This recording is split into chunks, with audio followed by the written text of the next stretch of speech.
I just ate a wild fruit from the roadside, and my combat power instantly increased 100-fold. Before this, everyone laughed at me, calling me a low-level student with terrible talent, destined for an ordinary life. Little did they know, I had activated a sign-in system. As long as I signed in, I would receive a 100-fold reward. Ding! Sign-in successful, reward, basic fist art. Ding! Host's talent detected as extremely poor, reward 100. Ding! Congratulations, host, you have received the reward, Thunderclap Fist Mastered. Chapter 1 God Tier Sign-in System. I can't believe I've transmigrated? Galmu sat in the classroom, his gaze bewildered as he looked at everything around him. He was not from this world, he had transmigrated from Earth. Before transmigrating, he was a struggling online novelist. After transmigrating, he became a student. Based on the memories he had just assimilated, Galmu clearly understood everything about this student and also knew what kind of world he had transmigrated into. This world was almost identical to Earth before Galmu's transmigration. However, after 1999, immense changes occurred on this Earth. It was from 1999 onwards that this Earth began to evolve towards spiritual energy recovery and global martial arts advancement. I transmigrated into a good-for-nothing. This was the most frustrating part for Yao Mu. As an online novelist, he had read many good-for-nothing stories. But the protagonists in those novels weren't born good-for-nothings. They were all born geniuses who became good-for-nothings for various reasons. However, the person Galmu had transmigrated into was born a good-for-nothing. The college entrance exam is in 3 days? Galmu truly didn't expect that even after transmigrating, he'd still have to face the college entrance exam. The college entrance exam in this world was divided into liberal arts and martial arts. The liberal arts exam was exactly the same as on Earth before Galmu's transmigration. But the martial arts exam was different. With spiritual energy revival, martial artists were revered. Those who could get into university through the martial arts exam had a greatly increased chance of becoming a martial artist. Once one became a martial artist, they could not only change their own destiny but also the destiny of their entire family. Well, I'll be. It seems changing your destiny through the college entrance exam is a universal truth. Galmu sighed with emotion, but also worried. As a born good-for-nothing, without the help of a cheat, it was truly too difficult to turn the tables and become a martial artist. In the test a few days ago, his strength was only 120 kilograms, barely crossing the threshold of an ordinary person. With only 3 days left, even if he did get a cheat now, it might not be enough to change his destiny. Ding! God Tier Sign-in System Binding. Ding! God Tier Sign-in System successfully bound. Ding!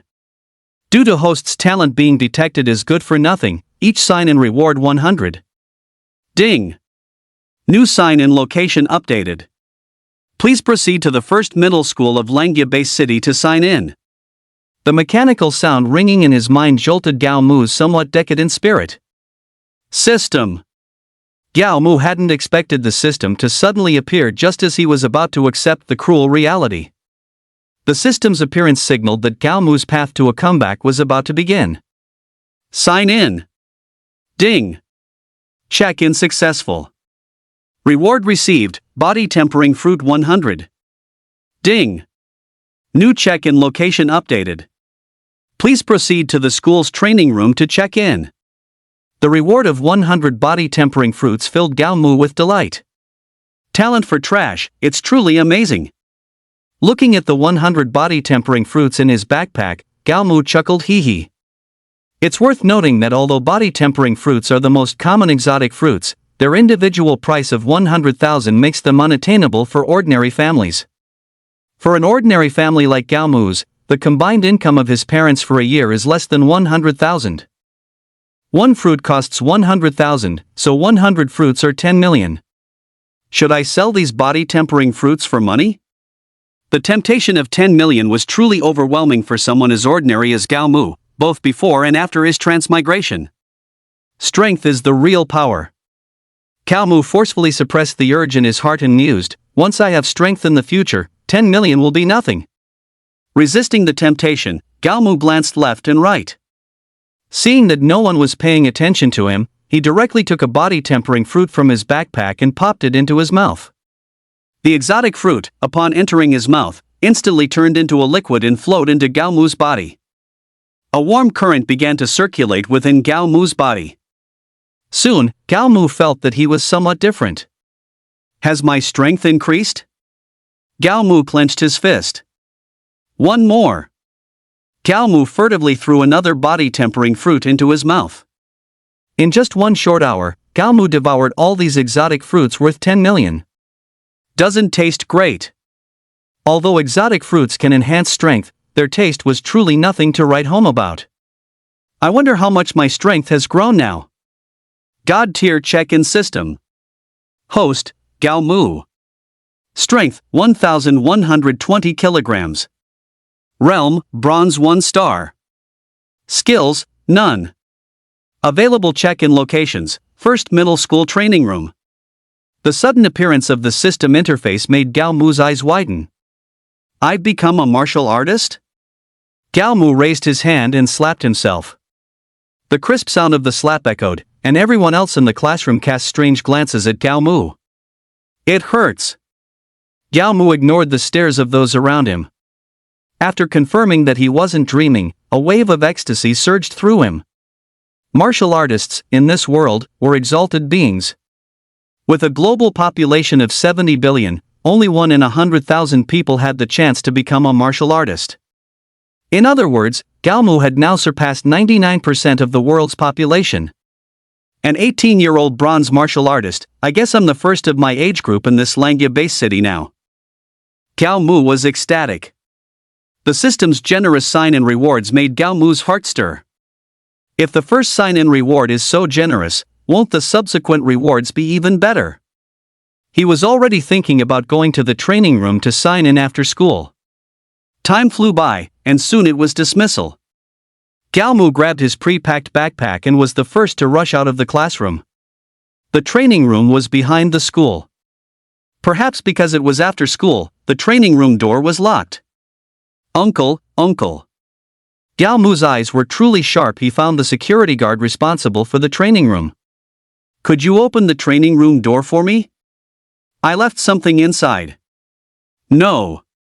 The old man's expression was very serious, adopting a businesslike demeanor. I am a very principled security guard. After school? The old man stopped speaking before he finished his sentence. He clearly saw Galmu tuck several hundred yuan bills into his pocket. Cough. The old man coughed as he looked around. After confirming no one was present, he righteously told Galmu, grab your stuff and leave quickly, understand? Lock the door when you go. Don't worry, old man, I absolutely won't let anyone find out. Galmu winked at the old man, giving him a knowing look. The uncle nodded, then opened the training room door. Galmu looked back to make sure the old man had left, then walked towards the testing machine. As he walked, he thought to himself, sign in. Chapter 2, Thunderclap Fist and Shadow Step. I can't believe I transmigrated? Galmu sat in the classroom, his gaze bewildered as he looked at everything around him. He was not from this world. He had transmigrated from Earth. Before transmigrating, he was a struggling online novelist. After transmigrating, he became a student. Based on the memories he had just assimilated, Galmu clearly understood everything about this student and also knew what kind of world he had transmigrated into. This world was almost identical to Earth before Galmu's transmigration. However, after 1999, immense changes occurred on this Earth. It was from 1999 onwards that this Earth began to evolve towards spiritual energy recovery and global martial arts advancement. I transmigrated into a good-for-nothing. This was the most frustrating part for Galmu. As an online novelist, he had read many good-for-nothing stories. But the protagonists in those novels weren't born good-for-nothings. They were all born geniuses who became good-for-nothings for various reasons. However, the person Galmu had transmigrated into was born a good-for-nothing. The college entrance exam is in 3 days? Galmu truly didn't expect that even after transmigrating, he'd still have to face the college entrance exam. The college entrance exam in this world was divided into liberal arts and martial arts. The liberal arts exam was exactly the same as on Earth before Gao Mu's transmigration. But the martial arts exam was different. With spiritual energy revival, martial artists were revered. Those who could get into university through the martial arts exam had a greatly increased chance of becoming a martial artist. Once one became a martial artist, they could not only change their own destiny but also the destiny of their entire family.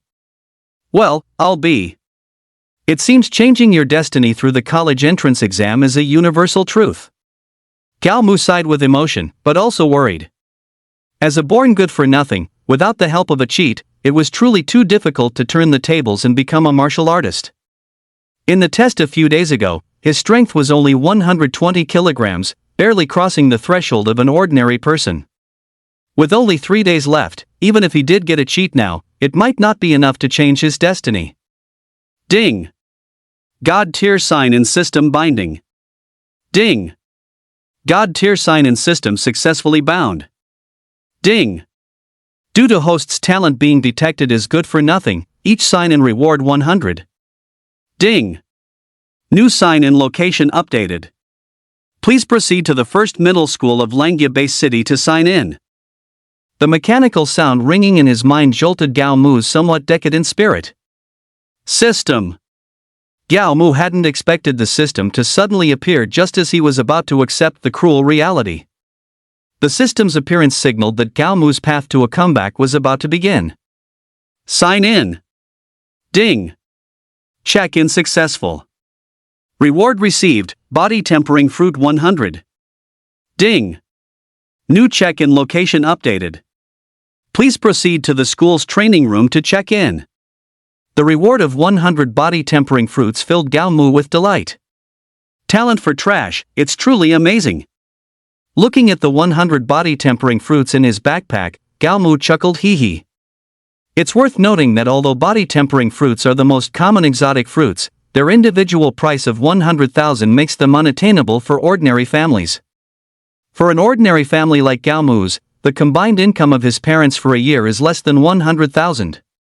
One fruit costs 100,000, so 100 fruits are 10 million. Should I sell these body tempering fruits for money? The temptation of 10 million was truly overwhelming for someone as ordinary as Gao Mu, both before and after his transmigration. Strength is the real power. Gao Mu forcefully suppressed the urge in his heart and mused, once I have strength in the future, 10 million will be nothing. Resisting the temptation, Gao Mu glanced left and right. Seeing that no one was paying attention to him, he directly took a body tempering fruit from his backpack and popped it into his mouth. The exotic fruit, upon entering his mouth, instantly turned into a liquid and flowed into Gao Mu's body. A warm current began to circulate within Gao Mu's body. Soon, Gao Mu felt that he was somewhat different. Has my strength increased? Gao Mu clenched his fist. One more. Gao Mu furtively threw another body tempering fruit into his mouth. In just one short hour, Gao Mu devoured all these exotic fruits worth 10 million. Doesn't taste great. Although exotic fruits can enhance strength, their taste was truly nothing to write home about. I wonder how much my strength has grown now. God tier check-in system. Host, Gao Mu. Strength, 1,120 kilograms. Realm, Bronze 1 star. Skills, none. Available check-in locations, first middle school training room. The sudden appearance of the system interface made Gao Mu's eyes widen. I've become a martial artist? Gao Mu raised his hand and slapped himself. The crisp sound of the slap echoed, and everyone else in the classroom cast strange glances at Gao Mu. It hurts. Gao Mu ignored the stares of those around him. After confirming that he wasn't dreaming, a wave of ecstasy surged through him. Martial artists, in this world, were exalted beings. With a global population of 70 billion, only 1 in 100,000 people had the chance to become a martial artist. In other words, Gao Mu had now surpassed 99% of the world's population. An 18-year-old bronze martial artist, I guess I'm the first of my age group in this Langya Base City now. Gao Mu was ecstatic. The system's generous sign-in rewards made Gao Mu's heart stir. If the first sign-in reward is so generous, won't the subsequent rewards be even better? He was already thinking about going to the training room to sign in after school. Time flew by, and soon it was dismissal. Gao Mu grabbed his pre-packed backpack and was the first to rush out of the classroom. The training room was behind the school. Perhaps because it was after school, the training room door was locked. Uncle.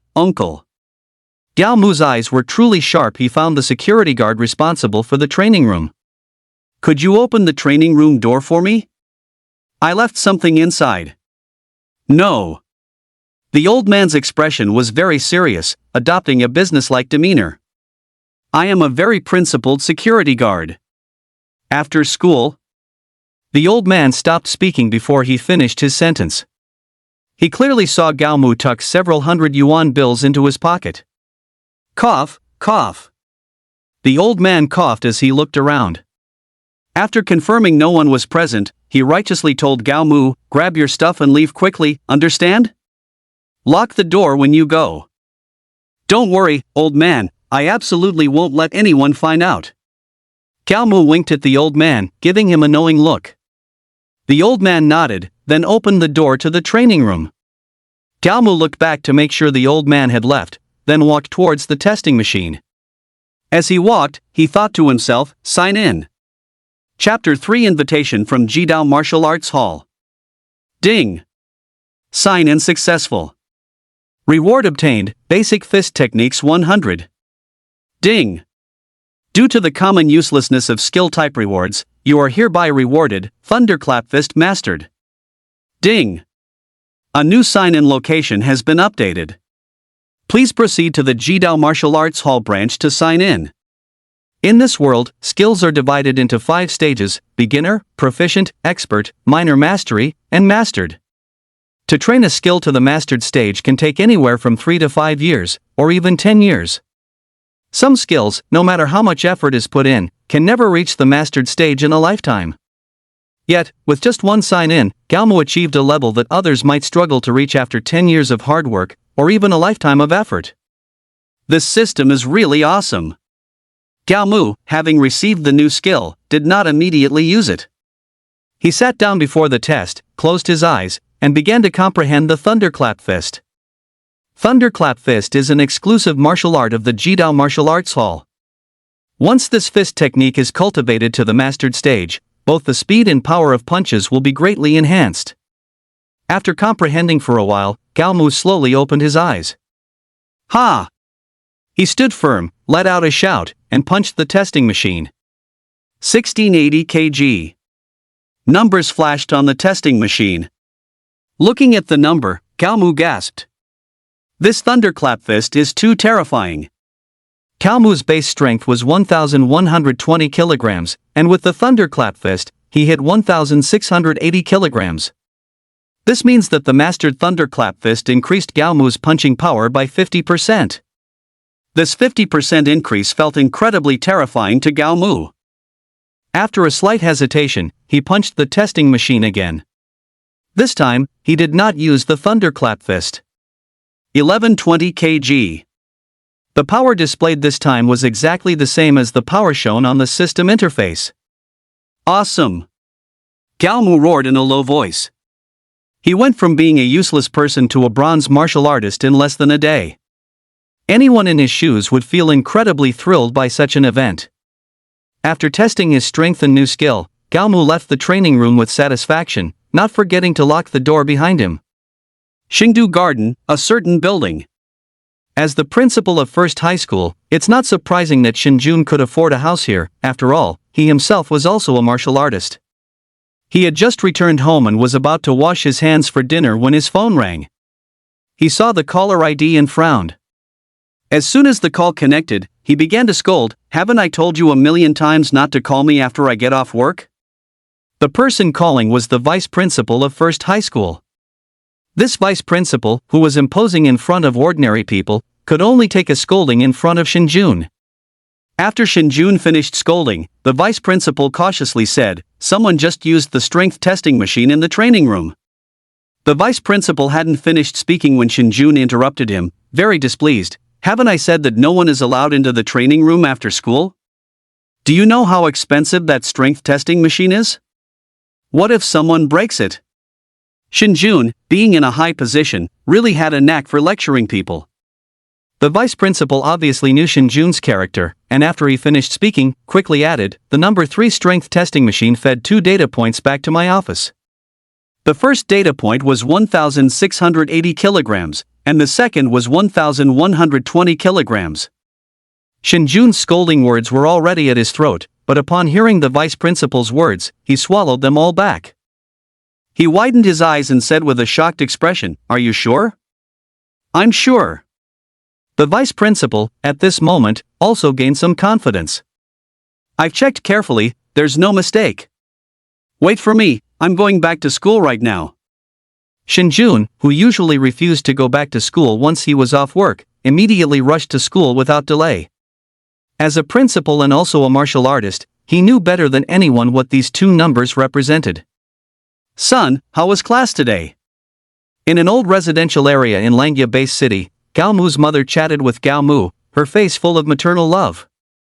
Before his transmigration, Gao Mu was the kind of person who didn't earn much, and his job was extremely busy. Sometimes, he even went a whole year without seeing his parents. Being cared for again, Gao Mu felt a warmth in his heart. It was all right. Gao Mu, like a starving ghost, wolfed down his food. Just like before. "Eat slowly, you should eat like you're eating." Gao Mu's father reprimanded him, but the affection in his eyes was no less than Gao Mu's mother's. "I'm done eating." When Gao Mu finished 5 bowls of rice and ate all the dishes, he wiped his mouth with satisfaction. "Are you full? If not, have another bowl." For parents, no matter how much a child eats, it's never too much. "I'm full." Gao Mu rubbed his tight belly, nodding frantically. While his parents cleaned up the mess, Gao Mu left the house under some pretext. The previous 2 sign-in rewards had hit Gao Mu's sweet spot, making him crave more. What he needed to do now was to go to a new sign-in location and sign in. The Jidao Martial Arts branch? Jidao Martial Arts is open to everyone on the planet. Gao Mu wasn't worried that he couldn't get into Jidao Martial Arts. As one of the top martial arts schools in the world, even a branch of Jidao Martial Arts was exquisitely decorated. Standing at the entrance of the branch, Gao Mu actually felt a sense of inferiority. Stepping inside, Gao Mu's mouth hung open even wider. Sign in. Although Jidao Martial Arts was impressive, Gao Mu hadn't forgotten the purpose of his trip. Ding! Sign in successful. Reward, basic footwork 100. Ding! Due to the general lack of interest in skill-based rewards, a special reward is granted, Shadow Step Mastered. Ding! New sign-in location updated. Please proceed to the branch master's office to sign in. The first 2 prompts immersed Gao Mu in joy. But the last one felt like a bucket of cold water poured directly over his head. The branch master of Jidao Martial Arts was a big shot in Langya City. Even the top leader of the base city would show deference to this big shot. Gao Mu truly didn't know how he could get into this big shot's office. Don't just stand there. While Gao Mu was deep in thought, a slightly displeased voice sounded from behind him. Even if you're daydreaming, don't do it here. Gao Mu quickly snapped out of it and apologized to the person. Sorry about that. After stepping aside, Gao Mu's mind began to race with options. I've got it. A flash of inspiration struck Gao Mu, and he thought of a good idea. He looked towards the reception area and walked over quickly. Hello, I'd like to take the martial artist test. Gao Mu said confidently to the young lady at the reception. Chapter 4, Futu Tower. The young lady, who was busy with her duties, looked up when she heard someone speak. When she saw Gao Mu's young face, she was completely stunned. Excuse me, she collected her thoughts and asked, did you just say you want to take the martial artist test? That's right, Gao Mu nodded confidently. How old are you? The young lady asked, a bit surprised. Gao Mu asked curiously, does the martial artist test also depend on age? No, the young lady quickly waved her hand and explained. You look so young. I was just asking about your age out of curiosity. 18 years old. Since she asked, Galmu certainly had to answer. A high-quality stock, the young lady blurted out. She quickly realized what she had said, and her cheeks flushed crimson. She seemed to remember something, quickly reached into her drawer, pulled out an item, and handed it to Galmu. Let's be friends. Galmu looked at the Jispin 001 in the young lady's hand, feeling incredibly awkward. Miss, aren't you being a bit too direct? The young lady quickly looked at her hand. When she saw what she was holding, her face turned as red as a Fuji apple. She had intended to grab a pack of Wrigley's Double Mint, but she mistakenly grabbed the Jispin instead. The young lady covered her face and fled in a hurry. Soon, another young lady took her place. You want to undergo a warrior test? This young lady was much more reserved than the previous one. Galmu nodded. Please wait a moment, I'll contact an instructor for you right away. The young lady picked up the phone beside her and started dialing. Soon, a burly middle-aged man appeared beside Galmu. Follow me. The middle-aged man said to Galmu. Galmu nodded and followed behind the middle-aged man. You have a strength of 1,000 kilograms already? The most basic standard for a warrior is to possess 1,000 kilograms of strength. Galmu nodded again. When the middle-aged man saw Galmu nod, a hint of surprise flashed in his eyes. He had witnessed many warrior tests over the years, but it was his first time encountering someone of Galmu's age. An 18-year-old bronze warrior was certainly astonishing, but Galmu hadn't even been tested yet. In the tests over the past few years, he had encountered quite a few blunders. So, he didn't take Galmu's test to heart. On the second floor of the Jidao martial arts branch, in a certain testing room. Hit this machine 3 times with each hand, left and right, without using any skills. The middle-aged man pointed at a strength testing device and said to Galmu. All right. Galmu said, then walked towards the testing device. 1120 kg. 1100 kg. 1024 kg. This was the force of Galmu's 3 right-hand punches. Actually, by the first punch, the middle-aged man's eyes had already widened. When Galmu finished all 3 punches, the middle-aged man felt his breathing become somewhat rapid. Low, left hand must also hit 3 times.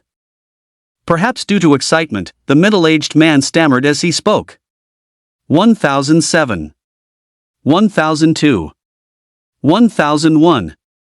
Although Galmu's left fist was not as strong as his right, it still registered numbers exceeding 4 digits. He swallowed hard, suppressing the shock in his heart, and said to Galmu with a trembling voice, Please wait here for a moment, I'll be right back. The middle-aged man said, then left the testing room. Stepping out of the testing room, he took a deep breath and rushed to the branch master's office without stopping.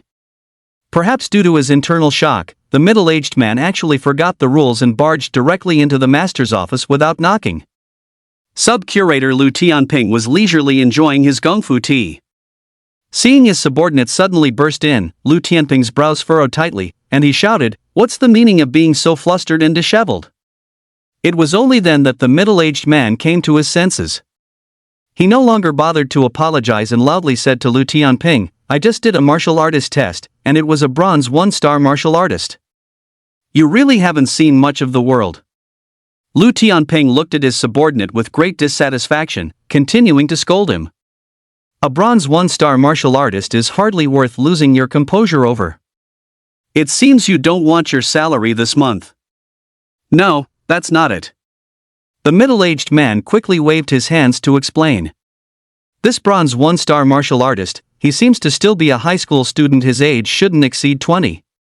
At these words, Lu Tianping, who had been drinking tea, suddenly stood up.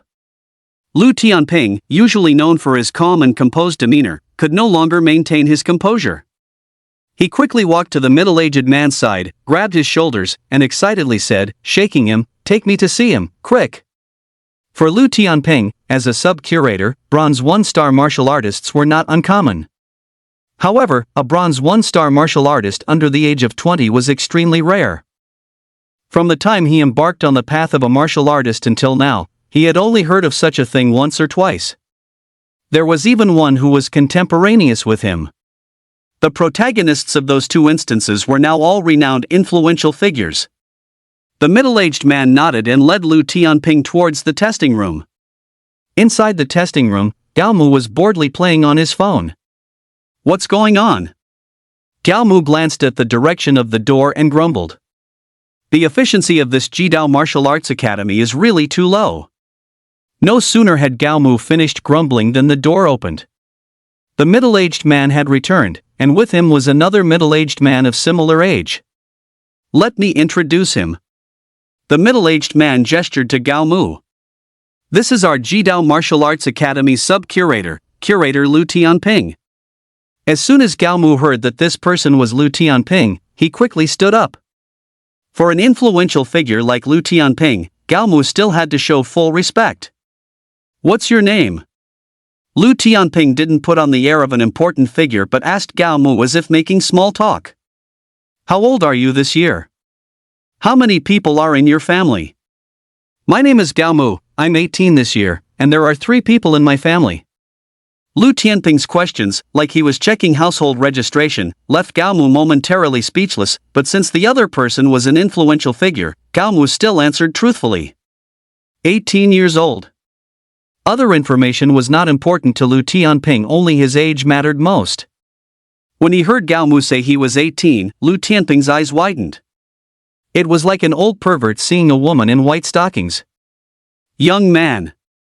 Lu Tianping wiped the drool from the corner of his mouth and asked Gao Mu, like a strange uncle offering candy, "Are you interested in joining our Jidao Martial Arts Academy?" Lu Tianping's sudden invitation stunned the middle-aged man next to him. Back then, it took him 3 years of arduous effort to successfully join the Jidao Martial Arts Academy. But this young man in front of him, without doing anything, merely performing some simple tests, received an invitation from Lu Tianping. Chapter 5, Gao Mu expelled. The bronze leader class mythical beasts was no match for Gao Mu. With just one punch, Gao Mu shattered it. "This isn't good enough either," Gao Mu said, choosing to exit the Futu Tower. He actually wanted to continue challenging, but the time limit for the Jiezini had expired. Returning to the real world, Gao Mu quickly left the area where the Futu Tower was located. Not long after Gao Mu left, 3 people suddenly appeared. "You also received the data?" Lu Tianping looked at one of them. This person was none other than Shin Chongxin, the official representative and a big shot from Langia Bay City. Shin Chongxin nodded, his expression serious, passing through the 9th floor of the Futu Tower at just 18 years old. This is no longer simply a matter of being a genius. The first 10 levels of the pagoda represent bronze 9 stars. Passing the 9th level signifies that the challenger possesses the strength of a bronze 9 star. Of course, ordinary bronze 9-star martial artists wouldn't catch the attention of bigwigs like them. But if it's an 18-year-old bronze 9-star martial artist, that's a different story. There are really a lot of geniuses this year. Lu Tianping thought of Gao Mu at this moment. Old Lu. Niu Meng, the head of the Censions Martial Arts Academy branch, heard Lu Tianping's murmur and looked at him strangely. "Do you know something?" Even if Lu Tianping didn't know, and even if he did, he would absolutely not tell Niu Meng. Jidao Martial Arts Academy and Censions Martial Arts Academy are both top-tier martial arts academies in the world. These 2 academies have always been in a relatively peaceful competitive relationship. However, because their strengths were truly comparable, after years of competition, neither had gained an absolute advantage. "Ha!" Lu Tianping ignored Niu Meng and sneered. "Such a genius, I hope he can stay with us in Huaxia." After Shin Chongxin finished speaking, he turned and left.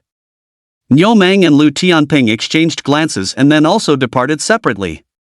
Back at the Martial Arts Academy, Lu Tianping was restless. He had a feeling that the person who passed the 9-level pagoda was very likely Gao Mu. After a moment of hesitation, he called headquarters. After explaining the situation, headquarters told him to wait for news. Lu Tianping initially thought he would have to wait a long time for this news. But he only waited less than 5 minutes before headquarters replied. Martial artist test in 1 week, Inspector Chi will personally come to Langya base city to observe. Seeing the message from headquarters, Lu Tianping gasped. Are you sure Inspector Chi himself is coming? Lu Tianping couldn't quite believe it. Inspector Chi, named Chi Yunfeng, is one of the 8 great inspectors of the Jidao Martial Arts Academy. Lu Tianping guessed that headquarters would attach importance to this matter, but he hadn't expected them to attach so much importance. Yes.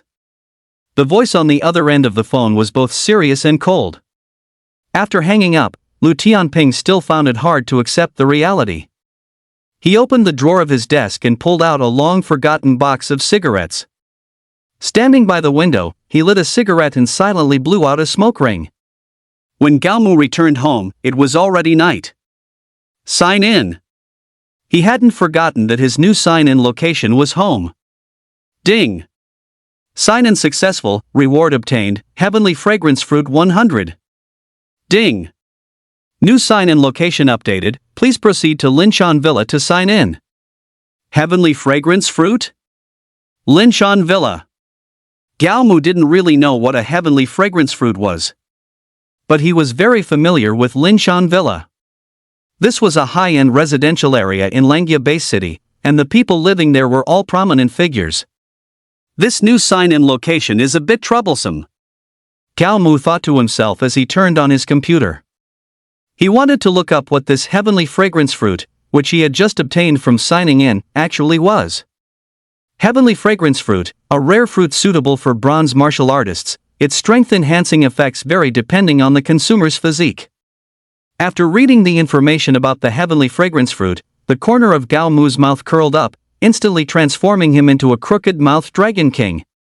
He took the heavenly fragrance fruit out of his backpack and put it into his mouth. 1, 2, 3. The heavenly fragrance fruits, worth over 1 million, were all consumed by Gaomu as if they were worthless. So full. Gaomu rubbed his belly and slumped in front of the computer. Interface. He wanted to see how much his strength had grown. God tier check-in system. Host, Gaomu. Strength, 21,364 kilograms. Realm, Silver 2-star. Skills, Thunderclap Fist mastered, Shadow Step mastered, Green Lotus Sword Art mastered, Jia Character Secret mastered. Available sign-in location, Linshan Villa. 100 heavenly fragrance fruits allowed his strength to skyrocket to 20,000 kilograms. His realm also reached Silver 2-star. In just 1 day, Gaomu transformed directly from an ordinary person into a Silver 2-star martial artist. This gave Gaomu a feeling as if a lifetime had passed. This feeling is truly amazing. Most importantly, he also obtained the heaven-defying skill, the Jia Character Secret. With this skill, even a gold-tier martial artist would be a match for Gaomu now. Lying on his bed, Gaomu fell into a deep sleep. The next morning. As soon as Gaomu arrived at school, he was called over by his stern-faced homeroom teacher. Did you use the school's training room after school yesterday? Facing the stern homeroom teacher, Gaomu couldn't help but feel nervous. Yes, he nodded. Follow me. The homeroom teacher said nothing more, then led Gaomu with a gloomy expression towards the principal's office. Along the way, the homeroom teacher complained, "Didn't I tell you that you shouldn't waste school resources after school? Students with poor talent like you should have been expelled. If I hadn't intervened repeatedly, you wouldn't even have had the chance to take the college entrance exam."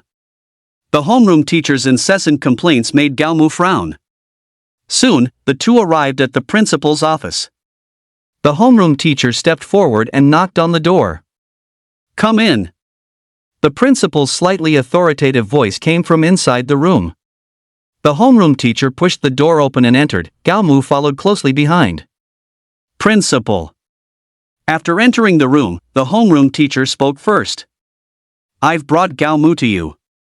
The principal nodded, then looked at Gaomu. "The principal called me in. Is he going to give me some reward? Or is it that?" Gaomu had already started daydreaming. The strength he displayed in the training room yesterday was enough to impress the principal. "Gaomu." The principal stared at Gaomu for a moment, then spoke. You're expelled. What?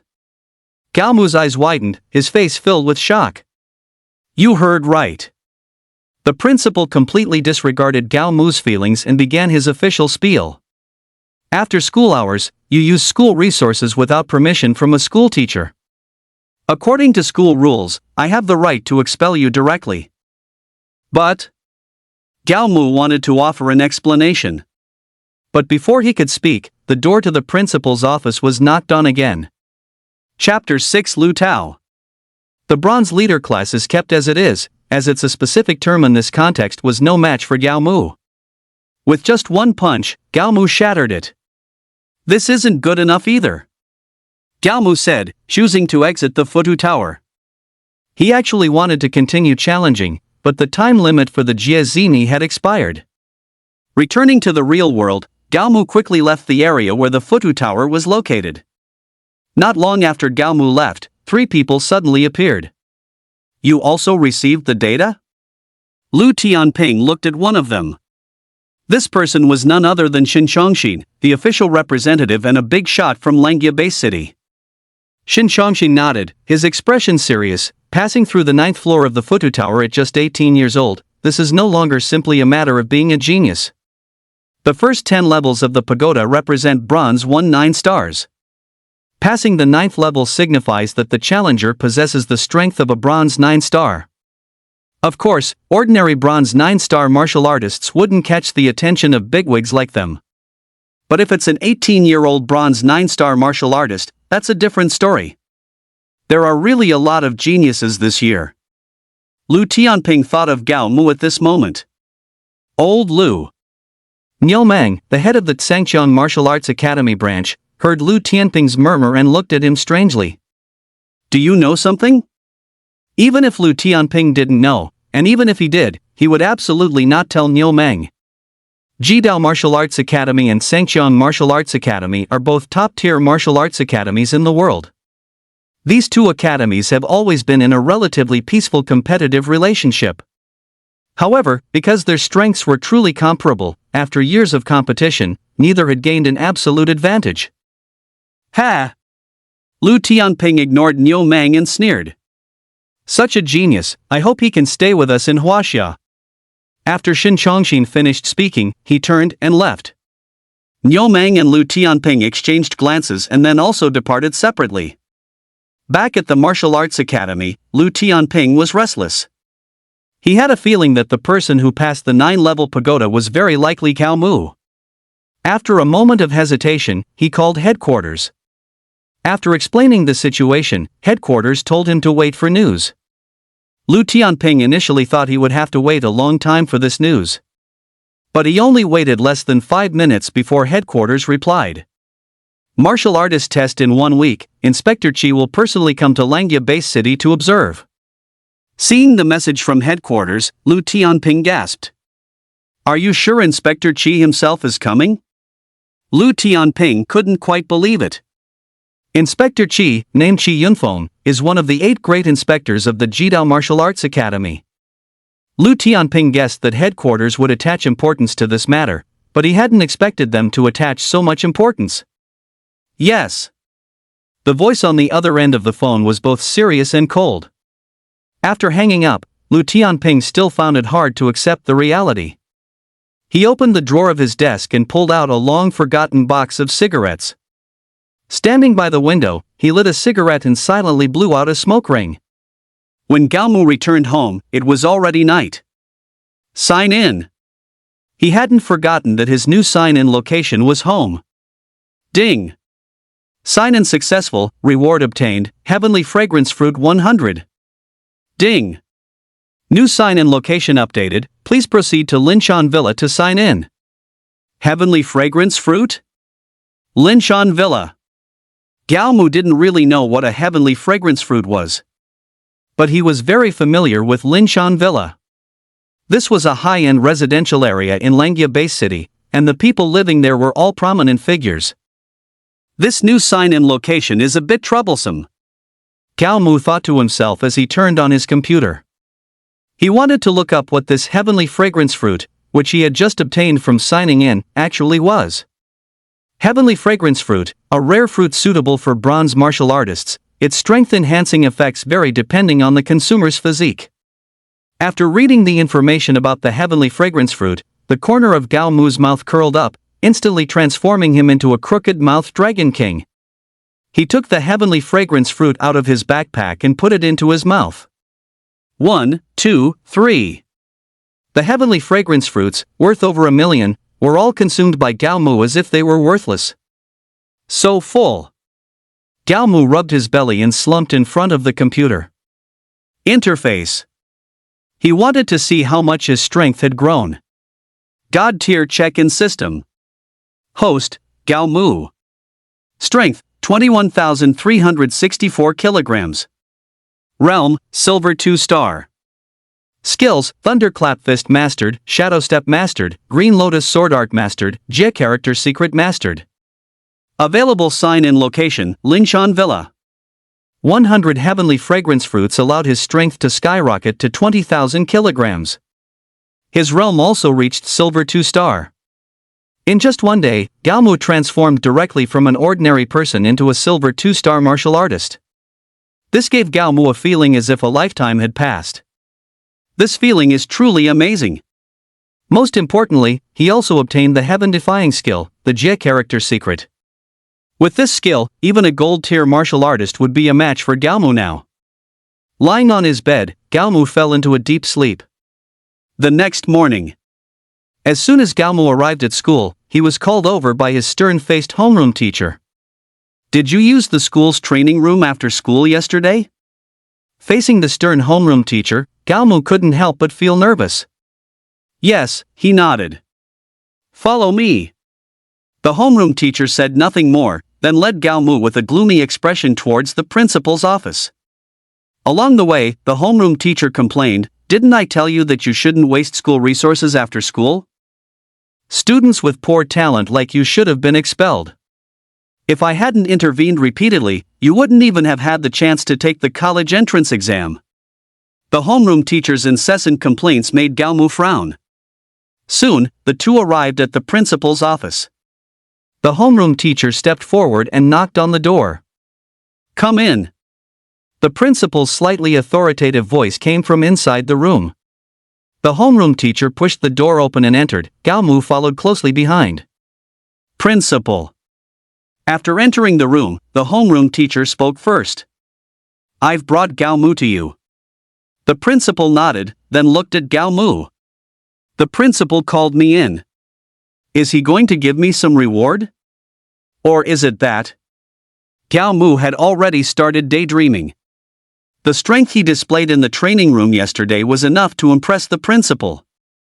"Gao Mu." The principal stared at Gao Mu for a moment, then spoke. "You're expelled." "What?" Gao Mu's eyes widened, his face filled with shock. "You heard right." The principal completely disregarded Gao Mu's feelings and began his official spiel. "After school hours, you use school resources without permission from a school teacher. According to school rules, I have the right to expel you directly." "But..." Gao Mu wanted to offer an explanation. But before he could speak, the principal's office door was knocked on again. Chapter 7, Silver Exotic Fruit, Snow Lotus Fruit. "Come in." The principal waved his hand, signaling Gao Mu and his form teacher that they could leave. At the same time, the office door opened, and a young man walked in from outside. Lu Tao. Unlike Gao Mu, Lu Tao was a popular figure in the school. Under 18 years old, his strength had already reached a terrifying 980 kilograms, just a step away from the martial artist realm. He was also the most likely person in the school to break through to the martial artist realm before the college entrance exam. Gao Mu and Lu Tao brushed past each other. Lu Tao held his head high, not even sparing Gao Mu a glance. "Principal, here are the keys to the training room." After entering the office, Lu Tao directly pulled a set of keys from his pocket and placed them on the principal's desk, saying with a smile, "Thank you for letting me train in the training room during my free time." By this time, Gao Mu had already walked out of the office with his form teacher. But he still heard what Lu Tao said. Gao Mu walked beside his form teacher, saying unwillingly, "Why?" But before he could finish, His form teacher frowned and reached out to interrupt him. He's a genius, you're a good for nothing, it's that simple. Hurry up and pack your things. I don't want to see you in school again. The form teacher's heartless demeanor made Gao Mu feel very uncomfortable. Gao Mu's expulsion caused no ripples in the class. In the eyes of his classmates, Gao Mu's presence only dragged down their average scores. With Gao Mu gone, they were even happier.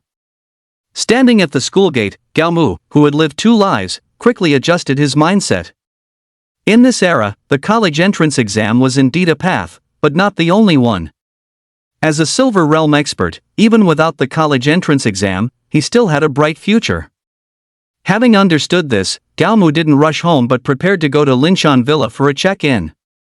As a high-end residential area in Langya Base City, getting in was truly not an easy task.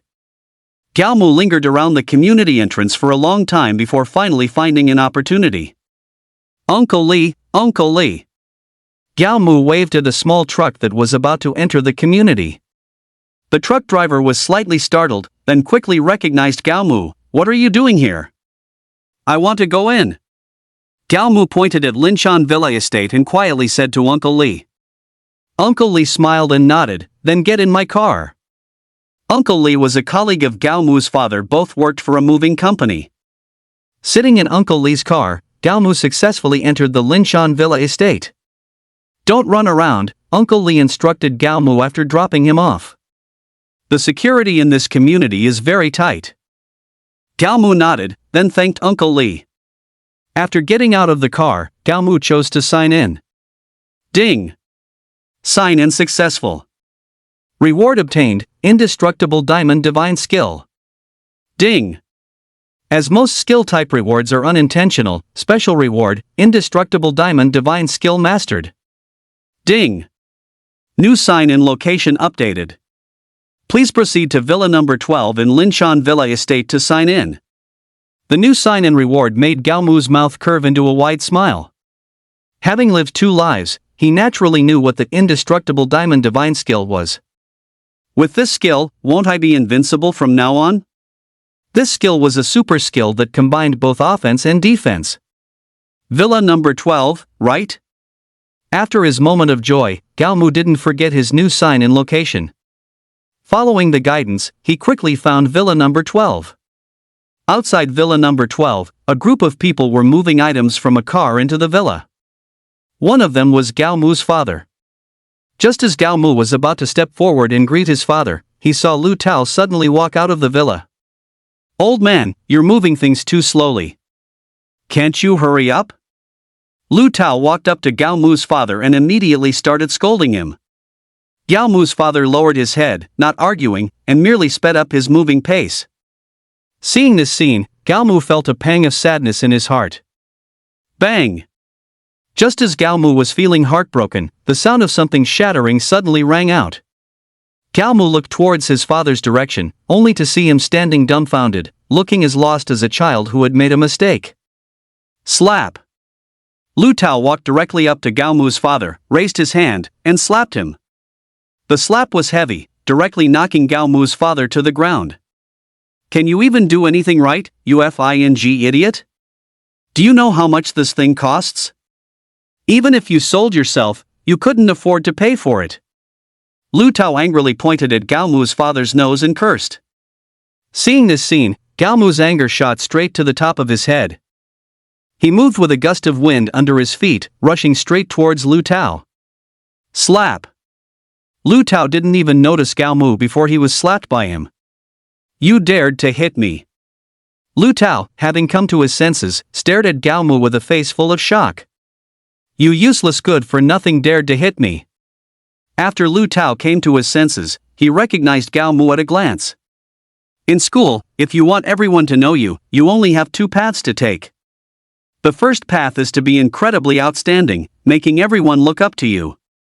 The second path is to be incredibly terrible, making everyone look down on you. Lu Tao took the first path, while Gao Mu took the second. Therefore, Lu Tao recognized Gao Mu. Gao Mu ignored Lu Tao and instead helped his father, who was sitting on the ground, asking with a face full of concern, Dad, are you alright? Seeing his son, Gao's father shook his head and said, I'm fine. Then, as if remembering something, Gao's father stood up and bowed to Lu Tao, apologizing, "Young Master Lu, I'm sorry, my son is ignorant, I hope you won't take it to heart." "Ignorant?" Lu Tao stared at Gao's father with a sinister expression, saying coldly, "After hitting me, ignorant is all it takes?" Gao Mu, supporting his father, looked at Lu Tao with cold eyes. "Then what else do you want?" Before Gao Mu could finish speaking, he was directly interrupted by his father. Gao's father looked at Lu Tao, half bowing, and said, "As long as young Master Lu speaks, we will agree to any request." Upon hearing Gao's father say this, Lu Tao instantly stopped being angry. He looked at the father and son with interest, then his mouth curved into an evil smile. "Crawl between my legs, and this matter will be settled. Otherwise, you two father and son won't be leaving Linshan Villa today." After saying this, Lu Tao looked at the father and son with a provocative gaze. "Young Master Lu." Gao's father, still half bowing, forced a smile and said, "This kind of thing, I'll do it myself. As for my son, just forget about it." Lu Tao waved his hand and shook his head. "No, if you're going to crawl, both of you father and son must do it together. It would be too boring with just one person." Judging by Lu Tao's demeanor, it was as if he had the Gao father and son completely cornered. Chapter 8, 5 Elements Coagulating Blood Fruit. Son. Gao's father was willing to endure the humiliation for his son, but he didn't want his son to suffer it. But if they didn't crawl under Lu Tao's legs today, then given Lu Tao's current attitude, he definitely wouldn't let them off.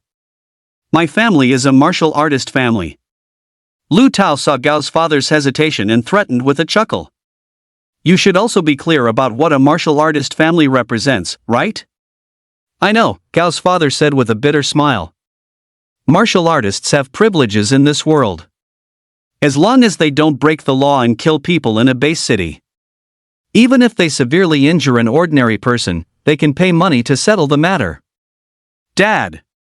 Gao Mu blocked his father, smiling at him. "If you trust me, then I'll handle what comes next."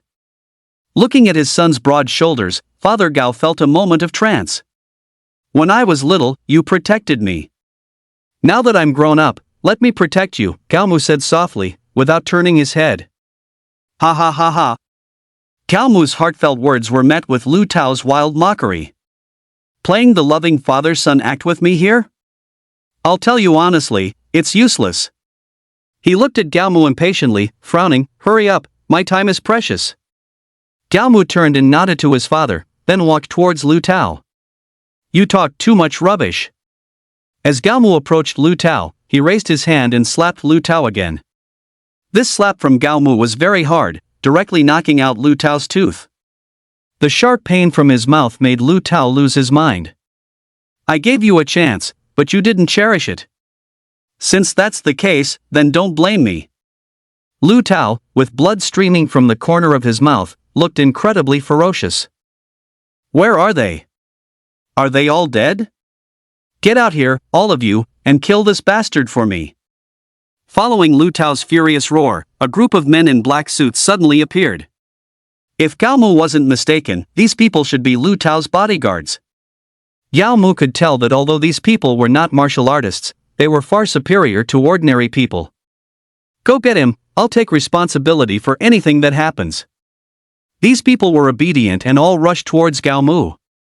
Gao Mu smiled slightly and shook his head. "I thought your men were very powerful, is this all? I find you don't have much ability, but you're quite good at bragging." Lu Tao's eyes widened before he could finish his sentence. Just as he was speaking, Gao Mu had already dealt with all of their bodyguards. How is this possible?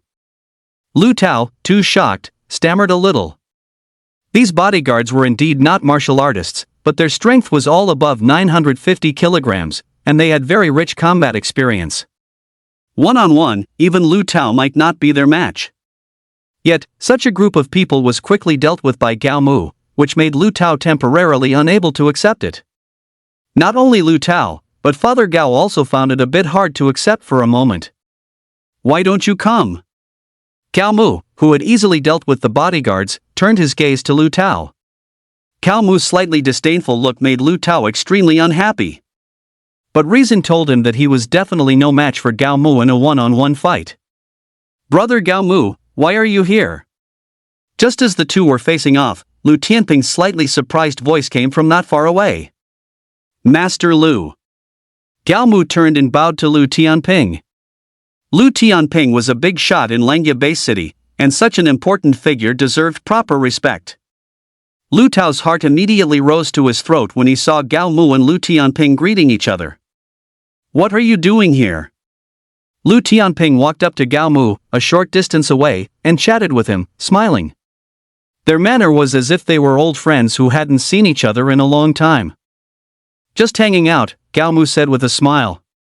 Lu Tianping scanned the scene, instantly understanding what had happened. Do you want to come to my place for dinner? Lu Tianping invited Gao Mu with a smile. This invitation, when heard by Lu Tao, made him break out in a cold sweat. In Chinese history, a family dinner was the highest form of hospitality. If the relationship was just casual, they would simply go to a restaurant. No need to go to such trouble, Gao Mu refused, shaking his head. Lu Tianping was not in a hurry, and said with a smile, in that case, if there's an opportunity in the future, you must come to my place for dinner. After Lu Tianping finished speaking, he didn't say anything more and turned to walk in a certain direction. Just before he left, he gave Lu Tao a meaningful look. That look almost scared Lu Tao speechless. Can we leave now? Gao Mu saw everything and smiled at Lu Tao. Lu Tao nodded repeatedly, please, go ahead, please. Just before leaving, Gao Mu remembered his real purpose for coming here. Sign in. Ding. Sign in successful, received reward, Snow Lotus Fruit 100. Ding. The new sign-in location has been updated, please go outside the base city to sign in. Who was that Lu Tianping just now? On the way home, Gao's father asked Gao Mu, his face full of confusion. Ordinary people like Gao's father simply couldn't come into contact with someone of Lu Tianping's caliber. Gao Mu looked out the window with a smile and said, the branch manager of the Jidao Martial Arts Academy. What? What did you say? Gao's father felt as if he was hallucinating. The branch manager of the Jidao Martial Arts Academy. Gao Mu repeated helplessly. Gao's father was so shocked he couldn't speak. Lu Tianping, that was the top existence in Langya Bay City. An ordinary person might not even get to see him in their entire life. How do you know someone of that caliber? Gao's father was very confused. Because your son is a genius. For Gao Mu, things like face really didn't matter. If you don't want to say, then don't say it. Gao's father didn't press further. Back home, Gao Mu went straight back to his room after dinner. He opened his computer and skillfully typed in the words Snow Lotus Fruit. Snow Lotus Fruit, an exotic fruit suitable for those in the silver realm.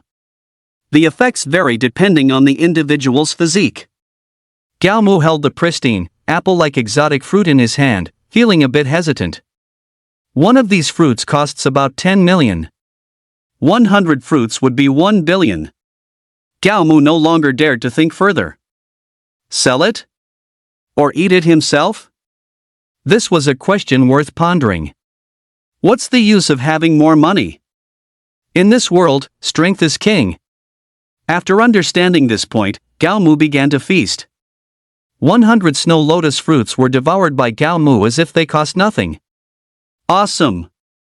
Eating 1 billion in an hour, it was more than just awesome. With 100 snow lotus fruits in his stomach, Gao Mu felt his strength had increased significantly again. Chapter 9 Old 6th Shen. System. God tier check-in system. Host, Gao Mu. Strength, 56,704 kilograms. Realm, Silver 5-star. Skills, Thunder Fist Mastered, Shadow Step Mastered, Green Lotus Sword Art Mastered, Jezi Secret Mastered, Indestructible Vajra Divine Art Mastered. Available sign-in location, outside the base city. Hiss. Silver 5-star, terrifying, absolutely terrifying. Gao Mu had thought that 100 snow lotus fruits would at most boost his strength to 30,000. But to his surprise, the actual effect far exceeded his imagination. An 18-year-old silver 5-star, if this news gets out, it would definitely drop a lot of jaws. Gao Mu had already begun to imagine people's shocked expressions. Mu, you are an adult now. You must learn to remain calm in the face of change. Calm in the face of change. Mu, while showing off, slowly drifted off to sleep. The next morning, he woke up early. Just as he got out of bed, he remembered that he had been expelled from school. Let's go outside the base city. He casually put on some clothes, then took transportation to the outer city of the base city. The base city was divided into two parts, inner and outer. The outer city part was similar to an ancient barbican. During wartime, it could be used to encircle enemies. In peacetime, it was used for leaving, entering, and trading. Buying bronze and silver exotic beast bones and hides, good prices. Anyone going out to hunt exotic beasts? Minimum strength required is bronze 5-star or above. Map of outside the base city, anyone want one? The outer city wasn't large, but it was very lively. Mu felt like Granny Lou visiting the Grand View Garden, finding everything new and curious. Buddy, are you heading out of the city? Just as Mu was about to go through the procedures for leaving the city, a shifty-eyed man approached him, speaking mysteriously. I have a very detailed map of outside the base city here, do you want one? How much? It was his first time leaving the city, so Mu definitely needed a map. Not expensive. The other party looked left and right cautiously, then held up 3 thumbs. Only 5,000. Are you robbing me? Mu had done his homework on the way here. On the official website of the Extreme Martial Arts Hall, a map of outside the Langya base city only cost 500 yuan. This guy, however, immediately raised the price 6-fold. You don't understand. The guy looked left and right again, carefully opened his coat, and said to Mu, my map is much better than theirs. It not only has detailed information about various exotic beast towns, but also places where some rare exotic beasts frequently appear. Hearing the words rare exotic beasts, Mu's eyes lit up sharply. Rare exotic beasts can be considered anomalies among exotic beasts. Their combat power might not be strong, but their value far exceeds that of exotic beasts of the same level. There are many reasons for this. For example, the pale giant ape. The pale giant ape's entire body is covered in reflective pale white fur. This color is very popular among wealthy people. The fur of a bronze-level pale giant ape is even much more expensive than a golden-level exotic beast as a whole. I'll take one, Mu said. Although 3,000 yuan is a lot, if he really encountered a rare exotic beast, it would definitely be worth the money. In the end, Mu spent 3,000 yuan to buy a map of outside the base city. How did it go? As soon as Mu left, a person approached the guy who sold Mu the map and asked, did that idiot fall for it? Of course. The map seller looked at Mu's retreating back as if he were an idiot, and laughed triumphantly. You have to understand, there are more idiots in this world. He had no idea where the so-called rare exotic beasts appeared. All the places marked on his map were just random scribbles he made. After some simple registration, Mu left the base city. It's so desolate. Inside and outside the base city were like two different worlds.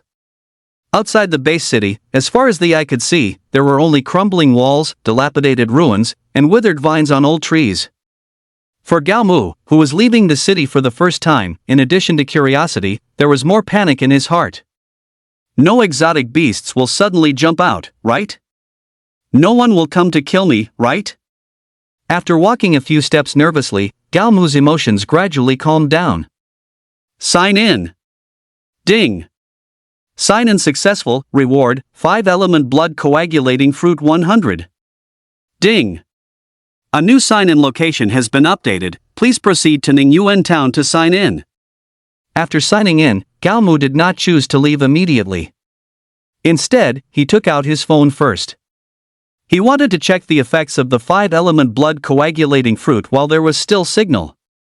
5-element blood coagulating fruit. The greatest effect of this fruit is that it can help people instantly stop bleeding. And it can heal some minor wounds. This fruit is definitely an excellent fruit essential for home and travel. Wow, it gave me Jinchuangio right after I left the city. This system is really something. After complaining about the system, Gao Mu unfolded the map. He really didn't quite understand why, with technology having advanced so much, people were still using paper maps. As for Ningyuan Town, it's a bronze-level monster gathering place. If you're lucky, you might even find rare and exotic beasts. Because the map Gao Mu had just bought had a marking, saying that Ningyuan Town might indeed have rare and exotic beasts. A bronze-level monster gathering place was indeed not far from Langya base city. If he rushed at full speed, he could get there in half an hour. Gao Mu was not in a hurry to travel after all. Outside the base city was not like inside. Out here, while not literally swarming with monsters, it was pretty close. Adhering to the principle of better safe than sorry, Gao Mu observed his surroundings while cautiously continuing his journey. Not long after walking, he encountered his first monster in the wild. This was a monster that looked very much like a wolf, with black fur all over its body. Ink Shadow Hound. Bronze-level monster. Its main means of attack are claws and teeth. This was the information fed back by the glasses perched on Gao Mu's nose. These glasses of his were a divine artifact essential for everyone venturing into the wild. They contained information on all known monsters. If it weren't for Gao Mu having a bit of money, he might not have been able to afford these glasses. Since it's the first monster I've encountered, I must make the most of it. Gao Mu looked seriously at the Ink Shadow Hound not far away, and assumed a stance, ready for a big fight with it. The Ink Shadow Hound also discovered Gao Mu at this moment. It opened its large mouth and bared its teeth at Gao Mu. Its stark white teeth, combined with the continuous drool dripping from its mouth, made it look incredibly terrifying. Come on! Gao Mu waved his hand at the Ink Shadow Hound with a hint of provocation, forcing down the nervousness in his heart. Let me see what you've got. Roar! The Ink Shadow Hound let out a fierce bark and charged straight at Gao Mu. Chapter 10, A Rich Harvest. While in Futu Tower, Gao Mu had indeed eliminated many monsters. But Futu Tower was, after all, a virtual world, and there were still some differences compared to the real world. Watching the Ink Shadow Hound get closer and closer, Gao Mu's heart couldn't help but grow nervous. Diamond Indestructible Divine Art. To be on the safe side, Gao Mu still activated his strongest defensive skill. Instantly, his exposed skin was covered by a layer of golden yellow. The Ink Shadow Hound's sharp claws slashed across Gao Mu's chest, but only tore Gao Mu's outer garment. Can't break my defense, then the rest will be much simpler. As Gao Mu spoke, he swung his fist at the Ink Shadow Hound. Bang! Gao Mu's punch landed on the Ink Shadow Hound's body, actually sending it flying directly. The Ink Wolf, struck to the ground, let out a few whimpers before its life breath ceased. Gao Mu looked at his fist, an expression of disbelief on his face. So my fist is that powerful. That punch just now seemed to have instilled confidence in Gao Mu. He lifted his head high and set off in the direction of Ningyuan Town. Along the way, to avoid wasting time, Gao Mu mostly dodged bronze-level mutated beasts whenever he encountered them. If he couldn't dodge, he would deliver a heavy blow to the beast. Soon, he arrived at Ningyuan Town. Looking from afar, Ningyuan Town was already a scene of ruins. But from these ruins, it was evident that the small town must have been quite prosperous in the past. Even though Gao Mu was now at Silver 5-star, he didn't let his guard down. Sign in. After entering Ningyuan Town, the first thing Gao Mu did was choose to sign in. Ding! Sign in successful. Reward, White Rainbow Sword. Ding! Most equipment-type weapons are not intended. Special reward, White Rainbow Sword Silver. Ding! A new sign-in location has been updated. Please proceed to Qixia Town to sign in. The sign-in reward of the White Rainbow Sword brought a joyous look to Gao Mu's face. Due to his limited funds, he hadn't purchased any equipment when he left the city this time. Being unarmed in the wilderness always made him feel a bit insecure. Now with a weapon, his sense of security multiplied. I just don't know where this Qixia Town is. Gao Mu unfolded the map and began to search for it. After searching for a long time, Gao Mu found that Qixia Town was not on the map. I'll have to investigate it properly when I return. Since it wasn't on this map, it was very likely that Qixia Town did not belong to the Langya base city. Sign-in completed. Should I return to the base city, or? Galmu looked at a few mutated beasts not far away, beginning to hesitate. Roar! Just as he was hesitating, a mighty roar echoed. He first frowned slightly, then his eyes lit up. If he hadn't heard wrong, the roar should have come from a tiger. Am I really this lucky to encounter a rare and exotic beast? According to the map, there was a certain probability of encountering the rare and exotic beast, the blazing sun tiger, in Ningyuan town. This blazing sun tiger was an elite among bronze-level mutated beasts. Not only did it possess incredibly powerful combat ability, but it also had fur that wealthy people desired. Galmu had once seen news that the hide of a bronze-level blazing sun tiger sold for 1 million. One must know that a mutated beast of the same level, even with its hide and bones combined, would only fetch tens of thousands. I'm rich! Galmu's eyes glowed, and he quickly moved in the direction of the blazing sun tiger. Soon, he found the blazing sun tiger among a group of mutated beasts. As a tiger-like exotic beast, the blazing sun tiger possesses incredibly formidable combat power. Most exotic beasts of the same level are no match for it. Surrounded by numerous exotic beasts, the blazing sun tiger appeared even more majestic and extraordinary. Galmu, wearing glasses, surveyed the exotic beasts surrounding the blazing sun tiger, realizing they were merely a group of bronze-grade exotic beasts. Charge! Galmu drew his white rainbow sword and lunged towards the blazing sun tiger. His cultivation was already high, and combined with the white rainbow sword and the azure lotus sword art, he was truly unstoppable, felling all who stood in his way, man or beast. In a short while, the only living creature standing in the vicinity was Galmu. He looked down at the blazing sun tiger, which lay on the ground, barely alive, and shook his head, saying, I wonder if I'm lucky, or you're unlucky. Its luck is bad, and your luck is bad too. A very arrogant voice rang out from behind Galmu. Galmu shook his head and turned to look behind him. He saw 3 men approaching slowly from not far away, smiles on their faces.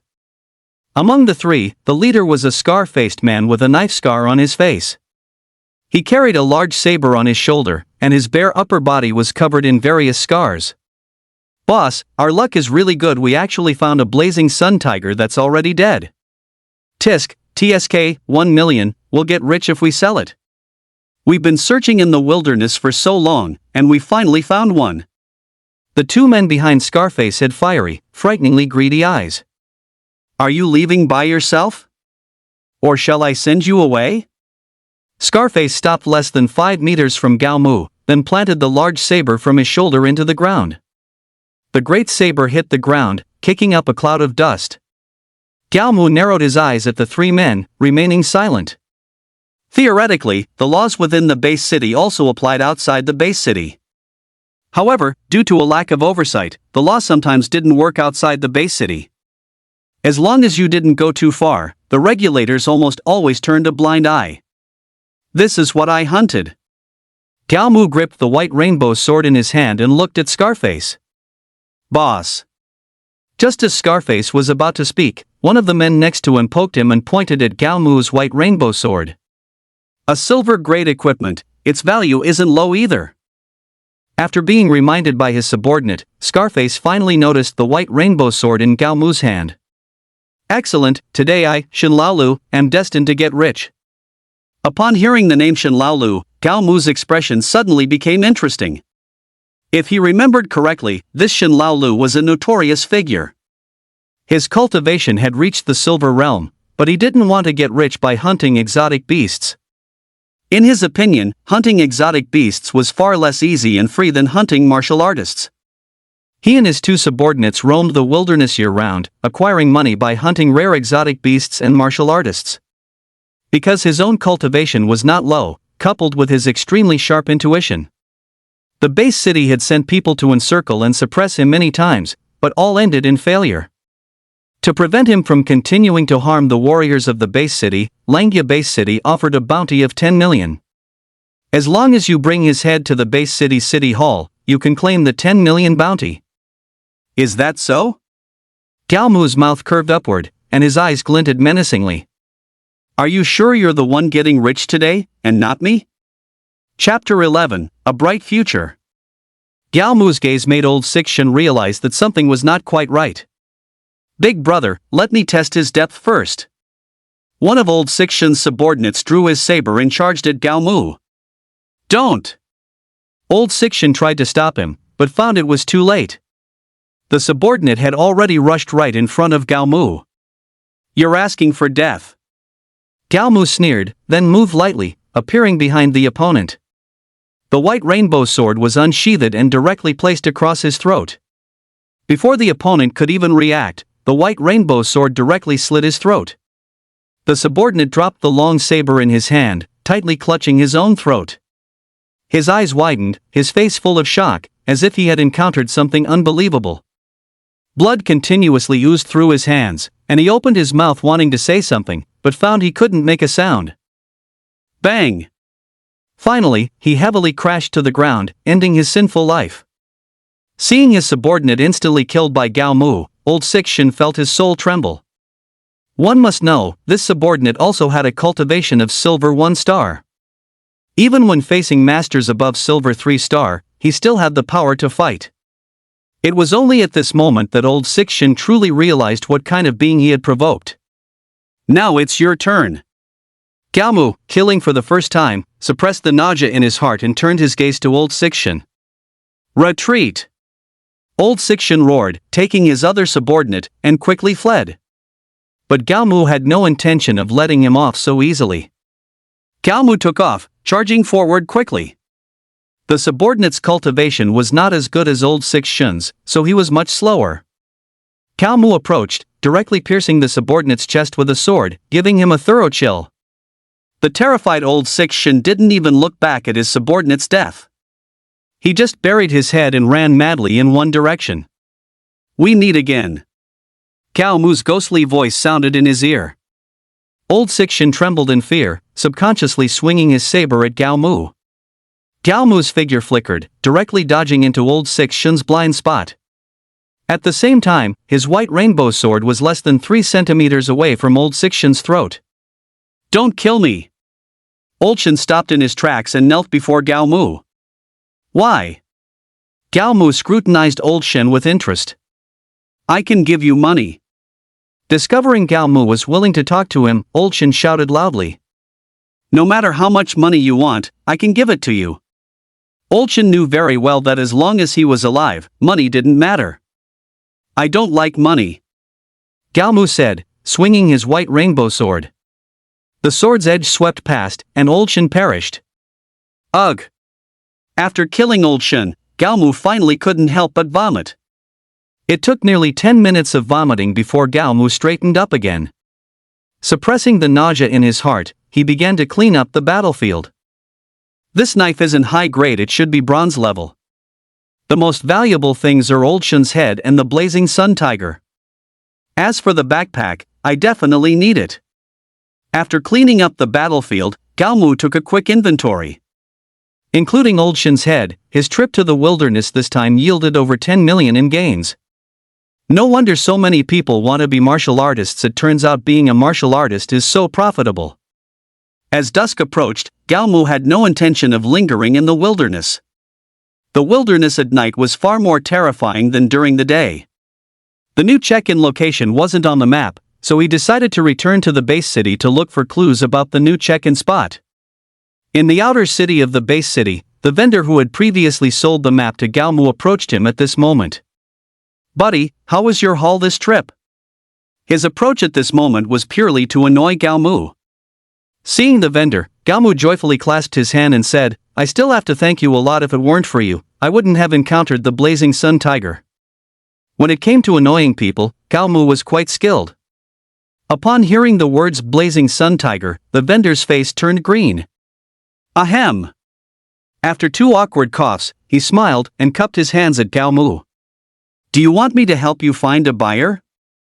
No need. Seeing that he had annoyed the vendor, Gao Mu smiled and said, I know someone. Gao Mu did not choose to trade in the outer city.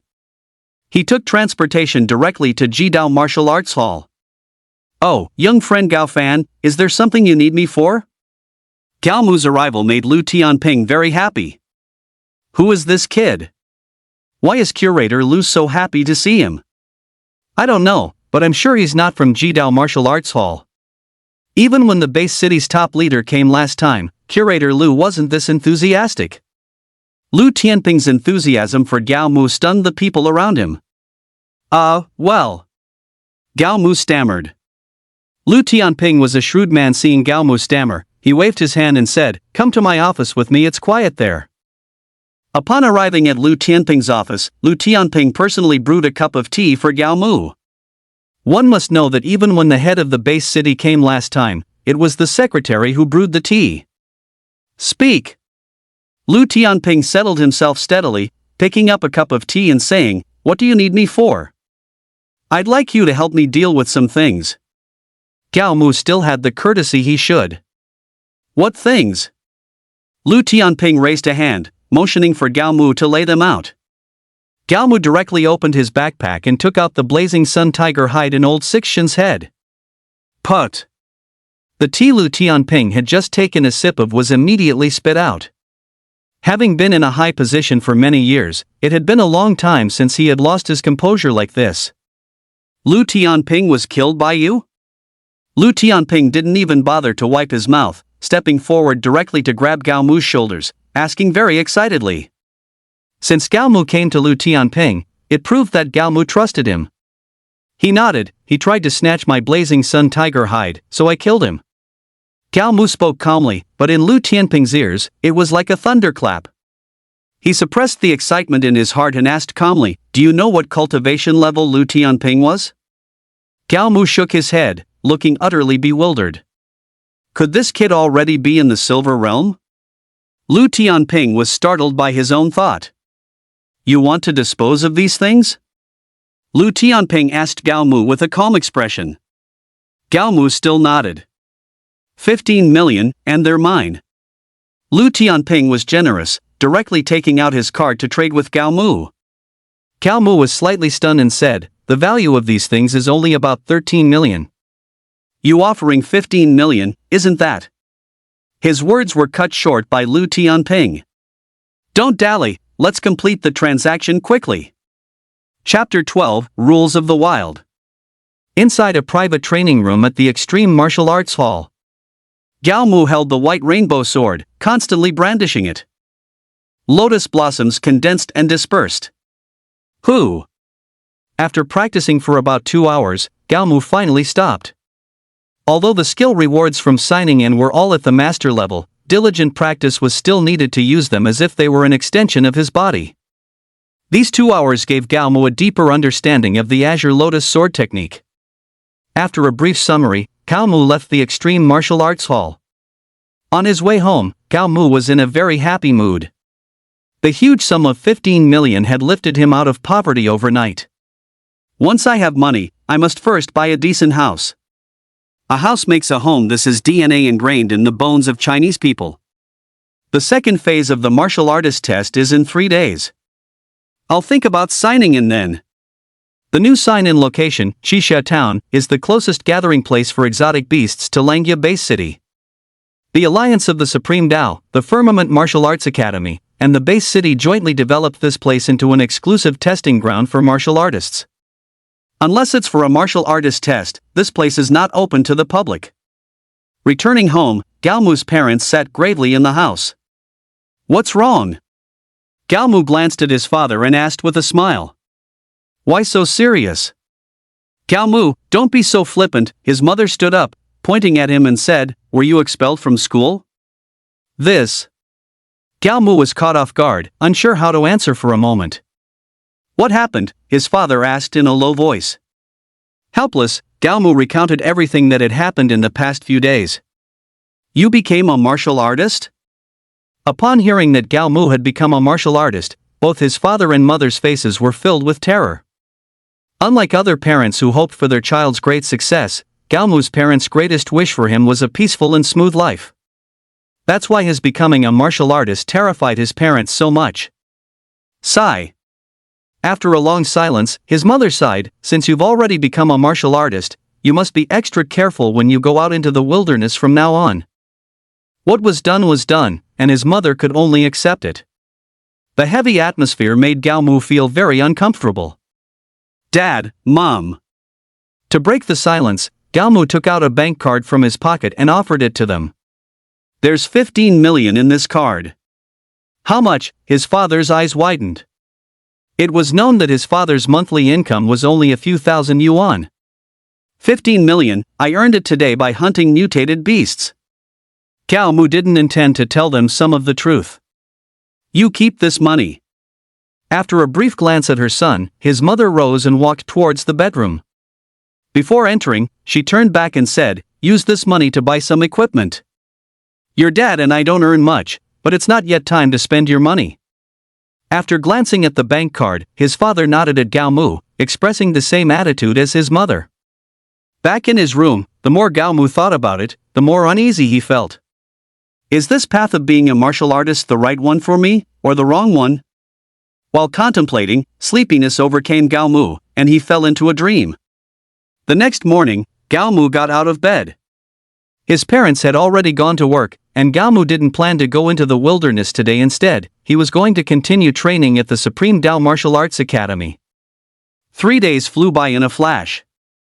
During these 3 days, Gao Mu had been secluded in the Supreme Tao Martial Arts Academy, practicing all his skills. Through practice, he had become highly proficient in using various skills. We're leaving soon, and you're still practicing, Lu Tianping said to Gao Mu with a smile. Gao Mu checked the time, put on his clothes, and said with a smile, let's go.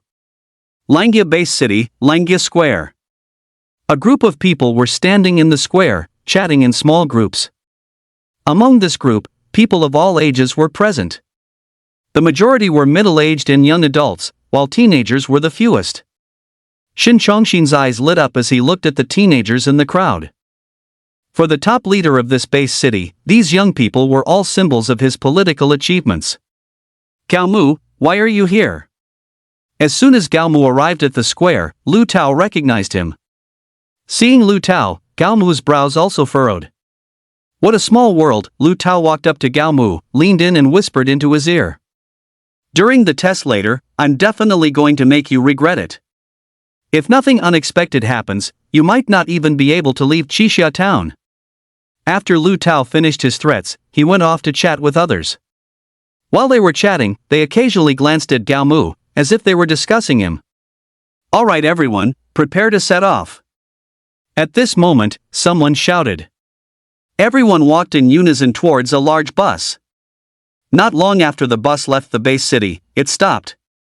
Everyone got off and looked at the high wall not far away. The team leader, pointing at the high wall, said to everyone, inside there is what used to be Qixia town. Now, most of the exotic beasts inside are bronze rank 1 star. Today, as long as you can kill more than 10 bronze rank 1 star exotic beasts, then you will have passed this assessment. After the leader finished speaking, he led everyone to the foot of the high wall. At the foot of the high wall, there was a small door, only wide enough for one person to pass through. The leader opened the door and motioned for everyone to go in. After everyone had entered, he closed the large door. Not far from the high wall, there was a small building. In the largest room of the small building, a group of people were standing, looking at a large screen. At this moment, the door to the room opened, and Lu Tianping walked in, accompanying someone else. This person was over 30, dressed in white, with a refined and elegant demeanor. Inspector Qi. Inside the room, whether it was Niu Meng from Shengqiang Martial Arts Academy or Shin Chongxin, the top figure of the base city, they all saluted this person. Inspector Qi nodded to everyone, then walked straight to the only seat in the room. Seeing Inspector Qi sit down, everyone stood respectfully behind him, with their hands by their sides. Old Lu, who do you fancy this time? Inspector Qi looked at the young people on the screen and asked Lu Tianping with a smile. Lu Tianping glanced, then pointed at Gao Mu and said, I have high hopes for Gao Mu. Gao Mu? Hearing this name, Niu Meng and Shin Chongxin both frowned slightly. They were hearing this name for the first time. Inspector Qi. At this moment, a middle-aged man with a fawning smile stepped forward, pointed at Lu Tao, and said, my son is also among those being tested this time. Not bad, Inspector Qi replied indifferently. The middle-aged man felt a little awkward. "Old Lu, your son is only 18, isn't he?" as someone spoke up at this moment. "If he can pass the warrior test this time, he'll definitely have a bright future." Being able to become a warrior at 18 indeed meant a bright future. If it were in the past, Inspector Chi might have taken a look. But his target this time was a super genius, 18 years old and bronze 9-star. Chapter 13, An accident occurs. Inside the high wall, everyone looked at each other. The situation inside was unknown, so no one rushed into action. "How about we team up?" someone suggested. There was no rule prohibiting teaming up. When someone suggested it, others responded. Soon, some people formed teams. During this time, some also invited Gao Mu, but Gao Mu rejected all of them. "Show off. Let's see what you'll do later." The person rejected by Gao Mu left with a look of displeasure. Lu Tao, standing not far away, was very happy to see that Gao Mu had not teamed up. After everyone had formed their teams, they began to act. Gao Mu, however, waited until everyone else had left before taking action. He didn't team up not because he was showing off, but because he felt it wasn't necessary. 10 of them shouldn't be a problem. After all, these alien beasts were all bronze 1-star, and Gao Mu didn't even think of using a weapon. He moved through the high wall, easily hunting down the alien beasts one by one. 10 alien beasts were truly nothing to him. "Gao Mu, I didn't expect to see you again." The 10th alien beast had already been killed by Gao Mu, when Lu Tao's voice suddenly rang out from nearby. Gao Mu looked up in Lu Tao's direction and shook his head, saying, "Honestly, your tracking skills are really bad." "Ha ha." Lu Tao didn't deny tracking Gao Mu. He looked at Gao Mu with a chuckle and said, "Today, I think you'll apologize and beg for mercy from me, right? After all, we haven't settled the matter of you slapping me before." If Curator Lu hadn't been there at the time, you might not have lived to see today. Lu Tao had endured that day entirely because of Lu Tianping. "Good heavens, do you think you're capable again?" Gao Mu stood up, facing Lu Tao directly. "I know you're powerful." Lu Tao waved his hand and said to Gao Mu, "So I've prepared a grand gift for you." As Lu Tao finished speaking, everyone participating in this test stepped forward and surrounded Gao Mu. Inside the small building outside the high wall, everyone watched this scene with great interest. "Inspector Chi, this isn't good." Lu Tianping wanted to say something. But before he could say anything, Lu Tao's father interrupted, "What's wrong with that? This place is already the wilderness. Since it's the wilderness, then we follow the rules of the wilderness." "What are the rules of the wilderness?" "The rules of the wilderness are that the strongest reigns supreme." Lu Su is right. Inspector Chi nodded, glancing indifferently at Lu Tianping. "Since it's the wilderness, we'll follow the rules of the wilderness." Lu Tianping was a little worried. Gao Mu having the strength of bronze 9 stars was only Lu Tianping's guess. But if his strength was only bronze 1 star, and not bronze 9 stars, then he would definitely be in grave danger during this test. Lu Tianping opened his mouth to say something more, but was stopped by a look from Inspector Chi. Looking at Inspector Chi's gaze, Lu Tianping seemed to understand something and closed his mouth. Surrounded, Gao Mu showed no signs of panic. "So, what do you want to do?" Gao Mu asked Lu Tao calmly. Lu Tao chuckled and said, "Simple, kneel down and kowtow to apologize to me." "Of course, you can choose not to do that. But the consequence will be that I'll break your hands and legs, making it impossible for you to ever walk the path of a martial artist again." Gao Mu had heard of Lu Tao's ruthlessness. When they were in school, he once crippled someone's hands and feet just because that person glanced at him. Gao Mu still remembered the words Lu Tao's father said in front of the victim's parents, "I am a martial artist, and my son will be a martial artist in the future. It is your honor to have your hands and feet broken by us." Lu Tao's character today has a lot to do with his family upbringing. "Are you sure you want to go with him?" Gao Mu ignored Lu Tao and looked at the others. "Young Master Lu offered us a price that's hard to refuse, so we definitely have to go with him." "Young man, this is real society. If I were you, I would definitely choose to back down now. Young and impulsive is understandable, but if you're too stubborn, you won't end up well." These people naively thought that Gao Mu participating in the martial artist test with them was because Gao Mu had the same cultivation level as them. So they thought this was a good opportunity to make money. After all, the purpose of everyone becoming a martial artist was also to make money. If anyone leaves now, I can let bygones be bygones. These people had no enmity with Gao Mu, and Gao Mu couldn't bear to ruin them. You talk too much nonsense. Lu Tao shook his head, speaking dismissively. If you're scared, hurry up and back down. Alright, since none of you are leaving, then don't blame me for being impolite. As the saying goes, good advice is hard to give to those who are doomed.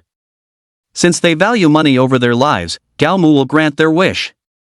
Do it! Lu Tao waved his hand, signaling everyone to act. Everyone, who had been waiting for a long time, collectively attacked Gao Mu. Diamond indestructible divine art. A golden glow instantly covered Gao Mu's entire body. The fists and weapons of the crowd hitting Gao Mu's body produced sounds of metal clashing. Lu Tao, who had not yet made a move, trembled inwardly at this sight. Could it be? An ominous feeling began to spread in his heart.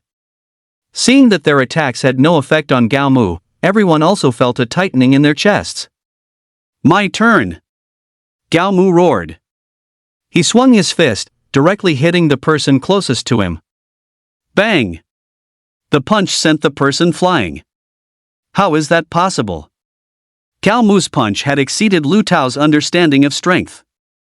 For those who were experiencing real combat for the first time, the thought of fleeing had already arisen.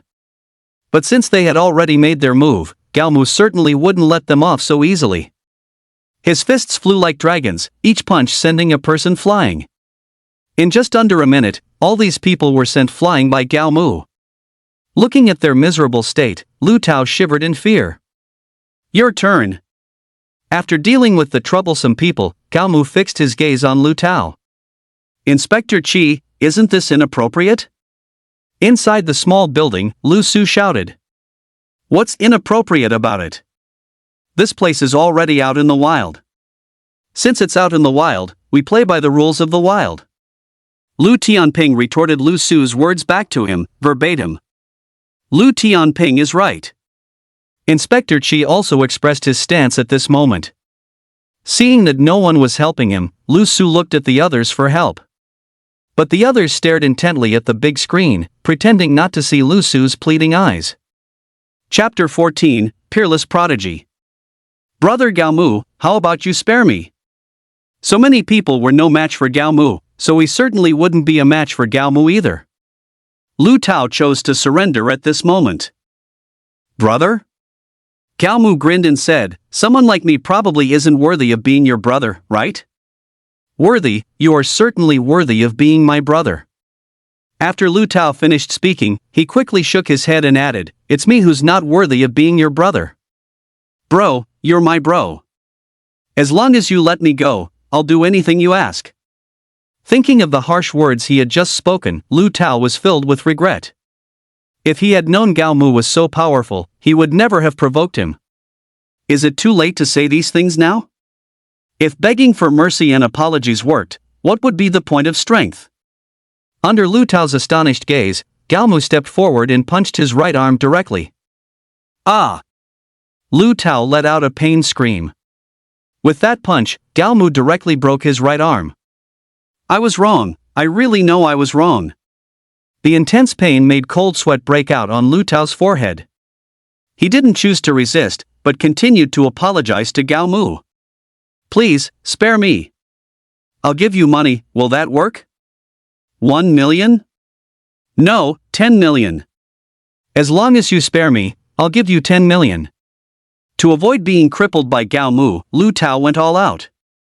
Gao Mu, if you dare to touch my son again, I'll wipe out your entire family. Just then, an angry voice echoed above Gao Mu's head. Gao Mu looked up, scanning left and right, and finally located the source of the sound. It was a loudspeaker, and the voice was coming from it. He looked around again and finally found a camera. Originally, I only wanted to give your son a minor lesson. The thing is, I hate it when people threaten me. Since you've said that, if I don't cripple your son, I'd be letting you down. With that, Gao Mu even gave the camera the middle finger. Lu Su watched Gao Mu on the screen, comforting himself. He wouldn't dare, he wouldn't dare. How dare he? Lu Su suddenly yelled. On the screen, Gao Mu smiled as he walked up to Lu Tao, and directly snapped both of his arms. The intense pain caused Lu Su to pass out instantly. I'm going to kill him, I'm going to kill him. Lu Su screamed. The people around him looked at Lu Su with schadenfreude. No killing in the base city, Inspector Chi's faint voice rang out. Hearing this voice, Lu Su instantly calmed down. Inside the high wall, Gao Mu looked at Lu Tao, who had already passed out, shook his head, and sneered, I thought you were something, but you're nothing more than this. He gave a provocative glance in the direction of the camera, then walked towards the entrance. Warning! Warning! The east wall has breached. Everyone evacuate immediately. Warning! Warning! The east wall has breached. Everyone evacuate immediately. Warning! Warning! The east wall has breached. Everyone evacuate immediately. Piercing warning sounds echoed within the high wall. Before Gao Mu could even react, he felt a dangerous aura approaching him. Inside the small building, Inspector Chi looked at the screen and asked with a frown, what happened? The staff frantically switched cameras to check the situation. The east wall has breached, and a silver grade has entered. A staff member said. Upon hearing this, everyone present was shocked. For them, a silver grade could be dealt with single-handedly. For the people inside the high walls, however, a silver tier exotic beast was a disaster. I'm coming right over. Whether it was Gao Mu or other testers, they were all valuable assets to Shin Chongqing. He had to get these people out of the high walls before the silver tier exotic beast slaughtered them. I'm coming too. Lu Tianping didn't care about others, but he had to ensure Gao Mu's safety. God has eyes, God has eyes. As everyone was preparing for the rescue, Lu Su cried out hysterically. You crippled my son, let's see if you die today. Lu Su's morbid appearance made Chief Inspector Chi frown. If I remember correctly, your son seems to be in there too, right? And it seems he's still unconscious. I don't know Gao Mu's personality, but others would definitely not mind sending your son to the silver tier exotic beast to buy them time to escape. Lu Tianping's words were like a bucket of cold water poured over Lu Su's head. Yes, yes, yes. He shouted. I also need to save my son. Without waiting for others to react, Lu Su rushed out of the small building. Chief Inspector Chi said to Lu Tianping, protect Gao Mu, never mind the others. Lu Tianping didn't show much surprise at Chief Inspector Chi's indifference. After all, the world of martial artists was far more brutal than that of ordinary people. Lu Tianping nodded and also rushed out of the small building. Soon, only Chief Inspector Chi was left in the small building. He rubbed his chin, looked at Gao Mu on the big screen, and murmured softly, I hope you can give me a little surprise. While everyone was rushing towards the high walls, Gao Mu also encountered a silver tier exotic beast.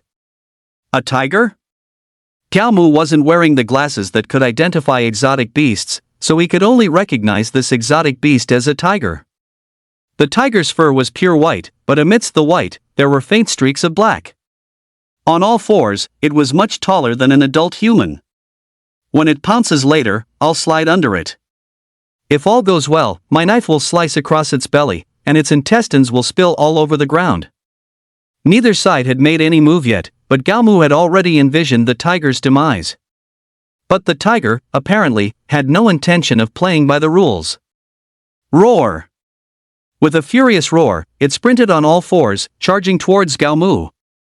What about the promised pounce? What about the promised slide?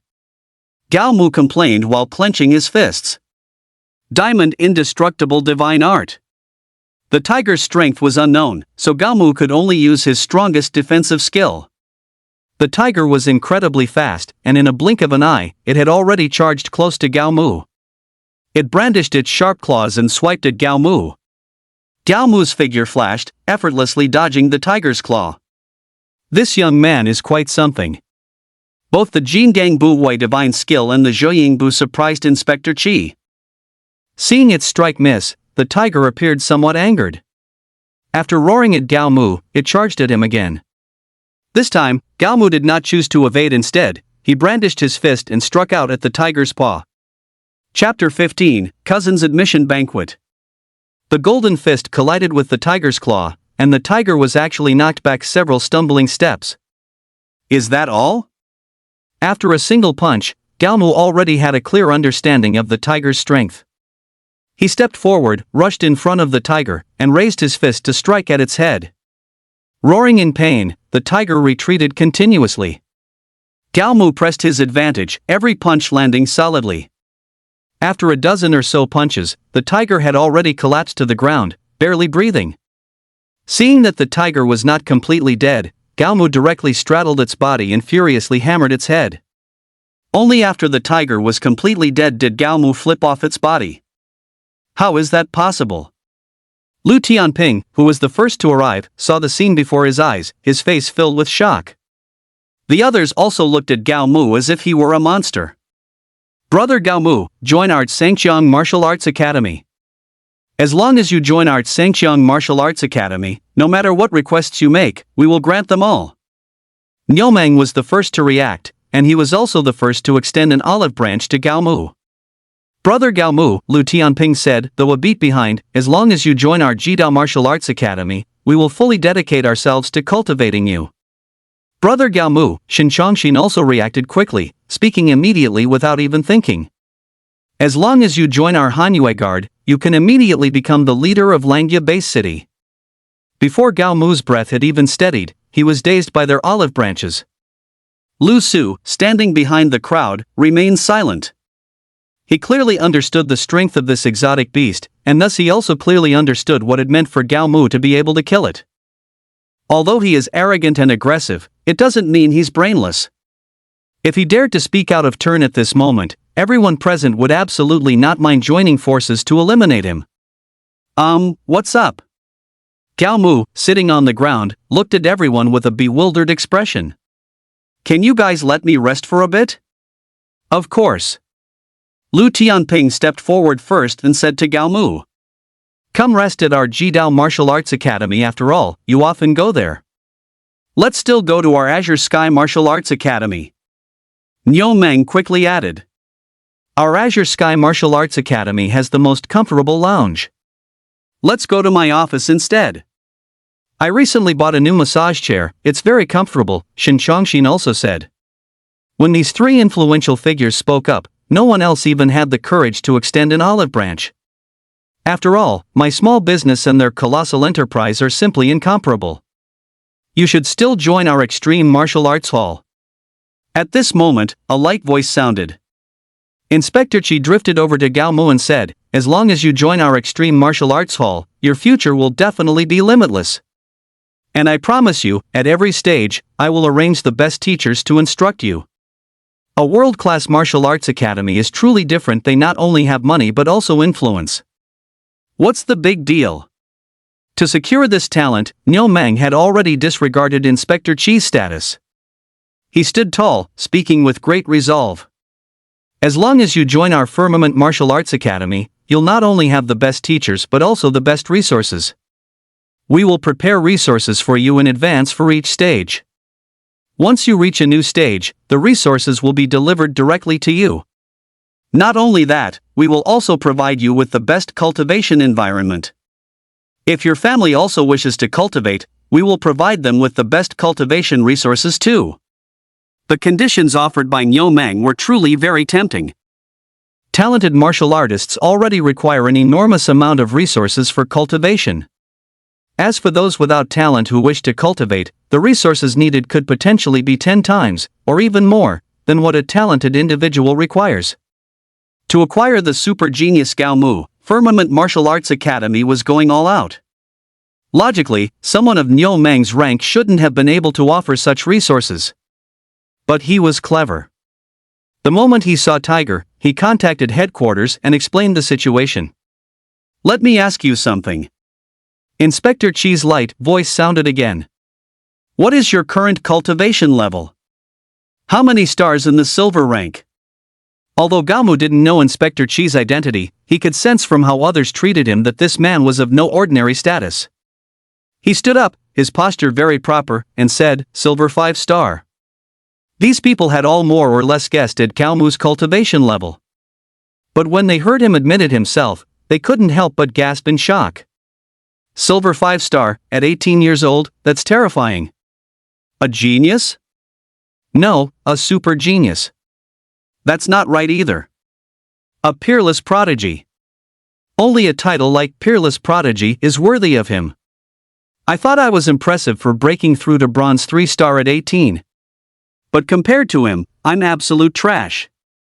Everyone stared at Galmu with shocked expressions. Even the unflappable Inspector Chi couldn't help but feel his lips twitch a couple of times upon hearing the words Silver 5 star. "Join our Apex Martial Hall," Inspector Chi said after composing himself. "I will personally guide you. You'll also have weekly guidance from a director and monthly guidance from a vice hall master. Every year, the hall master himself will also personally guide you for a few days." The hall master of the Apex Martial Hall was the current #1 expert on Earth. To be personally guided by such a figure was something many people wouldn't even dare to dream of. But Galmu didn't speak, instead falling into thought. After a moment of contemplation, he spoke, "I need to think it over carefully and discuss it with my family." Galmu's polite refusal was beyond everyone's expectations. Very well. Inspector Chi didn't seem too surprised by Galmu's polite refusal. After all, a peerless prodigy who could achieve such a cultivation level at this age would surely have a relatively calm mind. Inspector Chi was giving Galmu too much credit. The reason Galmu politely refused was that his mind was currently in chaos. Apex Martial Hall, Firmament Martial Hall, Shake Rock Guards, he truly didn't know which one to join. In terms of offers, the Apex Martial Halls was undoubtedly the most tempting. But the Firmament Martial Hall's unconditional support for his relatives was also very appealing to him. The Shake Rock Guards offer wasn't great, but as someone who had dreamed of being a soldier since childhood, the one he most wanted to join was actually the Shake Rock Guards. There is one thing I must emphasize. Inspector Chi looked around at everyone, his expression serious. No matter which side he ultimately joins, he is a talent of our Huaxia. I do not wish for a talent like this to meet with any sort of mishap.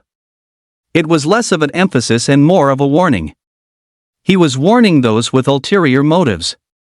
Sign in.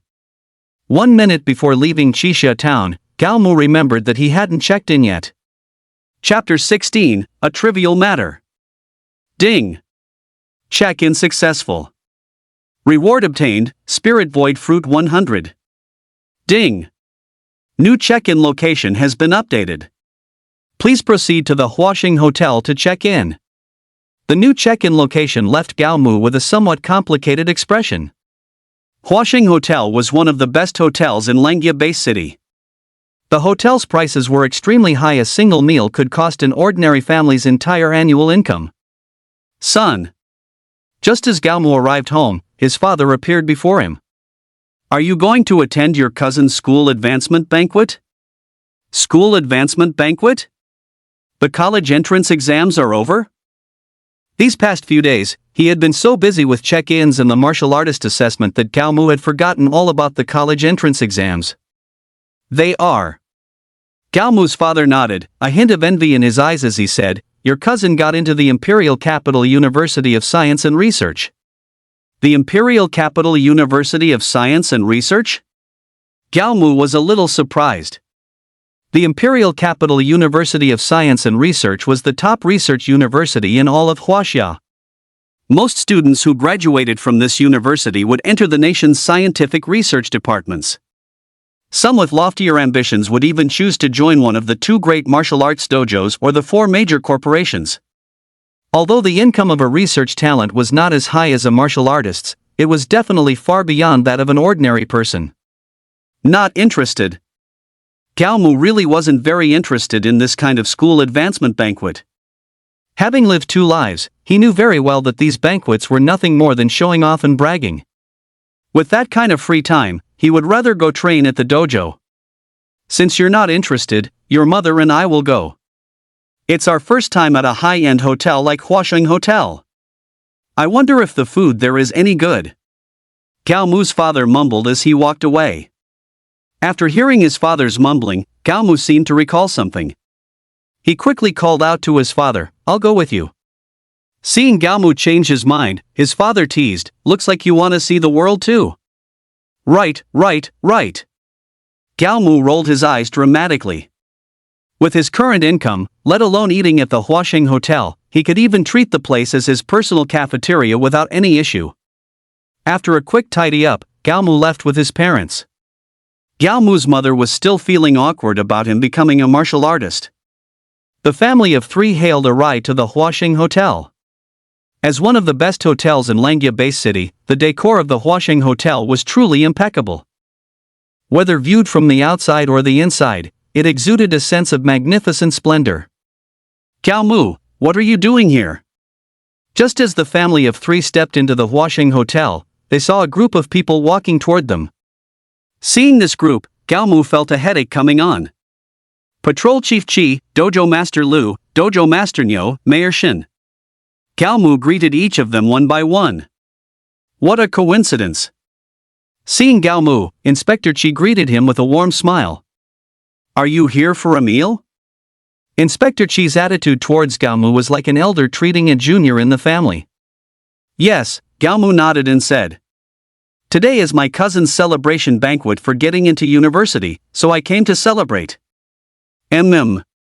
Inspector Chi nodded and said to Lu Tianping beside him, "Ask for the room number later." "I'll take care of the bill for Gao Mu's room." "Yes," Lu Tianping nodded. After a few more simple pleasantries, the family of 3 continued on their way. Who were those people just now? Of the 4, Gao Mu's father had only seen Lu Tianping.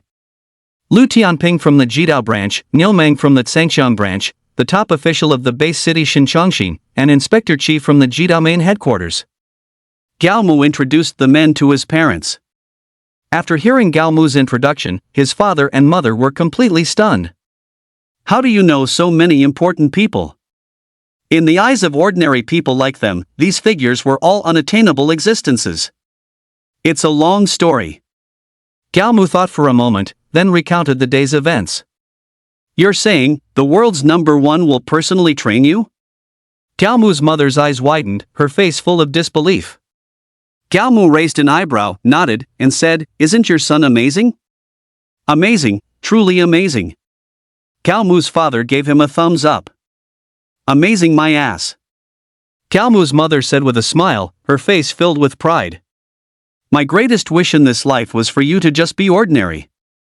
Though she said that, the ever-rising corners of her mouth betrayed her true feelings. They truly didn't expect Gao Mu to achieve great things.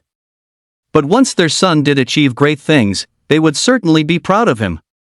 The family chatted and laughed, and the unhappiness that had been weighing on Gao Mu's mother's heart gradually dissipated. "Sister, brother-in-law, you're here." Pushing open the door to a luxurious private room, a middle-aged woman welcomed them very happily. "What took you so long?" Gao Mu's mother smiled and said to her older sister, "We ran into some acquaintances outside just now and exchanged a few words." Gao Mu stood behind his mother, looking around the private room. He knew almost everyone in the room. Only one girl was a new face to him. At his aunt's arrangement, Gao Mu's family took their seats. Whether it was intentional or not, their seats were positioned with their backs to the private room's door.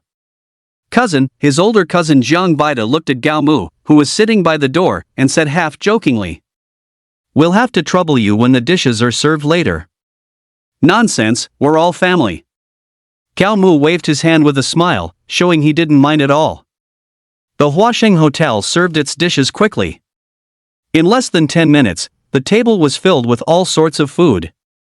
"Let me propose a toast." Once all the dishes were on the table, Jiang Vida was the first to stand up. Playing the part of the host, he raised his glass to everyone and said, "Thank you all for coming to my school acceptance banquet." Everyone raised their glasses in return, offering their congratulations to Jiang Vida. "Vida, you're sure to have a bright future. When you've made it big, don't forget about us relatives." I heard that both the Jido and Sanxiang martial arts gyms are interested in you. After you graduate, you'll probably join one of them directly, right? I heard the authorities even gave you a very generous scholarship. Going to school without spending a dime, you're truly amazing.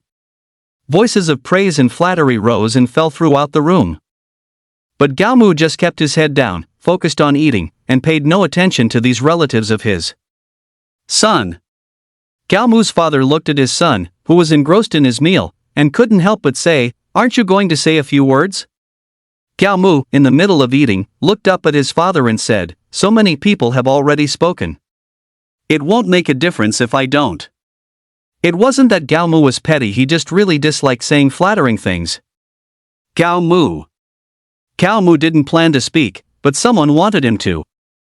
Jiang Vida looked at Gao Mu, who was focused on eating, and frowned. "Aren't you going to say something?" Chapter 17, Joining the Military. Linshan Villa, Lu Tao's home. Lu Tao's mother looked at her son lying on the bed, tears streaming down her face. My son really can't cultivate anymore?" Lu Su stood to the side, his face dark as he nodded. "Are you useless?" Lu Tao's mother roared at Lu Su. "You were clearly right there. Why didn't you stop it?" Did Lu Su not want to stop it? Lu Tao was his own son, after all. But the problem was, could he have stopped it? A joint regulation stipulated that no non-participants were allowed to enter the martial artist assessment grounds. Anyone who violated the rule would be killed on the spot. That's enough. Already agitated, Lu Su waved his hand impatiently and yelled at his wife. "You think I didn't want to stop it? Is the martial artist assessment something I can interfere with? Why are you yelling at me?" Lu Su's wife was no pushover either. She yelled back at Lu Su, "If you have the guts, go yell at the person who bullied our son." Lu Su fell silent, his head bowed. "Are we just going to let this go?" Seeing Lu Su's silence, his wife continued. "Are you not going to avenge our son?" Lu Su shook his head, his voice low. "The person who hurt our son is a hot commodity right now. If we act rashly against him, we could very well displease the two major martial arts dojos and the higher-ups." Lu Su didn't finish his sentence, but his meaning was crystal clear. "I don't care." The woman had given up on thinking, continuing to scream at Lu Su. "If you don't avenge our son, then we're getting a divorce." This time, Lu Su said nothing. His current status and achievements were largely due to his wife's family. If his wife divorced him, not only would his future be bleak, but his current position might also be in jeopardy. He rubbed his throbbing temples and said to his wife, "Let me think about it. If we can't touch him, then we'll touch his family." The woman said viciously from the side. His wife's suggestion gave Lu Su a good idea. He pondered for a moment and said, "Then let's go with that plan." Under the dim light, Lu Su's eyes and expression were grim. Shanghua Hotel, in a private room. Gao Mu put down his chopsticks and looked at Jiang Vida with a smile. "Then I'll take this opportunity to wish you, cousin, a bright and promising future." Seeing Gao Mu's sincerity, Jiang Vida nodded in satisfaction. "By the way, Gao Mu, I heard you didn't take the college entrance exam?" Just as Jiang Vida sat down, his father, who was sitting next to him and was also Gao Mu's uncle, spoke up. "That's right." Gao Mu put down the chopsticks he had just picked up. "I was expelled from school a few days before the exam. That's quite a pity." While his uncle expressed his regret, his eyes were filled with schadenfreude. "You should have told me about this sooner. I know your school's principal. If I had spoken to him, he might not have expelled you." "Thank you, uncle." Gao Mu still had his manners. "As for not taking the college entrance exam, I don't regret it at all." "So what are your plans for the future?" his uncle continued to ask, feigning concern. "I'll probably take the path of a martial artist. After all, I'm quite talented in martial arts," Gao Mu said truthfully. "But sometimes, the truth isn't always believed. Cousin, if I remember correctly, you were among the worst in terms of martial arts talent at your school, weren't you?" His younger female cousin put down her chopsticks at this moment and spoke up. This younger cousin didn't attend the same school as Gao Mu, but she had a good friend who did. So, while she couldn't say she knew everything about Gao Mu's school situation, she definitely knew the gist of it. My martial arts talent is decent. I just passed the martial artist assessment today and became an official martial artist. Gao Mu didn't refute his little cousin, but said it in a very relaxed manner. The private room instantly fell into absolute silence. Everyone put down their chopsticks and glasses, staring at Gao Mu with shock in their eyes. Cousin, are you serious? As the man of the hour, Jiang Vita didn't want Gao Mu to steal his thunder. He stared directly at Gao Mu and said very seriously, "You better not be bragging for some reason." Gao Mu smiled and nodded. "What I said is true." "I don't believe you, not unless you can show some proof." Jiang Vita's voice cracked a little as he said this. He was supposed to be the star of the show today. This banquet was supposed to be for his university acceptance. He didn't want to play second fiddle, and he certainly didn't want to be outshone by Gao Mu. "I can't prove it." Normally, after passing the martial artist assessment, Gao Mu would have received a medal to prove his status as a martial artist. But today's assessment had been strange from start to finish. So, the bigwigs had discussed it and decided to investigate things thoroughly before issuing the martial artist medals. That was why Gao Mu hadn't received his medal. "You can't prove it? Then you're full of shit." Jiang Vita was getting agitated. Seeing Jiang Vita so worked up, Gao Mu shook his head repeatedly. "What do you mean by shaking your head? Was I wrong?" Jiang Vita pressed him relentlessly. But Gao Mu couldn't be bothered to argue with him. "Whatever you say." The two of them were simply not on the same level anymore, and Gao Mu couldn't be bothered to waste his breath on him. If it weren't for the fact that this was a new check-in location, he wouldn't have even come to Jiang Vita's acceptance banquet. "Alright, let's all continue eating." Seeing the atmosphere turn a bit awkward, Jiang Vita's father stood up and said. Everyone nodded and picked up their chopsticks to eat again. Gao Mu had just picked up his chopsticks and taken a couple of bites when the door to the private room was pushed open. "Old brother Jiang, I heard your son got into the Imperial Capital University of Science and Research." "Congratulations." Shin Jun, holding a wine glass, walked in from outside, slightly tipsy. "Old brother Shin, same to you, same to you." When Gao Mu turned and saw Shin Jun, his brow furrowed slightly. "Gao Mu?" Shin Jun also noticed Gao Mu in the room at that moment. After a brief pause, he slurred, his breath reeking of alcohol, "What are you doing here? I remember you didn't take the Gaokao."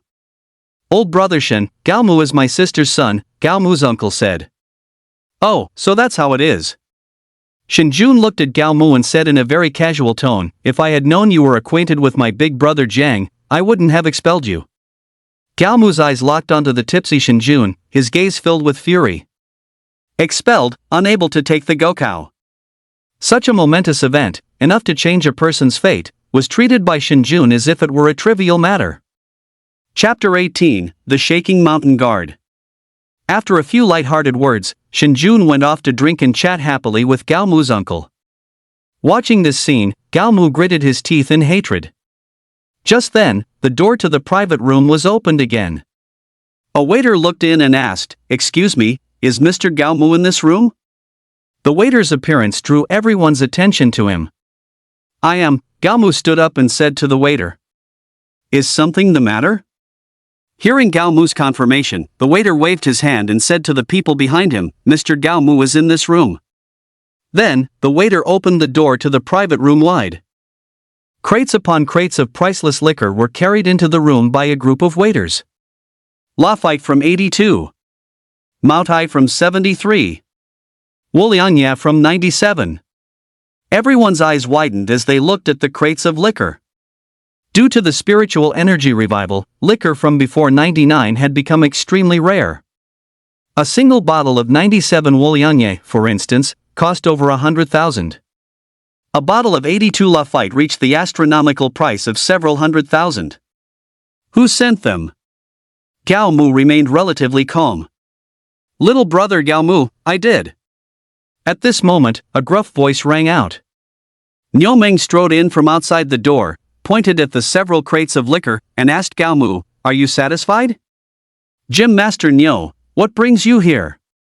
"Please, have a seat, have a seat." Shin Jun suddenly sprang up from his seat and rushed to Niu Meng's side in just a few strides. "Who are you?" Although Shin Jun was the principal of number 1 high school, he had absolutely no standing in front of a big shot like Niu Meng. Shin Jun didn't feel awkward, however, and introduced himself with a smile. "I'm the principal of number 1 high school." "Oh." Niu Meng responded perfunctorily, then continued to smile at Gao Mu. "Little brother Gao Mu, are you satisfied with these?" Before Gao Mu could speak, Shin Jun interjected, "Gym Master Nyo, you two know each other? Are you annoying or what?" Shin Jun's interruption greatly displeased Niu Meng. He glared at Shin Jun and said, "If you dare to speak out of turn again, I'll kill you." Niu Meng's threat scared Shin Jun so much that cold sweat broke out on his forehead. "Thank you, Gym Master Nyo." "You've gone to too much trouble," Gao Mu said to Niu Meng with a smile. "Old Nyo, you're usually so simple and honest. What's with this little trick you're pulling on me?" Just then, Shin Chongxin also walked in from outside. He wasn't as extravagant as Niu Meng, he merely walked in carrying a tray. On the tray were several red booklets. "This is the real estate for all the high-end residential complexes in Langya Base City. As long as you're willing, they're all yours." Shin Chongxin walked up to Gao Mu, pushed the tray towards him, his meaning crystal clear. "You two look honest and sincere, but I didn't expect you to pull a fast one on me." Lu Tianping's voice also rang out at this moment. He neither carried wine nor held a tray, but came empty-handed. "Have you made up your mind, little brother Gao Mu? Will you join our Jidao martial arts school? Or will you join our Jidao martial arts school? Or perhaps, will you join our Jidao martial arts school?" Lu Tianping was very confident. Gao Mu was also puzzled, wondering where his confidence came from. Everyone in the room recognized these three individuals. And everyone present understood what they were saying. But when they tried to put it all together, they found themselves a little confused. "Gentlemen, could there be some kind of misunderstanding here?" The three top-tier factions were inviting Gao Mu to join them, which meant Gao Mu had something that made him worth fighting over.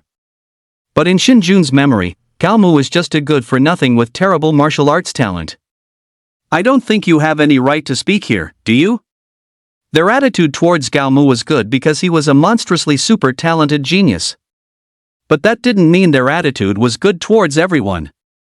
Lu Tianping's glare made Shin Jun immediately shut his mouth. "Dad, Mom, who do you think I should join?" Gao Mu decided to toss this question to his parents. After a slight pause, Gao Mu's father straightened his back and said, "It's up to you. You decide your own life." Gao Mu's mother didn't speak, merely looking at her son with a gratified expression. "Whoever can make him suffer eternal damnation, I'll join them."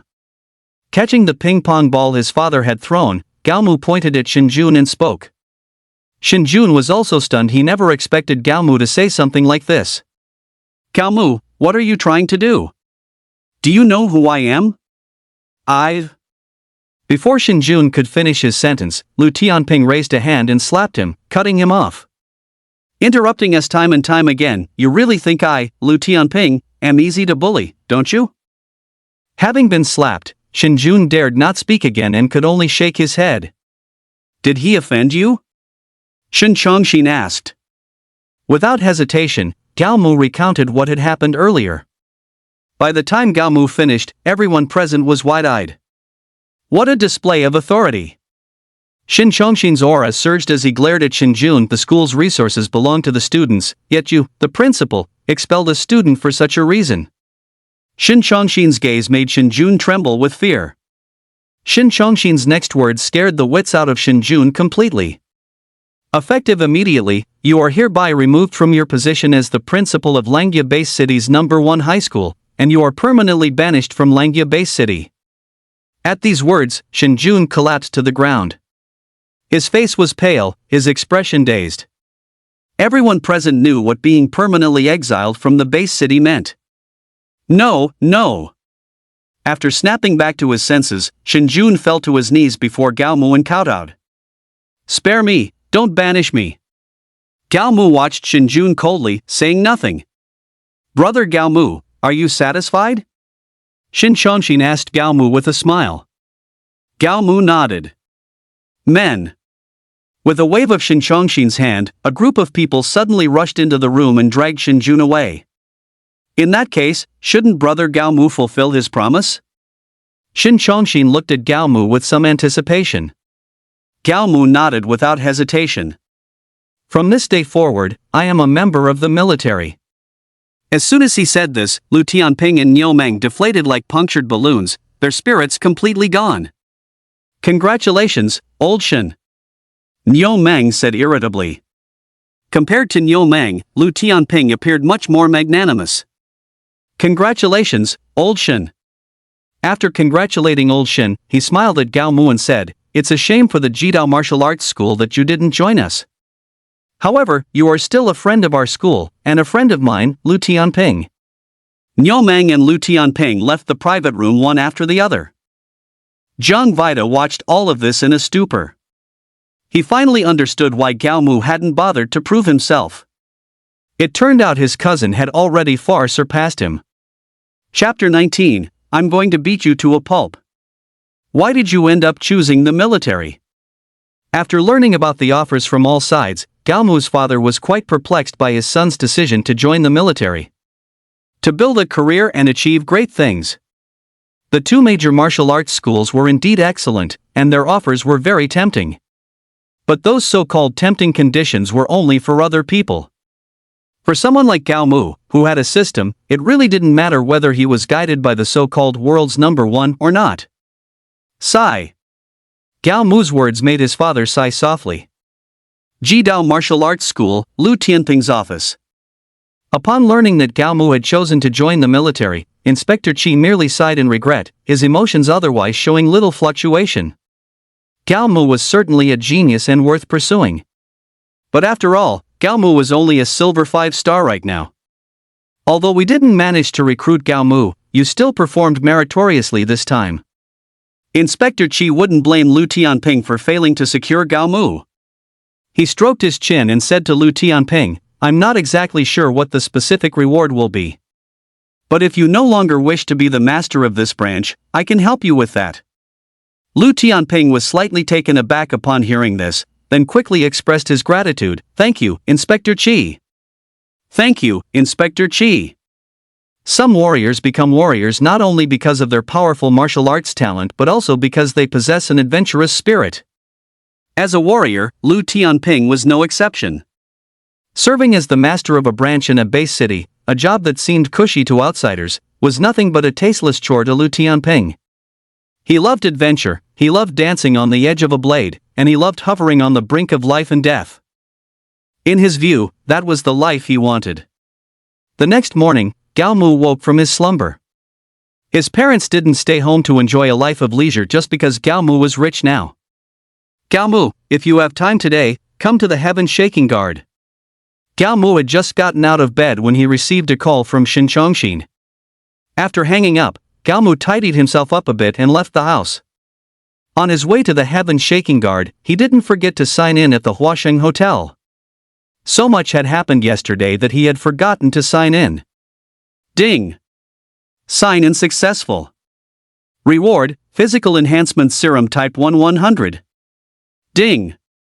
New sign-in location has been updated. Please proceed to the Heaven Shaking Guard headquarters to sign in.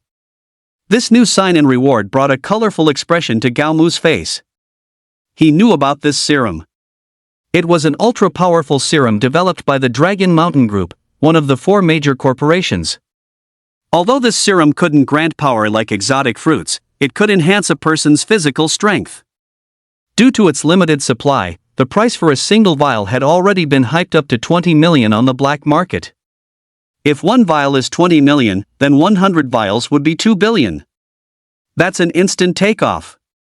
Gao Mu was ecstatic. But to be honest, he had no intention of selling it. This stuff was a top-tier item that you couldn't find even if you tried. Moreover, it had no side effects. If he used all 100 vials on himself and combined it with the indestructible Vajra technique, Gao Mu's body would reach an incredibly terrifying level. We're here.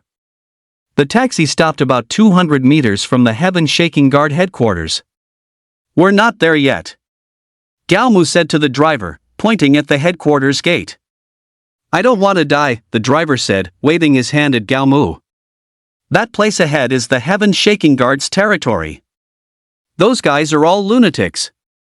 Gao Mu didn't intend to give the driver any more trouble. He nodded, paid the fare, and got out of the car. Seeing Gao Mu exit the car, the driver sped away as if fleeing for his life. Is this place really that scary? Gao Mu grumbled to himself as he walked toward the headquarters. When he was less than 5 meters from the headquarters gate, a voice called out from nearby, "The area ahead is the heaven-shaking guard headquarters. Please do not proceed any further." Gao Mu looked toward the main gate and shouted, "I'm here to report." Report? The main gate slowly opened, and a group of 4 or 5 people walked out. Are you Gao Mu? The middle-aged man in the lead sized Gao Mu up, his brows slightly furrowed. Gao Mu nodded. Doesn't look like much. When did our Shake Rock guard become a shelter? Look at this kid. He didn't pull some strings to get in, did he? It seemed Shin Changshin hadn't told them about Gao Mu's true cultivation level, otherwise, they wouldn't have this attitude. I hear you're a young genius? The middle-aged man continued to scrutinize Gao Mu. A young genius? I wouldn't say that. I just work a little harder than others, Gao Mu replied modestly. Guang Tao, you go test him. The middle-aged man took a step back. A young man, much older than Gao Mu, stepped forward with a grin and said to the others, "Wouldn't I be bullying him if I tested him?" Bullying me? I don't think so. Since they were planning to put him in his place, Gao Mu certainly couldn't back down now. After all, you might not actually be my match. As soon as he said this, everyone, including the middle-aged man, was slightly stunned. Well, are all young people this arrogant nowadays? Gao Mu's arrogance greatly displeased the middle-aged man. The others in the group also frowned at Gao Mu's audacity. Kid, you've successfully pissed me off. As Guang Tao spoke, he took a step forward, unleashing his full aura. Gao Mu shook his head slightly and also took a step forward. Seeing Gao Mu's fearlessness, Guang Tao's lips curled into a smirk. Since you've come to report to the Shake Rock Guard, he said with interest, I'll teach you the first lesson for free. Newbies must always respect their elders. Guang Tao shouted, lunging straight at Gao Mu. Indestructible Vajra divine art. If there was one thing Gao Mu had in spades, it was extreme caution. When they saw Gao Mu's body covered in a golden glow, the others all showed looks of curiosity. By this time, Guang Tao had already closed in on Gao Mu. Gao Mu couldn't be bothered to pretend anymore and threw a punch straight out. Bang! Gao Mu's fist struck Guang Tao's body directly. Unsurprisingly, Guang Tao was sent flying backward by Gao Mu's blow. In midair, he even spat out a mouthful of blood. After landing, he fainted on the spot. Is that all? Gao Mu shook his fist, his face filled with disdain. The middle-aged man's expression had now turned incredibly ugly. I'll go take him on. Another man jumped out from behind the middle-aged man and charged at Gao Mu. But his outcome was much the same as Guang Tao's. It seems you really are a young genius. The middle-aged man gestured for the people behind him to stay put, then said to Gao Mu, since you're so strong, I'll come test you myself. Chapter 20, Departure, Looming City. The middle-aged man's strength was clearly far superior to Guang Tao's. He rushed toward Gao Mu, throwing a punch as he approached. Both his movement speed and the speed of his punch were much faster than Guang Tao's. But in Gao Mu's eyes, there was no difference between him and Guang Tao. With a sudden burst of power from his legs, Gao Mu's figure flashed, and he appeared directly behind the middle-aged man. When the middle-aged man saw Gao Mu disappear from in front of him, his heart leaped in shock. By the time he reacted, Gao Mu was already behind him. A show of force? That sort of thing is just too crude. Gao Mu's voice sounded from behind the middle-aged man. Immediately after, the middle-aged man felt a sharp pain in his back, and then he knew no more. Looking at the middle-aged man on the ground, Gao Mu shook his head and said, "Is this all you've got? I thought you guys were supposed to be impressive." The remaining few who hadn't attacked Gao Mu, while not exactly trembling in fear, didn't dare to make any other moves. "Brother Gao Mu, welcome to the Hanyue Guard." Just then, a man walked out from within the main gate. This man was tall and sturdily built, with fists the size of clay pots. "Who are you?" Gao Mu looked at the man with a hint of vigilance. The man smiled slightly and introduced himself, Liao Yang, trainee squad leader of the Hanyue Guard. "Well, damn. You guys really aren't treating me like a person," Gao Mu blurted out. "I'm a young prodigy, for crying out loud. What's the meaning of sending a trainee squad leader to greet me?" Gao Mu was unfamiliar with the ranking system of the Hanyue Guard, so he jumped to the conclusion that a trainee squad leader was a very low rank. "Did you know?" Liao Yang wasn't annoyed by Gao Mu's offense. He smiled at Gao Mu and explained, "In a Tier 5 base city, the highest ranking officer of the Hanyue Guard is just a squad leader." Gao Mu looked at Liao Yang, somewhat speechless. Fine. He couldn't be bothered to waste any more words with Liao Yang. He said to him, "So can I report for duty now?" "Not yet." Liao Yang waved his hand with a smile. "Unless you..." Before Liao Yang could finish his sentence, Gao Mu charged directly toward him. After a moment of surprise, Liao Yang shook his head and said, "You could at least let me finish talking." Young people these days are so impatient. Liao Yang's tone and expression were very relaxed. He didn't see Gao Mu as an opponent at all. A trainee squad leader was second only to the squad leader. In other words, his strength was second only to the squad leader here. Although his strength wasn't equal to a full squad leader's, he had just barely crossed the threshold of silver, being a 1-star gold rank martial artist. When Liao Yang clashed with Gao Mu, a flash of shock crossed his face. Even he didn't know Gao Mu's true strength. In his view, Gao Mu was merely a bronze rank martial artist. After all, he was only 18 years old. But after they clashed, Liao Yang knew he was wrong. This young man's true strength far exceeded his expectations. A little interesting. Seeing that a single strike hadn't defeated Liao Yang, Gao Mu's interest was piqued. "You're no match for me." After a few moves, Liao Yang was the first to speak. "Our rule is, as long as you can last 10 minutes against me, you can report for duty." Somewhat worked up, Gao Mu roared furiously, "To hell with 10 minutes, I'm going to beat the crap out of you today." All-secret art. The fully mastered all-secret art could instantly increase Gao Mu's strength tenfold. And his original strength of 50,000 jin, under the amplification of the all-secret art, became 500,000 jin. In other words, he now possessed the strength of a gold 5-star. "Beat the crap out of me? You're still too green." Liao Yang was about to mock Gao Mu for overestimating himself. But Gao Mu's next punch made his expression change drastically. How is that possible? After being knocked back several steps by Gao Mu's punch, Liao Yang's face had already turned somewhat pale. The power that Gao Mu had suddenly erupted with was something even he couldn't parry. What kind of monster is this? Liao Yang stared at Gao Mu, his eyes filled with shock.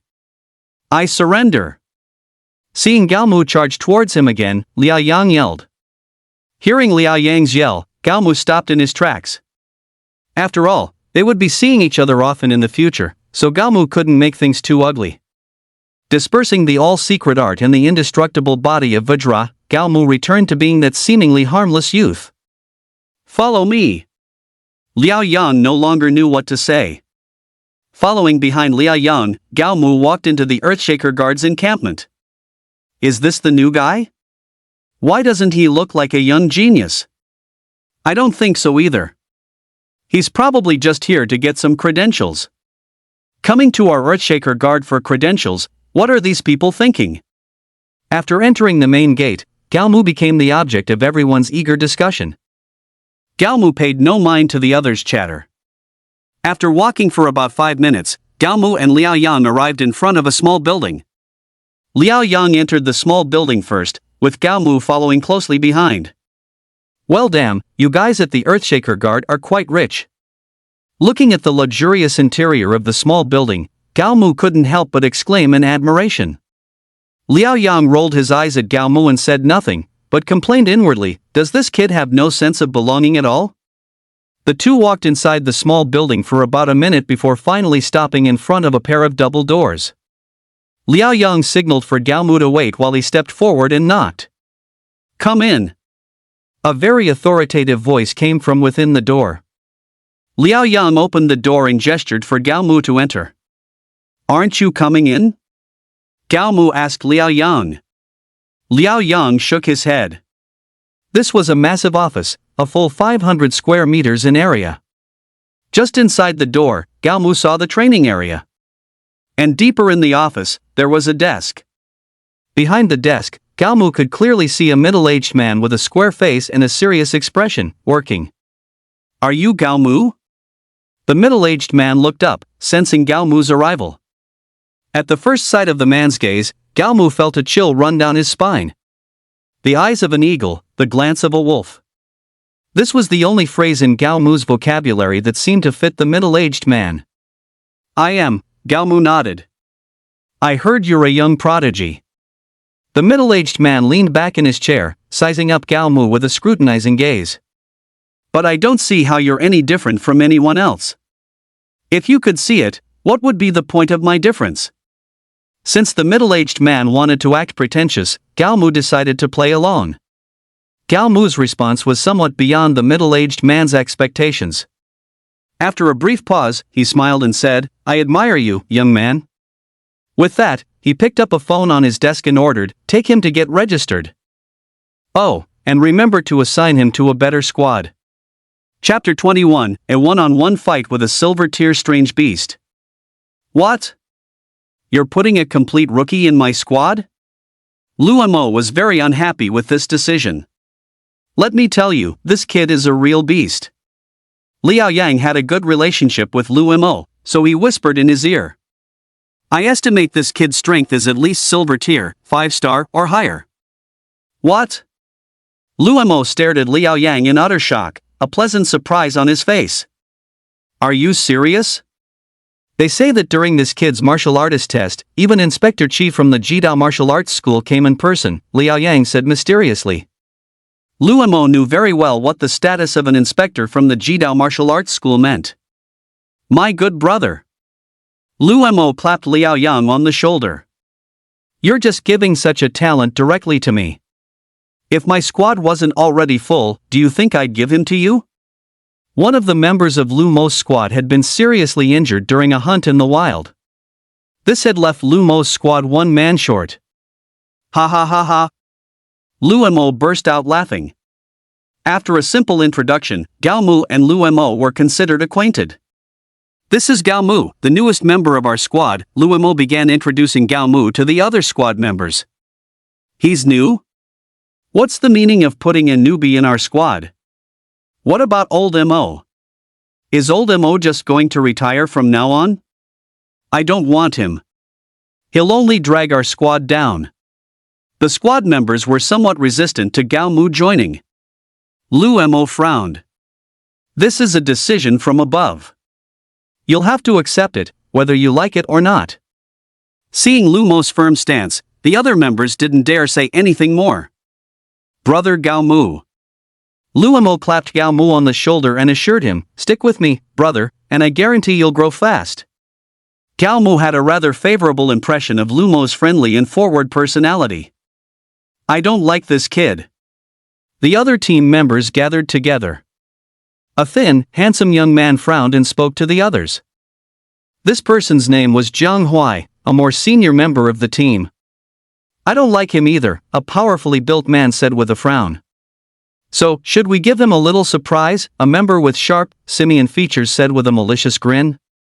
"Our team is going out to hunt in the wild tomorrow anyway." "Good idea," Zhang Huai said, his eyes glinting fiercely. "We don't have to be too harsh, just make him quit on his own." "That's not a good idea," said a chubby, honest-looking young man on the team. "If the higher-ups find out." Before the honest-looking young man could finish, Zhang Huai cut him off with a frown. "If you don't say anything, and I don't say anything, how will the higher-ups know?" "Lu Xiaoguang, if you dare run your mouth, I won't mind feeding you to the mutant beasts when we're out in the wild, the sharp-featured member threatened Lu Xiaoguang. I understand. Lu Xiaoguang could only nod, not wanting to be fed to mutant beasts. Sign in. After meeting his teammates, Gao Mu chose to check in. Ding. Check-in successful. Reward received, boundless fruit 100. Ding. New check-in location has been updated. Please proceed to Luming City to check in. Although the new check-in reward was generous, it didn't stir any emotion in Gao Mu. We're going to Luming City to hunt tomorrow. Do you want to prepare in advance? Luomo handed Gao Mu some files as a reminder. Where do we meet tomorrow? The Shaking Mountain Guard didn't operate under military management, so its members didn't have to stay at the base all the time. Let's meet in the square at 10 tomorrow morning. Gao Mu nodded and left the Shaking Mountain Guard's base. Back home, Gao Mu opened the files Luomo had given him. The files indicated that Luming City was a gathering place for silver-tier mutant beasts, and one might occasionally encounter gold-tier ones. The danger level of this place wasn't exactly high, but it wasn't low either. After reading the files, Gao Mu retrieved all the check-in rewards he had accumulated over the past few days. Seeing the 200 mutant fruits and 100 serums, the corners of Gao Mu's eyes twitched as he marveled at the system's immense wealth. Here we go. He ate the mutant fruits and drank the serums. These items, worth billions, were quickly consumed by Gao Mu in their entirety. After letting out a satisfied burp, Gao Mu stood up and felt his strength. Not quite gold rank, but I shouldn't be far off. After all, without a strength tester, Gao Mu could only make a rough estimate. The next morning. Waking from his slumber, Gao Mu grabbed his weapon and rushed to the base city's plaza. Fortunately, he arrived quite early, so he didn't make the other members of the squad wait too long. We're heading into the wilderness today. Same as always, caution is paramount, caution is paramount. The captain, Luomo, said to the team members. Our mission today is to hunt more than 10 silver rank beasts and 1 gold rank beast. After giving his instructions, Luomo began to tell everyone the day's objective. Silver rank beasts are one thing, but with dead weight along for the ride, isn't a gold rank beast a bit difficult? Jiang Huai raised his hand and spoke up at this moment. Luomo looked at Jiang Huai and said, "Don't worry, Gao Mu won't hold us back." "Captain, I really don't understand why you trust him so much."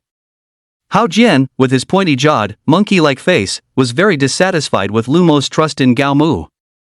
Logically speaking, a trainee member isn't qualified to go into the wilderness. Look, he doesn't even have a weapon. He'll just be a burden to us in the wilderness, the burly Fengyong said, also very resistant to Gao Mu. Lu Xiaoguang didn't speak, just stood there.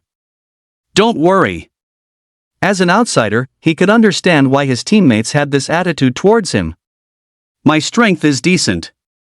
I definitely won't hold everyone back. Ha! Jiang Huai wanted to say more, but Luomo stopped him with a raised hand. Luomo frowned, addressing the team members with clear displeasure. That's enough. Let's get moving. As the only one who knew Gao Mu's true strength, Luomo didn't intend to persuade his team members to believe in him. In the world of martial artists, any words were pale and weak. Only absolute strength could convince others. Since the captain had spoken, no one else dared to say anything more. After checking their equipment, the group boarded their dedicated vehicle and headed toward the city gate.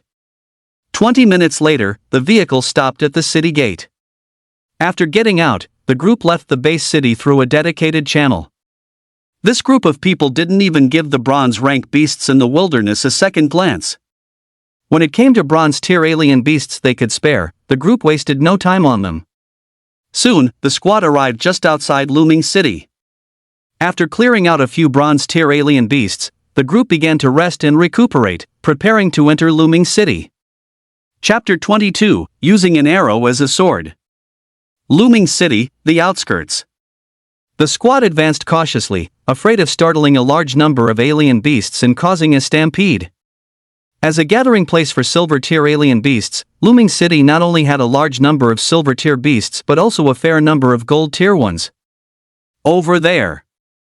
Feng pointed at a lone silver-tier alien beast not far away and said to Luo, "Should we start with that one?" It was a bear-like alien beast, its fur entirely red. A thorn battle bear. Glasses quickly relayed the information about the bear-like beast to Gao Mu. Most are silver tier, but there's a chance they can break through to gold tier. Once they break through to gold, the color of their fur will change. Its weak point is its abdomen. This was another good thing about Glasses, he could provide information on the alien beast's weaknesses. I'll draw it over. Hao Jian took the bow and arrows from his back and said to the others, "We need to take it down as quickly as possible." For a squad like theirs, a single silver-tier alien beast wasn't fearsome. What truly worried them was the battle dragging on for too long, attracting other alien beasts. Make it quick. Everyone, use your best skills. After instructing the other squad members, Luo turned his gaze to Gao Mu and advised him, "For this first beast, you just need to watch. But you must pay close attention to our teamwork. You won't get many chances to observe, so cherish this one." Gao Mu nodded, indicating he understood. "I really don't know why we had to bring him out into the wild. And to such a dangerous place, a gathering spot for silver-tier alien beasts," Jiang Huai muttered under his breath. Luo heard Jiang Huai's muttering, but he pretended not to. "Hao Jian," he commanded, "prepare to pull the mob." After shooting Gao Mu a dissatisfied glance, Hao Jian knocked an arrow and drew his bow. Swoosh! Hao Jian's arrow struck the thorn battle bear with perfect accuracy. The thorn battle bear's hide was thick, yet Hao Jian's arrow still managed to pierce its skin. Roar! Wincing in pain, the thorn battle bear let out a furious roar. Not good. Luo's expression changed drastically. Finish this quickly and let's get out of here. He wasn't sure if the thorn battle bear's roar would attract other alien beasts. The rest of the squad also tightened their grips on their weapons, ready for battle. The thorn battle bear quickly located its despicable ambusher. Shaking its massive body, it charged swiftly toward the squad. Go! Luo was the first to act. Wielding his battle saber, he charged directly in front of the thorn battle bear. He raised his war blade high and slashed directly at the thorn warbear. Although this strike didn't kill the thorn warbear in one hit, it still left it heavily injured. After being wounded, the thorn warbear's eyes turned blood red. Jiang Huai and Feng also charged forward at this moment. Jiang Huai's weapon was a long sword, while Feng's were two short axes. Although their attack power was not as strong as Luo's, they still inflicted considerable damage on the thorn warbear. In just under 3 minutes, the trio, with the support of Hao Jian and Lu Xiaoguang, finished off the thorn warbear. Hurry up and clear the battlefield, Luo commanded. Jiang Huai and Feng, with great coordination, squatted down and began to carve up the thorn warbear. Hao Jian and Lu Xiaoguang were responsible for standing guard. The carving continued for 3 minutes. Jiang Huai was the first to stand up. Done. Luo glanced at the warbear's corpse and nodded. Let's go, quickly. The roar and the smell of blood will definitely attract other beasts. As Luo's voice fell, the group began to move quickly in one direction. Along the way, they avoided many beasts. In a clearing devoid of beasts, the team came to a stop.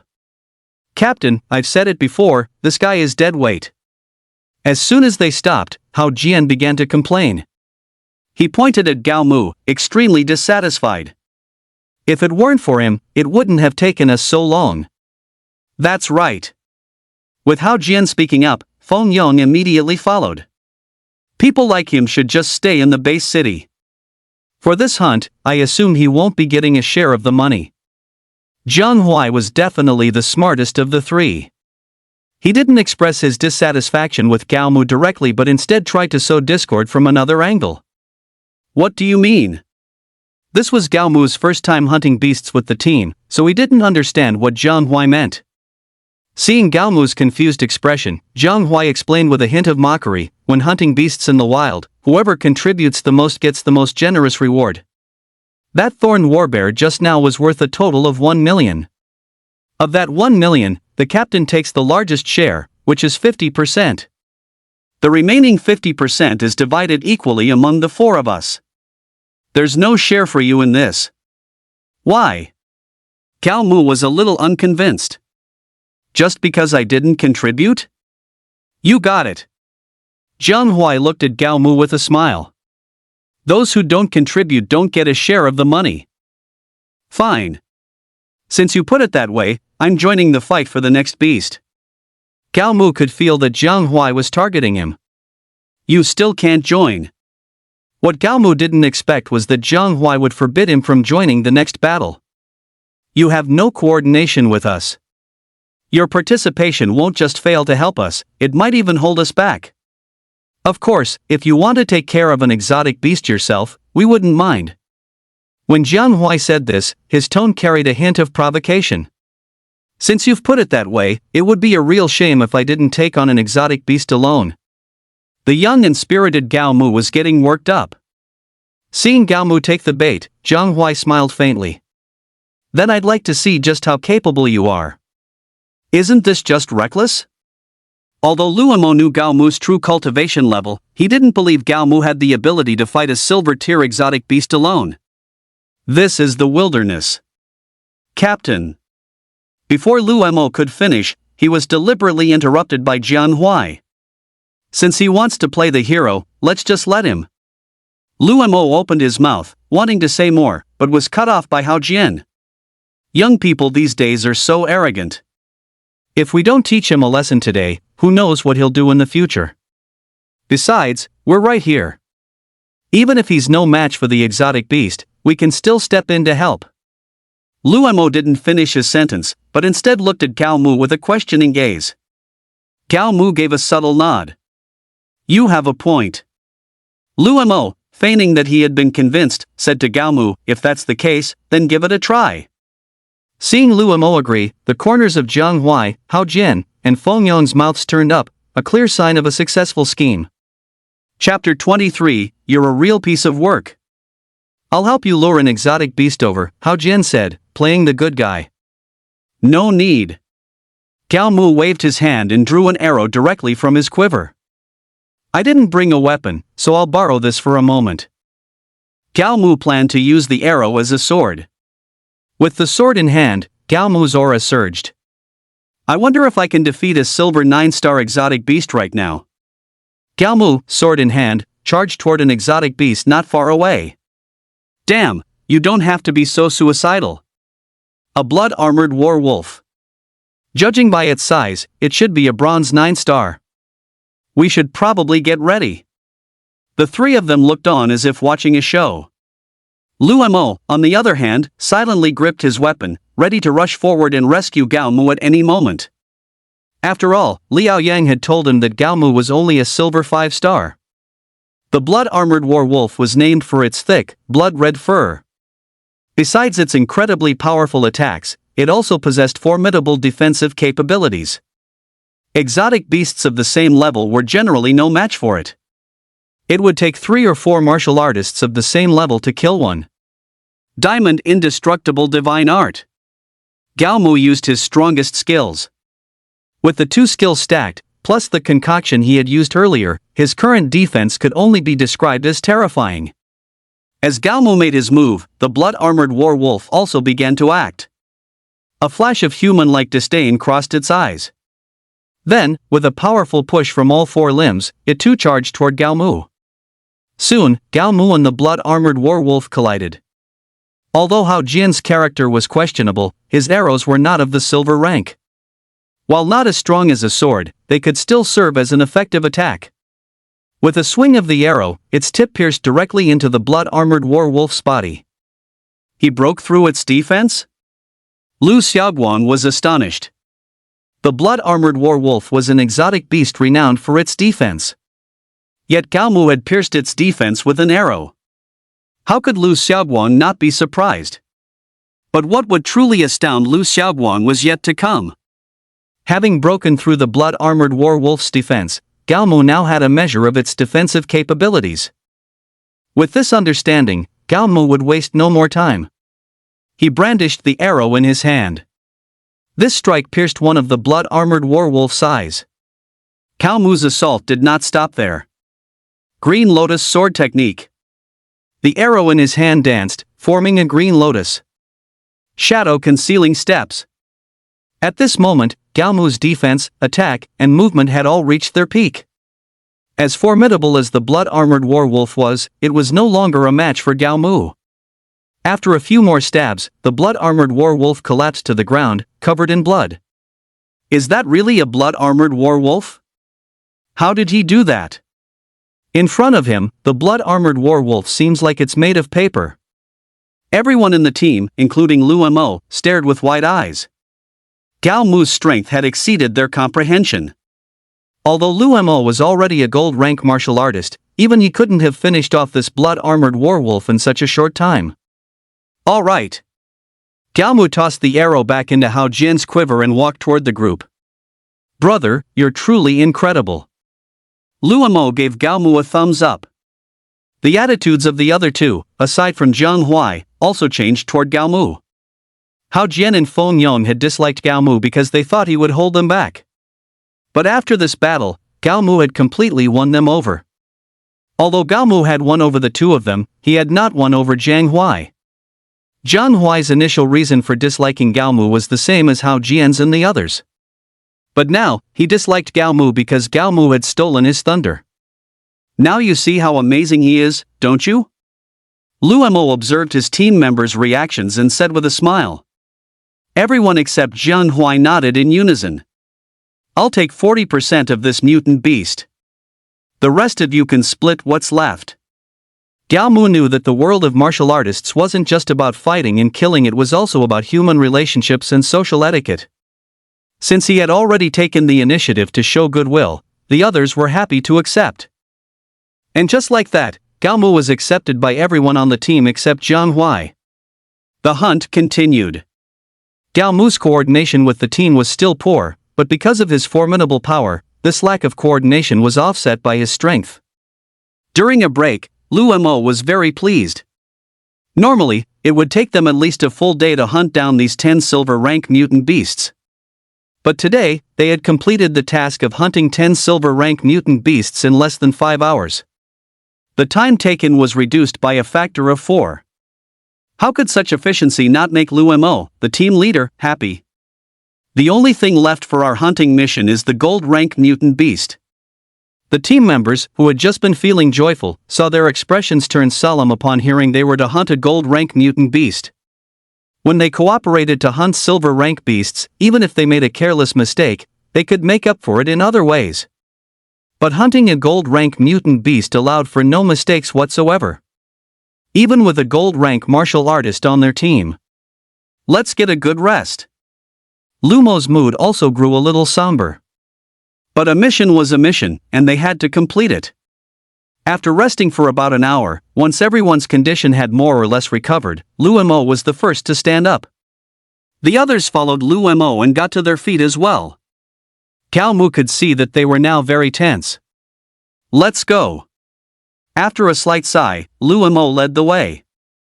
The others, meanwhile, cautiously surveyed their surroundings. They finally selected a toad that was entirely golden yellow and covered in bumps. Seeing this toad, Cao Mu felt a chill run down his spine. Why did you choose such a disgusting mutant beast? Cao Mu asked Lu Mo helplessly. Lu Mo just shrugged and said, I looked around, and it's the only one that's gold 1 star. The mission was to hunt a gold-rank mutant beast, but it didn't specify what star level. Most teams would choose a 1 star. After all, compared to higher star beasts, a 1 star was relatively easier to hunt. Alright then. Since Lu Mo had said so, Cao Mu could only suppress his revulsion and accept it. Brother Cao Mu. Hao Jian walked over to Cao Mu's side at this moment, asking with a smug look on his face, since you didn't bring a weapon, do you want me to lend you an arrow? As he spoke, Hao Jian actually took one out from his quiver on his own. Seeing the arrow Hao Jian took out, Cao Mu's expression froze. This Hao Jian was quite generous. The arrow he had produced was actually gold tier. An armor-piercing arrow, gold tier. I wouldn't bear to use it unless it was absolutely necessary. If he hadn't seen how incredibly strong Gao Mu's combat power was, Hao Jian would never have been willing to take out the armor-piercing arrow. Hao Jian, let's begin. Lu Mo said to Hao Jian. Hao Jian nodded, drew his bow, and fired an arrow straight at the golden toad. Chapter 24, Truly Disgusting. Croak! The golden toad let out a loud cry and leaped toward Gao Mu and the others. Seeing that it had moved out of the other mutated beast's line of sight, Gao Mu charged forward, armor-piercing arrow in hand. Diamond Indestructible Divine Art. Cherishing his life, Gao Mu activated his life-saving skill first while charging. Seeing Gao Mu rush forward, the others no longer hesitated and followed suit. It was unclear whether the armor-piercing arrow truly had an armor-piercing effect or if it was for some other reason, but as the arrow streaked across the golden toad's body, it directly shattered its defense. Golden-tinged red blood nearly sprayed onto Gao Mu. The others had also charged up by now, raising their weapons and unleashing a barrage of attacks. But apart from Lu Mo, none of the others managed to break through the golden toad's defense. Seeing that he hadn't broken through the golden toad's defense, Zhang Huai's expression turned a little sour. In the past, his expression wouldn't have changed at all. After all, if he couldn't break the golden toad's defense, neither could anyone else. But now, things were different. He was a talented youth, he had his own pride. He was unwilling to be outdone by Gao Mu just like this. But even when he used his strongest skill, the defense he couldn't break, he still couldn't break. Just as Zhang Huai was struggling with his inability to break the defense, Gao Mu's armor-piercing arrow had already left countless wounds on the golden toad's body. Coupled with Lu Mo's attacks, the golden toad was already covered in injuries. Hot damn, with someone like him joining, this squad's combat power has jumped more than just one level. Lu Mo was glad he had let Gao Mu join his squad. The golden toad tried to counterattack several times, but it was easily neutralized by Gao Mu and Lu Mo. Just because the two of them could neutralize it easily didn't mean the others could. Just as they were about to bid farewell to the golden toad, Feng Yong let out a blood-curdling scream. He was entangled by the golden toad's tongue, his face already turning pale. Cut its tongue! Gao Mu roared. Lu Mo nodded and swung his battle saber toward the golden toad's tongue. But at that moment, the golden toad released Feng Yong and retracted its tongue. After being released, Feng Yong didn't land steadily and fell straight to the ground. Looking at his pale face and the blood at the corner of his mouth, Gao Mu seemed to realize something. Let's end this quickly, Feng Yong looks like he's not going to make it. Gao Mu shouted to Lu Mo. Lu Mo nodded and quickened his attack. But just as Gao Mu and Lu Mo were intensifying their assault, Zhang Huai chose this moment to slack off. Serves you right for betraying us, you fucking sycophant. A person like you deserves to die. As a teammate, Zhang Huai showed no sympathy for Feng Yong's plight, he was even cursing Feng Yong in his heart. In truth, whether Zhang Huai slacked off or not had little effect on the battle. Under the high-intensity attacks from Gao Mu and Lu Mo, the golden toad soon collapsed to the ground. After dealing with the golden toad, Gao Mu immediately dashed to Feng Yong's side. He knelt down, checking Feng Yong's injuries. We have to get back to the base city right now. Lu Mo's expression was extremely grave after examining Feng Yong's injuries.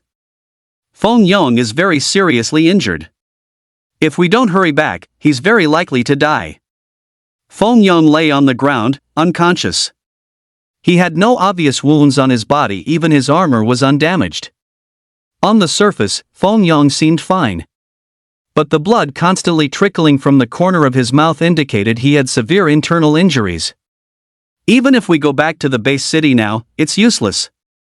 Zhang Huai stood to the side, his eyes cold as he poured cold water on the situation. There are no wounds on the surface of his body, but his insides are severely damaged. If you move him now, it's no different from indirectly killing him. Gao Mu said nothing, turning to give Zhang Huai a cold glance. If you're not going to help, then get the hell out of here. Lu Mo's patience with Zhang Huai had reached its limit. He turned his head to face Zhang Huai, roaring with a face full of fury. What do you mean by making sarcastic remarks here? Humph. Zhang Huai snorted disdainfully and taunted with a smile. If I were you, I'd be looking for a gravesite for Fengyang right now. Damn it! Luemo flew into a rage, getting up as if to fight Jiang Huai. Cao Mu, however, held Luemo back. After giving Jiang Huai a cold look, he said to Luemo, "The most important thing right now is to save him." Save him? I think you're dreaming. Unless you can produce the first aid holy grail, the 5 elements blood coagulation fruit, right now. Otherwise, you can only watch Fengyang die. After saying this, Jiang Huai found a spot and sat down directly. You guys take your time saving him. I'm going to rest. Everyone glared at Jiang Huai, wishing they could beat him to death. 5 elements blood coagulation fruit? Gao Mu felt that the name of this fruit sounded somewhat familiar. He thought for a moment and summoned his system. In the inventory interface, he actually saw the fruit. Take it out, directly into my backpack. Although Gao Mu hadn't brought a weapon on this trip out of the base city, he had brought the most important item for the wilderness, a backpack. He took the backpack off his back, unzipped it, and took out the 5 elements blood coagulation fruit. Everyone was stunned when they saw the 5 elements blood coagulation fruit. They never expected Gao Mu to have such a thing in his backpack. Where did you get this? Lumo's jaw dropped as he stared at the fruit. Bought it. Gao Mu certainly couldn't tell the truth, so he had to make something up. After all, we're going out into the wilds. This fruit is a necessity. After speaking, without waiting for Luemo to say another word, Gao Mu directly stuffed the 5 elements blood coagulation fruit into Fengyang's mouth. As a sacred first aid item, the 5 elements blood coagulation fruit was truly effective. The moment he placed the fruit in Fengyang's mouth, Fengyang's eyelids began to twitch. What happened to me? 5 minutes later, Fengyang opened his eyes. You were severely injured by the golden toad's tongue. If it weren't for Gao Mu, you very well could have died here. Seeing that Fengyang was all right, Luemo happily explained. Brother. Fengyang's voice was still weak from his recent recovery.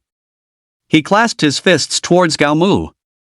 I will never forget this life-saving grace. You shouldn't thank him. At this moment, Jiang Huai's voice rang out again. You should thank all of us. After speaking, he turned his gaze back to Gao Mu. Who gave you the courage and the right to use the 5 elements blood coagulation fruit to save someone without everyone else's permission? Gao Mu was dumbfounded. What do you mean? Gao Mu's patience with Jiang Huai had reached its limit. Chapter 25, Counter Kill. Jiang Huai shrugged, his tone laced with dissatisfaction as he said, "This person is dishonest. Your 5 elements blood coagulation fruit was definitely not brought from the city. I suspect you picked it in the wild when we weren't looking. If he had any shame at all, he wouldn't have been able to say such a thing. Have you ever even seen an exotic fruit?" Luemo stood up and glared at Jiang Huai. An exotic fruit like the 5 elements blood coagulation fruit is definitely guarded by an exotic beast. There's no way Gao Mu could have secretly picked an exotic fruit without us noticing. I don't care about that. Jiang Huai threw up his hands, his tone flat. In any case, he used the exotic fruit without my permission, so he has to give me money.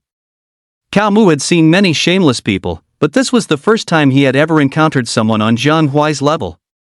You're truly shameless, Luemo fumed. Don't give me that useless talk. Jiang Huai paid no mind to the furious Luemo. Either give me money, or let me take 80% of the share from the gold rank exotic beast. Gao Mu had thought Jiang Huai was merely a bad person, but he never expected him to be this greedy as well. Get lost. Gao Mu, holding his armor-piercing arrow, rushed towards Jiang Huai. If you dare spout any more nonsense here, I'll fucking kill you. Well, trying to scare me? Jiang Huai wasn't the least bit intimidated by Gao Mu's threat. He pointed at Gao Mu, his face full of ridicule. If you dare to kill me, I guarantee you'll regret it. Brother Gao Mu, Luemo stepped forward at this moment, pulling Gao Mu back. Even in the wild, you can't kill a colleague. Killing a fellow member of the regretful mountain guard is one of the gravest sins. So we're just supposed to let this bastard stand here and piss us off? Gao Mu desperately wanted to kill Jiang Huai. Just bear with it a little longer, Luo Mo glanced at Zhang Huai and advised Gao Mu. Once we're back at the station, I'll apply to have him transferred. It wasn't just Gao Mu who was frustrated, Luo Mo was too. The painful part was, even though they were frustrated, all they could do was endure it. Let's clean up the battlefield. Luo Mo waved his hand. So that's Gao Mu, huh? In the distance, a pale-faced young man with a sickly smile observed Gao Mu from afar. Young master, behind him, a burly and fierce-looking man asked in confusion. You're not short on money, why would you take on this kind of bounty? You don't understand. The young man lowered his binoculars and spoke to the burly man behind him. The reason I took this bounty isn't for the money, but for my dream. Dream? The burly man was dumbfounded. That's right. The young man looked at the burly man, his expression extremely serious and earnest. Ever since I was a child, my dream has been to become a bounty hunter. Hearing the young man's dream, the burly man had the urge to curse. This young man was the son of a big shot in the imperial capital base city. The guy's martial arts talent was undeniable, and since the big shot only had this one son, he had been meticulously cultivated. He hadn't disappointed his father either, breaking through to the silver realm at the young age of 20. He told the big shot he wanted to go out and gain some experience. The big shot was open-minded about it and directly assigned 2 gold-rank, 9-star martial artists to be his bodyguards and accompany him. When he arrived at Langia Base City, he happened to catch the bounty an enraged Lu Su had posted on the black market.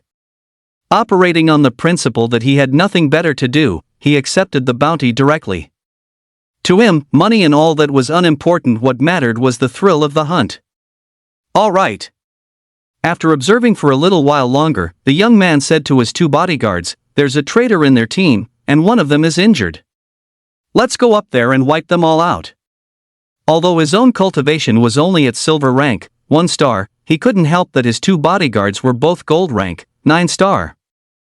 In his eyes, with these 2 bodyguards protecting him, they could easily crush Gao Mu's team, even if all their members were present and there was no traitor. Not good, retreat immediately. Just as everyone finished cleaning up the battlefield, Luo Mo's brow furrowed and he shouted loudly. Out of trust for Luo Mo, no one asked any further questions and began to retreat according to the established plan.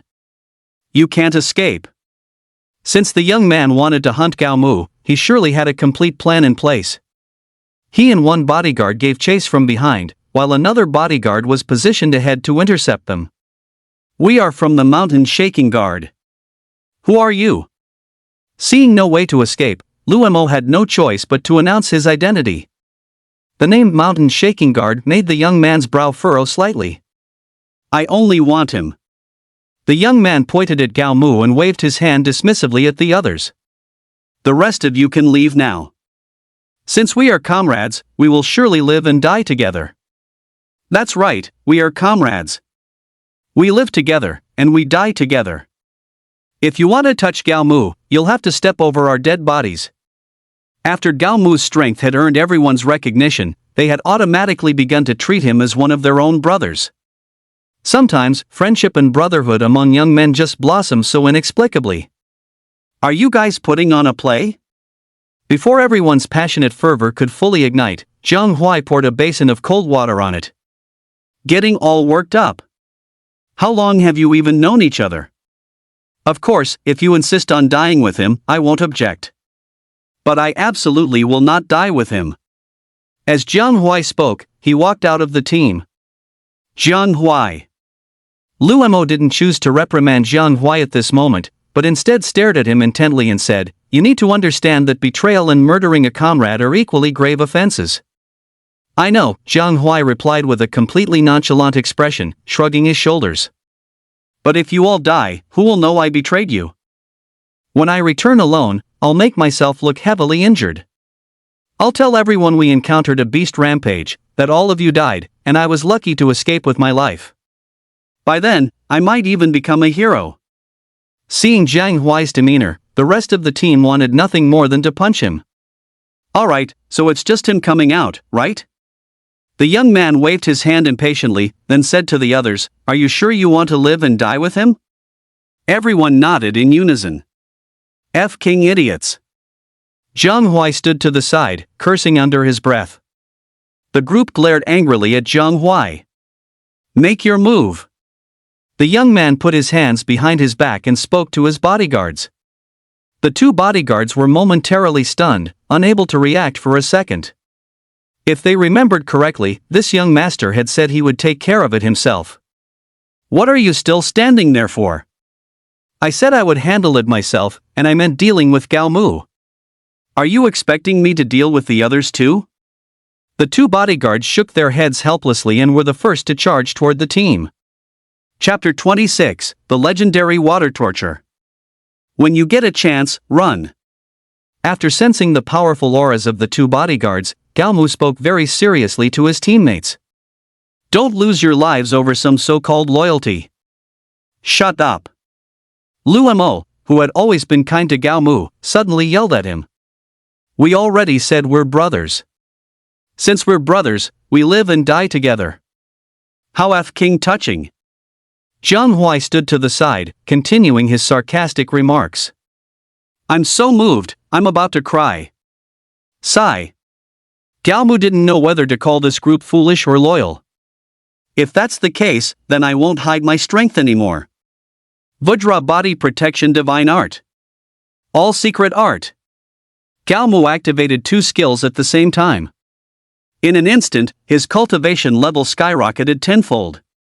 His combat power was now comparable to a gold 9-star. Kill!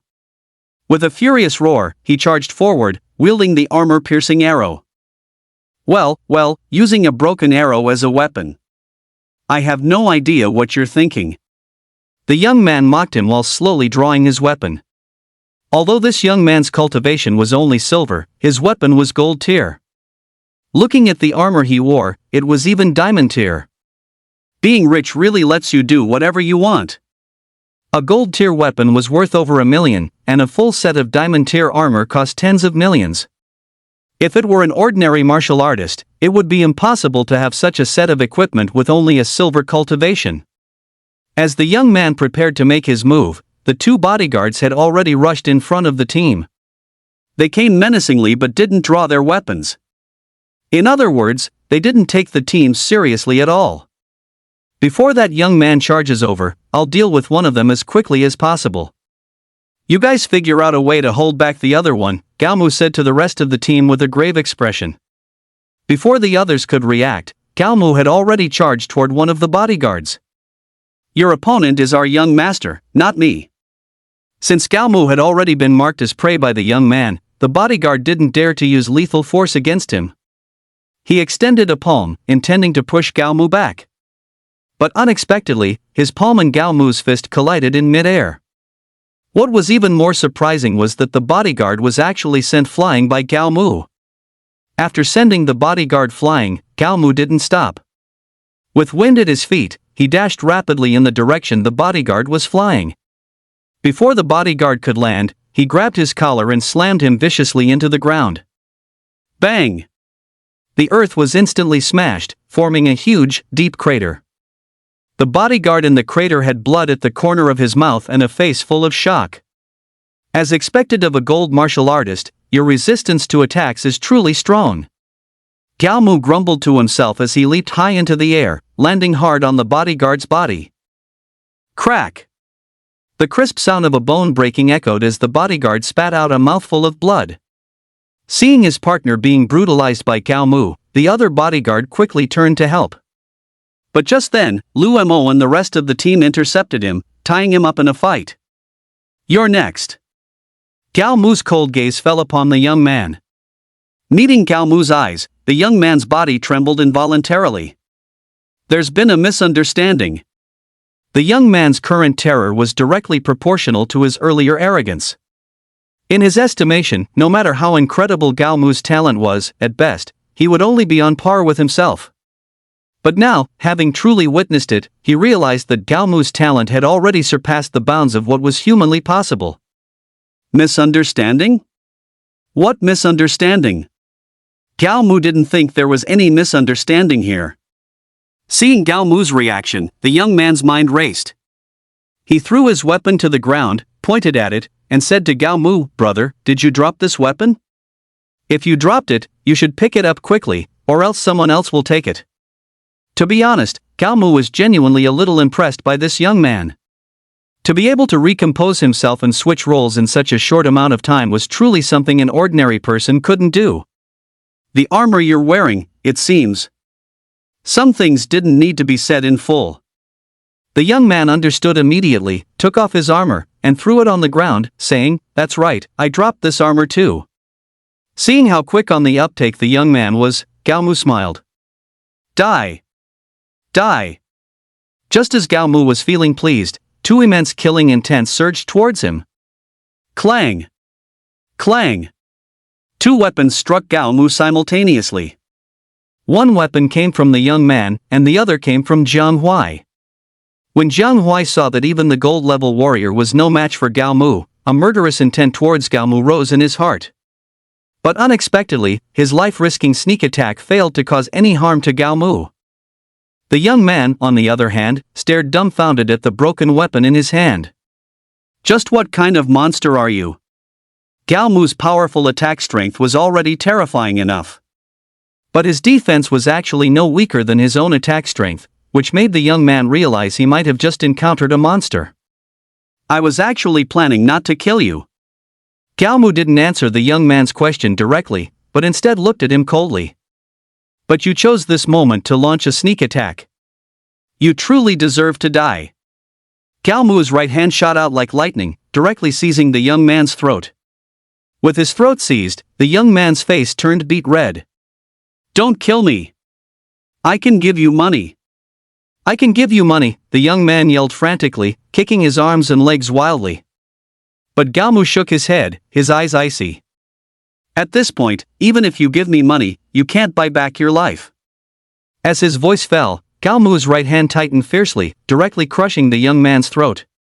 The other bodyguard, who had been tied up with Lu Mo and the others, was utterly shocked when he saw Gao Mu crush the young man's throat with one hand. He no longer cared about his partner. After sending Lu Mo flying back with a punch, he fled at top speed as if escaping for his life. "Don't pursue a desperate enemy." Just as Gao Mu was about to give chase, he heard Lu Mo shout. Gao Mu retracted the step he had already taken. "What about him?" Gao Mu looked at Jiang Huai, who had collapsed onto the ground, and asked Lu Mo, "He tried to ambush me just now." "Take him back to the station." Even now, Lu Mo was still sticking to his principles. "We can't take the law into our own hands." Gao Mu sighed helplessly and nodded. "If that's the case, then let's take him back to the station." Just before leaving, Gao Mu remembered that he seemed to have forgotten to check in. Ding! Check-in successful. Reward received, Shi Harmony Fruit 100. Ding! New check-in location has been updated. Please proceed to Huatu Winery to check in. The reward of 100 Chi Harmony Fruits calmed Gao Mu's mood slightly. But this new check-in location made his brows furrow tightly. Chapter 27, Gao Mu wants to buy a house. Imperial Capital Base City, Sunrise Martial Arts Hall. The hallmaster, Chen Shuri, was sitting in his office leisurely drinking tea. Hallmaster. At this moment, his office door was abruptly pushed open, and his subordinate barged right in. Chen Shuri stared at his subordinate, frowning as he scolded, "You're getting more and more unruly. What do I usually teach you? Don't panic when things happen. Go on, what is it?" "One of your son's bodyguards came back and said your son has been killed." This news struck Chen Shuri like a bolt from the blue. He shot up, his face filled with disbelief as he yelled at his subordinate, "Do you have any idea what you're saying?" The subordinate's forehead was beaded with sweat. He knelt before Chen Shuri, trembling.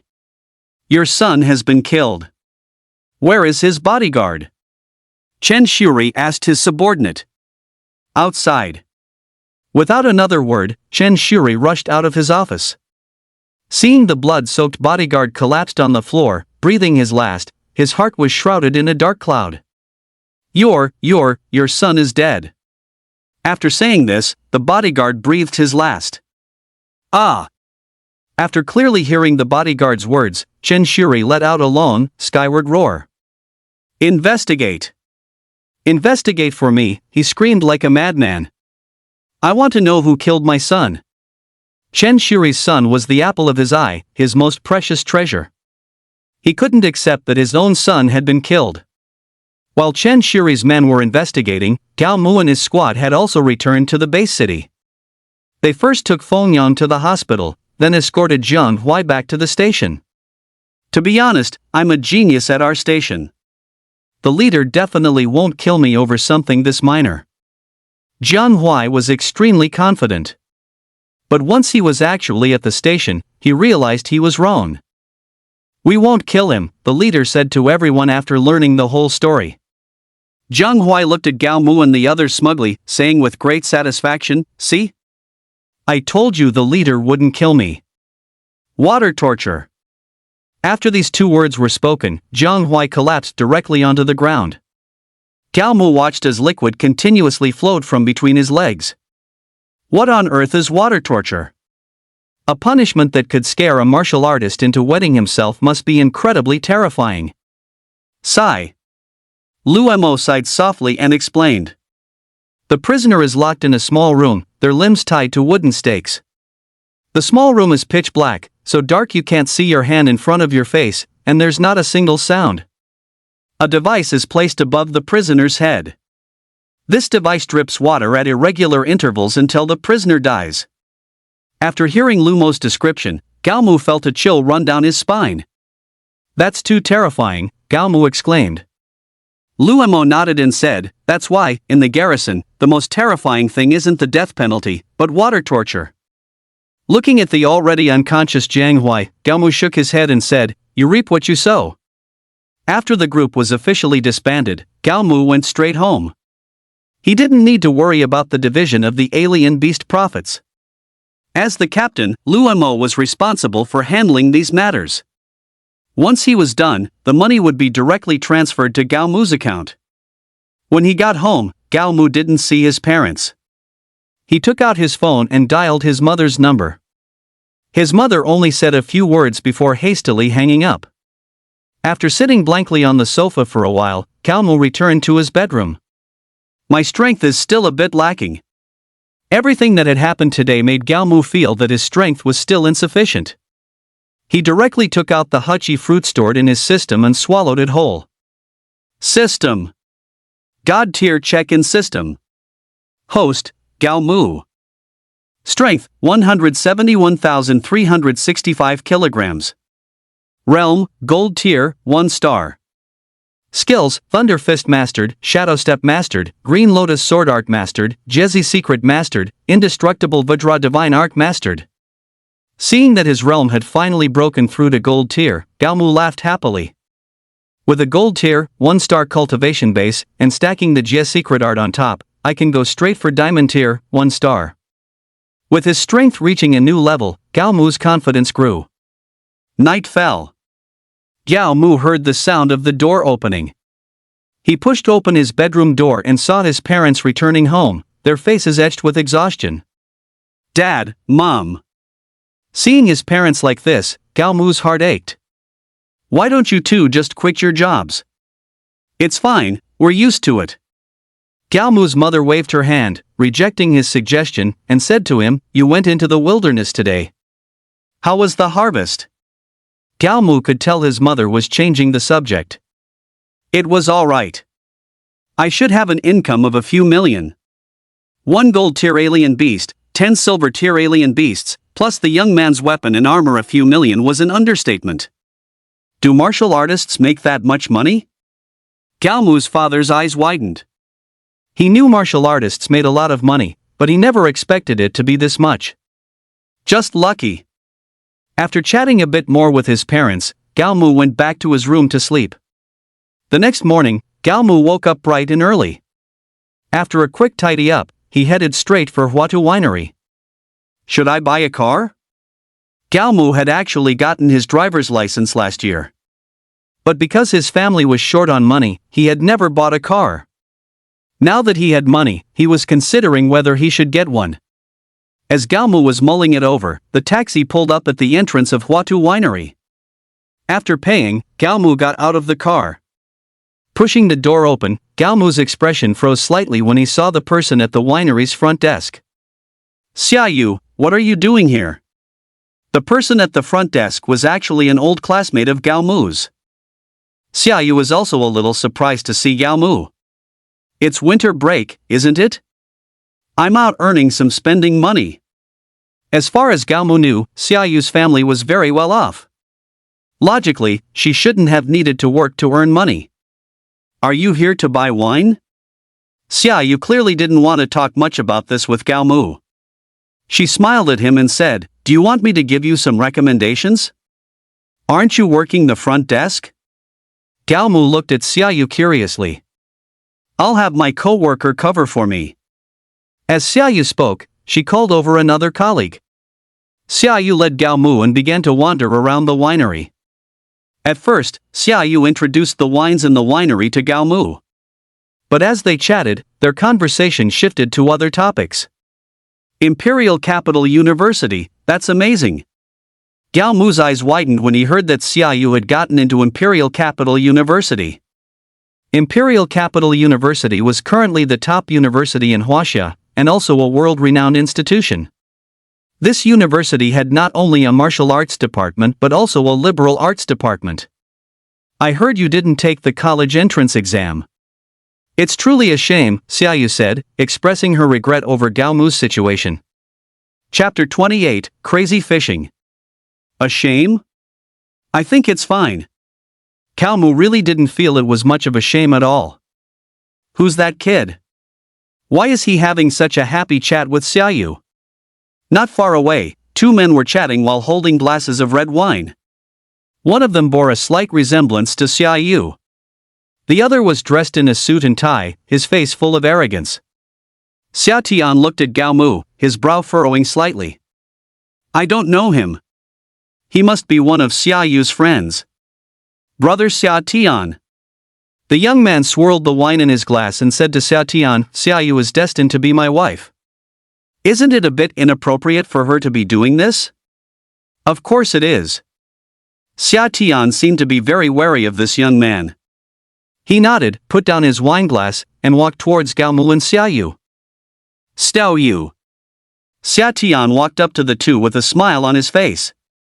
Is this your friend? He asked Xiaoyu, still smiling. This is my classmate, Xiaoyu said to Xia Tian. Xia Tian's sudden appearance made Gao Mu's brows furrow slightly. He could feel that Xia Tian was hostile towards him. A classmate, huh? Are you here at our winery to buy some wine?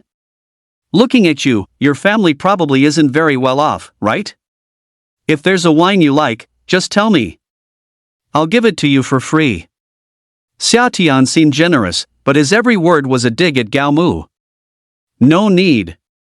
Gao Mu waved his hand, rejecting Xia Tian's offer.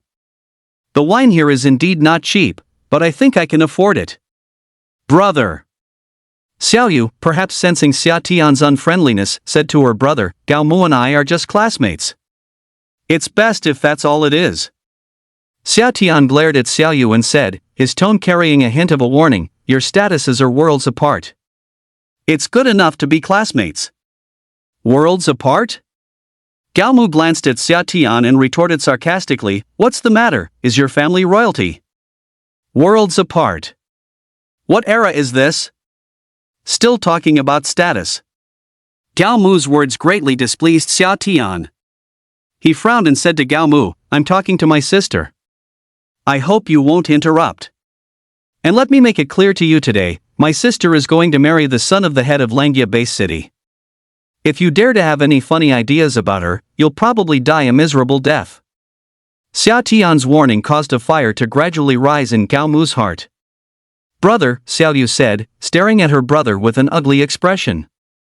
I don't think I ever said I wanted to marry Xinwei. Some things are not for you to decide, Xia Tian berated Xiaoyu harshly. Xiaoyu lowered her head, tears welling up in her eyes. This was perhaps the tragedy of the wealthy. You could play around all you want, but marriage had to be decided by your parents. Just as Xiaoyu had said before, the two of them were only classmates, not even friends. Although Gao Mu sympathized with Xiaoyu's future, it was only sympathy. Their meeting today was purely a coincidence. Gao Mu had no intention of getting too entangled with the Xia family over this matter. After saying goodbye to Xiaoyu, he left the winery. Follow him. Make him understand the consequences of offending me, Xia Tian ordered his bodyguard. Being contradicted by Gao Mu in public made Xia Tian feel like he had lost a lot of face. He had to teach Gao Mu a good lesson. Sign in. Ding. Check-in successful. Reward received, snow radish fruit 100. Ding. New check-in location has been updated. Please proceed to Guochun Villa to check in. Looking at the new check-in reward in his inventory, Gao Mu had the urge to curse someone out. This snow radish fruit was a silver tier exotic fruit. For a gold tier martial artist, the power gained from consuming a silver tier exotic fruit would be minuscule. Therefore, for Gao Mu at his current stage, the snow radish fruit was practically useless. Maybe I should sell it. Since eating it had no effect, Gao Mu decided to just sell it. Adhering to the principle of better safe than sorry, Gao Mu went straight to Lu Tianping.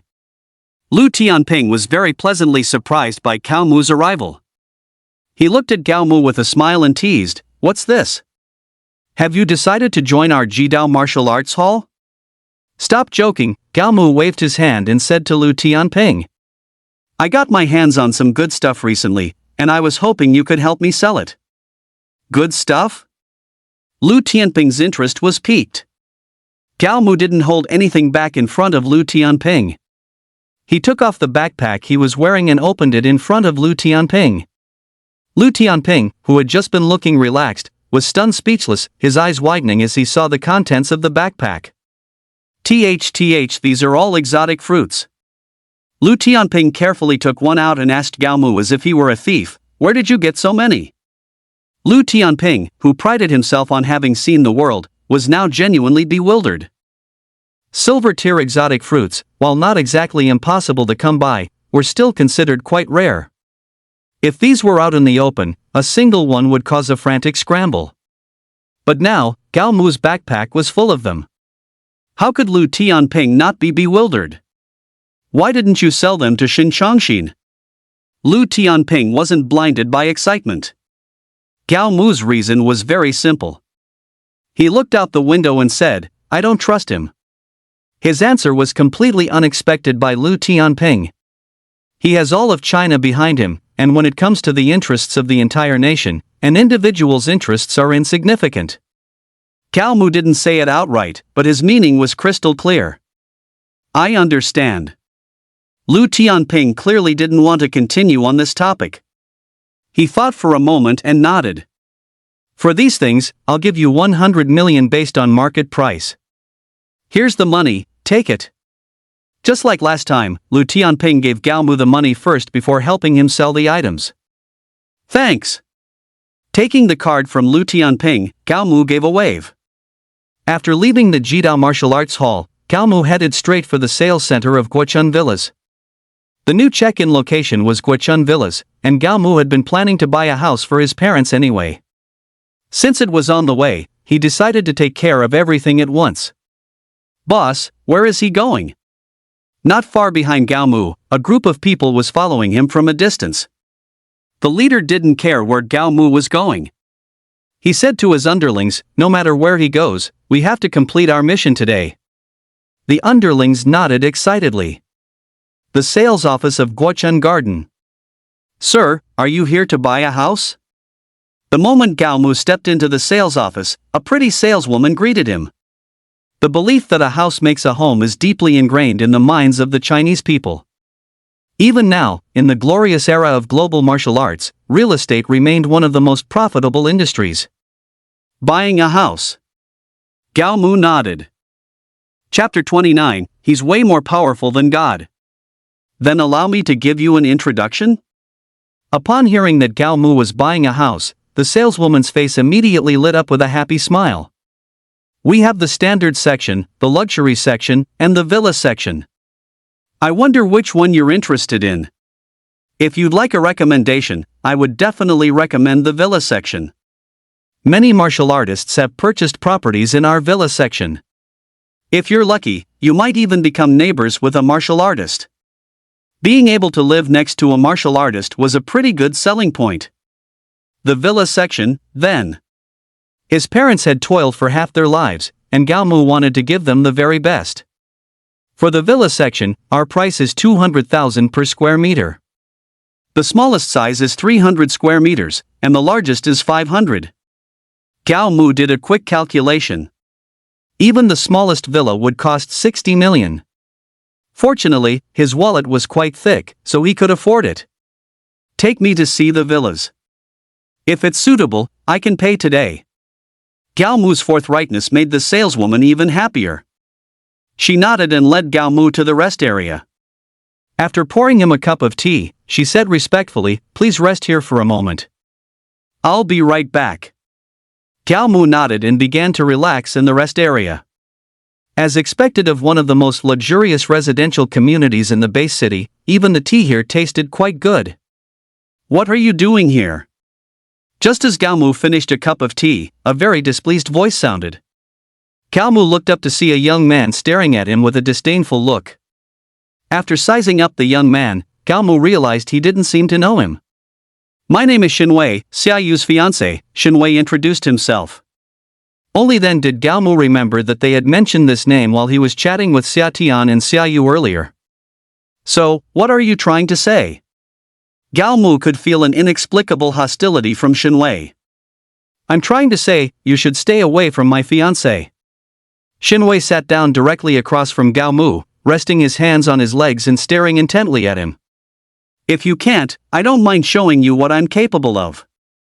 To be honest, the way Xinwei looked right now bore a striking resemblance to the pond master. "Are you watching too many TV dramas?" Gao Mu also looked directly at Xinwei and retorted, "I already said, Xia Yu and I are just ordinary classmates. Both you and her brother are crazy, you can't understand normal speech." "Who are you calling crazy?" As soon as Gao Mu said he was crazy, Xinwei slammed the table, pointed at Gao Mu, and angrily cursed, "Do you believe me? I dare to take you on right now." Gao Mu shrugged indifferently and said, "In broad daylight, if you dare to lay a hand on me, I dare to call the hand you guard to deal with you directly." Ha ha ha. Gao Mu's righteous words made Xinwei feel incredibly ridiculous. "Your so-called hand you guard belongs to my dad. Even if I beat you up, they wouldn't dare do anything to me." At this moment, Gao Mu gained a new understanding of Xinwei's identity. He also understood why Xia Tian was so keen on Xia Yu marrying Han Wei. Being able to cling to the coattails of the base city's top boss was definitely something many people had long dreamed of. Seeing Gao Mu's silence, Xinwei became even more smug. "Sir, I'm ready, shall we go see the house?" The young lady who had left and returned asked Gao Mu. "You're buying a house?" Xinwei's expression showed great surprise at the news of Gao Mu buying a house. He carefully scrutinized Gao Mu for a few moments, then chuckled and said to the young lady, "Do you think he can afford a house here? Can't you tell he's just an ordinary person who's not doing well?" The young lady didn't speak, a characteristic smile still on her face. In fact, she had already thought so when Gao Mu first walked in.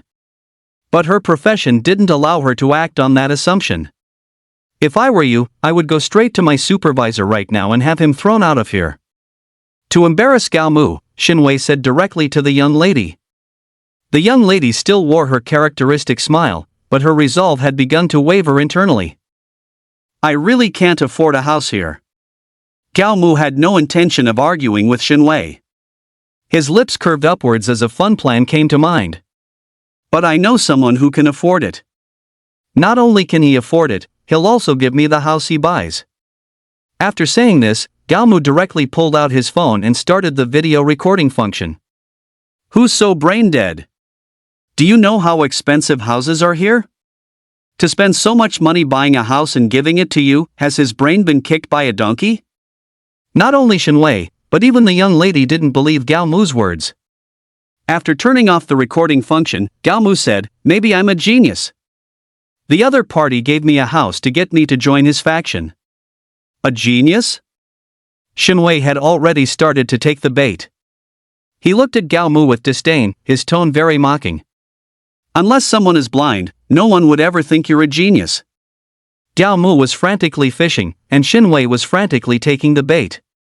Perhaps feeling it wasn't enough, Gao Mu continued to bait Xinwei. That person might be able to see things others can't, Gao Mu continued. Anyone who thinks you're a genius is either blind or has something wrong with their head. That's what I said, and even if God himself showed up today, I wouldn't change my mind. Xinwei's words were forceful, making him seem incredibly heroic. Gao Mu smiled faintly, then did a simple edit of the video and sent it to Xin Chongxin. Base City, Central Office District. Xin Chongxin was in a meeting. City Governor Xin. City Governor was the title for the leader of the base city. What is it? Xin Chongxin, who was in the middle of a meeting, frowned at his secretary. Didn't I say not to disturb me when I'm in a meeting? No, it's not that. The secretary explained, trembling. It's a message from Gao Mu. Upon hearing it was a message from Gao Mu, Xin Chongxin's anger immediately subsided quite a bit. He took the phone from his secretary, unlocked it, and opened it. What is this? Seeing the content Gao Mu had sent him, Xin Chongxin opened it curiously. That bastard must have a death wish. The content of the video made Xin Chongxin fly into a rage. He knew Gao Mu was deliberately baiting his son, but he was still furious. Looking at the address below the video, Xin Chongxin directly ordered his secretary, "Get a car ready for me. I'm going to deal with a bastard." It was the first time the secretary had ever seen Xin Chongxin so enraged. He didn't dare ask any more questions and turned to arrange for a car for Xin Chongxin. 5 minutes later, Xin Chongxin's car drove out of the Central Office District. Chapter 30, Six-Eyed Spider. The person who's giving me the house will be here soon. I hope you'll still be this awesome then.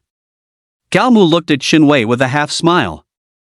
I already said, even if God himself shows up, my opinion won't change. Xinwei showed no fear, looking every bit the war god. Gao Mu fought to hold back his laughter and gave Xinwei a thumbs up. You're amazing. Of course I am.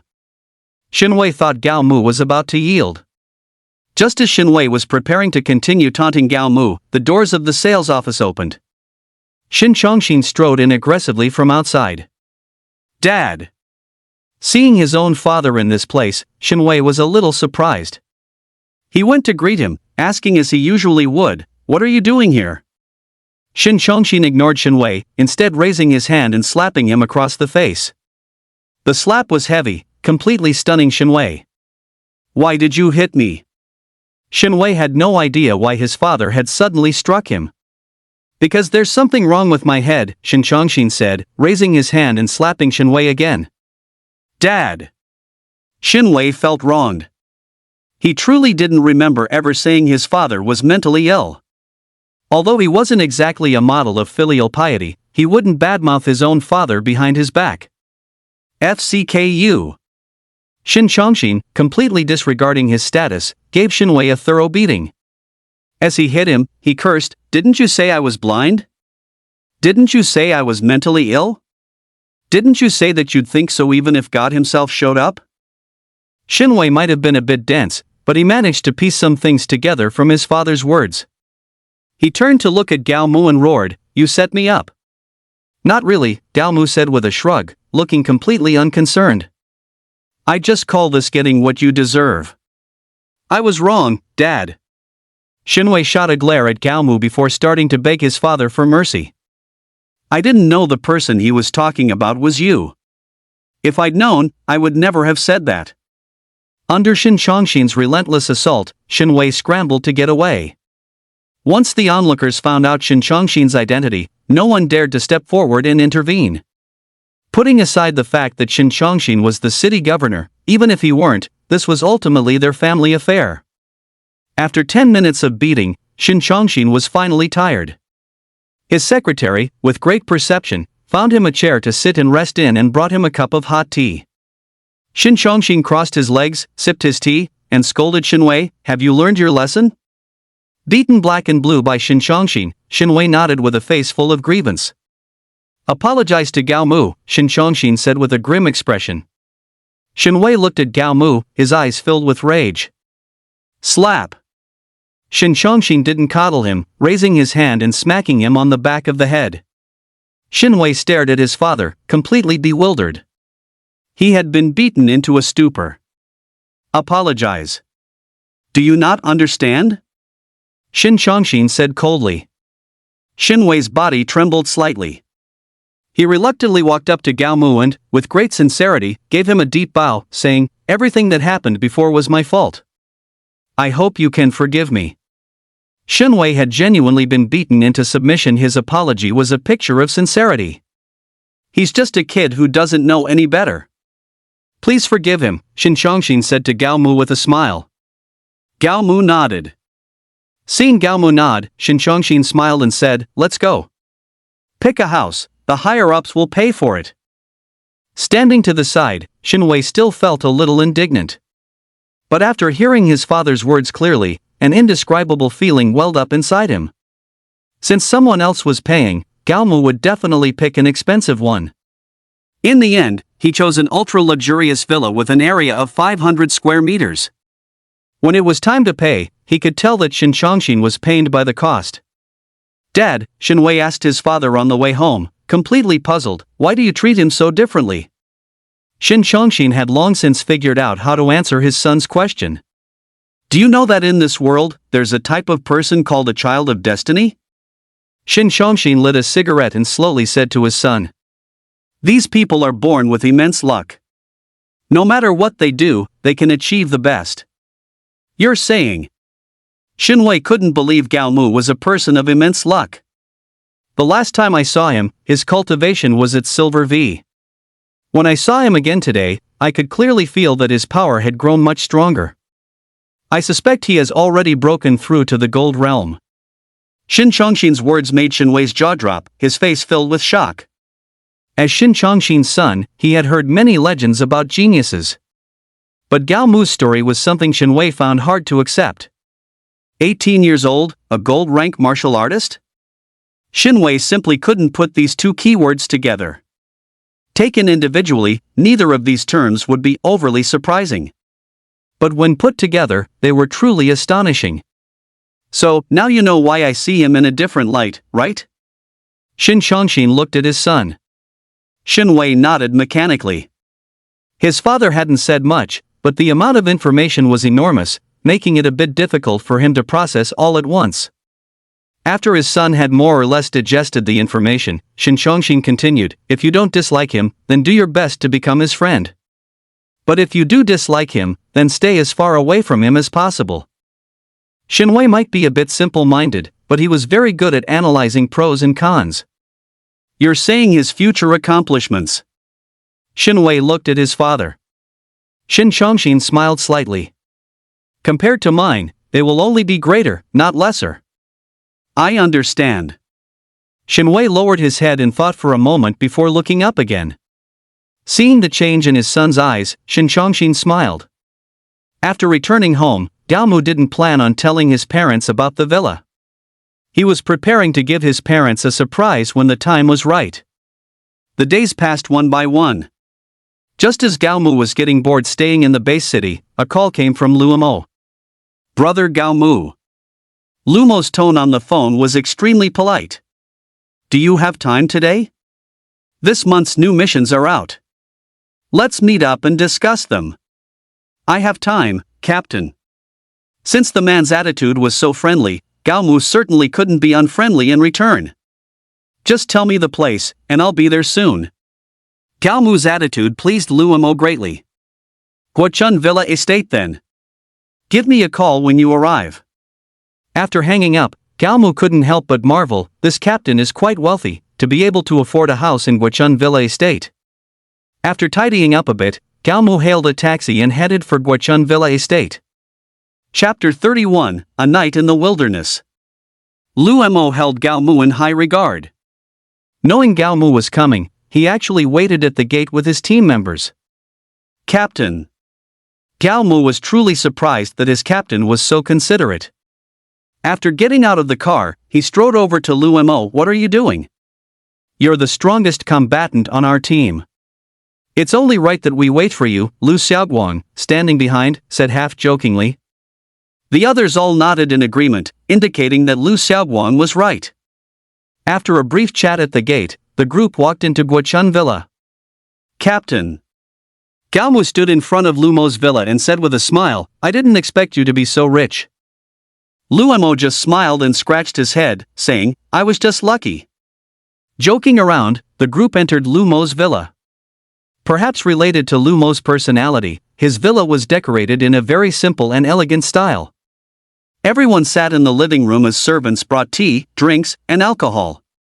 They drank and chatted about the new mission. "Everyone, this trip into the wilderness is not a simple hunt for mutated beasts." Lu Mo stood up, his expression grave.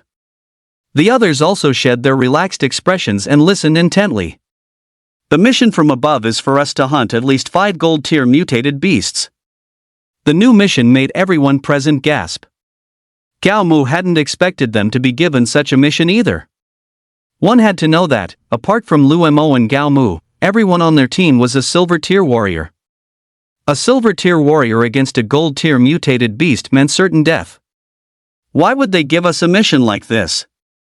Feng Yong, the most hot-tempered of the group, slammed the table and stood up. "Don't they know the strength of our team? Stop complaining for now." Lu Mo knew very well that complaining was useless at this point.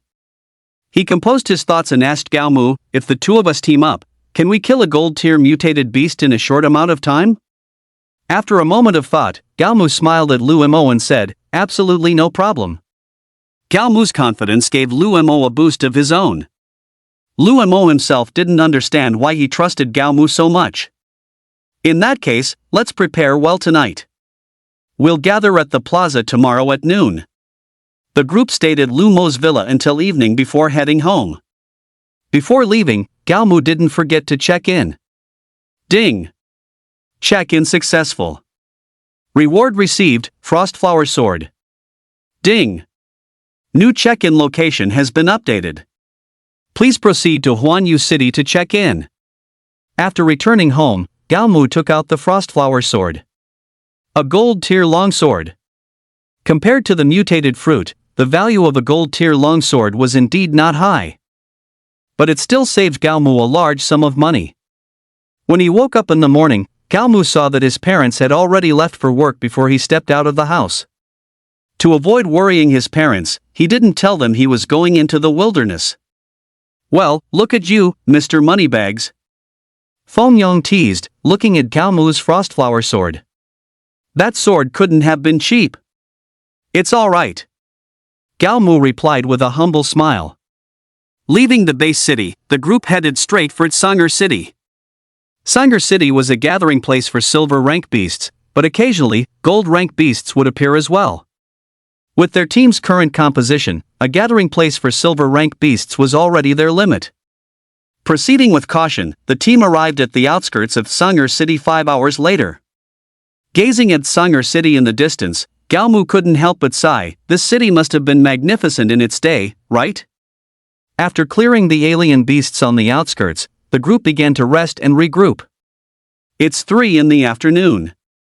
Our mission today is to find the gold-tier alien beast in this city before nightfall. Lu Mo assigned the task with a serious expression. The wilderness at night was already terrifying. An alien beast gathering place at night was even more horrifyingly chilling. They had to scout out the situation in Sanger City before dark. Everyone nodded in unison and began to disperse into the base city. Their mission today was just reconnaissance, so they didn't need to move together. After entering Sanger City, Gao Mu started searching all over for traces of a gold-tier alien beast. But looking for a gold-tier alien beast in a silver-tier gathering place was truly no simple task. At first, Gao Mu didn't need to avoid the silver-tier alien beasts. But as he ventured deeper, the silver-tier alien beasts became more and more dense, and Gao Mu's pace gradually slowed. His glasses scanned the alien beasts, revealing that all the creatures as far as the eye could see were silver-tier. Just as Gao Mu was turning to head back, a spider-like alien beast appeared before his eyes. This spider was over 2 meters tall alone. Its body was covered in black and yellow hair, which made Gao Mu's skin crawl and gave him goosebumps. 6-sided spider.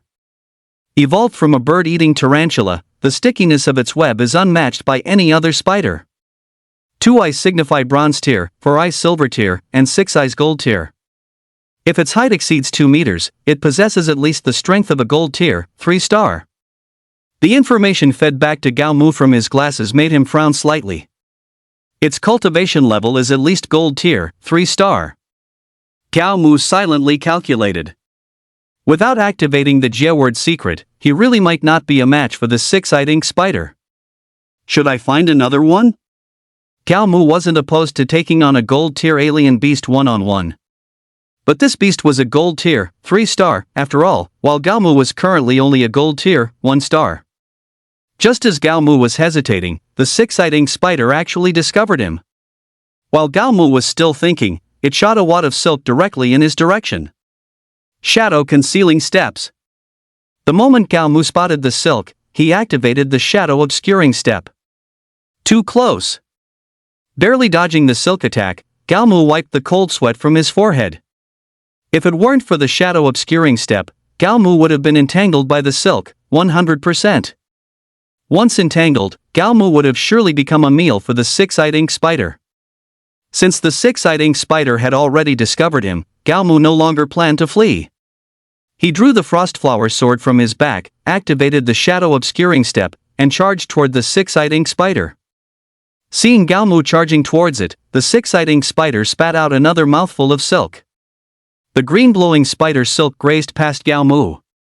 Only then did Gao Mu realize what he had just dodged. Not only is this silk extremely sticky, but it's also highly poisonous. Gao Mu patted his chest, still shaken. Seeing that its ranged attacks were ineffective against Gao Mu, the 6-eyed ink spider prepared to face him head-on. It spread its long legs and charged straight at Gao Mu. Both Gao Mu and the 6-eyed ink spider were very fast. The two collided after just a few seconds. Clang! The frostflower sword struck one of the 6-eyed ink spider's long legs, emitting a crisp sound. Chapter 32, Gao's father is seriously injured. Gao Mu retreated, shaking his numb right hand and complaining, "These legs are way too hard." Seeing Gao Mu retreat, the 6-eyed ink spider charged forward 2 steps, once again closing in on him. It raised its front leg, which was like a battle spear, and thrust viciously at Gao Mu. Gao Mu activated the shadow concealing step again, dodging the 6-eyed ink spider's attack. Green Lotus Sword Technique. The frostflower sword danced, and green lotuses bloomed and scattered in the air. Clang! Clang! Clang! The frostflower sword struck the 6-eyed ink spider's legs but still failed to cause any damage. This isn't working. Gao Mu realized that something would surely go wrong if this continued. All Secret Art.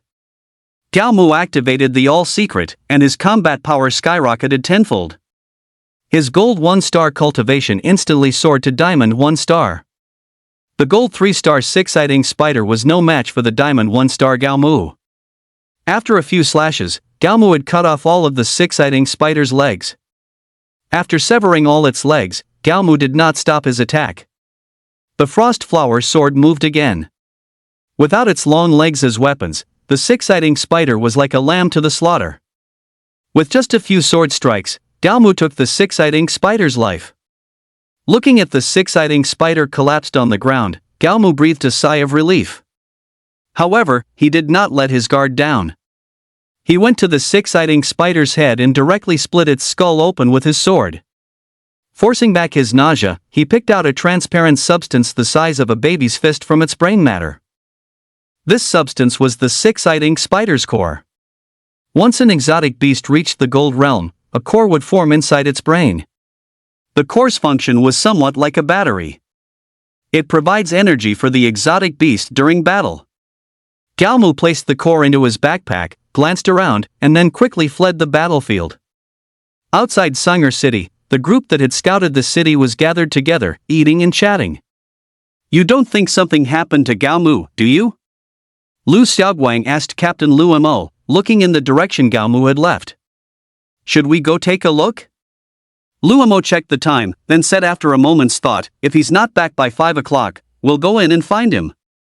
The team members did not object to Lu Mo's suggestion. Time ticked by second, and soon it was 5 o'clock. We're not waiting any longer, Luemo said, standing up. Let's go find Gao Mu. The team members all rose to their feet, tightened their grips on their weapons, and prepared to search for Gao Mu.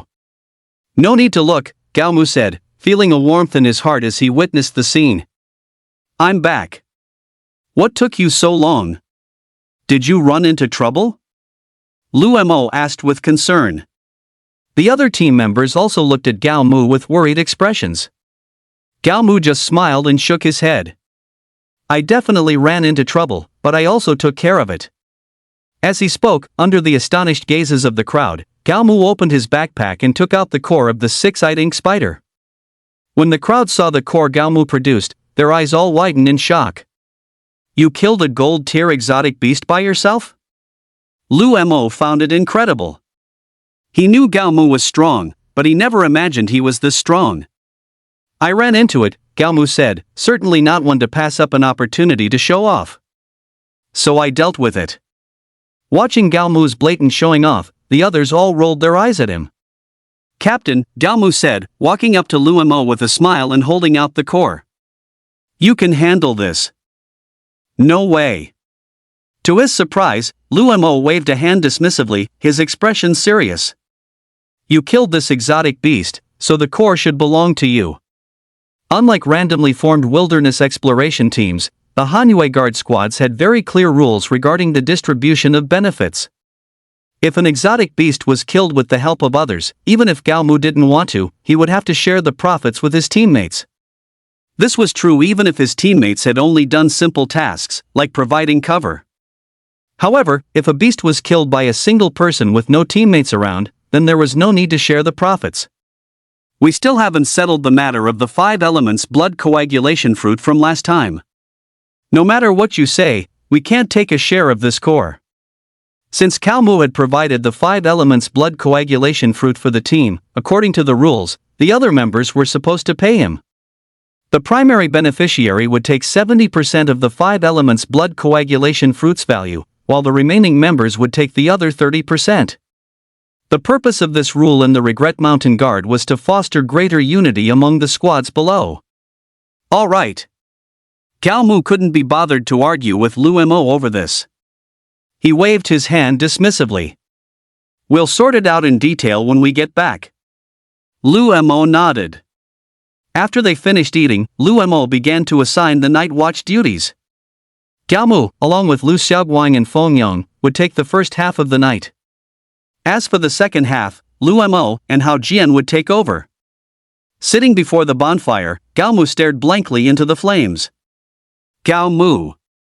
Lu Xiaoguang sat down beside him, his face full of envy. If only I were as strong as you. Gao Mu glanced at Lu Xiaoguang and said with a smile, You're already plenty strong. Lu Xiaoguang was a bit older than Gao Mu, but his cultivation level had already reached silver 5-star. Among his peers, while not at the very top, he was definitely in the top dozen or so. To be honest, if it weren't for his system, Gao Mu might not have even become a martial artist by now. The two chatted and laughed, and time passed quickly. Through their conversation, Gao Mu gained a new understanding of the honest man of the team. The biological clocks of martial artists were frighteningly precise. In the second half of the night, Luemo and Hao Jian crawled out of their tents without needing Gao Mu's group to wake them. Their squad's luck was pretty good. They encountered no problems throughout the night. The few times they were disturbed by exotic beasts, Luemo easily dealt with them. At 8 in the morning, Gao Mu woke from his slumber. Sleeping in the wild for the first time, he felt an indescribable sensation. What kind of meat is this? As soon as he stepped out of his tent, Gao Mu was hit by the incredibly fragrant smell of cooking meat. He looked toward the bonfire and saw that a grill had been set up over it at some point. On the grill, a large piece of meat was roasting. We got lucky last night and ran into a bronze-tier sheep-type exotic beast, Luemo answered while roasting the meat. Hurry up and wash your faces. It's almost ready to eat.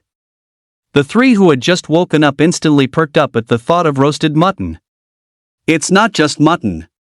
Just then, Hao Jian's voice came from a short distance away. There's lamb soup too. Hao Jian had also started a bonfire nearby, with a pot placed over it. White steam was continuously rising from the pot. Chapter 33, Gold Snow Hair. After finishing breakfast, the group extinguished the bonfires. Luemo unfolded a map and said to the others, according to yesterday's scouting, these points have gold-tier exotic beasts. I just don't know if they're still there after a day has passed. We'll start from the easiest and work our way in, exploring one point at a time. Under Lumo's command, the squad entered Sangir City. Since Kalmu had already hunted a gold tier yesterday, they only needed to hunt 4 more today before they could return to the base city. After carefully navigating Sangir City for 10 minutes, the group finally arrived at the first marked location. The team's luck was good that the first marked location was actually still there. Hao Jian. With Jiang Huai's departure, Hao Jian had become the main person responsible for luring the monsters. Hao Jian nodded, drew an arrow from the quiver on his back, and knocked it to his bow. The arrow shot out like a shooting star, heading straight for the gold tier. Soul hunting fire fox. A fox type, very cunning. In its infancy, it possesses silver 9-star strength. In adulthood, its cultivation level can reach gold 2-star. The glasses fed back all the information about this soul-hunting firefox. Struck by the arrow, the soul-hunting firefox let out a piercing shriek. It looked in the direction of Gao Mu's team, and a chilling, strange light appeared in its eerie fox eyes. Go! Wielding his battle saber, Luemo was the first to charge forward. Gao Mu followed closely behind, holding the frost flower sword. From a distance, Lu Xiaoguang and Hao Jian provided covering fire for Gao Mu and the others with their bows and arrows. Although the soul-hunting firefox was a gold tier, it couldn't withstand the team's assault. In just a short 10 minutes, the firefox's body was covered in dense wounds. Ignoring its pained cries, the two continued their attack. The firefox tried to escape several times but was cut off by Lu Xiaoguang and Hao Jian from a distance. After a few more, the soul-hunting firefox was successfully killed by the team. After killing the soul-hunting firefox, the team rested for a short while before heading to the next marked location. Meanwhile, at the first central hospital of Langya Base City, a critically injured patient was admitted. Where is the patient's family? Where is the patient's family? A doctor shouted outside the hospital room. Gaomu's mother, her face streaked with tears, walked up to the doctor and asked, "Doctor, how is my husband?" The situation is not very optimistic. The doctor removed his mask, sighed softly, and said to Gaomu's mother, "The deposit you paid has been used up. You need to go make another payment. Also, this time, please deposit a bit more." Upon hearing the doctor's words, Gaomu's mother rushed to the payment office. "I'm sorry." The person at the payment counter looked at Gaomu's mother with a cold expression. "There's no money left in your card. Please use a different one." Gaomu's mother took out another card, but the result was the same: no money. She grew anxious and took out her phone to call Gaomu. But the busy tone on the phone told her that Gaomu was out of the service area. Gaomu's mother paced anxiously at the payment office. "Can't you just save him first?" She looked at the staff member in the payment office, her face contorted in pain as she pleaded. "I don't have the money right now, but it will be here soon." "I'm sorry." The staff member forced a smile that was uglier than a grimace. "We have a rule. You must pay first." Gaomu's mother collapsed onto the floor, her face filled with despair.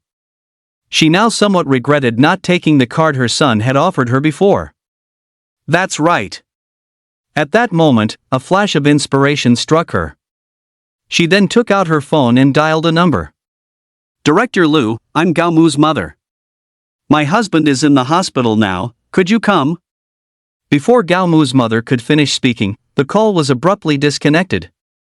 With the sudden disconnection of the call, Gaomu's mother's last hope vanished. Ha! Seeing her like this, the staff member couldn't help but mock, "Did you know?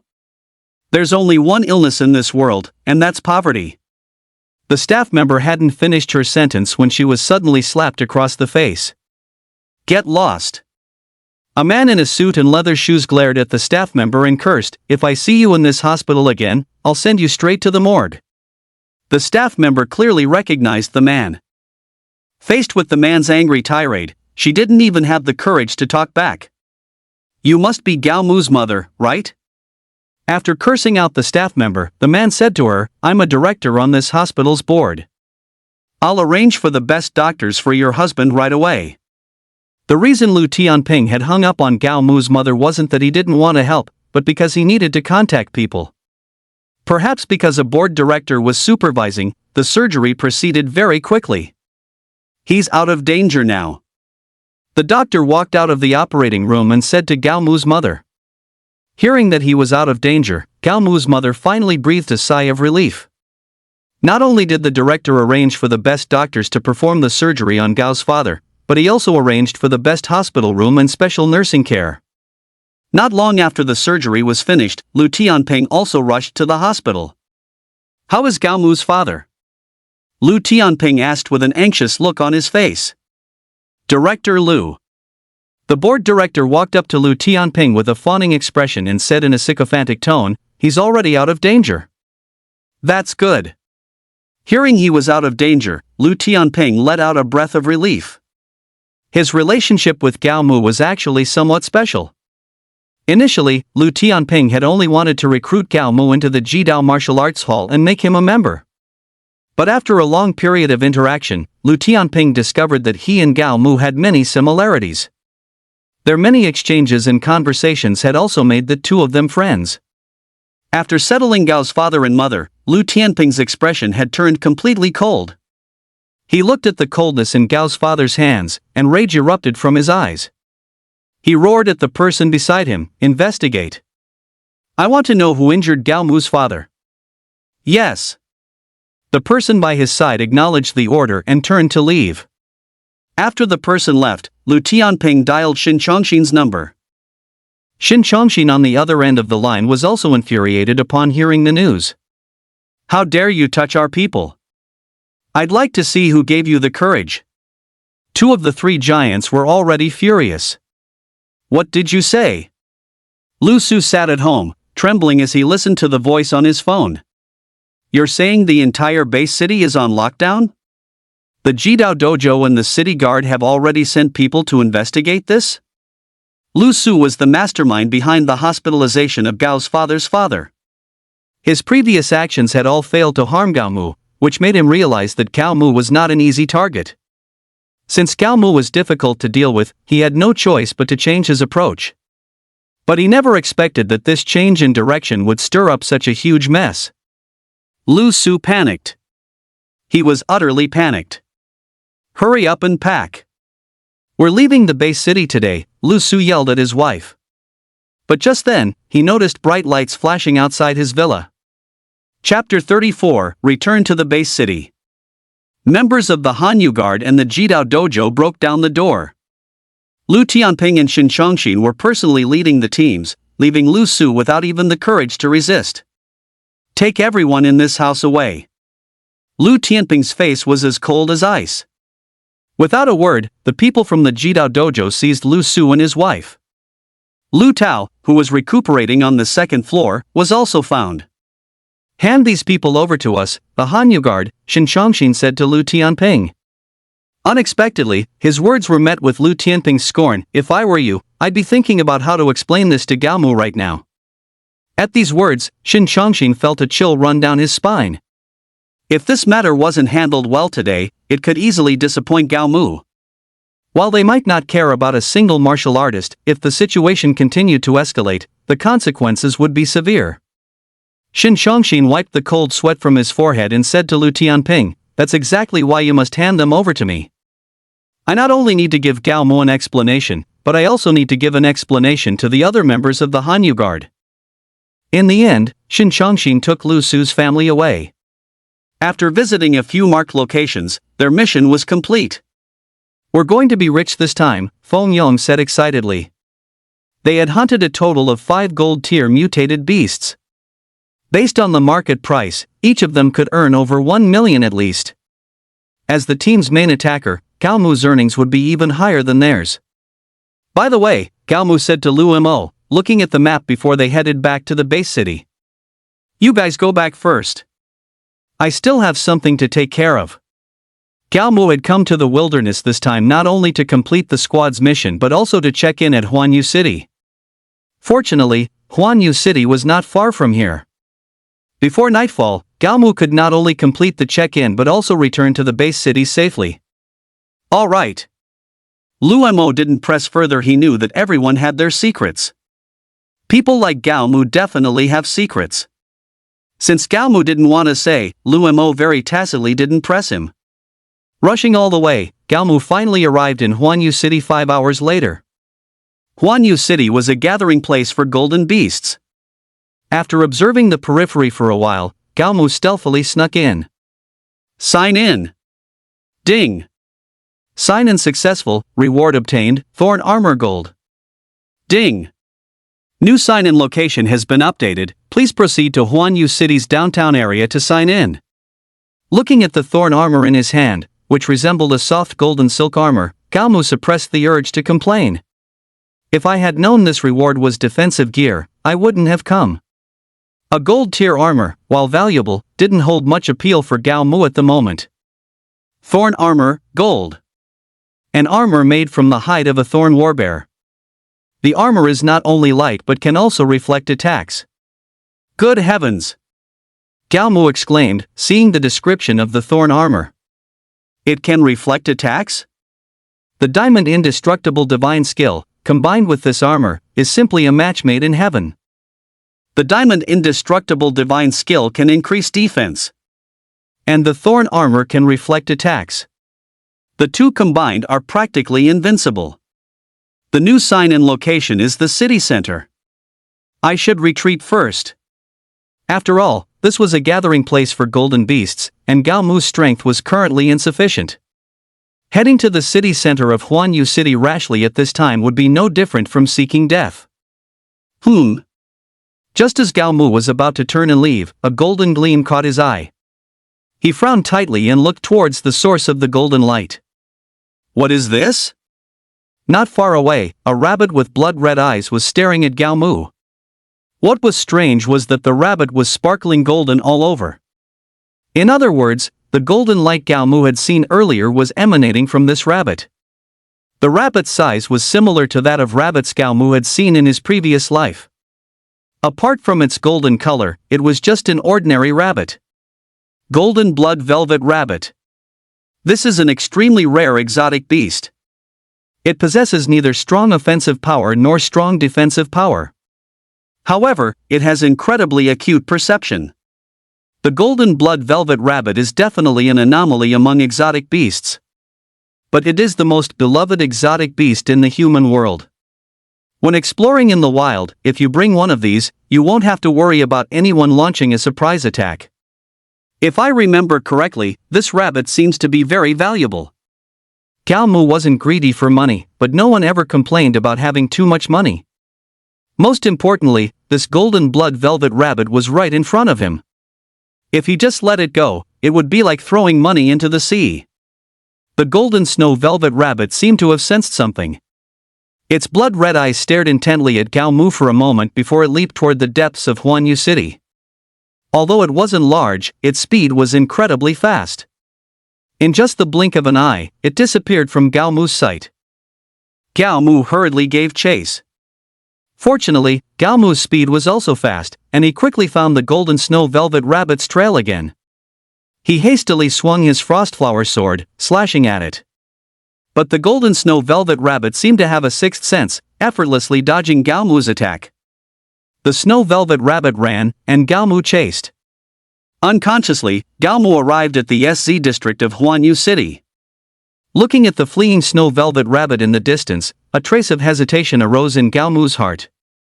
The reason he hadn't encountered any exotic beasts along the way was all thanks to the snow velvet rabbit.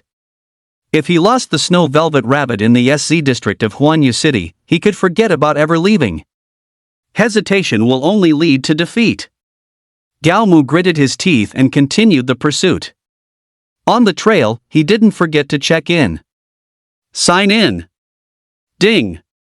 Check-in successful. Reward obtained, armor-piercing anesthetic gun diamond. Ding. New check-in location has been updated. Please proceed to Huanyu City Hall to check in. Armor-piercing anesthetic gun, diamond. A perfect fusion of high-tech and firearms. Ignores the defense of any creature and can anesthetize it for a short period. Can anesthetize up to diamond rank exotic beasts. Looking at the description of the armor-piercing anesthetic gun, Galmu's eyes widened. This is practically a bug-level weapon. The fact that it could anesthetize up to diamond rank exotic beasts was enough to drive Galmu wild. With this gun, even an ordinary person could easily hunt diamond rank exotic beasts. Of course, the prerequisite was that the ordinary person's eyes had to be able to keep up with the speed of a diamond rank exotic beast. Galmu directly took the armor-piercing anesthetic gun out of the system and fired a shot at the golden snow velvet rabbit. An anesthetic dart shot straight toward the golden snow velvet rabbit. The dart hit, and the golden snow velvet rabbit's legs staggered, causing it to fall directly to the ground. Just as Galmu was about to go and pick up the golden snow velvet rabbit, a sudden tremor in the earth made him stop in his tracks. Chapter 35, Charging into the Prison. Galmu looked in one direction and saw a rhinoceros approaching him. A plant. Galmu cursed under his breath. Before his eyes appeared a massive rhinoceros, its entire body shimmering with a diamond-like luster. With every step it took, the ground trembled continuously. Diamond iron-horned rhino. A diamond-rank exotic beast, its hide was covered by a substance like diamond. Its horn was even harder than metal and stone. The diamond iron-horned rhino was definitely the most defensively powerful among the diamond-rank exotic beasts. Even the strongest diamond-tier weapons would struggle to break through its defense. An ordinary martial artist, when faced with an exotic beast of such high defense, would only choose to avoid it. But Galmu had no intention of avoiding it. Let's give it a try. Galmu raised the armor-piercing tranquilizer gun in his hand and fired a shot at the diamond iron-horned rhino. The tranquilizer dart directly pierced its defense and embedded itself in its flesh. Before Galmu could even be happy, he saw the diamond iron-horned rhino let out a furious roar and then charge madly toward him. The tranquilizer dart could indeed break through its defense, but it couldn't instantly anesthetize it. Again. Galmu raised his hand and fired 2 more shots. But even after these 2 shots, the diamond iron-horned rhino continued to close in on Galmu. Despite its enormous size, its movement speed was not slow at all. In the time it took Galmu to fire, it had already rushed right in front of him. It lowered its head, aiming its iron horn at Galmu. Shadow concealing steps. At this moment, Galmu could only choose to dodge. This was a diamond-rank exotic beast. To be gored by such a beast, even with the thorn armor and the indestructible body of Vajra divine art, would be unbearable. Galmu barely dodged the attack.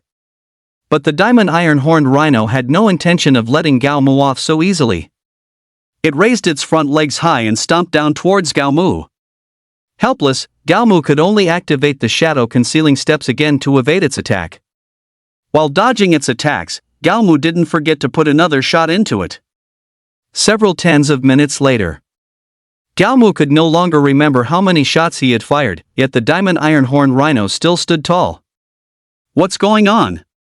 Just as Galmu was about to shoot the diamond iron-horned rhinoceros again, he realized his gun was out of bullets. The prolonged battle with the diamond iron-horned rhino had already attracted other exotic beasts. However, these beasts were deterred by the iron-horned rhino's power and did not dare to approach. But if either Galmu or the iron-horned rhino were to fall, they would be instantly torn to shreds by these other beasts, who were watching like tigers stalking their prey. While I still have stamina, I need to retreat now. He pushed the shadow concealing steps to their limit, and his speed also soared to its peak. But even so, he still couldn't escape the iron-horned rhino's attacks. All secret art. At this moment, if Galmu didn't use the Jia secret art, he would surely die. His strength soared tenfold, and his speed also increased tenfold. Galmu's sudden surge in power actually caused the iron-horned rhino's attack to pause for a brief moment. Taking advantage of this pause, Galmu directly fled. Before escaping, he didn't forget to take the golden snow velvet rabbit with him. Outside Huanyu City, Galmu knelt on the ground, gasping for breath. Using the Jie's secret art and shadow concealing steps together had pushed his stamina to its limit. But the iron-framed beast had no intention of letting him escape so easily. The tremors in the ground told Gao Mu that the iron brute was getting closer and closer. After resting a little longer, he prepared to continue his escape. But just as he was about to move, his brows furrowed slightly. Has it slowed down? He noticed that the iron-horned rhino's speed was decreasing. He looked back to see the iron-horned rhino already staggering. The tranquilizer darts are taking effect. The prolonged battle had accelerated the iron-horned rhino's blood circulation. Time for a counter-kill. Gao Mu let out a low roar, drew his frostflower sword, and charged toward the iron-horned rhino. All secret art. As he charged, he didn't forget to activate the Jie character secret. A powerful force began to spread through his body. The frostflower sword was, after all, a gold-grade weapon. It simply couldn't break through the iron-horned rhino's defense. But even so, Gao Mu didn't stop attacking. Soon, the iron-horned rhino's body began to sway. Gao Mu predicted that the rhino would collapse in less than 5 minutes. Bang! 5 minutes later, the iron-horned rhino crashed to the ground. Gao Mu tossed aside the frostflower sword and sat on the ground, panting heavily. He didn't sit on the ground for too long after all. There were other exotic beasts lurking nearby, watching greedily. Picking up the frostflower sword, he tried to split open the iron-horned rhino's skull. But the sword blade was already nicked, and it hadn't even managed to harm the rhino. If he couldn't split the head, then he'd go for the horn. But its horn was also incredibly hard. The frostflower sword was nearly blunted, yet it couldn't even put a chip in the horn. Gao Mu gave up. He glanced around, sighed softly, and then sprinted in the direction of the base city. After running for about 5 or 6 hours, Gao Mu finally saw the gates of the base city. Once inside, he sat down on the ground to rest, completely disregarding his appearance. Gao Mu, you're finally back. Lu Mo's voice sounded from behind Gao Mu. The base city wasn't entirely safe, either. But running into Lu Mo here still made Gao Mu very happy. Seeing Gao Mu on the verge of collapse, Lu Mo and the others hurried to his side to protect him. After resting for about half an hour, Gao Mu finally had the strength to stand up. With Lu Mo and the others supporting him, Gao Mu got into Lu Mo's car. Where are we going? Gao Mu asked Lu Mo. This wasn't the way back to his home. After a moment of silence, Lu Mo told him what had happened in the base city over the past few days. The reason Lu Mo knew so much was because Lu Tianping had paid a visit. After learning that Gao Mu had not yet returned, he left again. Before leaving, he repeatedly urged them to notify him as soon as Gao Mu returned. What did you say? Gao Mu's face turned cold. His eyes were as frosty as ice as he roared in a low voice, Lu Su hurt my dad? Perhaps from the rage, his cheeks turned beet red. His body was also trembling uncontrollably. You need to calm. Lu Mo wanted to tell Gao Mu to calm down, but seeing the terrifying look in Gao Mu's eyes, he didn't continue. Gao Mu took a deep breath, forcing himself to calm down. How's my dad? Seeing Gao Mu compose himself, Lu Mo also breathed a sigh of relief. He's fine, Lu Mo said, deliberately putting on a relaxed tone. Hallmaster Lu arranged the best room and the best private care for him. I heard he can be discharged in a few days. Then where are Lu Su and his family now? Gao Mu let out a breath of relief, knowing his father was okay. Lu Mo didn't answer Gao Mu's question. Inside the car, everyone else also fell silent. Chapter 36, Lu Tao's suicide. Seeing everyone's silence, Gao Mu directly dialed Lu Tianping's number. Don't worry, they will absolutely receive the punishment they deserve. When a martial artist attacks an ordinary person, unless it's done very covertly, they will face severe punishment once discovered. If the ordinary person is willing to reconcile, the martial artist can also avoid punishment. But Gao Mu's situation was rather unique. Lu Su's family would likely not escape imprisonment. I'm asking you, where are they? This was the first time Gao Mu had ever spoken to Lu Tianping this way. Lu Tianping hesitated for a moment before saying, they aren't at home. His answer was precise enough. Not at home, Gao Mu muttered to himself after hanging up. Then they must be in jail. Every base city had its own dedicated prison. And the prison was generally located within the Hanyue Guard's garrison. Go to the garrison, Gao Mu said to Lu Mo. Lu Mo didn't change direction. Go to the garrison, Gao Mu roared. Lu Mo still had no intention of changing direction. Not wanting to waste any more time, Gao Mu opened the car door and jumped out. What do we do? Lu Xiaoguang asked Lu Mo anxiously. Lu Mo was silent. He knew very well what Gao Mu was about to do. At this moment, he had to think clearly about the choice he would make. Soon, Lu Mo made his choice. He stepped on the brake and said to the rest of the squad, "You can choose to get out, or you can choose to come with me to the garrison." Choosing to go to the garrison meant they would be helping Gao Mu. In that case, they would most likely offend the Hanyue Guard and might even face imprisonment. Choosing to get out of the car meant they would not be helping Gao Mu. In reality, no matter which choice was made, it was the right one at this moment. I'm not getting out of the car. Lu Xiaoguang was the first to state his position. I'm not getting out either, Feng Yang said. Hao Jian, however, didn't immediately voice his opinion. He was thinking. After a moment of thought, he analyzed rationally, doing this isn't worth it, and the level of danger is very high. Everyone knew what Hao Jian meant. But no one said a word. They just looked at him with calm eyes, waiting for him to make his final decision. Damn it! Hao Jian's choice was beyond everyone's expectations. If I die, I die. Hao Jian's decision brought a smile to everyone's lips. After jumping out of the car, Gao Mu didn't linger for a moment and sprinted straight for the station. Because Gao Mu was a member of the Mountain Shaker Guard, the guards at the station entrance didn't give him any trouble. Who are you? But at the entrance to the prison block, Gao Mu's path was blocked. This is a restricted prison area. Unauthorized personnel are forbidden.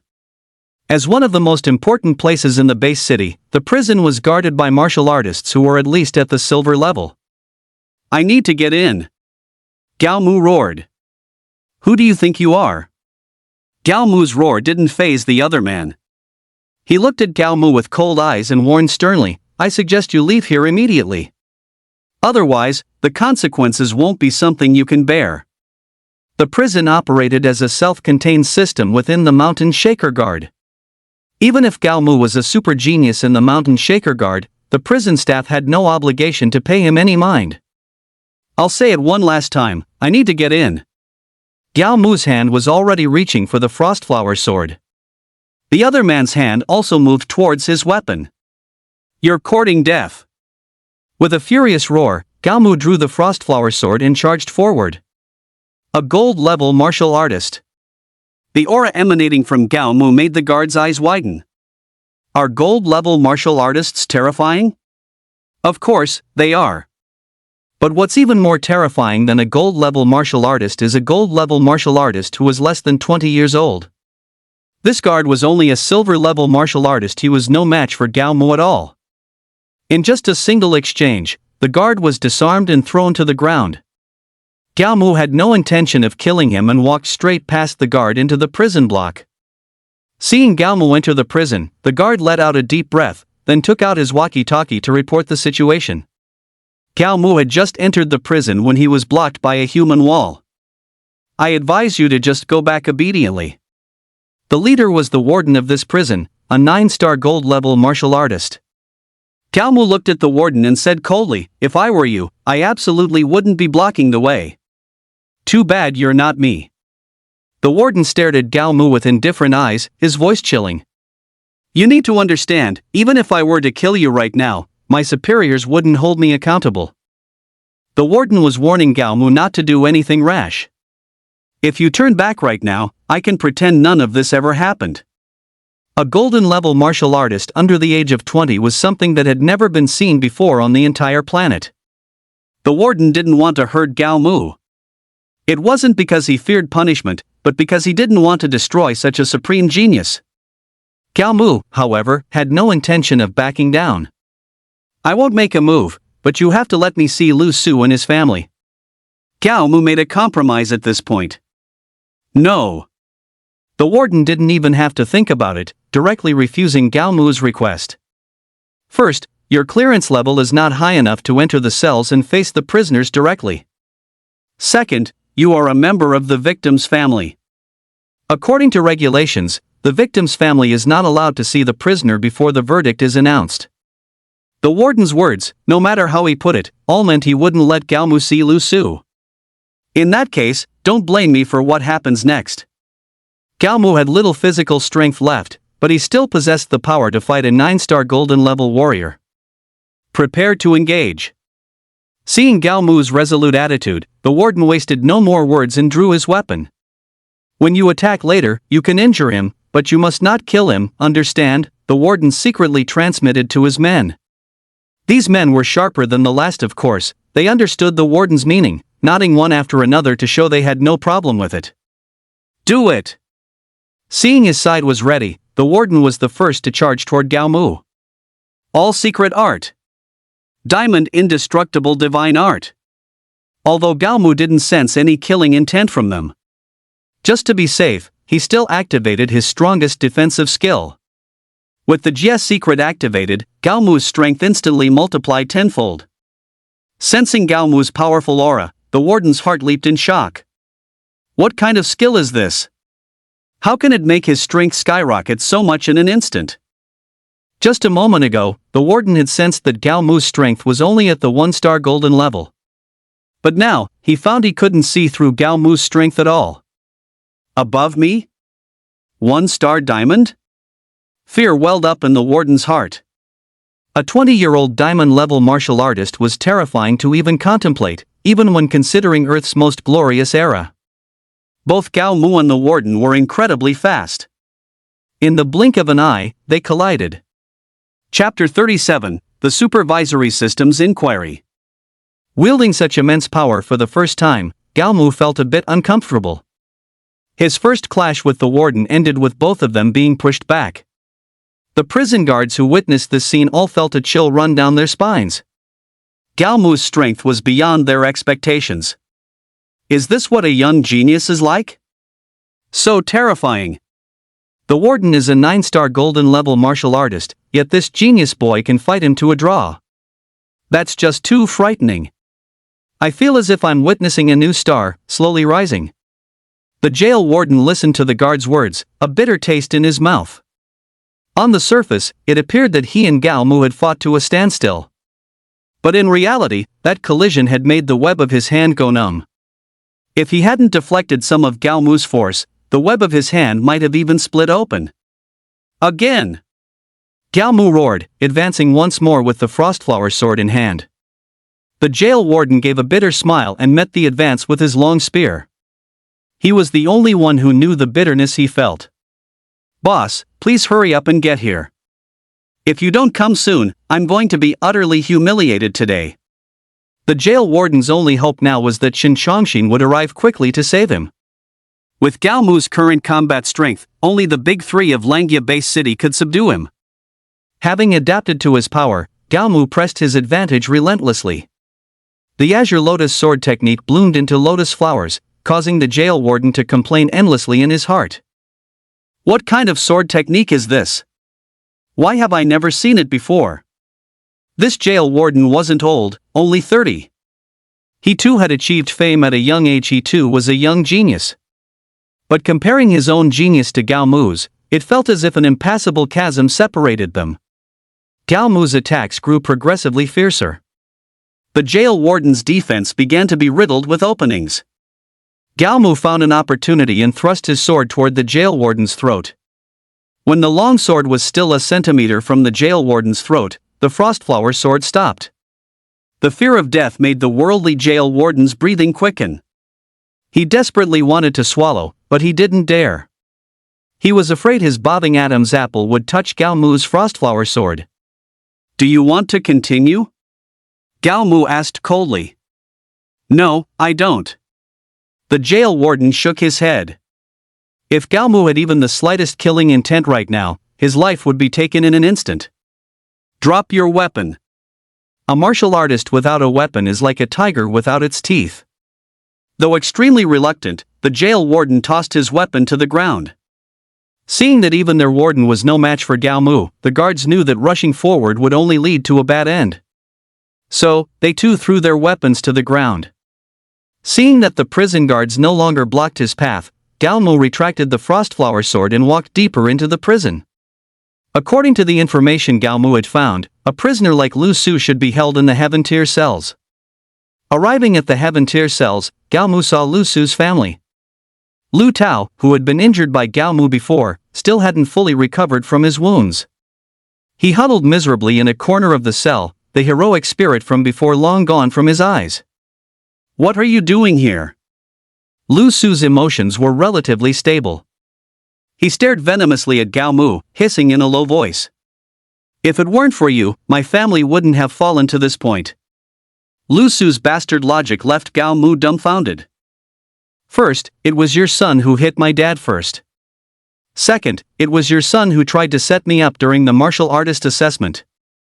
Finally, it was your people who seriously injured my dad." Standing in front of Lu Su's cell, Gao Mu roared. "Gao Mu?" That's Gao Mu's voice. Curled up in his cell, Lu Tao heard Gao Mu's voice and abruptly stood up. He quickly came to the front of the cell, dropped directly to his knees, and called out frantically to Gao Mu. "Brother Gao Mu, Father Gao Mu, Grandpa Gao Mu. I know I was wrong. Everything before was my fault. I beg you, please have them let me go." Lu Tao's actions made Gao Mu's eyes widen. Before he came, he had mentally prepared himself to be cursed out by the Lu family. But the reality was a complete shock. "Lu Tao, you are my son." Lu Su gripped the bars of his cell, shouting at Lu Tao in the other cell. "Even if you die, you can't kowtow to someone else. FCKU." Lu Tao cursed directly at his father, Lu Su. "If you weren't such a bastard, I wouldn't have ended up like this. If you had stopped me when I was bullying others as a child, instead of encouraging me, I wouldn't have fallen to this."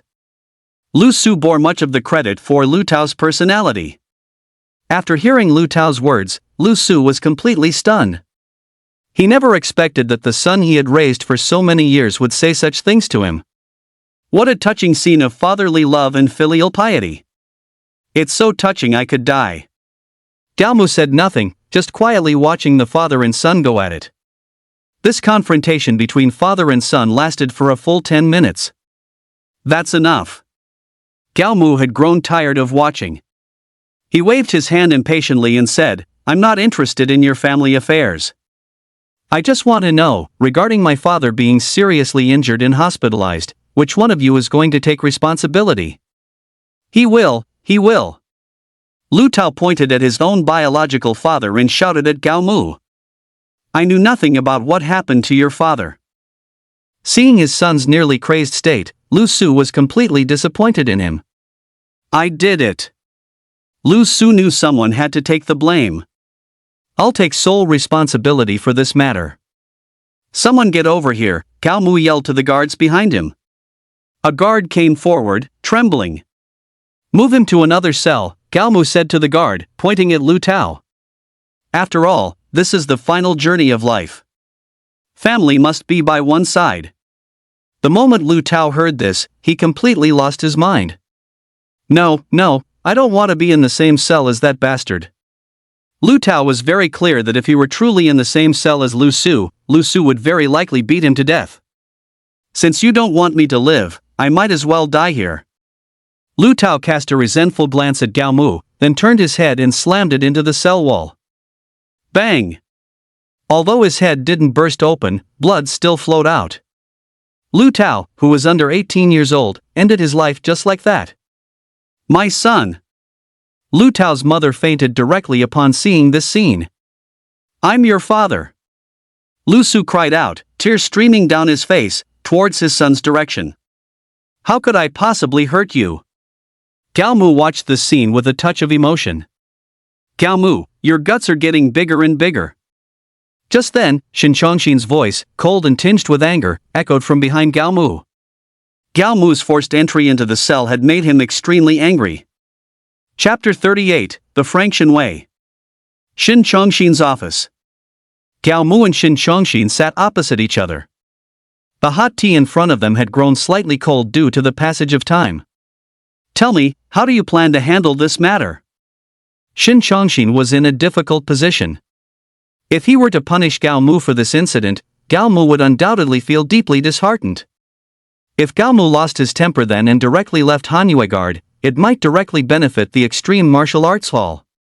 Although privately leaving Hanyue Guard would immediately result in a wanted warrant. The problem was, as long as he stayed in the headquarters of the Extreme Martial Arts Hall and didn't come out, Hanyue Guard would have no way to deal with him. Once he became one of the strongest people on Earth, Hanyue Guard would not only stop bothering him but might even try to curry favor. However, if he didn't punish Gao Mu, he wouldn't be able to account for it to his superiors. As he was caught in a dilemma, Gao Mu took a sip of the slightly cooled tea and said casually, "What do you want to do about it?" "I don't know either." Shin Chongxin, whose anger had subsided, said helplessly, "I need to give an explanation to my superiors, and I also need to give an explanation to our colleagues." Shin Chongxin had a headache, a severe headache. "Why don't you ask the warden for the surveillance video from their side?" Gao Mu said something that baffled Shin Chongxin. Looking at the bewildered Shin Chongxin, Gao Mu continued, "Just now in the cell, I fought the warden to a draw." "What did you say?" Shin Chongxin's eyes widened, and he shot up from the sofa. He looked at Gao Mu with an expression as if seeing a monster, and said in a shocked tone, "Are you serious? Go and see for yourself, then you'll know." Gao Mu shrugged indifferently. "Mayor Shin, news just came from the cell block that Lu Su and his wife have committed suicide." Shin Chongxin's secretary pushed open the door and said softly. Shin Chongxin nodded and waved his hand, signaling for his secretary to leave. But the secretary stood at the door, showing no intention of leaving. Shin Chongxin frowned. "Is there anything else?" The old man from the jail said some people tried to break in and were captured. Upon hearing this, Shin Chongxin shot up, slamming his hand on the table. He couldn't handle Gao Mu, but that didn't mean he couldn't handle others. Who has the gall to break into the jail? Damn it, people like that must be severely punished. Seeing Shin Chongxin's fury, the secretary cursed inwardly, "You old geezer, you're a master of double standards. The person who just broke into the jail is sitting right across from you, and all you can do is scratch your head. Don't be angry." A warm feeling flowed through Gao Mu's heart when he heard the secretary's words. "Those people are my teammates." At these words, Shin Chongxin instantly deflated. He collapsed onto the sofa, his expression like he had just eaten a pile of crap that got stuck in his teeth. "I'll go get the video from the warden. You go get your teammates." The two of them returned to the Hanyue Guard station together. "Little Gao, what are you doing back here again?" The warden was a little intimidated by Gao Mu. "I'm here to pick up a few people. The ones from just now are my teammates, so some things were better left unsaid. They just came to chat and have some tea with me. Now that the chat is over and the tea is finished, it's about time for them to go home." The warden was a shrewd man, skilled with words. "Men, release the people from just now. Give me the video of your fight with Gao Mu." At this point, Shin Chongxin could only turn a blind eye. "Don't I have any pride?" The warden was very, very frustrated. He didn't want to be a background character. The problem was, he had no other choice right now. Watching his teammates walk out of the jail, covered in dirt and injuries, Gao Mu said to them with some guilt, "About today. Save it." Before Gao Mu could finish, Hao Jian cut him off. "Instead of getting all sentimental, why don't you treat us to a good meal and a foot massage?" After a brief, Gao Mu burst out laughing. "Let's do it in a few days. Once my father is out of the hospital, I'll thank you all properly. Also, for the profits from this wilderness trip, I'll only take 50%. The rest can be split evenly among you all. Don't you dare refuse me. If you do, I won't know how to face you guys in the future." Gao Mu was responsible for about 75% of the profits from this wilderness trip. The only reason he didn't give it all away was because he was afraid they would refuse. Well, we won't be polite then. Thank you, sugar daddy. Holy crap, we're finally going to escape poverty. Seeing that his teammates didn't refuse, Gaomu broke into a smile. After all his teammates had left, Gaomu headed directly to the hospital. Not long after Gaomu left, Shin Chongqing returned to his home and opened the door to a room. The moment the door opened, all the lights in the room turned on simultaneously. Then, on one of the walls in the room, the figures of 3 people appeared. Of the 3, the ones on the left and right were men, while the one in the middle was a woman. Judging by their age, they all appeared to be over 50.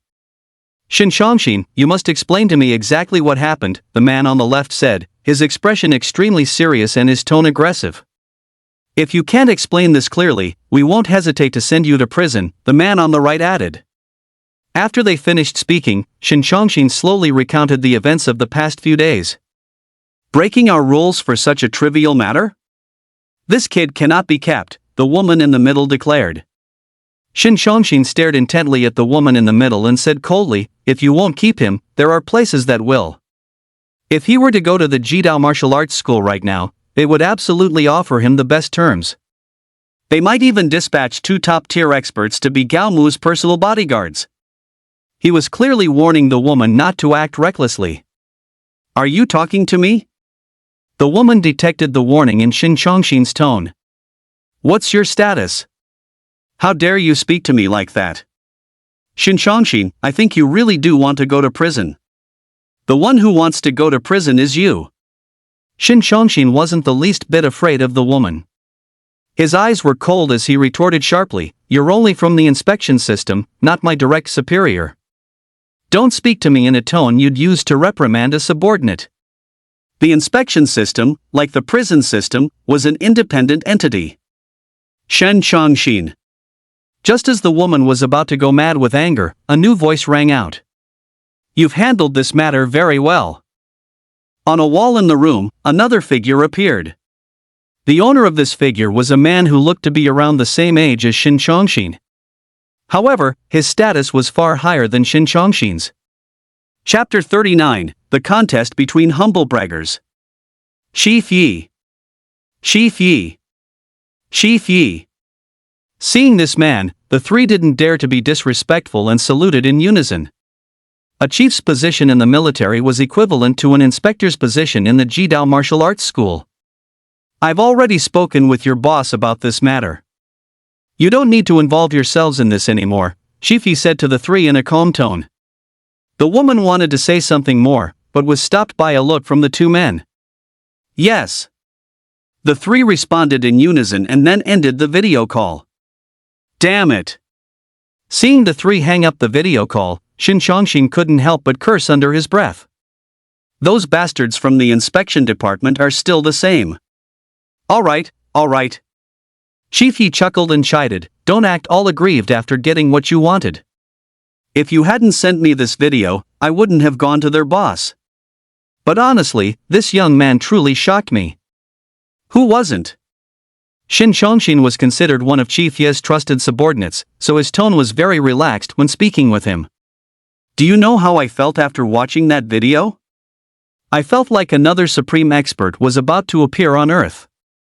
A supreme expert who could stand shoulder to shoulder with the head instructors of the 2 great martial arts dojos.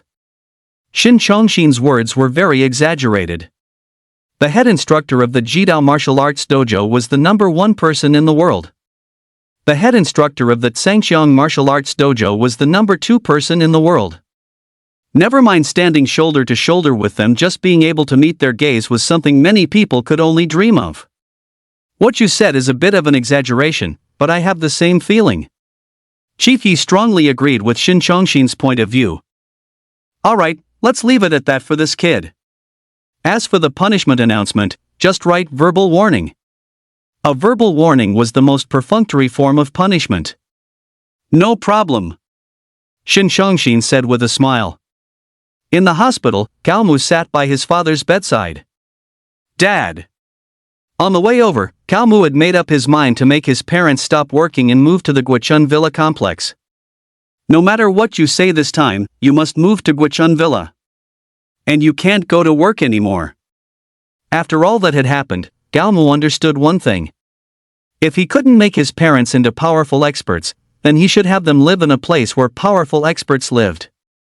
That way, Gao Mu could rest easy.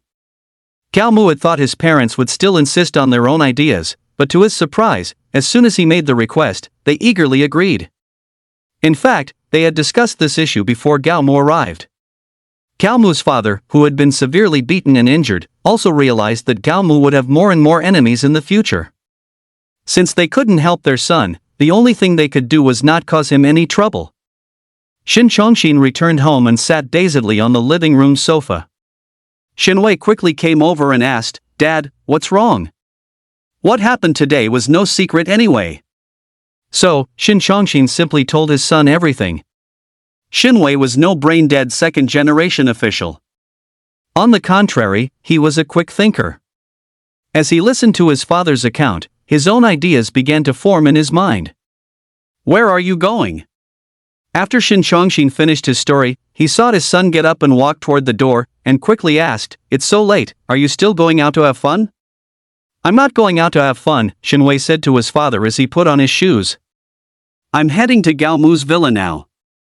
Then I'll contact the renovation, building materials, home appliance, and car companies to get everything ready for him. Once his father is discharged from the hospital, they can move right in." Shin Chongqing watched his son's receding figure, and he seemed to understand the phrase his son often said. The world of martial artists isn't about fighting and killing, it's about navigating human relationships. Shinwei had little talent for martial arts, but when it came to human relationships, even Shin Chongqing felt inferior.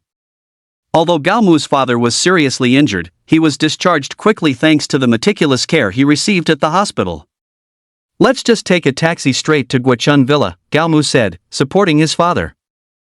"I want to go home first and pack up our things." Gao Mu's mother, being rather old-fashioned, couldn't bear to part with their belongings. "I've already helped you move everything from your home to the villa." Just then, a voice suddenly rang out. Gao Mu's family was startled by the voice. The person who spoke was none other than Shin Chongqing's son, Shinwei. "What are you doing here?" Gao Mu felt neither goodwill nor ill will toward Shinwei. "Brother, what are you saying?" Shinwei was truly thick-skinned. He took the things from Gao Mu's mother's hands and said with a grin, "Uncle is being discharged today. As his nephew, of course I had to come and pick him up." "Son," Gao Mu's father couldn't help but ask Gao Mu, seeing how enthusiastic Shinwei was. "Is this one of your underlings?" At home, Gao Mu's father's greatest hobby was reading gangster novels and watching gangster movies and TV shows. Gao Mu rolled his eyes helplessly. "This is city governor Shin's son, Shinwei." "The city governor's son?" Upon hearing that Shinwei was Shin Chongqing's son, Gao Mu's father instantly straightened his back, transforming into a common citizen. "Forgive my rudeness, Uncle." Shinwei's current behavior was nothing like the typical image of a second-generation official. His attitude was humble and his tone polite. "My dad says he's a public servant. And as for me, I'm a son of the people. If you don't mind, you can just call me Little Wei." Shinwei's move of feigning retreat to advance was truly slick. "Well then, Uncle won't be so formal." Being called uncle by the city governor's son was something Gao Mu's father couldn't even have imagined. "All right, let's just go home," Gao Mu interrupted their exchange of pleasantries. "How is your recovery, Uncle?" Shinwei transformed into a doting nephew, inquiring solicitously after Gao Mu's father's health. "If you're not feeling well, we can take the RV back. If you're feeling better, we'll take the business van.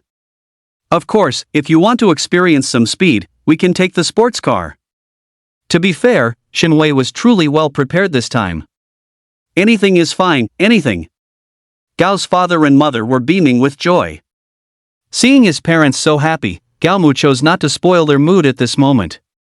With Shinwei's help, the two elders got into a business van.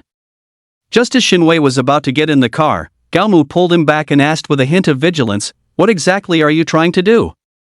Shinwei was quite frank. He smiled faintly and said very directly, "To curry favor with uncle and auntie, and while I'm at it, to curry favor with you." Shinwei's directness left Gao Mu stunned on the spot. Only after Gao's father, Gao's mother, and Shenwei had sped away in the business van did Gao Mu come back to his senses. Chapter 40, Xia Yu was completely dumbfounded. Guochun Courtyard, Gao Mu's villa. Looking at the villa, which was already fully renovated and equipped with furniture and appliances, Gao Mu found it incredibly hard to believe. He remembered that the last time he came, this place was clearly just a bare shell. Did you do this? Gao Mu looked at Shenwei, who was standing to the side waiting for praise, and asked. How much did it cost? I'll give you the money in a bit. The flamboyant red and gold decoration style made Gao Mu feel as if he had traveled through time. But his parents just happened to love this kind of decor. We're friends, talking about money would just create distance. Shenwei waved his hand magnanimously, with a detached air as if he regarded money as dirt. Well. Gao Mu didn't fall for that act. He waved his hand at Shenwei and said, even blood brothers keep clear accounts, let alone the fact that we're not blood brothers. Who says you're not blood brothers? At this moment, Gao's mother's voice suddenly rang out. Gao Mu looked towards his mother and asked with a face full of astonishment, could it be? Get lost. Gao's mother seemed to know what her son was about to say and scolded him with a laugh. Just now, your father and I adopted Shenwei as our godson, so he is now your dear younger brother. Gao Mu was completely dumbfounded. He was only a few minutes late, and somehow he had gained a younger brother. You're really something. Gao Mu was truly at a loss with Shenwei. He gave Shenwei a thumbs up and said, you're truly amazing. Shenwei didn't say anything, just smiled smugly. Everything in the villa was indeed fully equipped, but unfortunately, there were no ingredients. The family had no choice but to go out to eat. This time, Shenwei learned his lesson and didn't tag along. They casually found a restaurant, and the family began to feast heartily. After the meal, Gao's mother suggested going shopping. Gao Mu and his father had intended to refuse, but seeing the angry look on Gao's mother's face, the two could only helplessly agree. Shanghai International, the best shopping mall in Langia Base City. I want this one, and this one. The way Gao's mother picked out clothes was as if they were all free. Old Fu, what are you doing here? Gao Mu had just finished picking out clothes when he heard a surprised voice. The three members of the Gao family all looked towards the source of the voice, only to see a portly, wealthy-looking woman walking towards them with a scornful smile. Who's this? Seeing the woman, Gao Mu instantly switched into spectator mode. Why do I get the feeling she and my mom don't get along? That fat woman your dad always talks about. Gao's father also had an expression ready for some entertainment, and he whispered to Gao Mu. She and your mom have known each other for almost 30 years now. But ever since they met, their rivalry has never stopped. Gao Mu's father and Gao Fan were now itching to go buy some beer, sodas, mineral water, peanuts, sunflower seeds, and sausages. After all, a battle of this century-defining magnitude was a rare, once-in-a-lifetime event. She's making her move, the fat woman is making her move, Gao Mu's father said, a little excited. If I remember correctly, her first move is, how did your son do on the exam? Gao Mu's father was indeed clairvoyant. The moment the fat woman opened her mouth, she asked Gao Mu's mother directly, today was the college entrance exam. How did your son do? Let me tell you, my son didn't do well. His liberal arts score was only a little over 700. If Qingbei University hadn't shamelessly insisted on admitting him, he might not have even gone to a university like Qingbei. When it came to showing off and humble bragging, this woman was definitely a grandmaster. My son is no good, Gao Mu's mother said, not to be outdone when it came to humble bragging. He was expelled from school before the college entrance exam. To be fair, Gao Mu's mother's humble bragging was slightly superior to the fat woman's. She understood the art of building suspense by starting low and ending high. Maybe it's because the liberal arts path is difficult, so he could only choose to go the martial arts route. Tisk. Gao Mu's mother clicked her tongue regretfully again, then said, what a pity, his talent in martial arts isn't that great. He's already in his 20s, but his cultivation level is only at Gold I Star. Standing to the side, listening to the two of them battle it out, Gao Mu was completely bewildered. He turned to his father and said, How does she know I'm at Gold I Star? The fact that Gao Mu had reached the Gold I Star level was something very few people knew, besides Gao Mu himself. Lu Tianpingshan told her. Gao Mu's father waved his hand at him and said impatiently, "Don't talk, you'll distract me."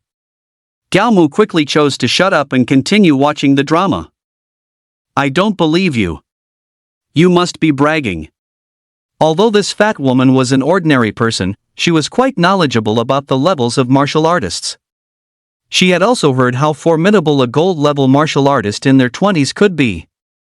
She didn't believe that Gao Mu, who had been clever since he was a child, could become a gold-level martial artist at this age. "I knew you wouldn't believe me." As if she had anticipated what the fat woman would say, Gao Mu's mother pulled a shiny golden badge from her pocket and handed it to her. "It's a martial artist's badge from the Jidao Martial Arts School. You can see for yourself if you don't believe me." "What's going on?" Gao Mu was dumbfounded again. "The Jidao Martial Arts School has this kind of thing?" As a martial artist himself, he had no idea the Jidao Martial Arts School had such items. "Your mother had Lu Tianping specially make it. And it's even more real than the real thing," Father Gao said to Gao Mu, trying to hold back his laughter. "It's fake." "This is definitely fake," the chubby woman said, refusing to believe it. "Guaranteed authentic," Mother Gao said, holding the medal in front of the chubby woman's face and pointing to the line of text at the very bottom. "See this? These 4 characters say Jidao Martial Arts Hall." After seeing those 4 characters, the chubby woman was completely convinced. After all, not just anyone would dare to forge something made by the Jidao Martial Arts Hall. "Here comes the second move," Father Gao said, suddenly getting excited. He said to Gao Mu, "At this point, the chubby woman should be making her second move. If I remember correctly, her second move is a gift from her son." Before Gao Mu could figure out what was going on, the chubby woman stuck out her right wrist and waved it in front of Mother Gao's face. For a moment, Mother Gao was so dazzled by the gold watch that she couldn't open her eyes. "My son knows how hard I work, so he bought me a watch as soon as he got his scholarship. I have no idea how much this watch is worth. All I know is that his special grade scholarship was something like several $100,000. Not only was the chubby woman showing off the watch, but she was also bragging about her son's huge scholarship and a special grade one at that. Could Mother Gao tolerate something like this? Of course not. She looked around with a puzzled expression and said in a very dissatisfied tone, "It's not even summer yet, so why is it so hot in here?" After speaking, she reached her hand into her bag. Chapter 41, The Bird Has Chirped. The red property deed book was exceptionally dazzling under the lights. This time, both Gao Mu and Father Gao were dumbfounded. Where did she get that? They had indeed bought the villa, but Gao Mu hadn't had time to get the property deed processed. "Lu Tianping," Father Gao said Lu Tianping's name again. "That guy is supposed to be a big shot in his own right. How did he become our tool?" Gao Mu was very confused. "My son kept insisting that our house was too small. So to make sure his father and I could live comfortably, he went ahead and bought us a villa. I told him not to spend the money, but he just wouldn't listen." Gao Mu realized his own mother had mastered the art of the humble brag. Having been put in her place by Mother Gao one time after another, the chubby woman's body began to tremble with anger. But she was, after all, a seasoned veteran and quickly recovered. The third move, and the ultimate finishing blow, the son's girlfriend. This battle of the century had reached its final round. Mother Gao had won 2 rounds in a row, and the chubby woman refused to believe that Mother Gao could win the third. "Gao Mu? What are you doing here?" Just as Gao Mu and Father Gao were holding their breath, ready to watch the show, Xiaoyu suddenly appeared. Today, Xiaoyu was wearing an off-white, one-shoulder sweater. On her lower half, she wore a pair of shorts. Long, slender legs were clad in a pair of over-the-knee white patent leather boots. She was already the good-looking type, and this outfit elevated her looks by several points. Watching a show. Gao Mu pointed in the direction of his mother and the plump woman, smilingly saying to Xiaoyu, "My mom's in a PK battle with someone." A PK battle. Xiaoyu's interest was piqued as well. She sat down right next to Gao Mu, instantly getting into a show-watching mode. "Hey Gao Mu, Aren't you going to introduce your own father? Gao's father said from the side. Only then did Gao Mu react. He said to Xiaoyu in a very perfunctory manner, "This is my dad. Just call him uncle." "Hello, uncle," Xiaoyu called out with a sweet smile. Good, good, good. Gao's father smiled slightly, nodding frantically. Gao Mu felt that something was not quite right and glanced at his father with a look of surprise. What's wrong? Gao's father seemed to sense the strangeness in Gao Mu's gaze. How old are you? Aren't you planning on finding a girlfriend yet? Gao Mu ignored his father and focused his attention on the battlefield. My son's girlfriend has fair skin, a beautiful face, and long legs. Plus, her family's financial situation is excellent. The last time she came to visit, she even bought me a lot of nice things. The plump woman was extremely proud when talking about her future daughter-in-law. Gao's mother, however, was faltering. After all, she knew her son didn't have a girlfriend. Just as she was about to glare at her son, she happened to see Xiaoyu next to Gao Mu. My son's girlfriend is definitely better than your son's girlfriend. Gao's mother was like a child who had just learned to argue. She pointed at Xiaoyu next to Gao Mu and said, "Look at her. Is she any worse than your son's girlfriend?" The plump woman looked at Xiaoyu. She really wanted to say she was worse, but Xiaoyu was genuinely no worse than her son's girlfriend, perhaps even better. What's the use of being good-looking? The plump woman immediately changed her tune. A good family background is what's most important. Just as the plump woman finished speaking, she saw several people in suits and leather shoes walk up to Xiaoyu's side. Looking at the clothes they were holding, the plump woman knew she had lost. Because the items in those shopping bags were not only expensive but also from top-tier luxury brands. The handbag Xiaoyu was admiring, in particular, was this year's super limited edition model. Good heavens, you bought so many clothes? Gao Mu exclaimed, looking at the shopping bags in the hands of Xiaoyu's bodyguards. This stuff all added up can't be cheap. It didn't cost anything, said Xiaoyu. Gao Mu showed a confused face, like the confused black guy meme. This shopping mall belongs to my family, so all the clothes here are free for me. Wow. Gao Mu gained a new understanding of the wealth of Xiaoyu's family. Your family is that rich? It's alright, Xiaoyu said with an easygoing smile. If you like, you can get free clothes too. Gao Mu shrugged and smiled faintly. My dear, where are you from? After her triumphant victory, Gao Mu's mother looked incredibly smug. She took Xiaoyu's hand, showering her with solicitous questions. How many people are in your family? Do you have any older brothers or sisters? Are your grandparents in good health? Gao Mu's mother's intense warmth gave Xiaoyu a bit of a headache. Gao Mu, however, said nothing, just sitting to the side and watching the show. What are you looking at? Before Xiaoyu could even answer, Gao Mu's mother turned and snapped at Gao Mu. Can't you see the girl is thirsty? Don't you know to go buy a cup of milk tea?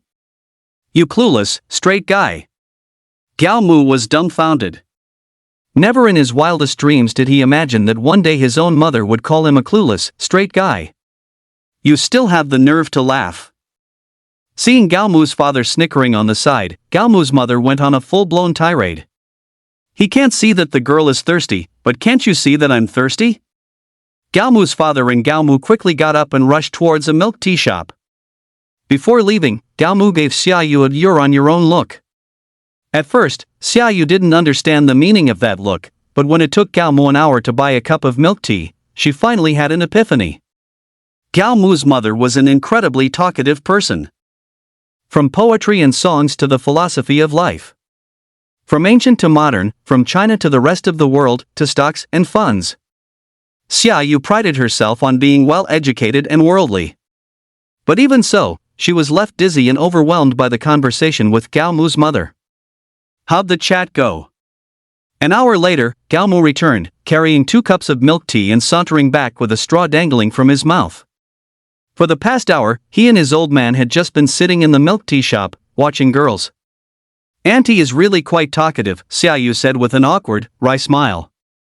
Gao Mu suppressed his laughter and handed the 2 cups of milk tea to his mother and Xiaoyu. After taking a sip, Gaomu's mother wanted to continue chatting with Xiaoyu. Seizing the opportunity, Xiaoyu grabbed Gaomu and waved goodbye to his mother. "Auntie, let's chat again when we have the chance. Gaomu and I have a reservation at a restaurant, and they might cancel it if we're late." Outside the mall, looking at the somewhat disheveled Xiaoyu, Gaomu teased with a smile, "My mom's something else, isn't she?" "She is."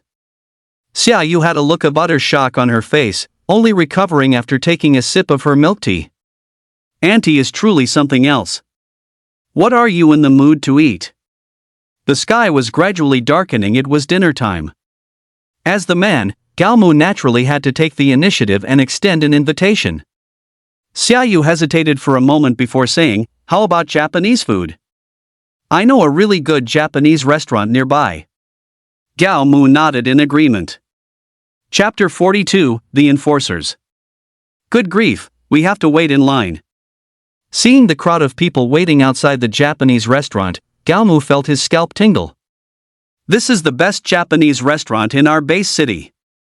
I heard the owner is a descendant of someone from Dong. Gaomu could see Xiaoyu's anticipation for this restaurant. A descendant from Dong? Is that just hype? The Dong Islands became an animal paradise long ago. After that cataclysm, Dong was the first country to be annihilated. After all, it was surrounded by countless deep-sea exotic beasts. Maybe it's hype, or maybe it's true. Whether the owner was a descendant from Dong or not wasn't important, and neither was whether the Japanese food was good. For someone like Xiaoyu, who she ate with was the most important thing. Since Xiaoyu had said so, Gaomu could only wait outside with her. "Xiaoyu, haven't I told you not to eat out with others?" Not long after the two got their ticket number, Xia Tian's slightly displeased voice sounded from behind them. Gaomu couldn't even be bothered to turn around. He just sat in the waiting area, leisurely sipping his happy water. "Brother!" Xia Tian's sudden appearance completely ruined Xiaoyu's good mood. She looked at Xia Tian with a complicated expression, took a deep breath, and said, "I'm an adult now. It's my freedom to eat with whomever I choose." Xiaoyu's retort made Xia Tian's expression a bit awkward. "I say, do you have to be so shameless?" Gaomu reluctantly put down his happy water and looked over, speaking in a calm tone. "Using your own sister as a bargaining chip, aren't you afraid of being despised for such behavior?" "Despised? Why would anyone despise me? Do you have any idea how much I've sacrificed for this opportunity? Just to establish a connection with young Master Shinwei, I spent several million." Gaomu raised an eyebrow slightly, a hint of surprise on his face.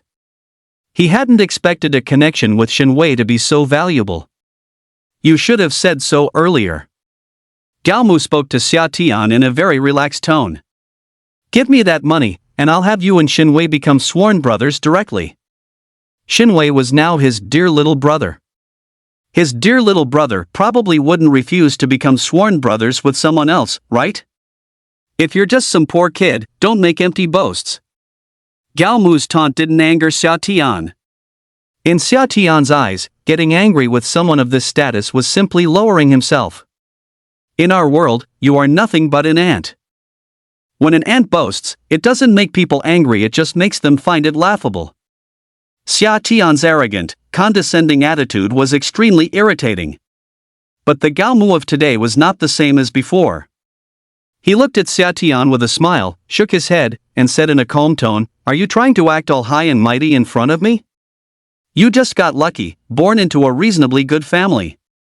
If our roles were reversed, your achievements wouldn't even match mine. People who say things like that are either starving or dirt poor." Xiaoyu scoffed at Gaomu's words. "You don't really think people from families like ours are all useless, do you? Before I even finished my second year of high school, I received an admission letter from Qingbei University. In my freshman year, Qingbei directly recommended me for graduate studies. In my sophomore year, they directly recommended me for a doctorate. Now I've graduated and I'm in charge of a company with several thousand people. And you're telling me that if we switched places, I'd be worse off than you." To be fair, besides the company, Xia Tian's previous achievements were truly impressive. It wouldn't be an exaggeration to call such a person a genius. The problem was, in front of a peerless prodigy like Gao Mu, this genius probably wasn't enough. Do you know what my status is now? Gao Mu asked Xia Tian with a light laugh. I don't know, I don't want to know, and I have no interest in knowing, Xia Tian said, reaching out to pull Xia Yu. But I do know that if you dare to pester my sister again, I'll make you spend the rest of your life in a wheelchair. Trying to scare me? Gao Mu wasn't one to be scared easily. I'm not trying to scare you, I'm just stating a fact. After pulling Xia Yu up, Xia Tian turned to leave. Gao Mu stood up with no intention of chasing them, but his path was blocked by several of Xia Tian's bodyguards. Sigh. These bodyguards were all ordinary people. Gao Mu sighed softly and said, "Do you really think you can stop me?" He didn't even make a move, simply using his body to push the bodyguards aside. Sensing the chaos behind him, Xia Tian turned back and saw a scene that astonished him. Astonished as he was, he didn't feel the slightest bit of panic. Need my help? Gao Mu asked Xia Yu in a relaxed tone.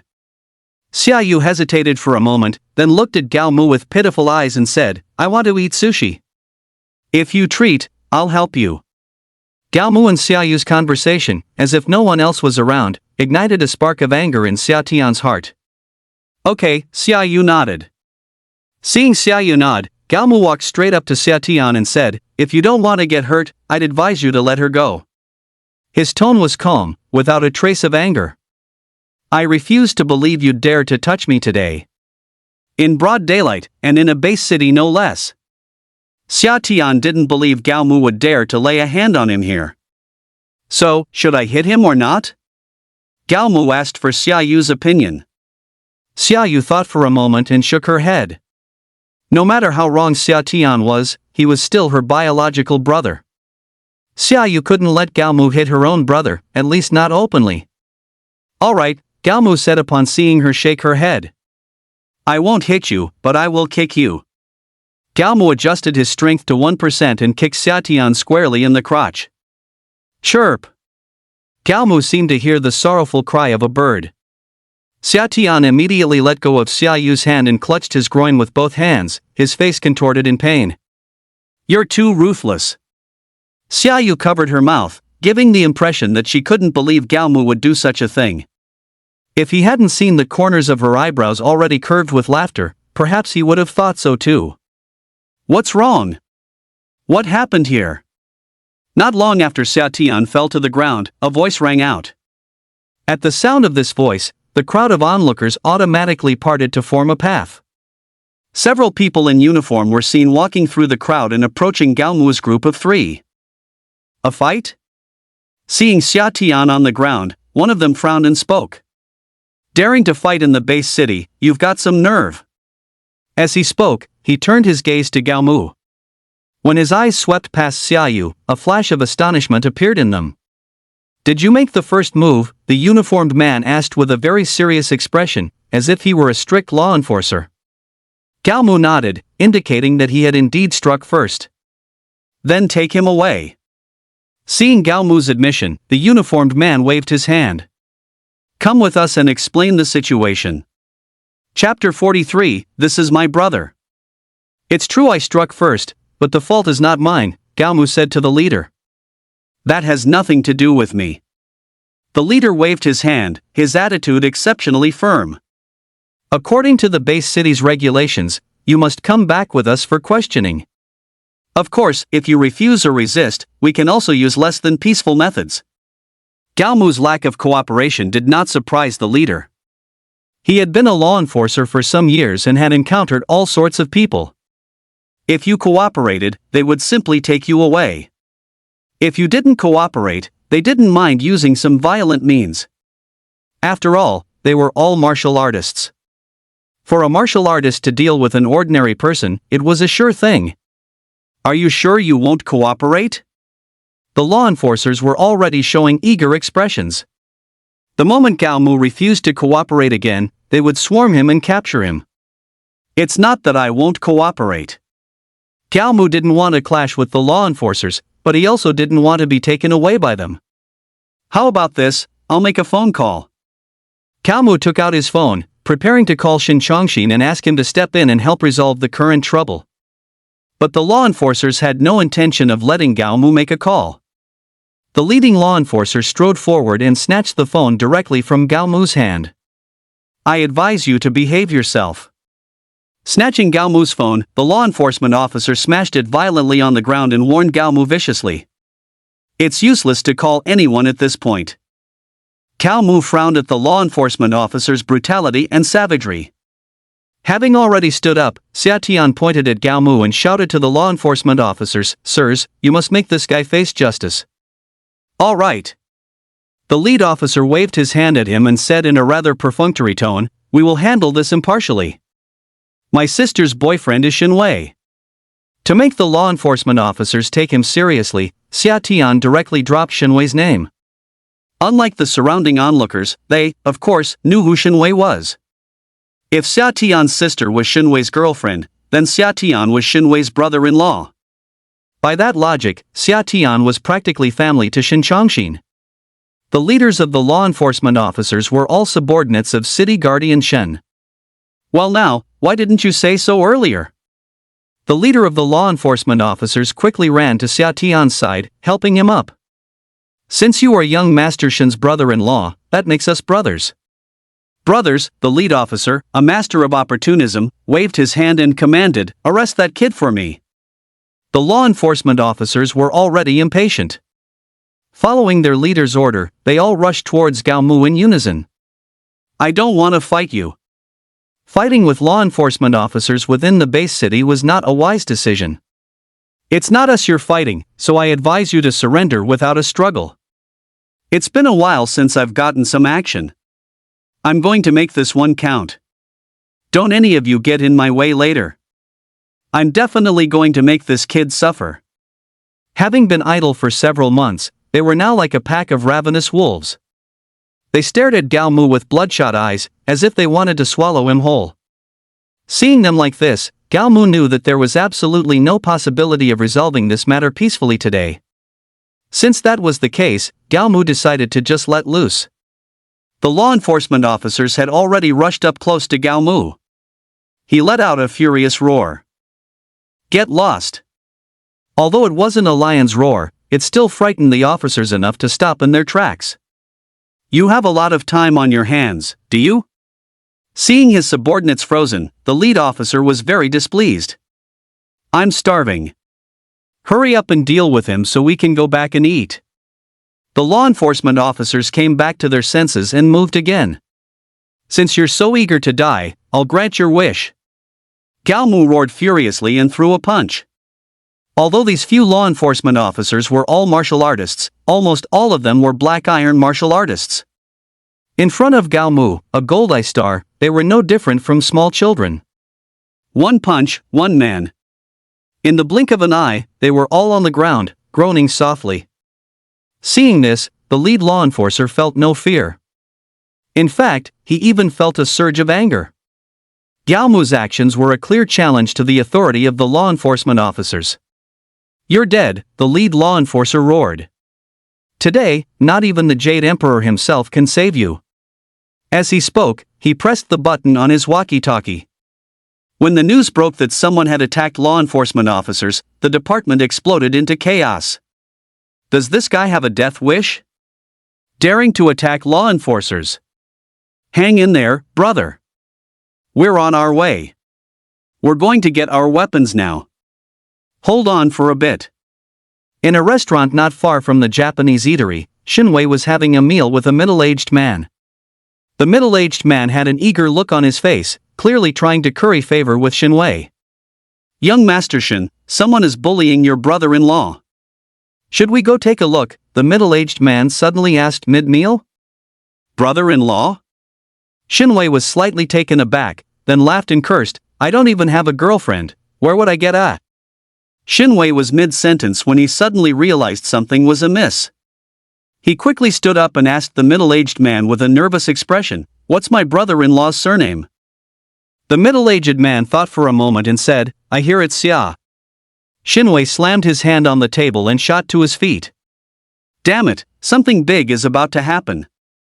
Not only was Shin Wei not a fool, but his mind also worked exceptionally fast. If he wasn't mistaken, the person who had beaten up his brother-in-law was very likely Gao Mu. What's wrong? Seeing Shenwei abruptly stand up with a tense look, the middle-aged man said with a smile, "Our men have already gone. Taking care of one person should be a piece of cake."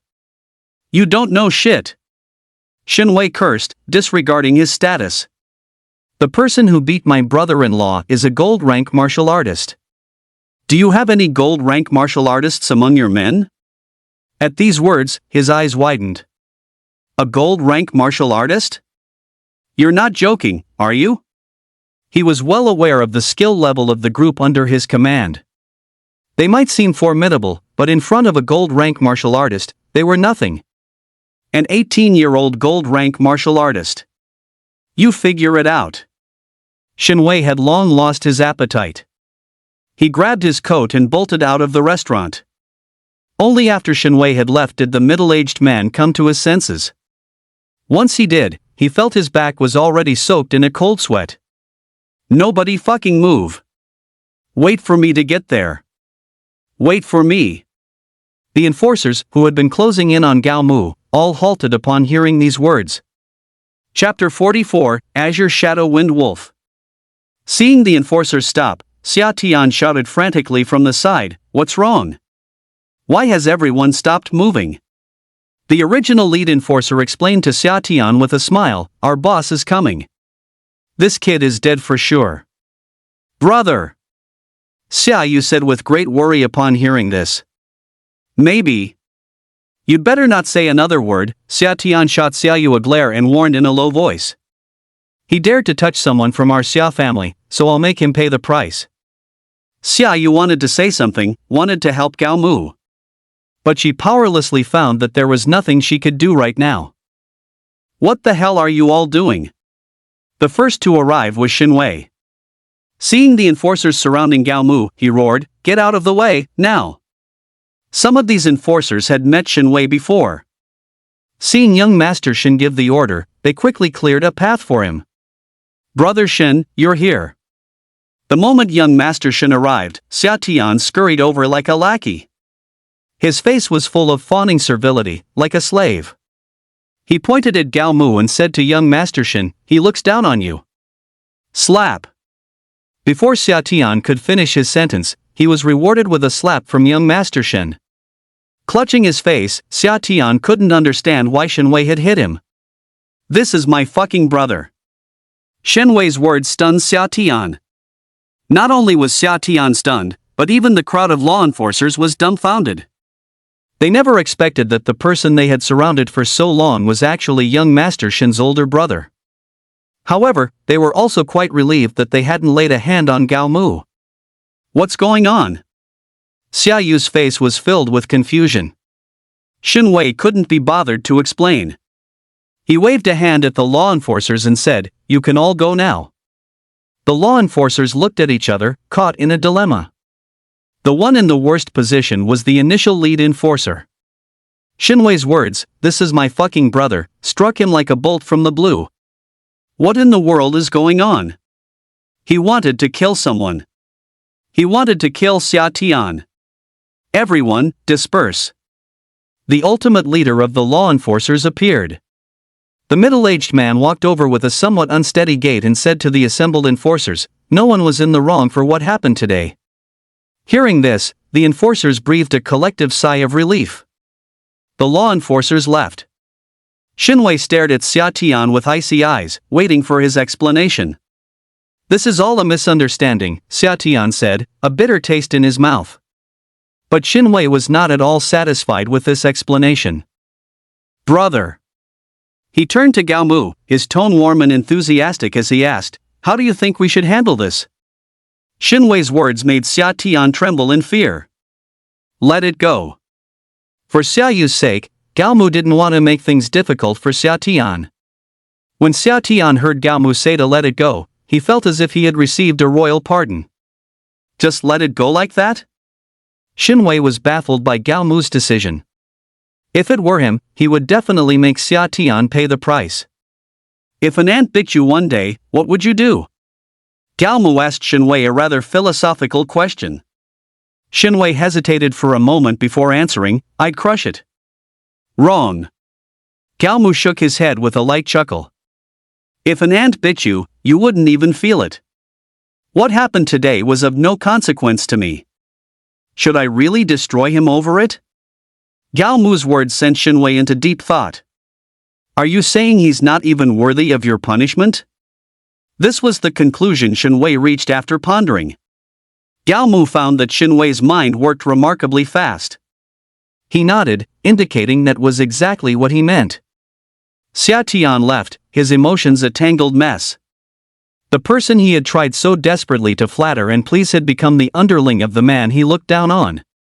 And the man he looked down on hadn't even considered him worth a second thought. Xia Yu's feelings were also complicated. She had assumed that Gao Mu, having failed to get into university, would live an exceptionally ordinary life. But seeing his actions today, she realized she was wrong. Want to grab a bite together? Shinwei asked Gao Mu with a smile. Just as Gao Mu was nodding to accept, his phone rang. He answered the call, and Shin Chongxin's serious intense voice came from the other end. Something big has happened. Come to the central office area immediately. What's wrong? Shinwei asked, seeing Gao Mu's grave expression. Did something happen? Gao Mu nodded with a somewhat puzzled look and said, Your dad called, said something big has happened. I'll skip dinner, I have to go to the central office area now. In the central office area, the city guardian's office. The three big shots, Lu Tianping, Shin Chongxin, and Niu Meng, sat at a table with solemn expressions. In front of them on the table were a dozen or so photographs. Who do you think this operation is targeting? Niu Meng was the first to speak, his brows furrowed. Lu Tianping shook his head, his eyes filled with confusion. I'm not too sure either, but I have a faint feeling that it might be related to Gao Mu. News is in, Shin Chongxin, who had been staring at his phone, said to the other two. A message came from the imperial capital base city. It says these dozen or so gold-rank martial artists are all connected to the Rising Sun Martial Arts Hall. The message also says that Chen Shuri's son died in our base city some time ago. Chen Shuri's investigation revealed that this matter is closely related to Gao Mu. Hearing that this was related to Gao Mu, Niu Meng breathed a sigh of relief. He has no connection to our martial arts hall, so does this mean I don't need to participate in this meeting? Seeing Niu Meng's gloating expression, Shin Chongxin's teeth itched with irritation. Too small-minded. Lu Tianping shook his head, his expression slightly teasing. Your perspective is too narrow. If you help Gao Mu this time, do you think he will help you in the future? At these words, Niu Meng came to his senses. He was crystal clear about Gao Mu's growth trajectory. His future achievements were absolutely limitless. For someone like that, you either nip them in the bud before they rise, or you help them when they need it and build a good relationship. Normally, either choice would not be wrong. But if you fail to nip them in the bud and they do rise, then those who oppose them will face terrifying retaliation. What if I choose not to take any side? The vast Sky Martial Arts Hall neither wanted to build a good relationship with Gao Mu nor wanted to eliminate him. At this time, their best choice was to be a bystander. Then you can leave right now. They were all major figures, and their way of thinking was different from others. Any decision they made at this moment represented the forces behind them. See you around. Without hesitation, Niu Meng stood up and walked out. Outside the office, Gao Mu and Niu Meng passed each other. The two merely exchanged a glance, without any communication. Chapter 45, Breakthrough. Sitting in the same spot Niu Meng had just occupied, Gao Mu fell into thought. So it's confirmed, these people are here because of me? Gao Mu confirmed once more. Shin Chongxin nodded and said, 100% certain. The news came from the imperial capital headquarters. After a moment of thought, Gao Mu said, Can you do me a favor? Seeing Gao Mu speak up, both of them assumed he wanted their help in clearing out these people. Help me take good care of my parents. As a martial artist, and as a man, Gao Mu had to resolve this matter himself. If it weren't for his concern for his parents, he wouldn't even have asked for their help. Don't worry. After a brief moment of surprise, Shin Chongshin smiled and said, "Starting today, I will clear out the 2 villas next to your parents and have our gold rank martial artists move in. During the day, we'll keep a constant watch on the movements over there. At night, we'll also have martial artists on patrol." Shin Chongshin's guarantee put Gao Mu at ease. "And what about you?" Lu Tianping asked Gao Mu. Gao Mu gave a mysterious smile. "I need to take a trip out of the city." "No." Shin Chongshin didn't even give Gao Mu a chance to continue. He said loudly, "Leaving the city now is practically a death wish. This time, there are over a dozen gold rank martial artists, and several of them are 9-star gold rank.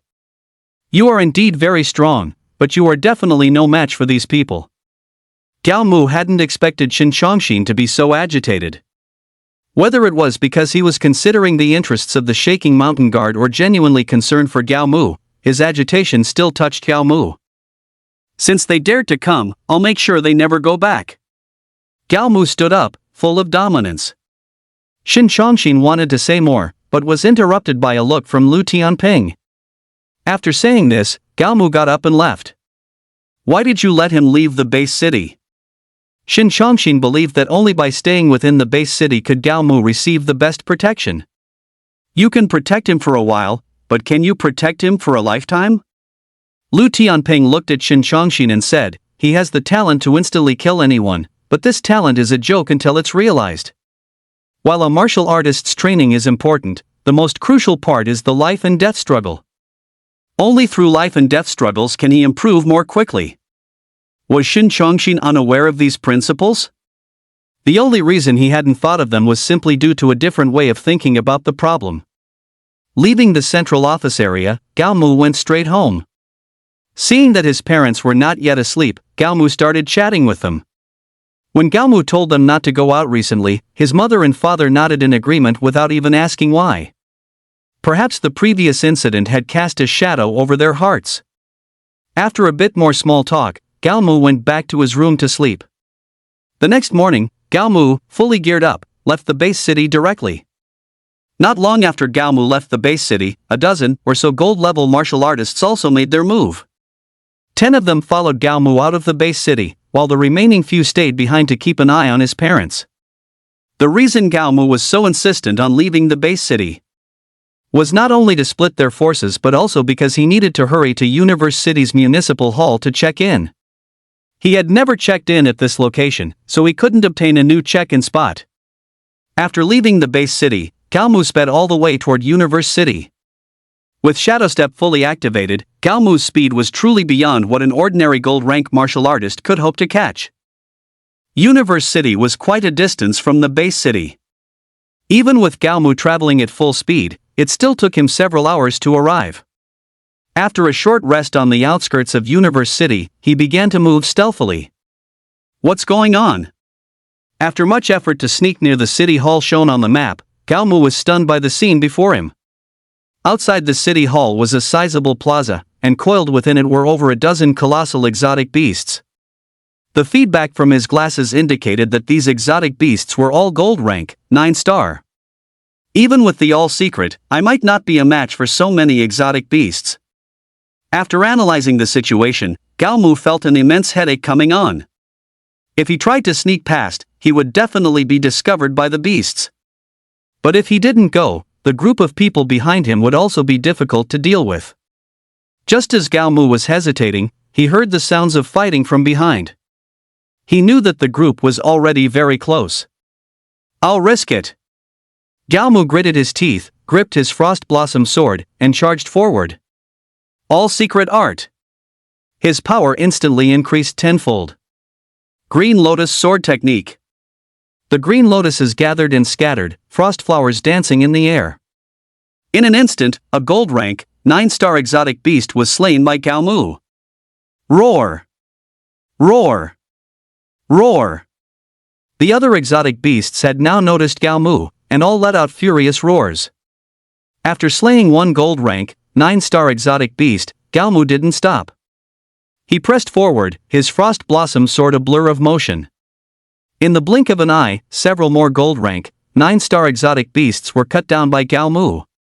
In this short time, Galmu had already slain several gold-rank exotic beasts. He was now like an invincible god of war. These powerful gold-rank exotic beasts seemed as fragile as paper before him. After carving a bloody path, Galmu directly entered the city hall. Sign in. Ding. Check-in successful. Reward received, black gold fruit 100. Ding. New check-in location has been updated. Please proceed to LJ City to check in. Just as Galmu finished checking in, he sensed that something was not quite right. This dilapidated city hall was just too quiet. Moreover, the exotic beasts that had been so ferocious moments ago didn't dare to step foot inside the city hall's grounds. Could it be? Galmu seemed to realize something. But just then, a dark shadow suddenly shot towards him. Galmu activated Shadow Step to dodge. The dark shadow barely grazed past him. Good thing my reflexes are fast. While feeling relieved, Galmu looked toward where the dark shadow had landed. It was a wolf-like exotic beast, its entire body covered in silver-gray fur. Unlike the towering exotic beasts outside, this wolf-shaped exotic beast was no different in size from an ordinary wolf. However, the aura it exuded sent a chill down Galmu's spine. Azure Shadow Wind Wolf. It has the body of an ordinary wolf and is extremely fast. In its juvenile stage, it possesses the strength of a diamond 1 star. As an adult, its strength can reach diamond 3 star. The best way to observe its strength is to look at its tail. A diamond 1 star has 1 tail, a 2 star has 2, and so on. Following the prompt, Galmu looked at its tail. 4 tails?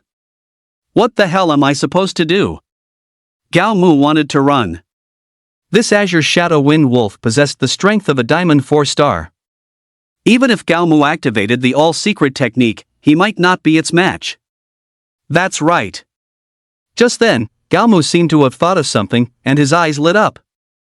Chapter 46, Exotic Tree. He directly took out the black gold fruits he had just obtained from the system. Looking at the black-streaked golden exotic fruits, Galmu hesitated for a moment before throwing one directly into his mouth. The black gold fruit, like other exotic fruits, melted in his mouth. But unlike other exotic fruits, this black gold fruit actually had a taste of rust. The taste wasn't great, but the effect made Galmu's eyes widen. It increased this much? Although there was no exact value, he could feel that the boost the black gold fruit gave him was by no means small. My demand isn't high, I just need to reach gold 5 star. The Azure Shadow Wind Wolf was a diamond 4 star exotic beast. As long as Galmu could reach gold 5 star and pair it with the all-secret technique, he could definitely slay it with ease. The Azure Shadow Wind Wolf bared its teeth at Galmu, but it did not attack him again. Galmu seized this opportunity and threw a few more black gold fruits into his mouth. Looking at the system interface, Galmu muttered to himself, still not enough. The Azure Shadow Wind Wolf probably sensed that Galmu was getting stronger. After watching him warily for a while, it pounced at him again. Shadow Concealing Steps. The Azure Shadow Wind Wolf was extremely fast. Even with his Shadow Obscuring Step fully activated, Galmu could only barely dodge its attack. After dodging one attack, Galmu once again threw a few black gold fruits into his mouth. After dodging several attacks, Galmu had swallowed all the black gold fruits. System. Galmu felt a significant increase in his power, but he didn't know his current specific realm. So he had to call up the system to take a look. God Tier Check-in System.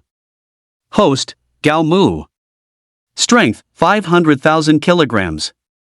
Realm, Gold 5 star. Skills, Thunder Fist Mastered, Shadow Step Mastered, Green Lotus Sword Art Mastered, Jezi Secret Mastered, Indestructible Vajra Divine Art Mastered. Check-in location, LJ City.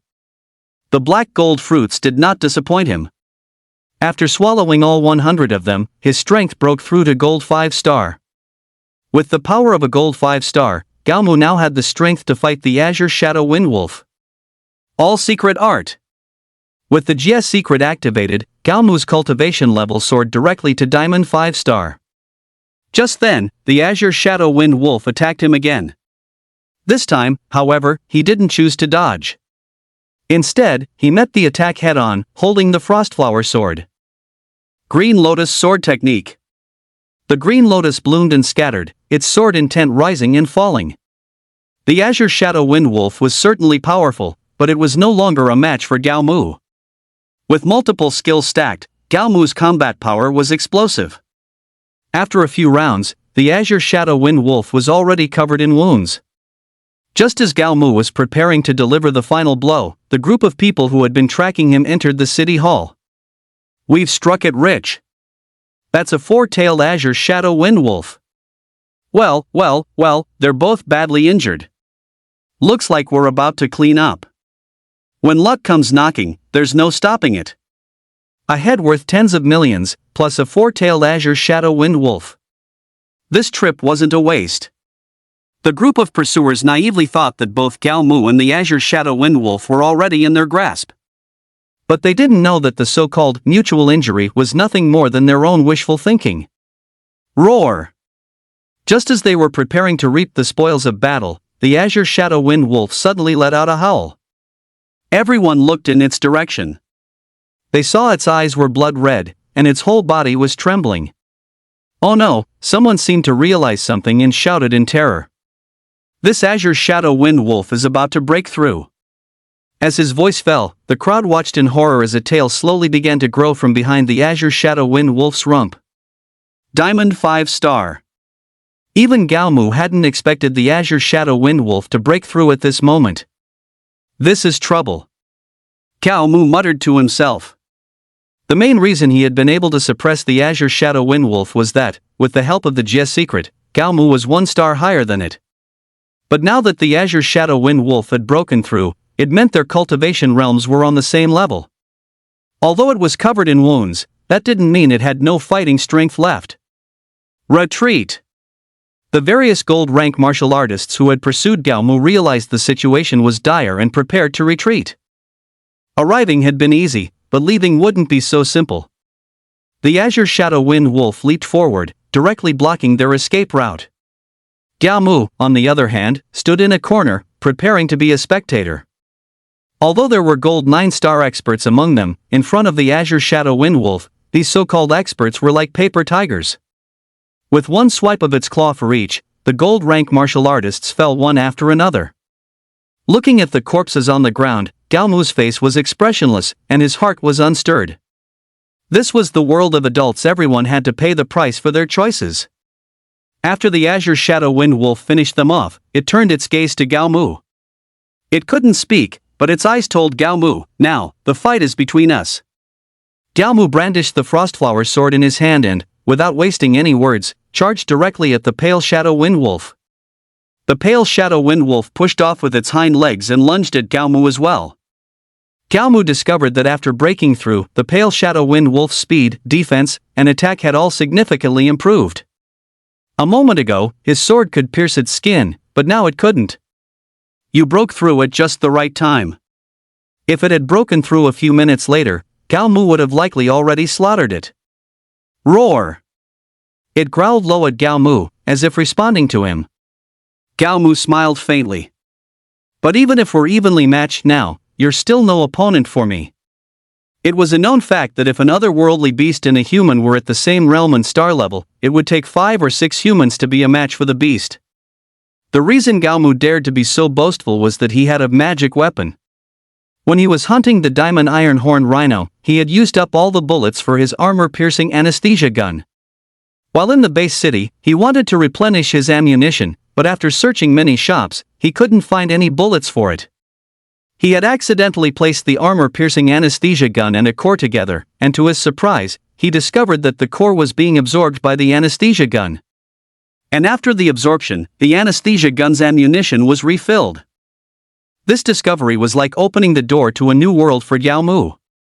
After all, the anesthesia gun was practically a super divine artifact for him at this stage. Taking advantage of the Pale Shadow Wind Wolf lunging at him again, Gao Mu raised his hand and fired a shot. The Pale Shadow Wind Wolf's reaction was swift. Its body unexpectedly changed direction in mid-air, and it effortlessly dodged the anesthesia gun's bullet. Teacher Nyo must be turning in his grave. Chapter 47, Robbing a Bank Really Isn't Profitable. This bizarre maneuver made Gao Mu's scalp tingle. But after the tingle, the fight had to go on. Charging up to Gao Mu, the pale shadow wind wolf swung its sharp claws, aiming for his chest. Diamond indestructible divine art. While dodging, Gao Mu also activated his strongest defensive skill. This wasn't because he was timid, but because he was cautious. After evading the pale shadow wind wolf's claws, Gao Mu began his counterattack. Green Lotus Sword Technique. With the green lotus forming and dispersing, Gao Mu forced the pale shadow wind wolf into a steady retreat. Seizing the opportunity, Gao Mu raised his hand and fired another shot. Caught off guard, the pale shadow wind wolf was hit. Its body began to sway uncontrollably. Gao Mu knew the anesthetic was starting to take effect. To speed up the drug's circulation within its body, Gao Mu continued to attack with his Frostflower sword. At first, it could still manage to dodge a little. But as time went on, the numbing sensation began to spread throughout its entire body. Its body also swayed more and more violently. The Frostflower sword, which it had previously been able to barely dodge, it could no longer avoid. Gao Mu intensified his attacks. A dozen or so minutes later, the Azure Shadow Wind Wolf collapsed to the ground. Gao Mu returned the Frostflower sword to its sheath, shaking his head with a smile. "You're not so tough after all." After speaking, he squatted down to confirm if the Azure Shadow Wind Wolf was truly dead. Only after confirming that it had completely stopped breathing did Gao Mu let out a sigh of relief. It's a good thing the check-in reward was an exotic fruit. Otherwise, I really might not have been its match. Sitting cross-legged on the ground, Gao Mu recovered his stamina. Once his stamina was fully restored, Gao Mu got up and began to deal with the Azure Shadow Wind Wolf's corpse. In a matter of minutes, the Azure Shadow Wind Wolf had been completely butchered by Gao Mu. Just as he was about to get up and leave, he frowned and looked toward the depths of the city hall. He had a faint feeling that there was something in the depths of this city hall. After a moment's hesitation, he strode towards the depths of the city hall. Passing through ruined walls and stepping over broken ramparts, he unexpectedly arrived at a garden. Most of the plants and trees in the garden had already withered. Only one large tree stood alone, its green leaves flourishing and lush. An exotic fruit? The recovery of spiritual energy not only allowed beasts to evolve, but also gave plants and trees a new opportunity. Just as Gao Mu was about to step forward to investigate, he noticed something was wrong. Surrounding this flourishing great tree were piles of bones. Could it be? Gao Mu seemed to have thought of something. The evolutionary paths of plants and trees were different from those of exotic beasts. Plants and trees had two evolutionary paths. The first evolutionary path was the exotic fruit type. Generally, on this evolutionary path, whether it was a tree or a plant, it would bear exotic fruits. But this type of flora had no combat ability. The other evolutionary path was a rarer and more scarce combat path. Plants and trees that evolved along this path had explosive combat power. In most cases, an exotic beast of the same level was not necessarily its match. If Gao Mu wasn't mistaken, the evolutionary path of the tree before him was combat. Retreat! Gao Mu felt that retreating at this moment was the best choice. But he hesitated at the critical moment. Maybe I should kill it. Although this type of combat tree was formidable, its entire body was a treasure. Its branches and trunk were as hard as metal and stone. Using it to forge weapons would result in blades that were not only sharp but also incredibly tough. The Frostflower sword was certainly handy for the current Gao Mu. But as his cultivation level grew higher and his combat power stronger, the Frostflower sword would inevitably be replaced by him. As the level of weapons increased, their prices also became more and more expensive. This tree was about the height of 2 men, with a thick trunk and dense branches. If I used this to make weapons, I could make at least dozens of them. Dozens of diamond-grade weapons. Just the thought of it was incredibly exciting. With this in mind, Gao Mu gripped his sword and charged forward. Perhaps sensing Gao Mu's hostility, the large tree immediately launched an attack against him. Its leaves shot toward Gao Mu like throwing knives. But even with the enhancements of the Jia character secret art and the indestructible body of Vajra, over a dozen cuts were still sliced into Gao Mu's body by the leaves. This was the first time Gao Mu had suffered such a loss since obtaining the system. He was now in a very bad mood. The good news, however, was that while the tree's attack power was formidable, its defense was extremely weak. Perhaps because it hadn't fully matured yet, its only method of attack was its leaves. Once Gao Mu got close, it had no way to attack him. Nearing the large tree, Gao Mu held his sword and stabbed straight at its roots.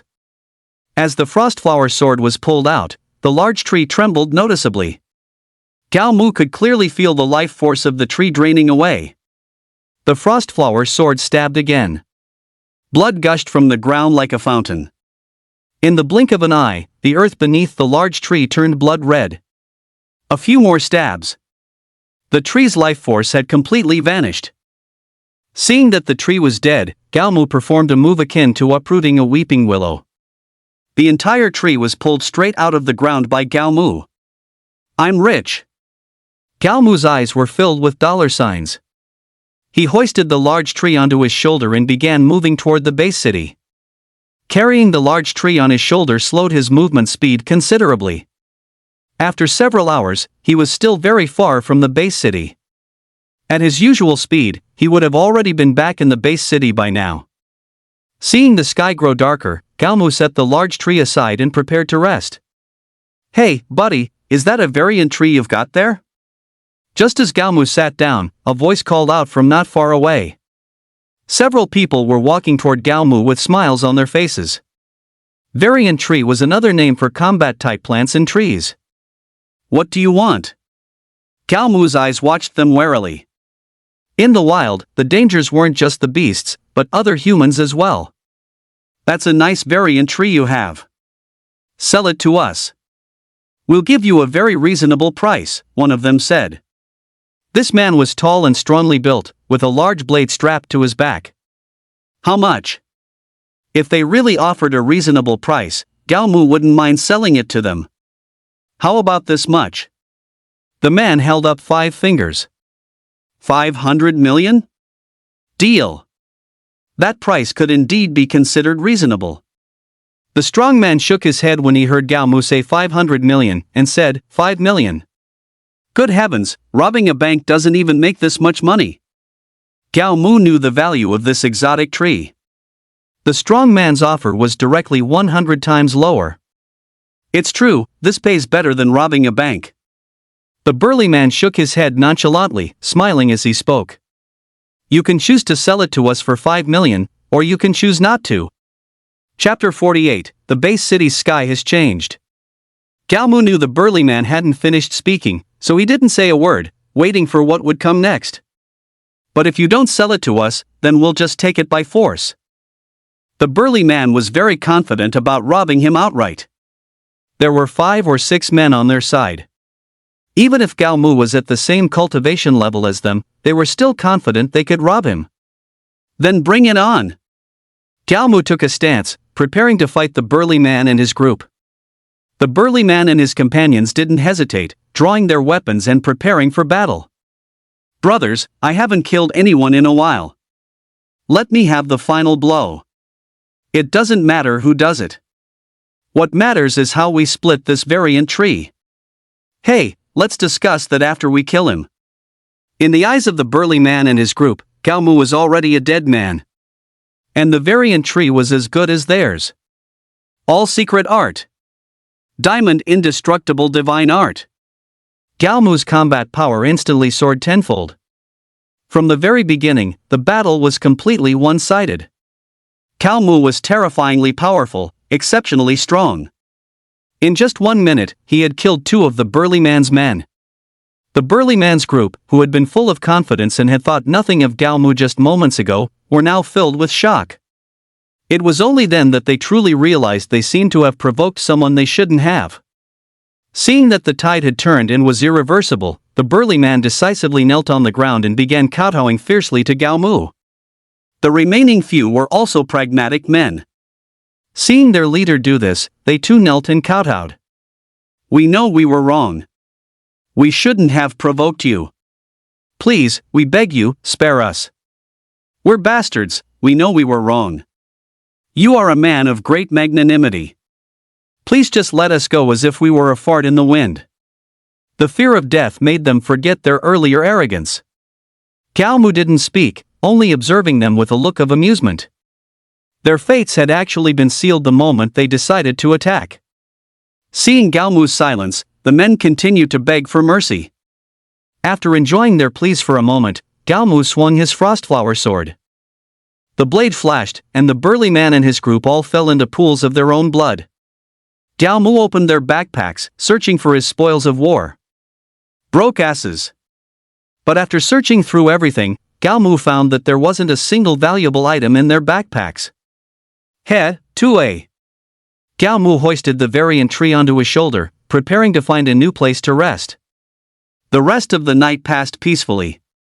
The next day, as soon as the sun rose, Gao Mu continued moving toward the base city. Once he was close enough to the base city for his phone to get a signal, he immediately contacted Shin Chongxin. When Shin Chongxin learned that Gao Mu had acquired an exotic tree, his mouth nearly split from ear to ear. I'll bring some people to the outer city right away, Shin Chongxin said after confirming the location where Gao Mu would enter. After hanging up with Gao Mu, Shin Chongxin directly contacted the logistics department. The logistics department didn't ask any questions and immediately dispatched an enormous truck to Shin Chongxin's central office. After Shin Chongxin got in, the truck drove to the west gate's outer city. Just as the truck arrived, Gao Mu entered the city. Seeing the exotic tree slung over Gao Mu's shoulder, Shin Chongxin asked directly, "Brother Gao Mu, what's your price?" Shin Chongxin was a smart man. He wasn't naive enough to think he could get this exotic tree from Gao Mu for free. "Forge me a sword, and sell the rest at market price," Gao Mu replied just as directly. Shin Chongxin didn't even hesitate before nodding in agreement. No problem. Exotic trees were rare and couldn't be found just by looking for them. While Gao Mu's wasn't of the highest quality, it was still a rare and valuable item. "Help me take care of these as well." Gao Mu also took out the hide and bones of the Azure Shadow Wind Wolf. How is that possible? When he saw the Azure Shadow Wind Wolf's hide, Shin Chongxin's eyes widened. He could clearly see that this Azure Shadow Wind Wolf actually had 5 tails. In other words, this was a 5-star diamond rank exotic beast. For a moment, Shin Chongxin felt his mouth go dry. He swallowed hard and asked Gao Mu with great difficulty, "Did you hunt this?" Gao Mu had no intention of hiding it. He said mysteriously to Shin Chongxin, "Just keep it to yourself. Don't tell anyone else." After Gao Mu's confirmation, Shin Chongxin felt his heart pounding wildly. If an 18-year-old gold-rank martial artist made him feel that Gao Mu was a prodigy, then a Gao Mu who could hunt a 5-star diamond-rank exotic beast filled him with dread. He had once predicted that Gao Mu's future achievements would surpass his own. But now, it seemed Gao Mu's achievements wouldn't just surpass his. In a few years, he probably wouldn't even be able to see Gao Mu's shadow. "No one is to speak of what happened today," Shin Chongxin said. Besides shock, he also felt a trace of fear. The reason he was afraid was that if word of this got out, some organizations or factions might try to nip Gao Mu in the bud. After all, there was precedent for such things. "I'm heading back now." After bidding farewell to Shin Chongxin, Gao Mu returned to his villa. For the next few days, Gao Mu lived a life of utter bliss. He'd eat his fill, then lie in bed and play on his phone. When he got bored of that, he'd go out and wander around. "Brother Gao Mu, have you been free recently? There's something I want to talk to you about." Shin Chongxin, who was calling, sounded full of difficulty. "What is it?" Gao Mu asked curiously. That. Shin Chongxin stammered for a long time without getting to the point. "We're all on the same side, just say it." Gao Mu felt that Shin Chongxin seemed a bit different today. After hesitating for another moment, Shin Chongxin took a deep breath and said, "Your variant tree, can you sell it for a bit cheaper?" Gao Mu said generously, "How much are you offering?" Shin Chongxin had been pretty good to him. If the price was right, Gao Mu didn't mind giving him a discount. 100 million, what do you think?" Shin Chongxin's face felt hot as he said this. Gao Mu hesitated slightly before speaking. Isn't that price a little inappropriate? For something worth 500 million, you offer 100 million. That's only a little better than what the brawny man and his group offered. City Lord Shin, you don't need to explain so much to this kind of person. A very arrogant and domineering voice came from Shin Chongshin's end of the line. Giving him 100 million is doing him a favor. If he doesn't appreciate the favor, we don't even have to give him any money. When these words reached Gao Mu's ears, his expression turned very ugly. He asked Shin Chongshin, who was that speaking?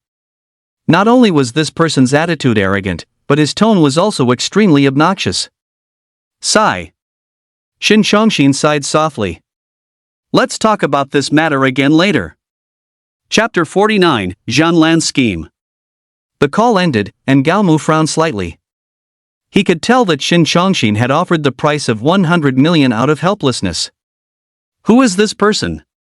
Shin Chongshin was the city lord of the base city. Theoretically, he was the highest official administrator of Langya base city.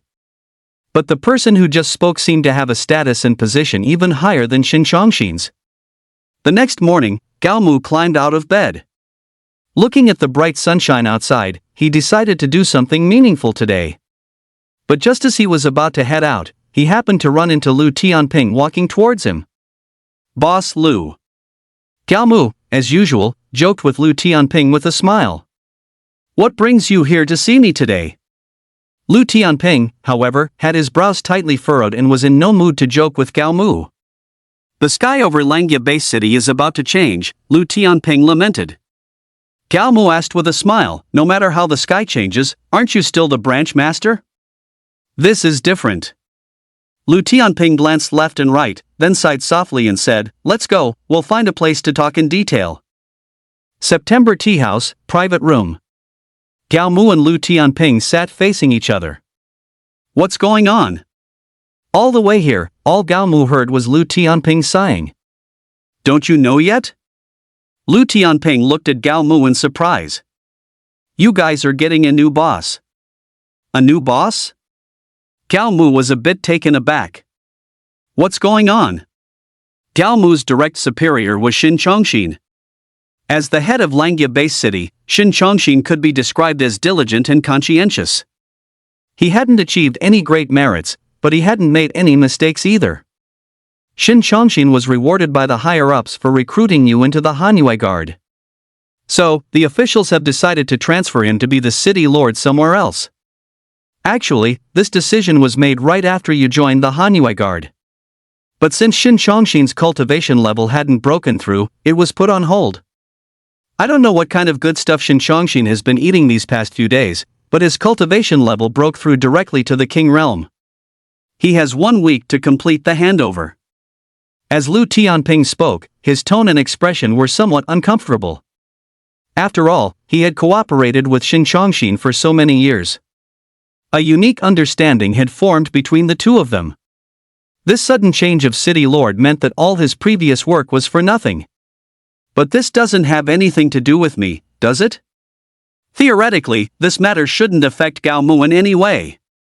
No. Lu Tianping shook his head, his face serious. This matter has a great deal to do with you. Gao Mu didn't understand. Lu Tianping continued to explain, regarding the incident where you broke into the prison, some people in the official hierarchy were actually dissatisfied with you. If it weren't for Lu Tianping and the people behind him suppressing the matter, do you really think your little bit of talent alone would have been enough for them to just give you a verbal warning? In fact, Gao Mu also found it quite incredible. According to official law, breaking into a prison was a major crime. In the end, all Gao Mu received was a painless, meaningless verbal warning. At first, he also thought it was because of his talent that the higher-ups didn't punish him. Looking at it now, he had been too naive. So, what you're saying is, the person the officials are sending this time is from the group that's dissatisfied with me? Gao Mu seemed to understand something. Lu Tianping nodded. Gao Mu felt a bit of a headache coming on. If nothing unexpected happens, old Shin will meet with you today. He might be able to give you some good advice. When it came to things like scheming and political intrigue, Lu Tianping was still no match for Shin Chongqing. Just as Lu Tianping said, Shin Chongqing met with Gao Mu later that evening. After explaining his situation, Shin Chongqing helplessly expressed that he could no longer help Gao Mu. Finally, Shin Chongqing invited Gao Mu to his farewell party in Langya Bay City. Gao Mu gladly accepted. 3 days later, at the Huatu Hotel. The Huatu Hotel was extremely lively today. The parking lot outside the hotel was filled with all sorts of luxury cars. "Excuse me, sir, are you here for the welcome party for City Governor Zhan?" a lovely receptionist asked Gao Mu with a smile. Gao Mu frowned slightly and said, "City Governor Zhan? I seem to recall that the city governor of our Langya-based city is surnamed Shin." The receptionist smiled sweetly and said, "City Governor Shin is the former City Governor Shin. And City Governor Zhan is the future City Governor Shin." Right. Gao Mu didn't argue with the receptionist. Instead, he said to her, "I'm here for City Governor Shin's farewell banquet." After a slight smile, the young lady made a welcoming gesture to Gao Mu. "Business seems pretty good for you today," Gao Mu said with a smile, walking behind the young lady. "The main hall is so crowded today. All these people are here for City Governor Zhan's welcome party." Gao Mu glanced briefly around the hall and shook his head. Led by the young lady, Gao Mu arrived on the second floor. She opened the door to a private room and said to Gao Mu, "Please, come in." "Thanks." After thanking her, Gao Mu walked in. Gao Mu was very surprised by the scene inside the private room. In a room of about 200 square meters, only 2 people were seated. And Gao Mu knew both of them. One was Shin Chongqing, and the other was Lu Tianping. The quietness of the private room formed a stark contrast with the lively atmosphere outside. "The person isn't even gone yet, and the tea has already gone cold?" Gao Mu casually found a seat and sat down, speaking indignantly. Shin Chongqing, however, smiled very naturally and said, "My son has a saying that's particularly true. The world of martial artists isn't about fighting and killing, it's about navigating human relationships." Though he spoke lightly, a flicker of disappointment crossed his eyes. "I say, old Lu, there's no need for you to be upset. If I were you, I would definitely go to the welcome banquet, not the farewell one," Shin Chongqing said to Lu Tianping. Lu Tianping raised his cup, took a sip of wine, and said with some resentment, "I, old Lu, am not that kind of person." Was it that Lu Tianping didn't understand human relationships and social etiquette? Of course, he did. Even a 3-year-old child would know which side to choose at a time like this. But the reason Lu Tianping chose Shin Chongqing's side was that he had his own ideas. "Alright, with 3 or 5 close friends to accompany me at this farewell banquet, my trip to Langya hasn't been in vain." Shin Chongqing no longer dwelled on it, raising his cup to invite Gao Mu and Lu Tianping to drink with him. After several rounds of drinks and courses of food, all 3, with a tacit understanding, did not use their powers to dispel the alcohol. The 3 of them, thoroughly drunk, were talking and laughing, adding a touch of warmth to the deserted private room. Gao Mu didn't know how late he drank. He only remembered that this drinking session was incredibly satisfying and enjoyable. The next morning, Gao Mu slowly woke up. The moment he woke up, his phone started ringing. He picked up his phone, saw the message on the screen, and sobered up instantly. Chapter 50, All Crippled. This first move is certainly ruthless. Gao Mu muttered to himself as he washed up. The first thing Zhan Lan did after taking charge was to fire more than 100 martial artists. The reason for their dismissal was that these martial artists had made no contribution to the Hanyu Guard. It was clear from the list that these people were all old officials from the previous regime of Shin Chongqing. Zhan Lan's objective in doing this was also very obvious, to reduce Shin Chongqing's influence. "You'd better come to our station right away," Lu Mo told Gao Mu over the phone. After washing up and getting ready, Gao Mu left his home and headed for the station. The station square was a sea of people. People gathered in groups of 3 or 5 to chat, or stood alone in thought. From their expressions, it was clear they were all extremely anxious. What's going on? As soon as he arrived at the square, Gao Mu saw Lu Mo and his group. Luomo shook his head with a grave expression and said, "I'm afraid a great storm is about to hit our Hanyu guard." The others also looked worried. "Don't worry." Galmu patted Luomo's shoulder and comforted him with a smile. "As long as I'm here, there won't be a problem." Galmu's words seemed to give Luomo confidence. But to be honest, Galmu wasn't entirely sure himself. "Everyone, please be quiet." As everyone was discussing, a voice suddenly rang out. The crowd turned in unison to look at the high platform in the square. A man in a suit stood on the platform, smiling at everyone as he said, "Allow me to introduce myself. I am the new city governor of Langya Base City, and I also serve as the supreme leader of the Hanyu Guard." If there were no surprises, this man must be Jean Lan.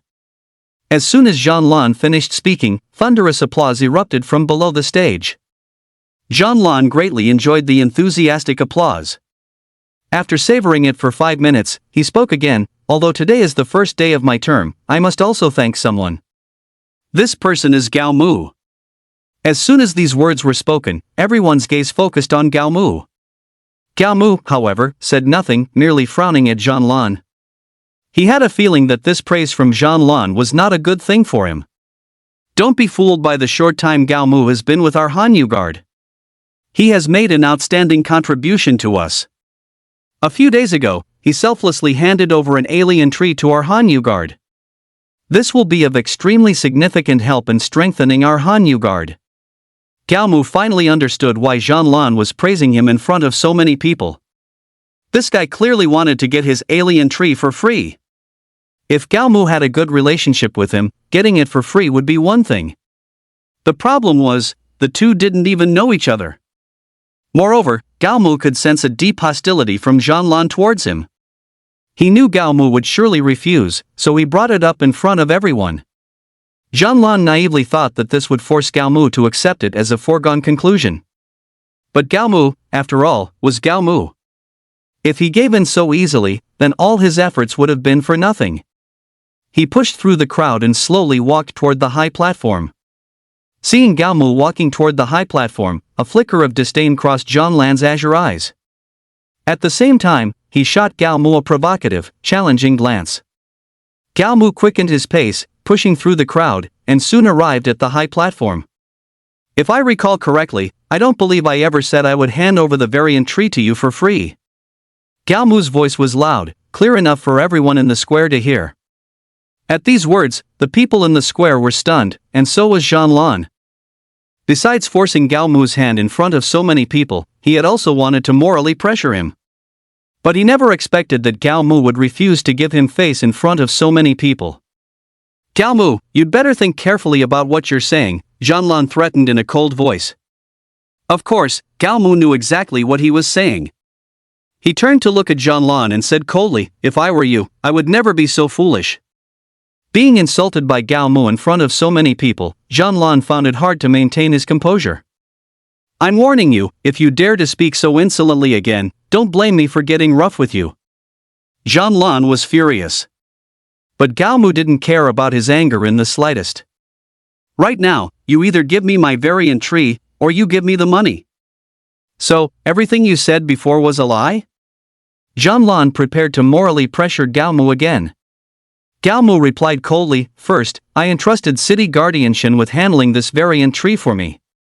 And I also said that I would sell this variant tree to the Mountain Shaker Guard at a price equivalent to the market value."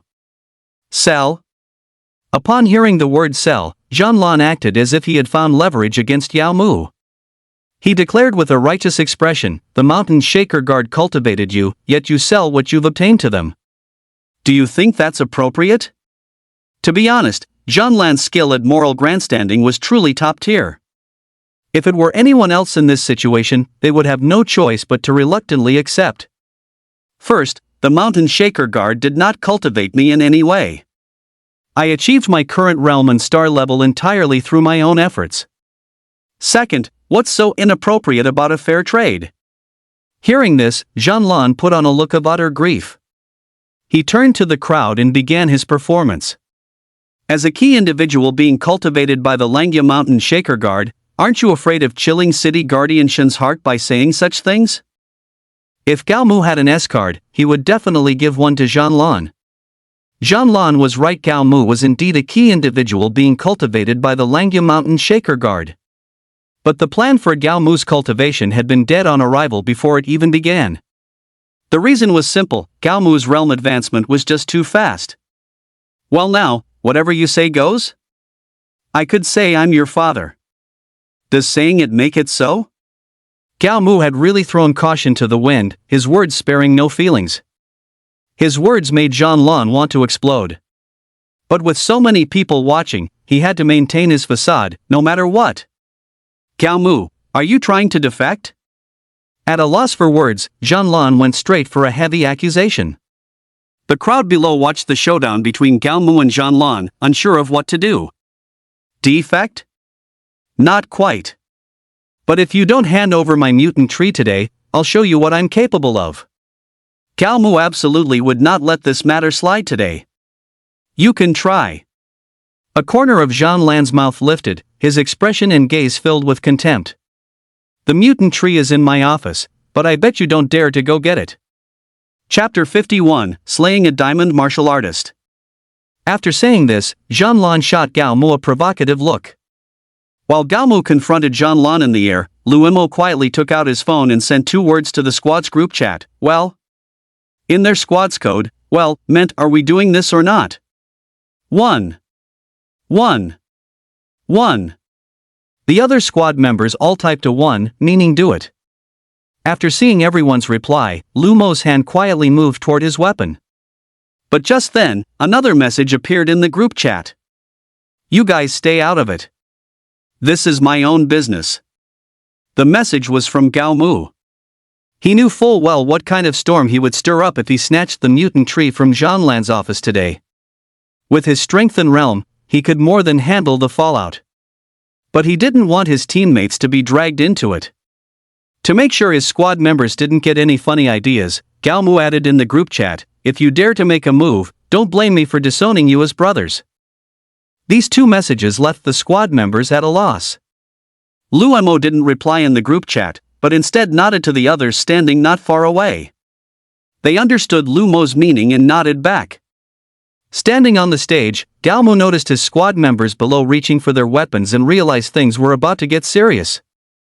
He didn't want them to risk their lives for him, he didn't think it was worth it. But he knew their personalities, and it was clear he couldn't talk them out of it. Since he couldn't dissuade them, Gao Mu decided not to try anymore.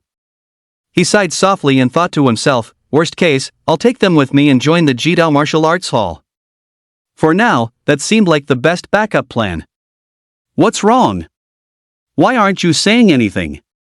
Zhan Lan couldn't help but ask when he saw Gao Mu hadn't moved. You talk a big game, but when it really matters, you chicken out. If I were you, I would never make such harsh threats. There's nothing wrong with being young and reckless, but you need to know your place. Gao Mu looked at Zhan Lan coldly, without saying a word. He knew very well that anything he said now would be useless. Since words were pointless, he would prove himself with actions. Under everyone's shocked gaze, Gao Mu leaped directly off the high platform. How are the arrangements? Zhan Lan asked a person behind him. Don't worry, the person replied with a contemptuous smile. I've stationed more than 10 gold rank warriors around your office. 3 of them are gold 9-star. Hearing this arrangement, Zhan Lan nodded in satisfaction. Zhan Lan didn't like Gao Mu, and neither did the person backing Zhan Lan. Most importantly, the person backing Zhan Lan was an enemy of the person backing Shen Chongqing. Zhan Lan's purpose in setting this trap was simple, to strangle Gao Mu in the cradle before he could rise. Neither he nor the person behind him wanted to see Gao Mu become powerful. They were betting on whether Gao Mu would be young and reckless. Once Gao Mu dared to make a move within the Langya base city's garrison, they were confident they could finish him off. Judging by the current situation, their bet had paid off. Well. Just as he reached the door of Zhan Lan's office, Gao Mu sensed that something was off. He could clearly feel several powerful forces near the office door. All secret art. Without a second thought, Gao Mu activated the GS secret art. Then, he smashed open the door to Zhan Lan's office with a single punch. The door burst open, and the mutant tree was indeed displayed inside. Gao Mu hoisted the mutant tree onto his shoulder and walked straight out the door. The moment he stepped outside, several gold rank warriors surrounded him. "Put down the mutant tree and leave, and you might live. Forcing your way into the office, you should know what your fate will be. Surrender without a fight, and we'll spare your life." The expressions on these men's faces were extremely cold, like those of assassins. Gao Mu merely looked at them with an indifferent gaze, saying nothing. "Since you insist on being obstinate, don't blame us for what happens next." Seeing Gao Mu remain silent, the men drew their weapons and charged at him. Diamond Indestructible Divine Art. A golden luster instantly covered Gao Mu's skin. At the same time, the gold rank warriors had already closed in on Gao Mu. With the mutant tree on his shoulder, Gao Mu was unable to use the frostflower sword. So, he gripped the mutant tree, which was as thick as a grown man's waist, with both hands and swept it towards the men. Bang! Bang! Bang!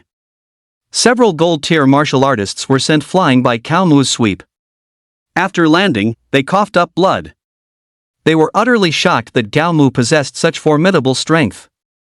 Seeing this, the 3 gold 9-star martial artists who had yet to make a move also drew their weapons and charged toward Gao Mu.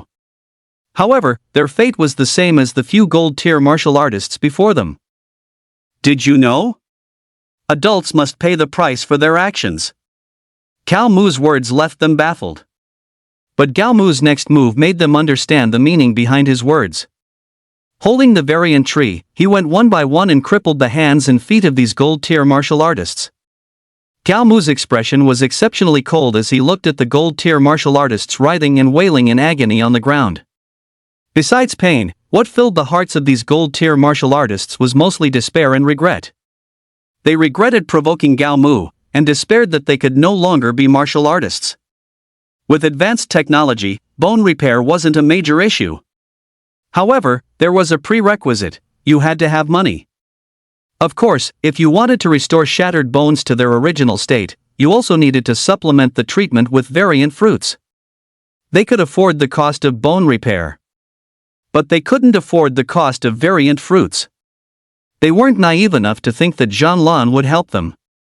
After dealing with these gold-tier martial artists, Gao Mu shouldered the variant tree and strode swaggeringly towards the plaza. Seeing Gao Mu appear in the plaza, Zhang Lan was visibly stunned for a moment. He gave a signal to the person behind him. The person understood and quickly ran in the direction of Zhang Lan's office. When he saw the gold-tier martial artists lying on the ground with their bones shattered, he couldn't help but gasp. Besides marveling at Gao Mu's power, he was even more impressed by Gao Mu's decisiveness and ruthlessness. He immediately reported the situation here to Zhang Lan. "Harming your own comrades, Gao Mu, do you know your crime?" Zhang Lan looked at Gao Mu, who was carrying the alien tree, and reprimanded him loudly. To harm a fellow member for a dead object. "Gao Mu, you won't be leaving the Firmament Mountain Guard base today. Comrades of the Firmament Mountain Guard, take up your weapons and execute this traitor." After Zhang Lan shouted, a trace of awkwardness flashed in his eyes. Of all the people present, not a single one responded to his call. Chapter 52, Execute Zhang Lan. From this, one could see that Xin Chongxin's lingering authority was still present. Zhang Lan's own authority, however, had not yet been established. This was all within Zhang Lan's expectations.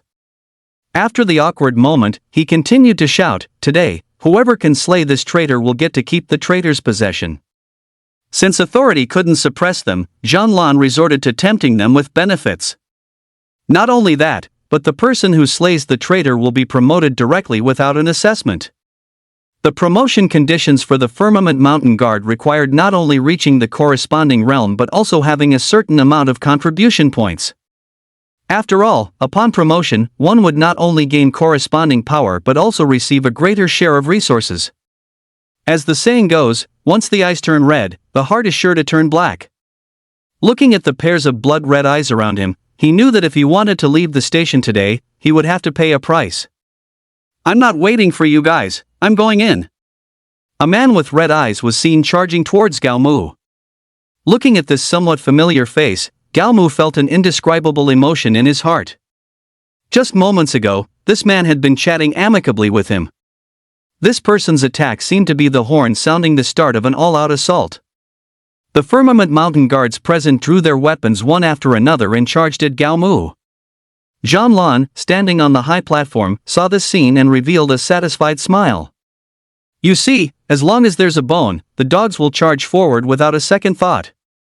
He said this to the person behind him. The person behind him smiled humbly. You are right. Come on. Gao Mu, carrying the alien tree on his shoulder, was fearless. All secret art. Diamond indestructible divine art. Gao Mu directly activated his strongest defensive skill, simultaneously boosting his strength tenfold. Among the people in the square, the vast majority were gold-rank martial artists. Although they were formidable, under Gao Mu's alien tree, none could withstand a single blow. Gao Mu held the alien tree tightly with both hands, as domineering as a god of war. Anyone who got close to him was sent flying by his strike. Standing on the high platform, Jean Lan frowned deeply as he watched the scene. He knew Gao Mu was strong, but Gao Mu's true combat power was still somewhat beyond his expectations. Get ready. He's definitely not leaving this place alive today, Jean Lan said to the person behind him, his face dark and his voice icy. The person behind him gave a sinister smile. Rest assured, as long as I'm here, he definitely won't walk out of here alive. This person's name was Li Wei. He was Jean Lan's assistant and also his subordinate. Not only was his name ordinary, but his height and even his looks were also quite plain. But despite his ordinary appearance, his talent in the martial arts was anything but. At only 30 years old, he was already a Diamond 4 warrior. A Diamond-level warrior at this age was indeed a rare sight. To call someone like him a genius would be an insult. Seeing Gao Mu wreaking havoc below the stage, Li Wei smiled faintly before stealthily making his way down. It was unclear what kind of footwork he cultivated, but every step he took seemed exceptionally strange. What was even stranger was that among the many people present, not a single one noticed him approaching Gao Mu. What's going on? Gao Mu, who was in the middle of his rampage, suddenly trembled. He looked around while swinging the exotic tree. But no matter how he looked, he couldn't find any sign of danger. Something's not right at all. Gao Mu's brow furrowed. While fighting, he never let his guard down against his surroundings. Here it comes. Just then, Gao Mu suddenly felt his heart tighten. Shadow concealing steps. At that moment, he threw away the exotic tree and activated his strongest movement skill. At that very instant, a short sword grazed past his neck. Too close. If he hadn't reacted quickly enough, the short sword might have already slit his trachea. He quickly turned around to see Li Wei in the crowd, looking at him with a strange smile. From this Li Wei, he felt an unprecedented sense of crisis. No, I can't delay any longer. I have to break through this encirclement immediately. Gao Mu rushed towards the exotic tree, shouldered it, and began his rampage once more. With a swing of the exotic tree, nearly half of the people present were smashed by Gao Mu, losing their ability to fight. But his strength also dwindled as the battle wore on. This won't do. Gao Mu knew very well that if this continued, he would surely die. What should I do? He was surrounded by many enemies in front and being secretly ambushed by Li Wei from behind. Gao Mu was now truly caught between a rock and a hard place. He had to deal with one of these two threats in a short amount of time. Obviously, it was impossible to take care of the remaining 50% of the people in a short time. That being the case, he could only choose to deal with Li Wei first. But Li Wei moved through the crowd like a ghost. Forget dealing with him, just finding him was difficult. While Gao Mu was looking for Li Wei was also looking for Gao Mu. However, what he was looking for were Gao Mu's weaknesses. Got it. Recalling Li Wei's previous strange attack, Gao Mu deliberately exposed an opening. At this moment, Li Wei was like a hyena that had smelled blood. The instant Gao Mu revealed the opening, he charged directly at him, sword in hand. Damn, this bastard really has some tricks up his sleeve. From the moment Gao Mu revealed an opening to when Li Wei launched his attack, less than 3 seconds had passed. Seeing Li Wei charging toward him, Gao Mu knew his chance had come. This time, he chose neither to dodge nor to defend, instead letting Li Wei's sword stab toward him. Crack! Li Wei's short sword struck Gao Mu and shattered on impact. Li Wei never expected this to happen. His expression clearly froze for a moment. The pause was fleeting, but Gao Mu still caught it. Everything he had done before was for this very second. Put! Gao Mu's frostflower sword plunged directly into Li Wei's body. Li Wei's eyes widened, his face filled with astonishment. He never would have dreamed that he would die at the hands of a mere 18-year-old boy.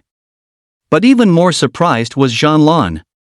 Li Wei was a Diamond 4-star martial artist, yet the information he had received stated that Gao Mu was only a Gold 1-star. Putting aside the vast number of star levels between Gold 1-star and Diamond 4-star, there was an entire major realm separating them.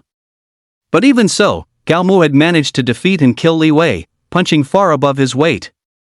This boy cannot be allowed to live. He and the people behind him had wanted to crush Gao Mu before. Gao Mu's powerful combat prowess today only strengthened his resolve. Since Li Wei was dead, he had no choice but to step in personally. Although he was skilled in scheming and fond of political maneuvering, his own cultivation level was already Diamond 9-star. Otherwise, he never would have been able to take the position of City Guardian of Langia Base City.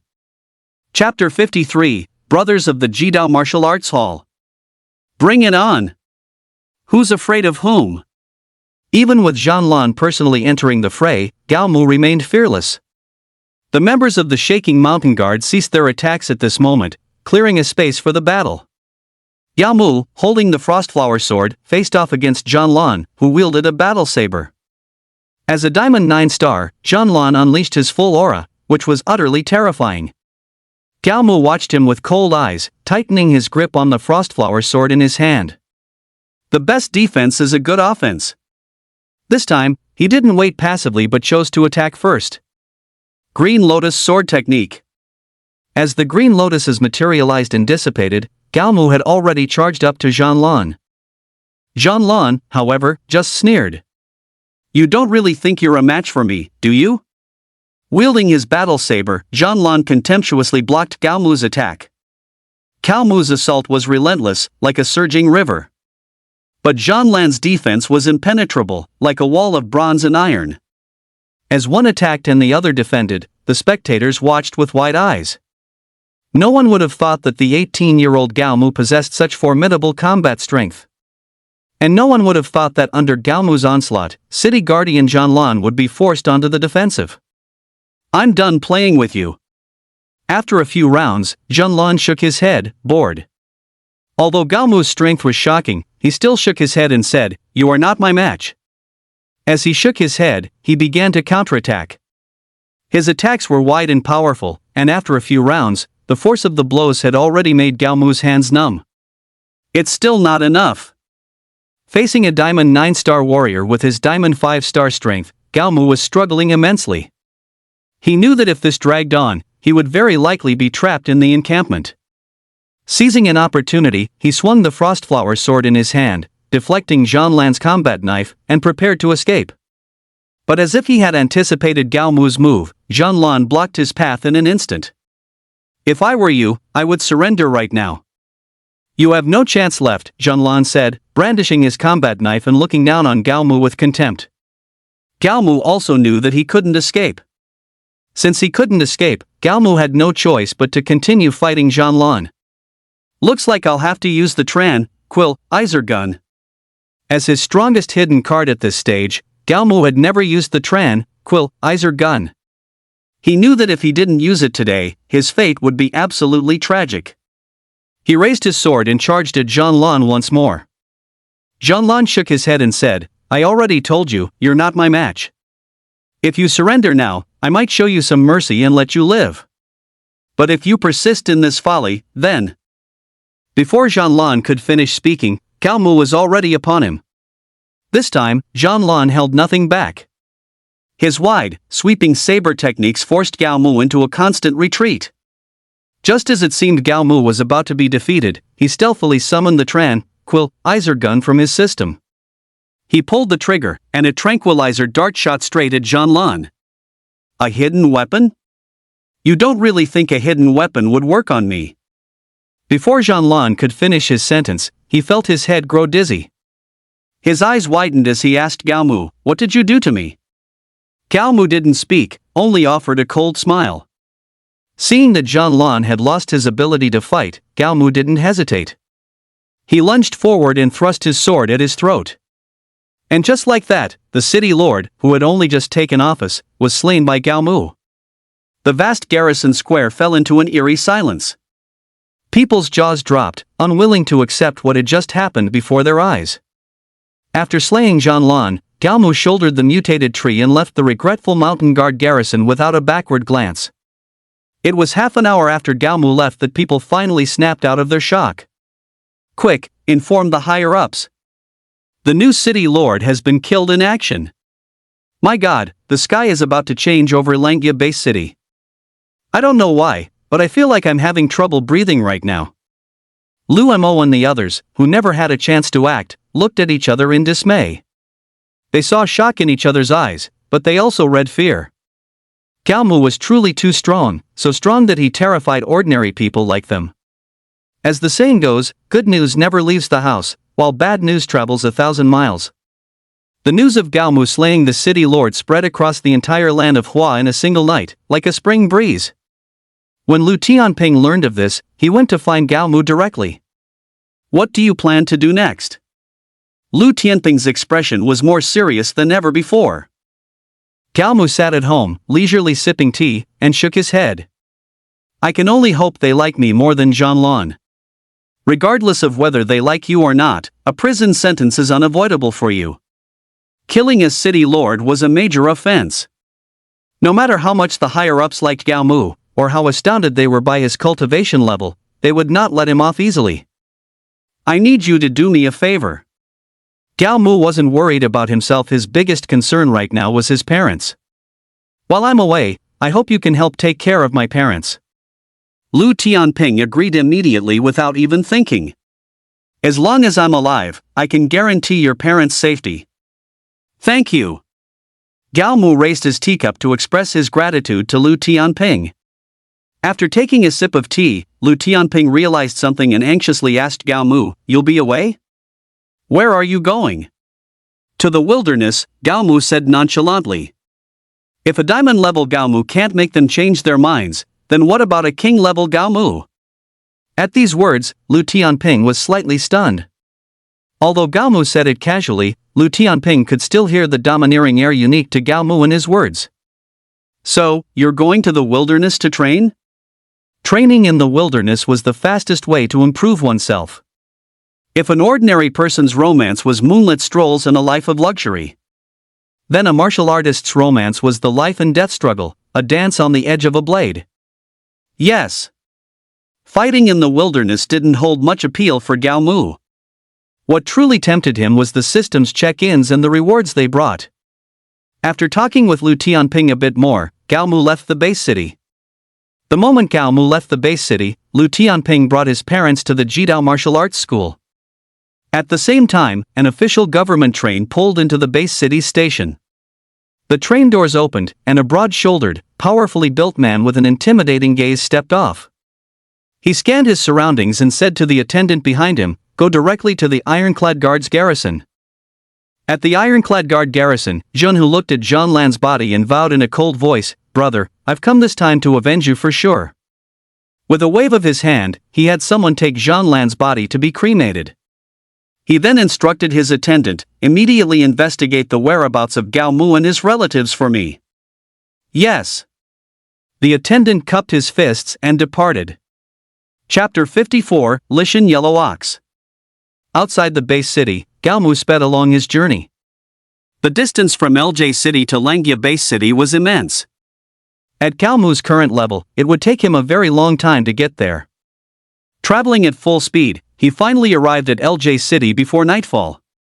He didn't linger on the outskirts, stepping directly into LJ City.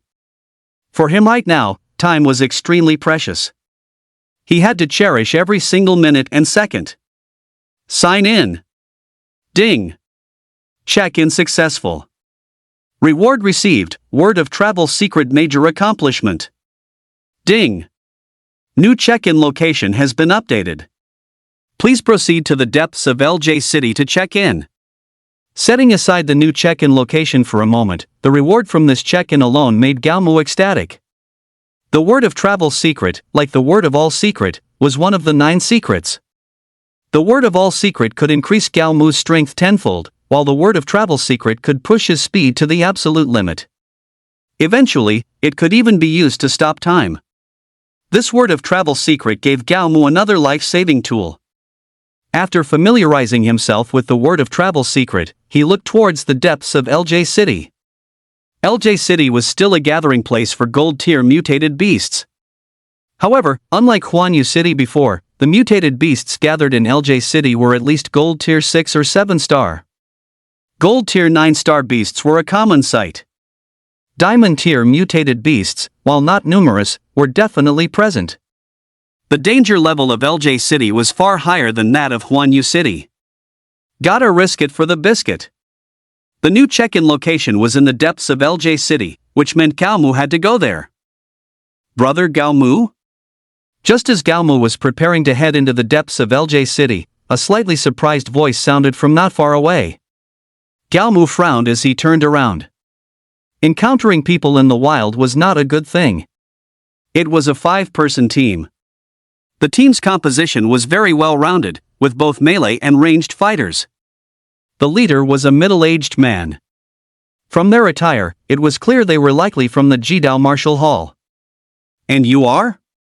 Galmu didn't sense any hostility from the other party, but he didn't let his guard down. My name is He Tian Lai, from the Jidao Martial Hall. He Tian Lai introduced himself very enthusiastically. Galmu nodded, acknowledging He Tian Lai.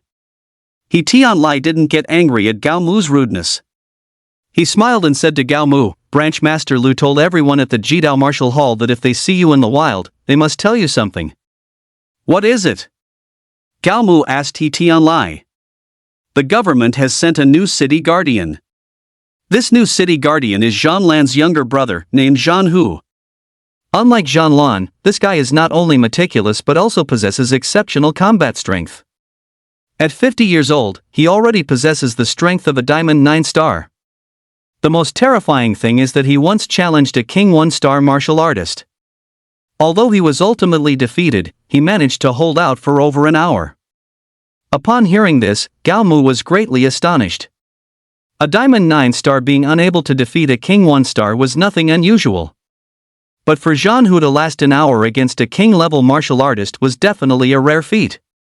This was enough to prove that this Zhan Hu possessed terrifying strength and combat prowess. There's one more thing. The branch master wanted everyone to tell you that your parents are now at the Jidao Martial Arts Hall, and they are very safe. The moment Zhan Hu had investigated the whereabouts of Galmu's parents, he had gone to the Jidao Martial Arts Hall to demand their handover. The Jidao Martial Arts Hall refused, claiming the two were not within the hall. Although Zhan Hu desperately wanted to force his way in and seize them, he ultimately restrained himself. He was genuinely afraid of the Jidao Martial Arts Hall. Once, a disciple of the Jidao Martial Arts Hall was ambushed in the wild but managed to kill his attackers in a counterattack.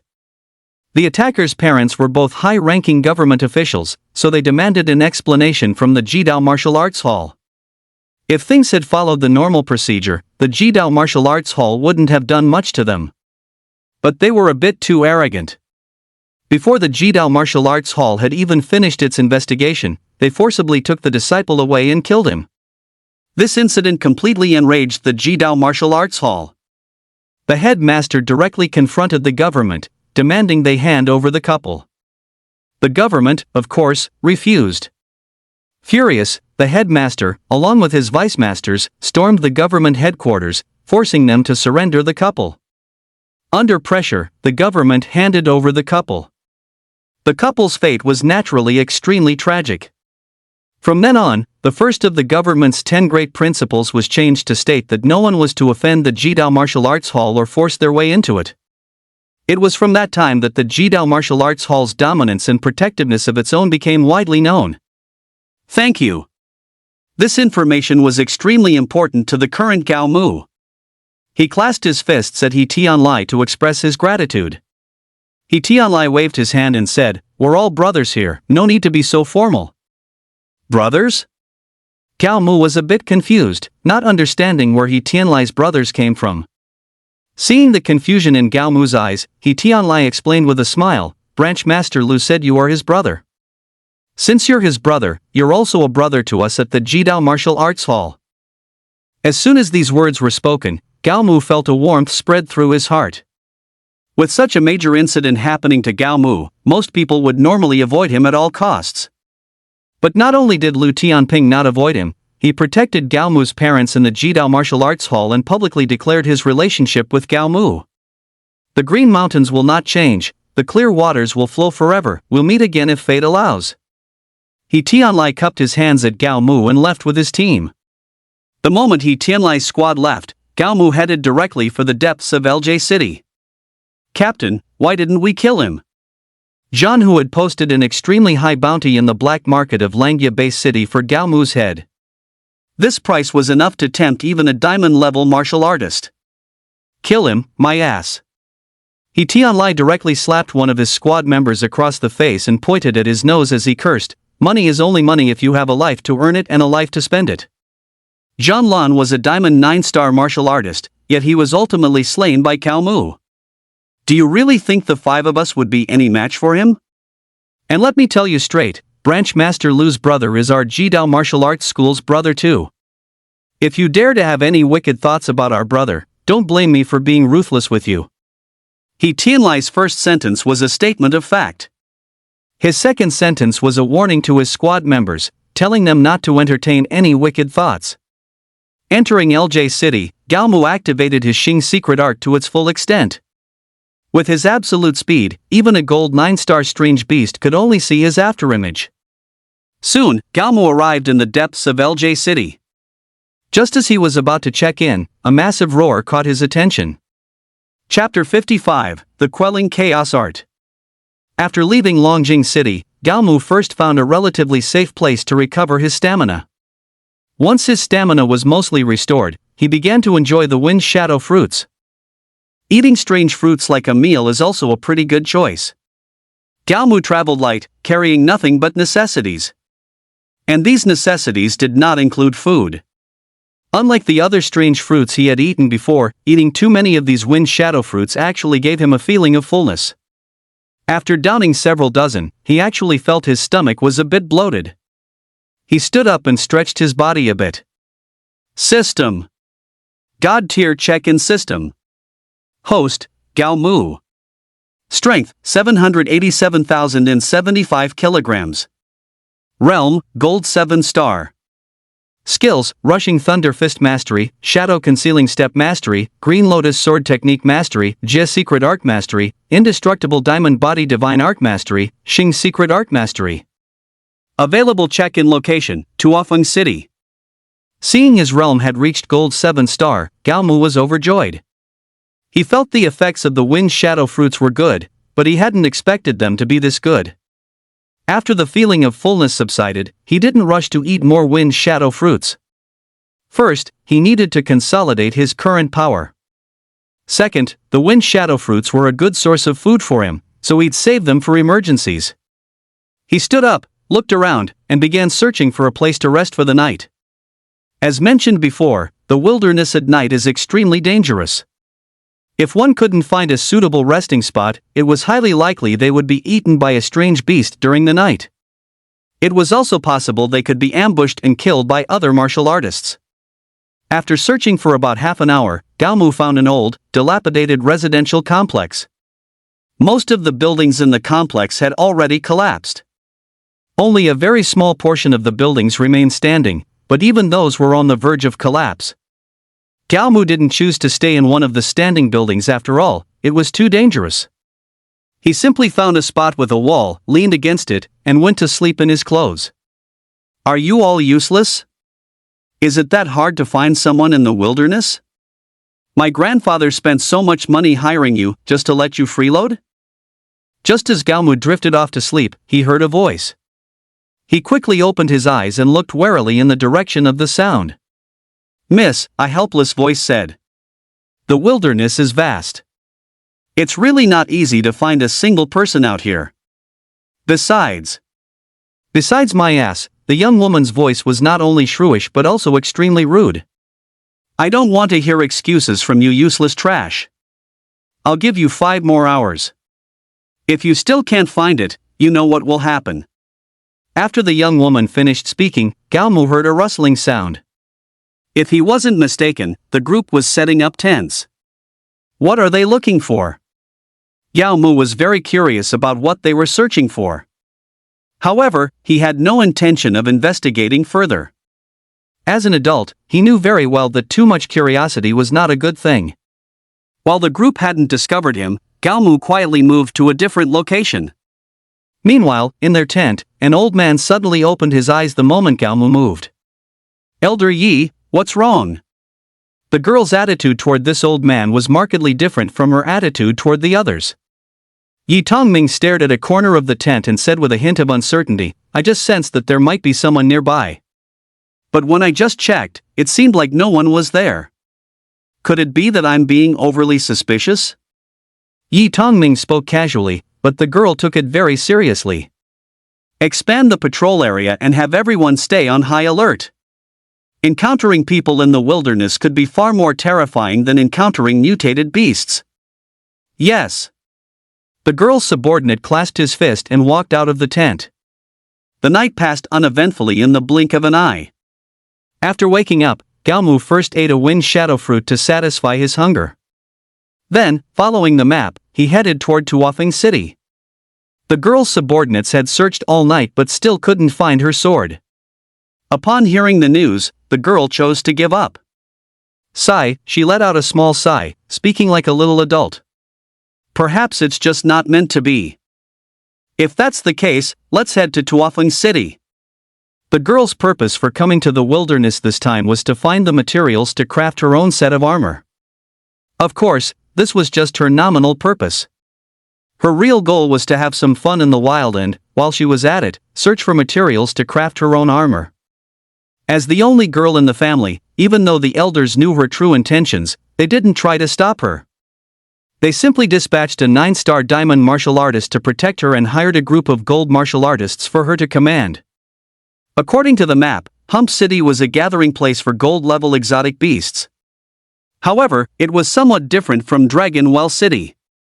Most of the exotic beasts here were 9-star gold level. 1-star diamond exotic beasts, while not everywhere, were not uncommon either. This city had another rather terrifying aspect. The combat power of the exotic beasts here was far greater than in other cities. Even among exotic beasts of the same level, those from this city were the cream of the crop. Sign in. Ding. Check-in successful. Reward received, Chaos Calming Art Grand Completion. Ding. New check-in location has been updated. Please proceed to the depths of Hump City to check in. The new check-in reward made Galmu's eyes widen. If he remembered correctly, the Chaos Calming Art was one of the 3 strongest sword arts in Perfect World. With this Chaos Calming Art, Galmu's combat power would surely rise to another level. Just as he was thinking, a dog-like exotic beast, the size of an adult human, pounced toward Galmu. Chaos Calming Art. Galmu subconsciously used the skill he had just obtained.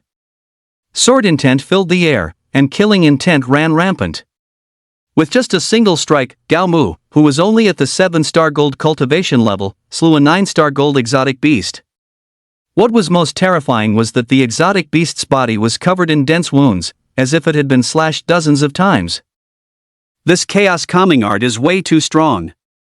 Galmu looked at his right hand and couldn't help but marvel. Hey, young man. Just as Galmu was marveling, a woman's voice sounded not far in front of him. That sword in your hand is mine. You'd better give it back to me quickly. Galmu looked up and saw a girl about his age standing a short distance away. And behind the girl stood more than a dozen people. You say it's yours, and it's yours? The girl's initial impression on Galmu wasn't very good. I say it's mine, so it's mine. The girl's attitude was extremely firm. She glanced at the canine like at Galmu's feet. Not only is that sword mine, but that at your feet is also mine. Chapter 56, Another Battle with a Diamond Martial Artist. Yi Tongming stood beside the girl, his eyes flickering. He sensed that the aura from last night belonged to the young man before him. "Miss, be careful. This young man is no ordinary person," Yi Tongming whispered in the girl's ear. But the girl waved her hand dismissively. "No matter how extraordinary he is, he can't beat this many of us." Although the girl was about the same age as Gao Mu, she put on an air of world-weary arrogance. Seeing the girl's response, Yi Tongming said no more, but his hand was already reaching for his weapon. From this, it was clear that Yi Tongming took Gao Mu very seriously. "Brat!" Seeing Gao Mu remain silent, the girl continued, "Give me back what belongs to me, and maybe I'll let you leave here alive." The girl was threatening Gao Mu. But Gao Mu was someone who feared threats the least. "You can come and try," Gao Mu said calmly, gripping his long sword. "Someone, go and test his skills." The girl was still being cautious. The people behind her exchanged glances, and finally, one man stepped forward. This man was thin and dressed all in black. His weapon was a rather rare staff-type weapon. Seeing this person's weapon, Gao Mu showed a look of interest. After stepping forward, the man wasted no words and charged at Gao Mu, weapon in hand. His speed wasn't very fast, but his footwork was like a phantom's, extremely bizarre. "Is that all?" Gao Mu sneered contemptuously and swung the longsword in his hand. Sword intent filled the air, and killing intent ran rampant. Gao Mu once again used the Pinghuan Ju he had just obtained. Before the man could even get close to Gao Mu, his entire defense was shattered by a single strike from Gao Mu's sword. By the time he retreated to the girl's side, his clothes were already in tattered strips. His exposed skin was also covered in small, alarming wounds. "Hiss! Who is this young man? How can he be so powerful?" Old He is a gold 9-star martial artist, yet he's no match for that young man. A young genius, terrifying to this degree. Looking at the clothes and wounds on Old He, the crowd drew in sharp breaths of cold air. The girl's eyes widened as well. She had not expected that this young man, who was about her age, would possess such terrifying strength. Besides surprise, a feeling of jealousy also rose in the girl's heart. She was born into a family of martial artists and had been the so-called favored daughter of heaven since she was a child.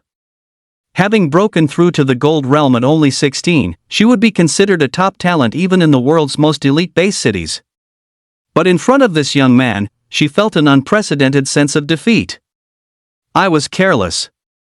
I didn't even see it coming," Lao He tried to explain. But everyone understood. Even if Lao He had gone all out, he still would have been no match for the young man before them. He wasn't using his full strength. As the strongest among them, Yi Tongming saw things very clearly. If he had gone all out, Lao He would undoubtedly be dead. "Shall we continue?" Gao Mu stood proudly, his sword in hand and his expression indifferent. "I'll go test him." The girl wanted to personally test Gao Mu's capabilities. "No."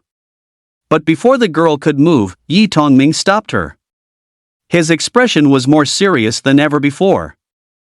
No gold-rank martial artist, no matter how strong, could have defended against that last sword strike. Although Yi Tongming didn't state it outright, his meaning was crystal clear. Unless one was a diamond-rank martial artist, they were simply no match for Gao Mu.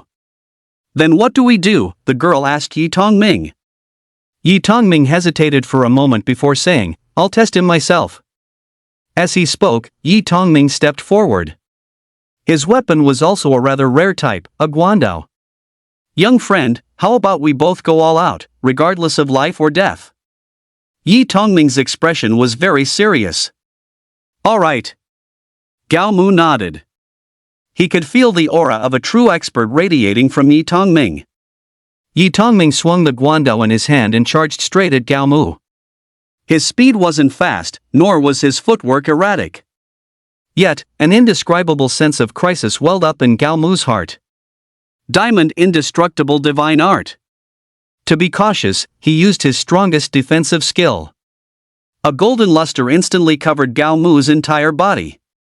Chaos calming art. With his defense in place, it was time to attack. Sword intent filled the air, and killing intent ran rampant. Yi Tongming swung his guandao, his domineering aura on full display. Rebellion quelling clashed with his guandao. Clang! A crisp sound rang out. Rebellion quelling was directly shattered by the guandao. As expected, it's not enough.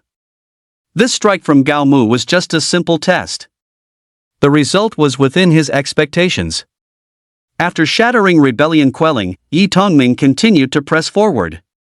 This time, I'm getting serious, Gao Mu said, staring at Yi Tongming. Gao Mu's words made Yi Tongming visibly falter for a second. At the same time, an indescribable sense of crisis began to spread through Yi Tongming's heart. All secret art. Chaos calming art. With his power multiplied tenfold, he unleashed disorder quelling once more. This time, however, disorder quelling was different from before. Yi Tongming ceaselessly swung the guandao in his hand, trying to shatter the disorder quelling again. But the reality was that not only did he fail to break it, he was also covered in wounds from its assault. Seeing this, the girl and the people behind her were no longer just shocked, but terrified. Although Yi Tongming was covered in wounds, he did not stop advancing. He knew very well that moving forward might offer a glimmer of hope. But if he didn't move forward, that single glimmer of hope might vanish altogether. But reality was like a slap, striking him hard across the face. Using Quell the Chaos twice in a row had drained a great deal of Gao Mu's stamina. He estimated his remaining energy and realized he could no longer use Quell the Chaos. Fortunately, it wasn't his only offensive skill. Green Lotus Sword Technique. The azure lotus blossomed and scattered as Gao Mu advanced. The long sword thrust toward Yi Tongming, who raised his guandao to block. Clang! The long sword struck the guandao, producing a crisp sound. What immense force! Although Yi Tongming had blocked Gao Mu's strike, the force of the blow still sent him stumbling back several steps. Stop it! Just as Gao Mu was about to press the attack, the girl suddenly yelled. If you dare hurt Grandpa Yi Tongming, I'll kill your whole family. The girl's words were clearly spoken in anger. But her angry outburst had touched Gao Mu's deepest nerve. He looked at the girl with cold eyes and said, Today, not only will he die, but you will die too. Seeing Gao Mu's terrifying gaze, the girl subconsciously retreated several steps. Little friend. Upon hearing Gao Mu's words, Yi Tongming actually stopped his attack. How about we let today's matter end here? Yi Tongming wasn't afraid of death, but he was afraid of Gao Mu harming the girl. Chapter 57, Forcing Yi Tongming's Retreat with a Sword. Gao Mu said nothing, merely staring at the girl and Yi Tongming. Grandpa Yi, don't beg. The girl tried to say something, but before she could finish, Yi Tongming interrupted her. Don't you say another word, Yi Tongming roared at the girl. If you want to live, you'd better shut your mouth. The girl was stunned. This was the first time Yi Tongming had ever yelled at her like this. Tears began to well up in her eyes. At this moment, Yi Tongming had no time to consider the girl's feelings. His mind raced, trying to find a compromise. Have her apologize to me, Gao Mu said to Yi Tongming. Impossible, absolutely impossible, the girl shouted. But Yi Tongming walked straight up to the girl, raised his hand, and slapped her. His expression was dark and cold as he said in a low voice, Apologize. I will absolutely. Slap. Yi Tongming raised his hand and slapped the girl again. Tears had already been brimming in the girl's eyes. After these two slaps, she could no longer hold them back. Accustomed to being endlessly pampered, when had she ever suffered such a grievance? Wow! The girl squatted directly on the ground and burst into tears. Seeing her like this, Yi Tongming's heart ached as well. But he had no other choice right now. He hardened his heart, pulled the girl up, and said, Apologize, now. I'll do it. Perhaps afraid that Yi Tongming would hit her again, the girl actually prepared to apologize to Gao Mu. She turned to Gao Mu, her eyes filled with hatred, and bowed deeply to him. I'm sorry. Before her head was even fully bowed, she suddenly snapped it back up. Her eyes, full of venomous resentment, stared at Gao Mu as she roared, "Go to hell!" Somehow, a short dagger had appeared in her hand. The dagger swung, aimed straight for Gao Mu's heart. "Don't!" Upon seeing this, Yi Tongming hurriedly cried out. But it was already too late. "You're courting death." Gao Mu was not one to show mercy to a beautiful woman. Wielding the long sword in his hand, he thrust it directly at the girl. The long sword pierced the girl's chest, and blood gushed out like a spring. "Ah!" Seeing this, Yi Tongming's eyes turned blood red as he screamed madly. He brandished the guandao in his hand and charged at Gao Mu once more. In his rage, Yi Tongming's combat power had increased significantly. Yet Gao Mu remained fearless, stepping forward to meet the challenge. After several rounds, Yi Tongming was severely injured and forced to retreat. The girl lay on the ground, her eyes wide as she stared at the sky. Gao Mu's sword strike had not only wounded her body but also her heart. She had believed herself to be invincible among her peers, a rare prodigy in this world. But after meeting Gao Mu, she realized just how foolish her previous thoughts had been. The fierce battle between Gao Mu and Yi Tongming continued. Fueled by his initial anger, Yi Tongming was able to suppress Gao Mu. But as his anger faded, his combat power plummeted. In the end, he could barely hold on under Gao Mu's assault. After forcing Yi Tongming back with a single sword strike, Gao Mu looked at him with a faint smile. "If I were you, I'd go check on that girl's injuries first." Yi Tongming came to a sudden realization and looked at the girl lying on the ground. Although the girl's injuries were terrifying, she was not dead. "Don't just stand there, save her." The gold-rank martial artists all rushed forward, fumbling over each other as they tried to rescue the girl. The reason Gao Mu hadn't killed the girl just now was that he had his own concerns. To be able to hire so many gold-rank martial artists and one diamond-rank martial artist as bodyguards, this girl's family background must be extraordinary. Gao Mu himself wasn't afraid of offending people, nor was he afraid of enemies seeking revenge. But he was afraid that these people would have no scruples and go after his parents. His father's recent serious injury and hospitalization had caused a massive shift in the way Gao Mu thought about things. "Use this." Gao Mu took the 5 elements blood coagulation fruit directly from his backpack and handed it to Yi Tongming. Upon seeing the 5 elements blood coagulation fruit, Yi Tongming was slightly stunned, then nodded at Gao Mu in thanks. The girl was also clearly taken aback. She hadn't expected Gao Mu to save her, and with something so precious, no less. After consuming one 5 elements blood coagulation fruit, the wounds on the girl's body healed at a speed visible to the naked eye. Put. Once her wounds had healed, the girl spat out a mouthful of blood. The blood was dark, likely the stagnant blood from before. After spitting out the stagnant blood, the girl's pale complexion began to gradually turn rosy. "All right, be more careful from now on," Gao Mu said to the girl with a cold look. After speaking, he turned to leave. "Wait." Just then, the girl suddenly called out to Gao Mu. She stared at him with a complex expression, shouting with all her might, "I'll remember this grudge. I'll definitely get my revenge in the future." Gao Mu, however, waved his hand perfunctorily and said, "We'll see about the future when it comes." "Miss, about what happened just now?" Yi Tongming wanted to apologize to the girl. But the girl waved her hand nonchalantly, saying, "I know you were trying to protect me just now." Having just experienced a life and death situation, the girl had matured a great deal. She stared at Gao Mu's retreating figure, her eyes filled with fighting spirit. "I'm no match for him today, but who knows who will be stronger in the future." Yi Tongming's face was full of astonishment. He knew that from this day forward, the girl would be completely different from her former self. Deep within Hump City, Gao Mu walked forward at a leisurely pace. With the Xing secret in hand, he possessed the fastest speed in the world. But he hadn't forgotten the principle that one could never be too careful. Sign in. Ding. Sign in successful. Reward received, Hump Fruit 100. Ding. New sign-in location has been updated. Please proceed to the center of Langya-based city to sign in. Just as Gao Mu was about to consume the hump fruits, he heard several voices from not far away. Are you guys sure you saw him correctly? Did he really come to Hump City? That's right, boss. I saw it as clear as day. He entered Hump City. If he's really in Hump City, then we'll surround and kill him here today. A bounty of over 100 million. Just thinking about it is exhilarating. Who knows, he might have other treasures on him. The sudden voices gave Gao Mu a slight start.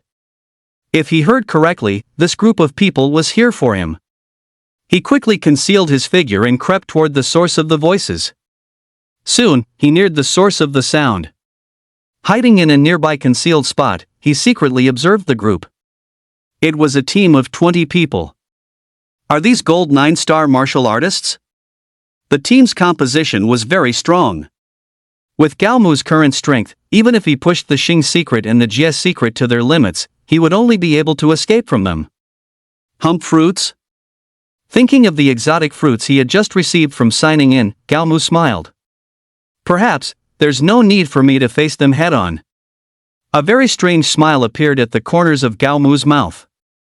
Chapter 58, Gao Mu's Assassination Plan. Hiding in the shadows, Gao Mu continuously threw hump fruits into his mouth.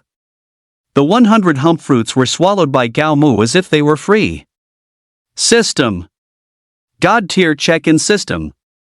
Host, Gao Mu. Strength, 1,120,000. Realm, Diamond 1 star. Skills, Rushing Thunder Fist Grand Completion, Shadow Concealing Step Grand Completion, Green Lotus Sword Technique Grand Completion, Secret of All Grand Completion, Indestructible Diamond Body Grand Completion, Secret of Motion Grand Completion, Chaos Quelling Art Grand Completion. Sign-in location available, Langia Base City Center. The hump fruits were truly potent, directly allowing Gao Mu's strength to break the million mark and making him a diamond-level martial artist. Killing them today will be as easy as slaughtering pigs and dogs, won't it? Since they wanted to kill him for the bounty, Gao Mu had no reason to let them go. However, adhering to the principle of caution, Gao Mu chose not to rush forward recklessly. He was waiting for the perfect opportunity. As time passed, the sky gradually began to darken. After searching for a while to no avail, the 20-man team left Hump City to set up camp. Once they had everything set up, Gao Mu began his hunt for the night. While some of the squad members were already asleep, Gao Mu activated the Xing secret art and appeared behind one of them. Catching the man off guard, the long sword in his hand slit the man's throat. The man's eyes widened. He lost his life before he even had a chance to react. Gao Mu gently laid him on the ground, concealed him slightly, and continued the hunt. In just 5 short minutes, all 10 people in the squad responsible for the night watch had been hunted down and killed by Gao Mu. Gao Mu glanced around at the tents, finally choosing one to enter, intending to kill the sleeping people inside as well. But just as he was about to enter the tent, the flap of another tent suddenly opened. As luck would have it, Gao Mu came face to face with the person walking out. Fortunately, Gao Mu was quick. The moment the person opened his mouth, Gao Mu's longsword plunged into it. The thrust of the longsword made him swallow the words he was about to shout. Gao Mu gently placed the corpse on the ground, then patted his own chest. Too careless. If I'd been a fraction of a second slower, wouldn't I have been discovered? After slightly concealing the body, Gao Mu continued with his assassination plan.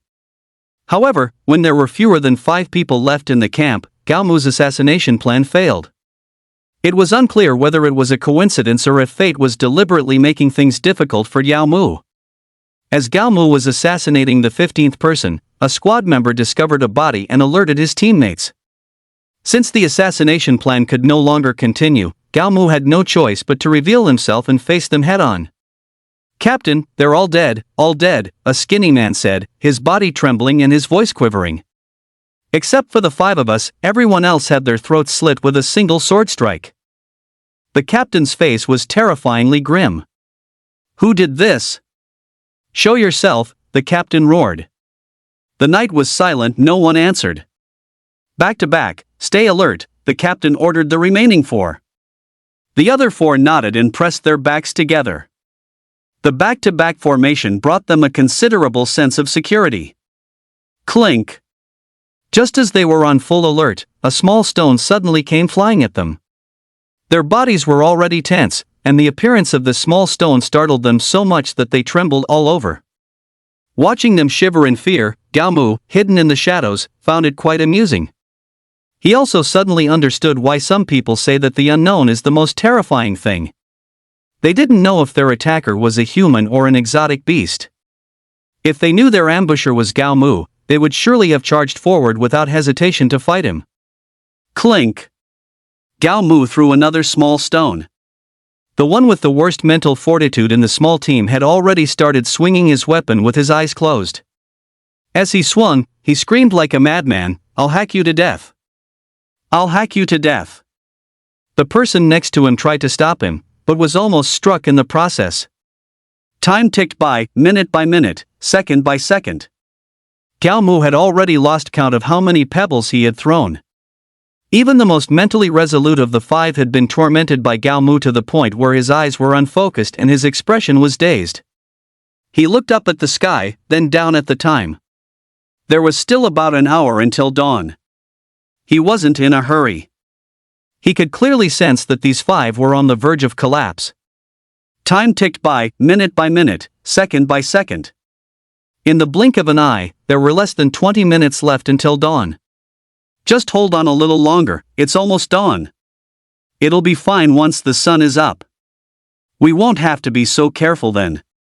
Oh, heavens, this is the first time I've ever looked forward to sunrise this much.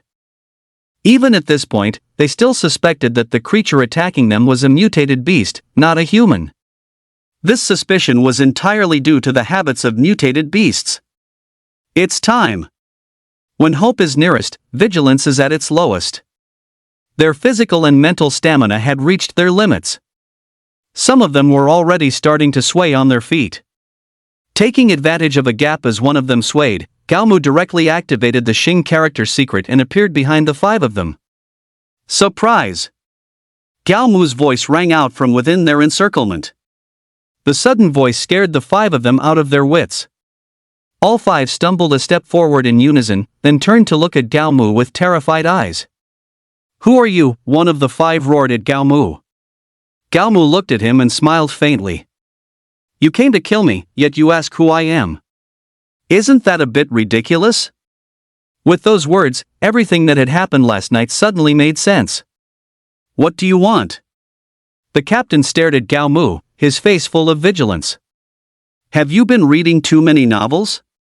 Gao Mu sneered at the captain's behavior. "For me to appear at a time like this, it's obviously to kill you." "You can't kill us," a slightly older man in the group yelled at Gao Mu. "We are righteous men, and you are a heretic. If you kill us, you will face retribution." "Good heavens, it's not just that you've read too many novels, you've been made a fool by them." Gao Mu couldn't be bothered to waste any more words on them and swung his sword directly at the man.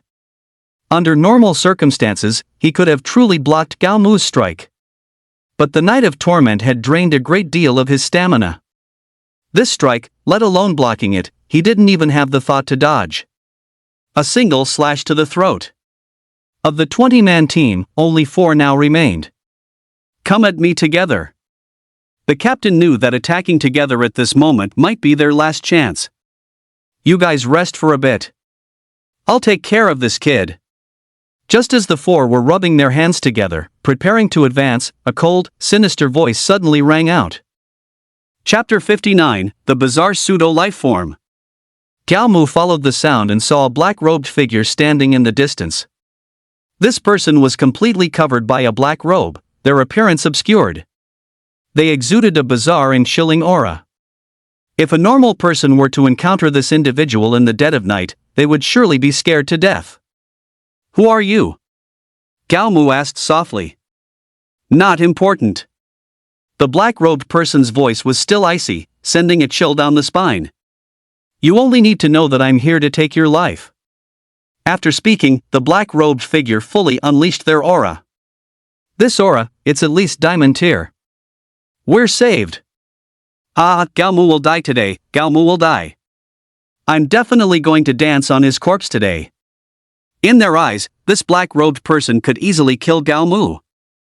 Diamond 9 star? Gao Mu's eyes turned slightly cold. The strength of this black-robed figure was somewhat beyond his expectations. Fortunately, I'm already at Diamond 1 star now. Otherwise, I really might not be his match, Gao Mu thought to himself. At Diamond 1 star, coupled with the Jie secret, his strength could directly reach King 1 star. A King 1 star versus a Diamond 9 star, it was obvious who would win. After fully unleashing their aura, the black-robed figure silently took down the weapon from their back. It was a bizarrely shaped, giant scythe. The massive scythe was entirely black, its sharp edge gleaming. At the junction of the scythe's shaft and blade, there was a skull. If there were no surprises, this skull was likely not a carving. They gently swung the scythe, their voices they said, "Today is the day you die." After speaking, they charged straight at Gao Mu. All secret art. Diamond indestructible divine art. Gao Mu also made his move. He raised his long sword and advanced step by step. Reaper's Scythe. The black-robed figure rushed up to Gao Mu and swung the black scythe in their hands. As the scythe swung, Gao Mu felt an intensely cold aura rushing towards him. Chaos Calming Art. Gao Mu also used his strongest sword art. The longsword and the scythe clashed, sending sparks flying. A look of surprise appeared on Gao Mu's face. The strength of this black-robed person was somewhat beyond his expectations. He had originally thought that with his King 1 star strength, even if he couldn't kill the opponent in one blow, he should at least be able to severely injure them. But in reality, not only had it failed to inflict heavy damage, it hadn't even harmed the black-robed man at all. The black-robed man was even more shocked than Gao Mu.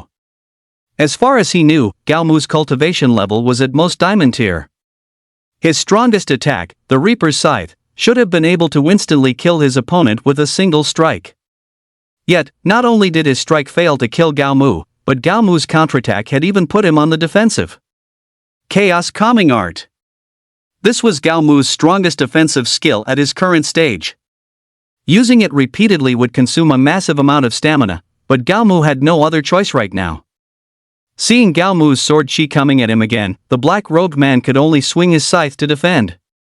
Clang! Clang! Clang! The crisp sound of striking metal rang out continuously. The black-robed man was shocked to discover that faint cracks had actually appeared on his supposedly indestructible scythe. Again! Gao Mu roared. This time, however, he didn't use the rebellion-quelling art again. Instead, he used the art of movement. Activating the art of movement, he instantly appeared behind the black-robed man. Swinging his long sword, Gao Mu thrust straight for the man's back, aiming for his heart. Something's wrong. As the longsword pierced the man's back, Gao Mu's expression changed slightly. This wasn't his first time killing someone, and he could clearly feel that the sword had not drawn blood. He quickly pulled the longsword out. There was no blood on the sword, and no blood seeped from the wound. What kind of monster is this? Gao Mu stared at the black-robed man, his expression flickering. Although his strike hadn't killed the black-robed man, it had opened a large gash in his body. Gao Mu's attack had come so suddenly that the black-robed man didn't even have time to react. Fortunately, though Gao Mu's sword had left a large gash on the black-robed man, it hadn't severely injured him. Completely ignoring the large gash on his body, the black-robed man swung his scythe and engaged Gao Mu in battle once more. Is he immortal? Gao Mu's mindset was quietly shifting. But he adjusted very quickly. I refuse to believe you won't die if I cut your head off. Even immortal creatures had weaknesses. Besides, as far as Gao Mu knew, there were no truly immortal beings in this world. Art of movement. Gao Mu pushed his speed to its limit, once again appearing behind the black-robed man. He swung the longsword in his hand, slashing towards the black-robed man's head. This time, the black-robed man was prepared, but his head was still lopped off by Gao Mu. Staring at the black-robed man's head rolling on the ground, Gao Mu's face was filled with shock. It seems those rumors were true. Some rumors suddenly came to Gao Mu's mind. These rumors had spread widely online, but Gao Mu had always treated them as just that, rumors. But now, it seemed those rumors were real. It wasn't just Gao Mu, even the few people watching from the side were stunned when they saw the head. The headless, black-robed man didn't collapse immediately. Waving the scythe in his hand, he actually tried to continue fighting Gao Mu. Damn, this is too bizarre. Gao Mu cursed under his breath and charged forward again. If the right side of the chest doesn't work, then I'll try the left. The longsword once again pierced through the opponent's chest. But this black-robed man was still able to fight. However, looking through the hole in his chest, Gao Mu saw a luminous object inside his body. Is that an energy source? With this thought, Gao Mu swung his longsword. This time, the longsword pierced through the opponent's luminous object. As the light from the luminous object went out, the black-robed man finally fell to the ground. Gao Mu swung his longsword, shredding the black-robed man's robes completely. The black-robed man's true appearance was revealed before Gao Mu's eyes. It was a pseudo-life form constructed entirely of silvery white metal. According to the rumors, this kind of pseudo-life form was very prevalent in places outside of China. Theoretically, as long as you could afford it, you could reach any level you desired. Of course, there was one condition: you had to give up your physical body, retaining only your brain. Even the heart was optional. Gao Mu walked over to the black-robed man's head and swung his sword, splitting it open. White brain matter spilled out from the skull. Seeing this, the remaining members of the 20-man squad turned and fled. But Gao Mu had no intention of letting them escape. With a swing of his longsword, he reaped their lives. Gao Mu crouched near the black-robed man, his brows tightly furrowed. Due to ethical concerns, China had completely banned the existence of pseudo-life forms. Ordinarily, pseudo-life forms would not enter Chinese territory. But not only had this one appeared in China, it had appeared in Langia base city. No matter how Gao Mu thought about it, the whole affair felt extremely strange. Chapter 60, The Bizarre Organization. He held his long sword, preparing to perform a full dissection on this pseudo-life form. When the dissection was complete, Gao Mu's brow furrowed again as he looked at the mechanical fragments scattered everywhere. Searching piece by piece, he finally found a strange symbol on one of the fragments. It was a circular symbol with a cloud-like pattern carved in the very center. This was the first time Gao Mu had ever seen this pattern. He took out his phone and took a picture of the pattern. There was no network in the wilderness, so he couldn't find any information related to this pattern. It's time to head back to the base city. Gao Mu put the piece with the pattern into his backpack and then walked in the direction of the base city. He didn't know the current situation in the base city, so after getting close enough to have a signal, he dialed Lu Tianping's number. Thank God, you're okay? Seeing Gao Mu safe and sound in the video call, Lu Tianping was clearly relieved. Are you near the base city now? It's chaotic here, you'd better not come back. Gao Mu opened his mouth, wanting to ask something. But Lu Tianping seemed to know what Gao Mu wanted to ask, and answered directly before he could speak. Your parents are at the Jidao martial arts school, don't worry. Even if Shan Hu had 1,000 times the nerve, he wouldn't dare to force his way into our Jidao martial arts school. In this regard, Lu Tianping was still quite confident. Lu Tianping's words put Gao Mu's mind at ease. By the way, Gao Mu opened his backpack, took out the fragment, and asked Lu Tianping, do you know what symbol this is? Lu Tianping looked at the symbol and fell into deep thought. Where did you get this? After a moment of thought, Lu Tianping's expression changed drastically. Gao Mu could tell from Lu Tianping's face that there was definitely something wrong with this symbol. This is a very mysterious and ancient organization, Lu Tianping organized his thoughts and said to Gao Mu. As far as I know, this organization appeared in the second year after the base cities were established. At that time, this organization declared that beasts had served humanity for so many years, and now it was humanity's turn to serve the beasts. The organization's ideas were extremely antisocial, so there weren't many followers. Plus, the situation was chaotic back then, so no one paid them any mind. But as time went on, the organization's numbers actually grew larger and larger. If I remember correctly, at its peak, the organization had about 2 million members. Compared to the total population of Earth, 2 million people wasn't a lot. But what was terrifying was that all 2 million members of this organization shared the consensus that humanity should serve the beasts. Even at the peak of their numbers, the government and the Jidao martial arts school didn't do anything to them. Until one day, they did something that angered both heaven and man. They lured beasts into a base city, causing it to be almost completely wiped out overnight. After that incident, both the government and the Jidao martial arts school were furious. They directly dispatched all their top experts and uprooted the organization overnight. From that day on, this organization and its symbols vanished from the annals of history. I never thought it would resurface today, especially near Langia Base City. This is definitely a dangerous signal for us. Thinking of this, Lu Tianping anxiously said to Gao Mu, "I'm hanging up now. I need to report this to my superiors." After the call ended, Gao Mu looked somewhat dazed. This might be a dangerous signal. Gao Mu wrinkled his nose, feeling a dangerous aura permeating the air. No, he thought to himself. I absolutely cannot let this happen. The lives of the people inside the base city meant nothing to Gao Mu. However, his parents were in the base city. Assuming everything Lu Tianping said was true, then the reappearance of this organization definitely had a purpose beyond merely earning bounties. Entering the base city now isn't a good choice. It seems I can only wait outside the base city for now.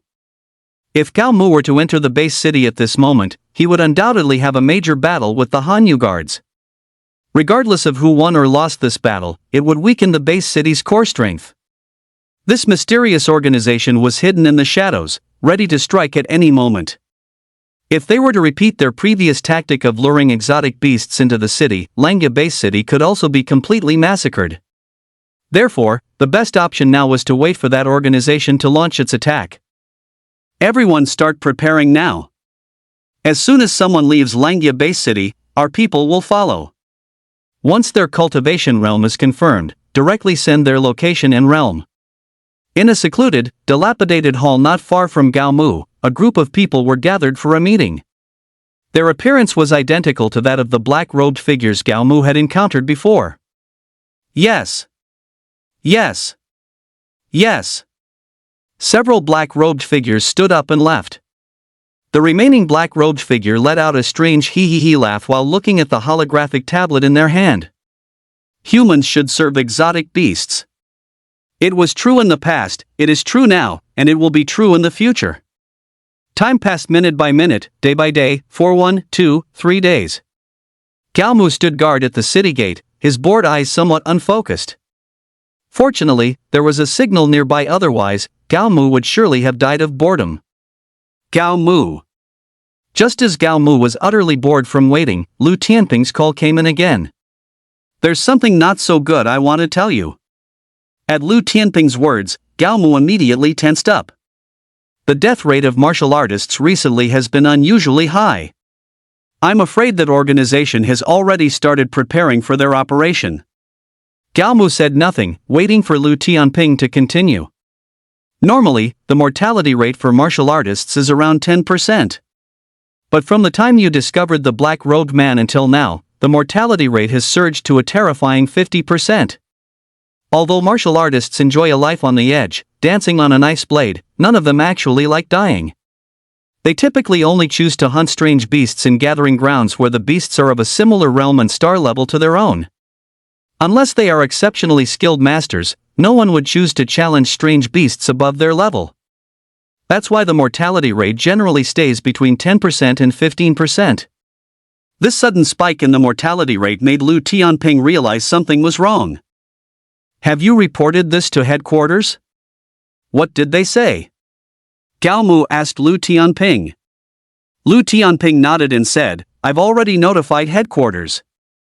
They are taking this very seriously. Their people should arrive in about a week. Yao Mu nodded upon hearing this, feeling a great sense of relief. Since the Jidao Martial Arts Hall was sending people, the base city's safety index would surely be very high.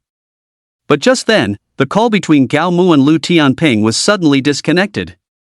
Chapter 61, Gao Mu re-enters the base city. Inside the Langia base city, Extreme Martial Arts Dojo. Lu Tianping wore an extremely solemn expression. He looked at his phone, which had no signal, and at the suddenly extinguished light bulb, a glint flashing in his eyes. Fortunately, the Jidao Martial Arts Hall had its own dedicated internal network. This internal network was exclusive to the Jidao Martial Arts Hall. Even if the external network, communications, and power were cut off, the Jidao Martial Arts Hall could still operate.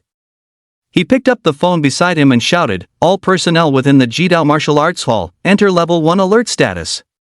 Level 1 alert was the highest level of preparedness.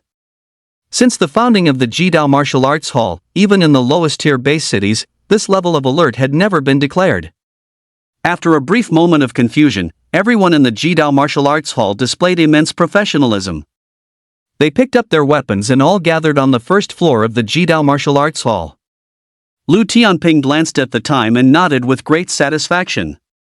Then, with a grave expression, he roared at the crowd, "This time, we may be facing an exceptionally brutal and difficult battle. This hard battle could mean death, serious injury, or a fight with no survivors. I hope you all are prepared." "Yes." Everyone inside the Jidao Martial Arts Hall shouted in unison, their expressions resolute. "Good. Everyone, wait for now. We need to await news from the Central Office District." The members of the Jidao Martial Arts Hall tightened their grips on their weapons, standing ready. Central Office District. Zhan, who had also gathered all the members of the Hanyue Guard in the office district's plaza at the earliest opportunity. Fortunately, Lu Tianping had given him a heads up earlier, otherwise, he might not have reacted so quickly. After truthfully explaining the situation to everyone, Zhan who waited for their reactions. There wasn't a single coward in the Hanyue Guard. Although they liked to scheme and were skilled at planning, in the face of life and death, their attitude was identical to that of the members of the Jidao Martial Arts Hall. The Censions Martial Arts Hall also gathered its people in a short amount of time. They waited inside the Censions Martial Arts Hall for Zhan Hu's summons. Zhan Hu glanced at the time and simultaneously dialed the numbers for Niu Meng and Lu Tianping. "Branch Master Lu, your Jidao Martial Arts Hall is responsible for the North Gate. Fight to the death." "Branch Master Niu, your Censions Martial Arts Hall is responsible for the West Gate. Fight to the death." "We, the Hanyue Guard, are responsible for the South Gate. Fight to the death." The Hanyue Guard, Jidao Martial Arts Hall, and Censions Martial Arts Hall mobilized in unison, advancing toward their assigned city gates. The situation within the city, after a brief period of panic, gradually calmed down. The wartime system, which had never been used before, was also activated at this moment. The system not only reassured every ordinary person but also assigned tasks to some of the martial artists in the base city. At least for now, the inside of the base city was still relatively stable. Cao Mu, who was outside the city, was unaware of all this. He looked at his phone, which showed no signal, and his brow furrowed slightly. He knew very well what a dead phone signal meant at a time like this. Beep. Beep. Beep. Just then, the sound of an alarm echoed from within the base city. Everyone in the base city knew what this alarm signified. "Let me in the city." Gao Mu walked directly to the city gate and spoke to the guards. The gatekeeper was clearly stunned when he saw Gao Mu. "Aren't you just asking for death by entering the city now?" the gatekeeper said to Gao Mu. In fact, he had recognized Gao Mu the moment he saw him. After all, Gao Mu's photo had once been mass sent to everyone's phone. "There's no time to explain," Gao Mu said to the gatekeeper. "If I'm not mistaken, that alarm means something big is happening. There are only 3 major powers in the base city, and based on the timing, they should have already made their move. If they haven't come to the East Gate by now, it means the 3 powers have already begun to station themselves at the other city gates." "Why?" The guard was confused as to why the 3 powers were paying so little attention to the East Gate. "Because there aren't many mutant beast gathering spots outside the East Gate. Besides, the East Gate is far from the residential areas. Even if the gate is breached, they'll still have time to send reinforcements." Cao Mu's analysis made a lot of sense. "Even so, choosing to enter the city now isn't a very good time," the guard said. It was clear he didn't want to claim the bounty on Cao Mu's head. It wasn't that he wasn't greedy for money, but that he understood how to stay alive. He was just a lowly black iron warrior, while Gao Mu was a young genius. When the arrest warrant was first issued, Gao Mu had already reached the terrifying gold rank.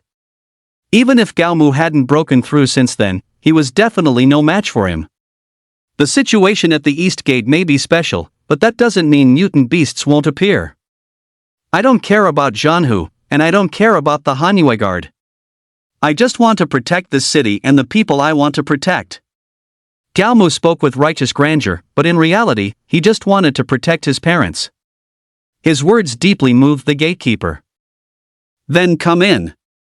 The gatekeeper glanced behind him and whispered to Gao Mu, but after you get in the city, you must keep a low profile. Don't draw any attention to yourself. Gao Mu nodded and stepped into Langia Base City once more. After learning that the Hanwei Guard, the Jidao Martial Arts Hall, and the Tsangqiang Martial Arts Hall were stationed at the west, north, and south gates respectively, warriors from smaller martial arts halls and some unaffiliated warriors began to gather towards the east gate. This was their home. If even they didn't defend it, no one else would. After entering the city, Gao Mu saw so many warriors gathering, and his expression was quite peculiar. Perhaps this is the spirit of Huaxia. China has a history spanning thousands of years, passed down to the present day. Throughout these thousands of years of history, no matter how intense internal strife became, China would always unite as one in the face of foreign invasion. We can fight among ourselves however we want, but if you want to fight us, you must be dreaming. A large number of exotic beasts have been spotted approaching, not far from the East Gate. A large number of exotic beasts have been spotted approaching, not far from the West Gate. A large number of exotic beasts have been spotted approaching, not far from the North Gate. A large number of exotic beasts have been spotted approaching, not far from the South Gate. Above the base city, alarms blared continuously. These alarms all came from the base city's wartime emergency system. Every base city has 3 wartime emergency systems. The purpose of these 3 systems is to prepare for situations exactly like today. One is with the Mountain Shaker Guard, one with the Extreme Dao Martial Hall, and one with the Firmament Martial Hall. The reason for having 3 is as a precaution, just in case. Due to the special nature of the wartime system, very few people actually know of its existence. Only the high-level figures of the 3 factions are aware of them. In a dark corner of the base city, several figures in black robes heard the sounds above the city and looked at each other, their faces filled with astonishment. Chapter 62, The Shadow of the Black-Robed Figures.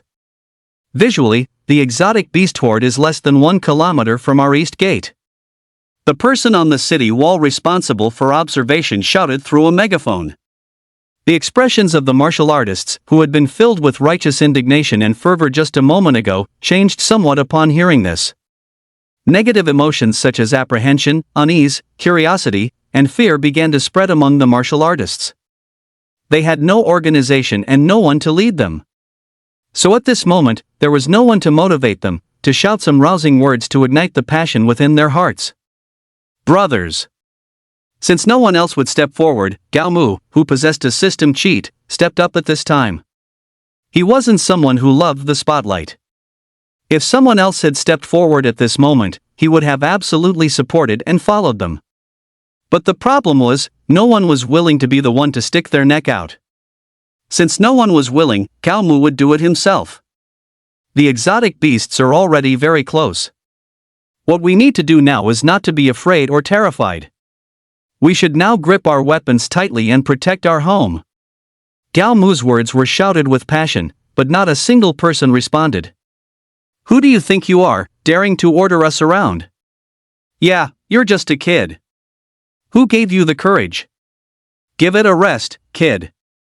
Watch less hot-blooded anime. Gao Mu's fervor was quickly extinguished by one bucket of cold water after another. Isn't that Gao Mu? Someone in the crowd recognized Gao Mu. Gao Mu? Is that the 18-year-old boy who killed a diamond-level martial artist? I didn't notice at first, but now I know why he looks so familiar. If it really is that young genius, then he certainly has the right to give us orders. Everyone in Langia Base City had long known about Gao Mu killing a 9-star diamond martial artist at the age of 18. Although the wanted poster was distributed to everyone, only a few actually wanted to kill him. Most people were more curious about him than anything else. Seeing that everyone recognized him, Gao Mu no longer concealed himself. He pointed towards the direction outside the city and shouted to the crowd, "A kilometer isn't far, but it isn't close either. If we don't prepare now, it's very likely the mutated beasts will breach the east gate.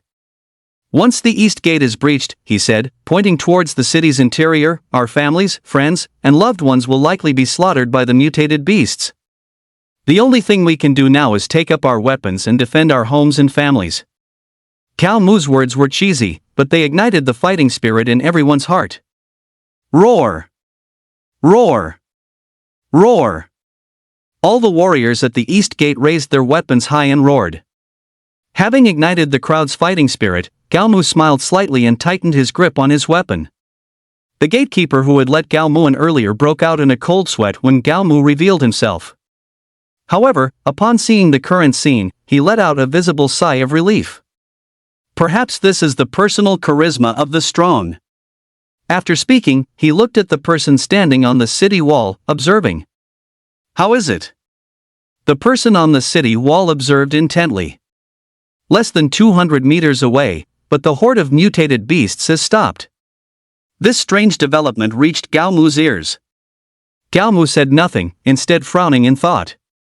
After a long moment of contemplation, Gao Mu said very seriously to the warriors, "I want to go out of the city to meet the enemy. Who will go with me?" As soon as he said this, the warriors were all stunned. Isn't it better to defend from within the city? Besides, they might not even be able to breach our walls. Choosing to go out now is no different from seeking death, is it? If you want to get yourself killed, you can go by yourself. There's no need to drag us along. These people were extremely resistant to Gao Mu's decision to leave the city. In their view, defending from within the city was the best strategy right now. But Gao Mu didn't think so. "If we go out of the city now, we might have a fighting chance," Gao Mu said very seriously to the warriors after careful consideration. "But if we don't, we might lose even that last sliver of hope. I have a feeling they are being commanded by a human from behind." The crowd remained silent, just looking at Gao Mu with strange expressions. They were clearly waiting for Gao Mu's explanation. Based on the situation just now, it seemed this horde of mutated beasts was being commanded by someone. Gao Mu's statement was somewhat shocking, making it difficult for the warriors to believe. Mutated beasts evolved from animals. Unless it was a very high-level mutated beast, they were definitely not capable of being commanded. Moreover, they were inherently arrogant and held a deep-seated hatred for humans. Humans had enslaved them for tens of thousands of years, causing a hatred for humanity to be etched into their very bones. They didn't trust humans, and they certainly wouldn't listen to them. At least for now, there was no precedent of humans taming mutated beasts. "We still think it's better to defend the city." The majority of martial artists expressed that defending the city was the better option.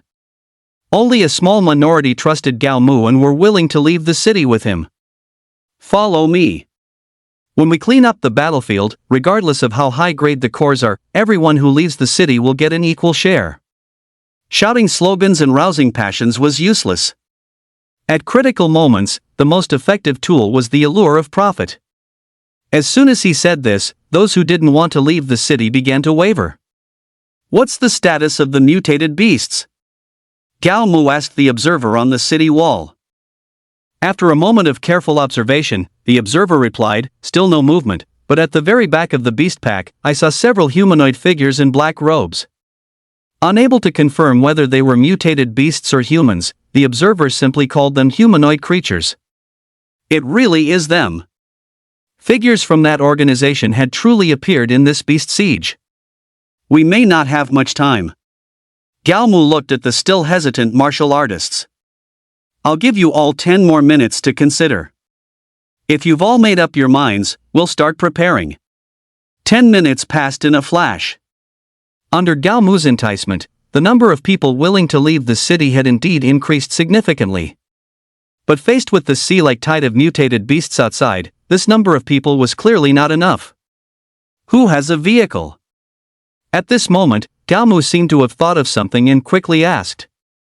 Everyone looked at each other, not knowing what Gao Mu was planning. I have something to do. I need to make a trip to the center of the base city. That's right, Gao Mu was going to the center of the base city to check in. No matter what the reward for this check-in was, it would give him another bargaining chip and an extra layer of security. Half an hour later, Gao Mu reappeared at the East Gate. Chapter 63, The Limit of Shamelessness. God Tier Check-in System. Host, Gao Mu. Strength, 3.22 million. Realm, Diamond 3-star. Skills, Rushing Thunder Fist Grand Completion, Shadow Concealing Step Grand Completion, Green Lotus Sword Technique Grand Completion, Secret of All Grand Completion, Indestructible Diamond Body Grand Completion, Secret of Motion Grand Completion, Chaos Quelling Art Grand Completion. Available check-in location, Jidao Martial Arts Hall Headquarters. Looking at the system interface, he nodded with satisfaction. This check-in had once again granted him 100 mutated fruits.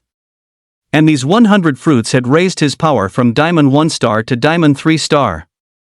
Combined with the secret of all, his strongest combat power skyrocketed directly to King 3-star. The mutated beasts near the base city aren't very high level. I hope this King 3-star combat power is enough to handle them. Outside the East Gate's outer city, those willing to leave the city stood behind Gao Mu. Their expressions were solemn, their eyes complex. Those leaving the city knew very well that their chances of survival in this sortie against the enemy were slim. But with a great enemy at their doorstep, and with vested interests, they had no choice. Open the gate. Following Gao Mu's roar, the main gate of the East Gate slowly opened.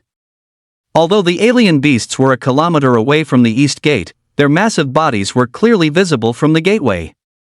Remember, do your best not to get too entangled with the alien beasts. Our main mission this time is to kill those black-robed people. The black-robed people were the masterminds behind this alien beast siege. As long as they were killed, the predicament, if not completely resolved, would at least be half solved. Yes, the people behind Gao Mu growled in a low voice. Charge out! Gao Mu's roar echoed. The warriors of the East Gate followed behind Gao Mu, charging towards the horde of alien beasts. Within the East Gate's alien beast horde, atop the head of the tallest beast, a black-robed person was observing the situation at the East Gate with a pair of binoculars. When the East Gate opened, this black-robed person was extremely surprised, which then turned to confusion.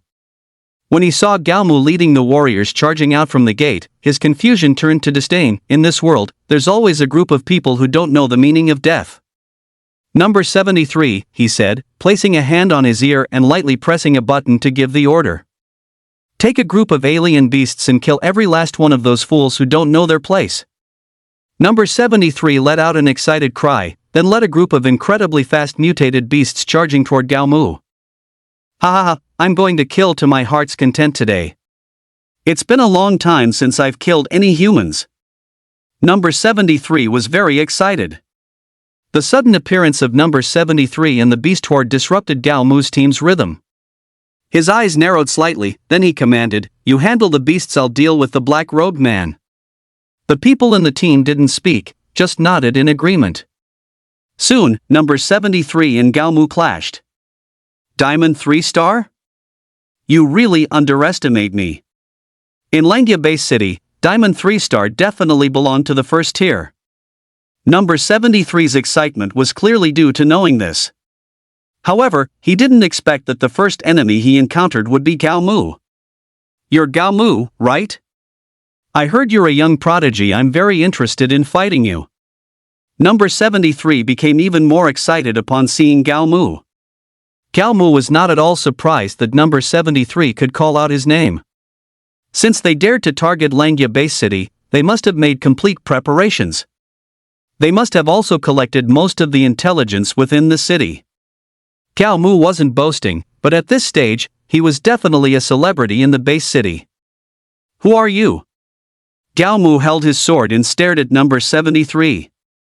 The aura emanating from number 73 was somewhat different from the black-robed man Gao Mu had encountered before. That black-robed man exuded an aura of death and decay all over his body. However, the person numbered 73 in front of him gave Gao Mu a vibrant, energetic feeling. Who am I? Does it matter? Number 73 shook his head, letting out a strange, cackling laugh. Right now, the most important thing for us is how to instantly kill the other party. Don't you agree? Number 73 said, taking his weapon from behind his back. His weapon was a long spear that looked quite extraordinary. The long spear was silver-white overall, with a slightly dark tip. My spear is called the Dragon's Gall Spear. It's a one-to-one replica of Zhao Zilong's Dragon's Gall Spear, as described in historical texts. Number 73 introduced with great pride. After introducing the gun in his hand, he tapped his waist and said, I also have a long sword hanging at my waist. It's the Qinggang sword. It's also a one-to-one replica based on ancient texts. Whether it was the Dragon's Gall Spear or the Qinggang sword, those were all Zhao Zilong's most formidable weapons. Gao Mu could tell that number 73 was very fond of Zhao Yun, Zhao Ziming. I wonder if you possess the courage of Zhao Zilong. As Gao Mu spoke, he directly charged at number 73, sword in hand. Number 73 smiled disdainfully and said, You are no match for me, I advise you to surrender.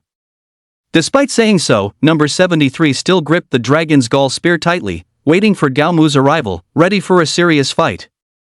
Bang! Clang! The Dragon's Gall Spear and the long sword collided for the first time, sparking brilliant fireworks. Both took a step back, looking at each other with surprised eyes.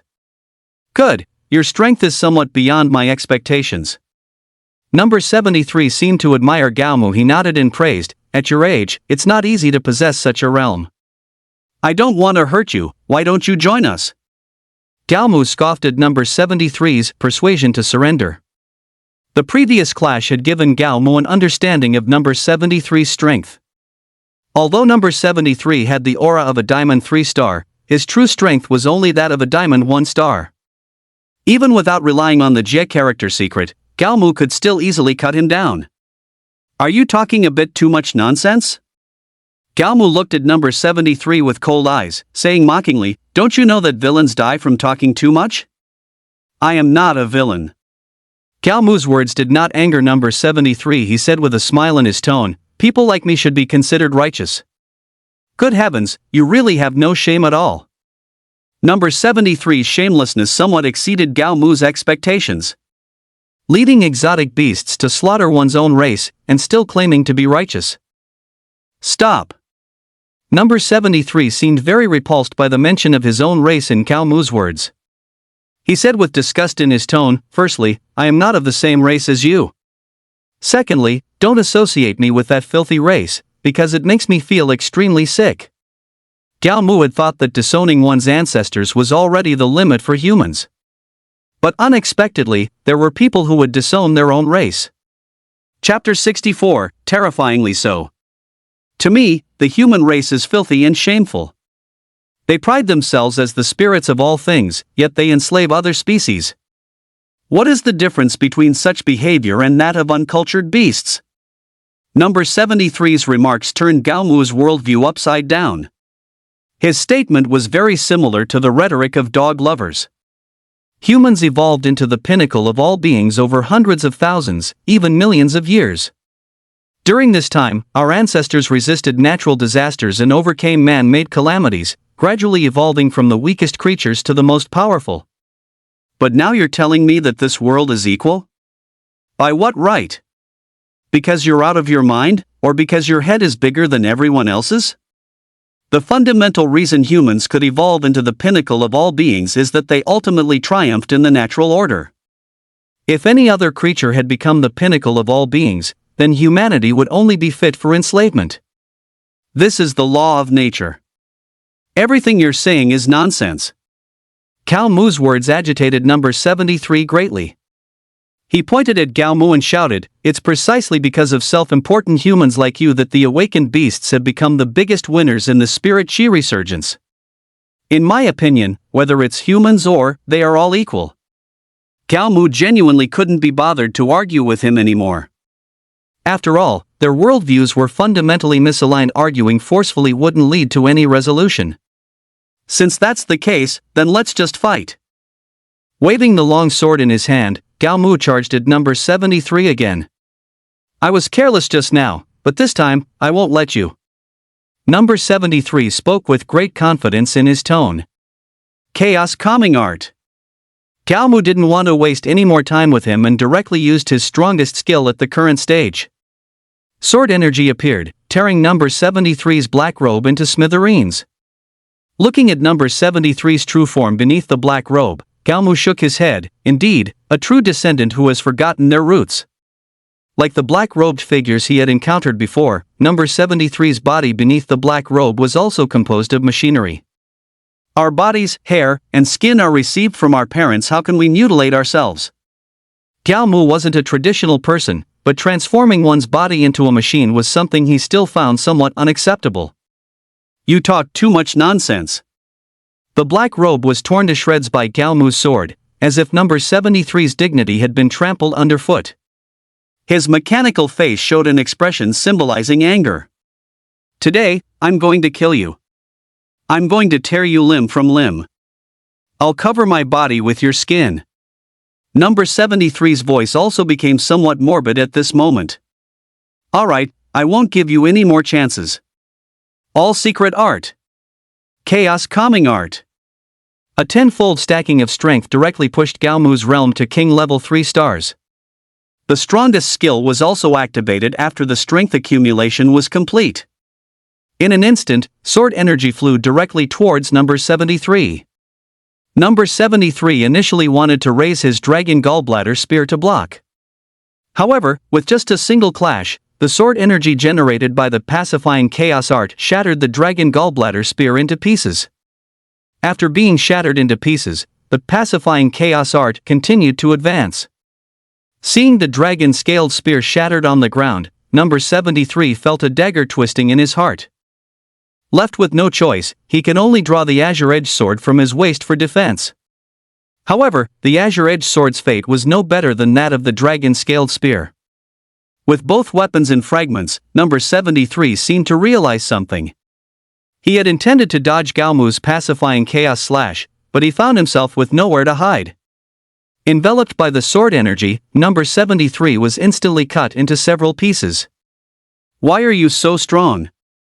Even after being cut into several pieces, number 73 was still alive. That's a good question, Gao Mu replied very seriously after pretending to ponder for a moment. Because I am a favored son of heaven. Saying this, he walked directly to number 73's head and pierced it with his longsword. Number 73, deceased. After dealing with number 73, Gao Mu rushed to support the others who had left the city with him. Fortunately, these individuals were not weak and no one had died in the battle. Some had only sustained minor injuries. Arranging for one person to escort the lightly wounded back to the city, Gao Mu then instructed the others to clean up the battlefield. A total of 23 golden beasts, numerous silver beasts, and numerous bronze beasts were killed. Perhaps the siege was too significant, so the iron beasts did not participate. The cores of all slain beasts were to be kept by Gao Mu. Gao Mu assured them that they would be equally distributed upon their return journey. Fortunately, these people still trusted Gao Mu, and no one resisted this proposal. After telling everyone the exact numbers, Gao Mu looked towards the beast side. The black-robed man standing on the giant beast had witnessed everything that had just transpired. Gao Mu's formidable strength made him gasp. What kind of human is this, to be so terrifying? It must be noted that Gao Mu was only 18 years old. Number 73's actual age was similar to Gao Mu's, but he had undergone mechanical. Therefore, possessing his current strength was not a very strange thing. But Gao Mu was different. Gao Mu was just a flesh-and-blood mortal. How could a flesh-and-blood mortal with such power not inspire fear? No. Besides terror, the black-robed man also realized a problem. Such a person must absolutely not be allowed to grow. Once he grows, he will very likely become a great enemy to our organization. While he has not yet fully matured, kill him here directly. The black-robed man was also a man of action. If he had a thought, he would certainly act upon it. Diamond-level personnel, heed my command.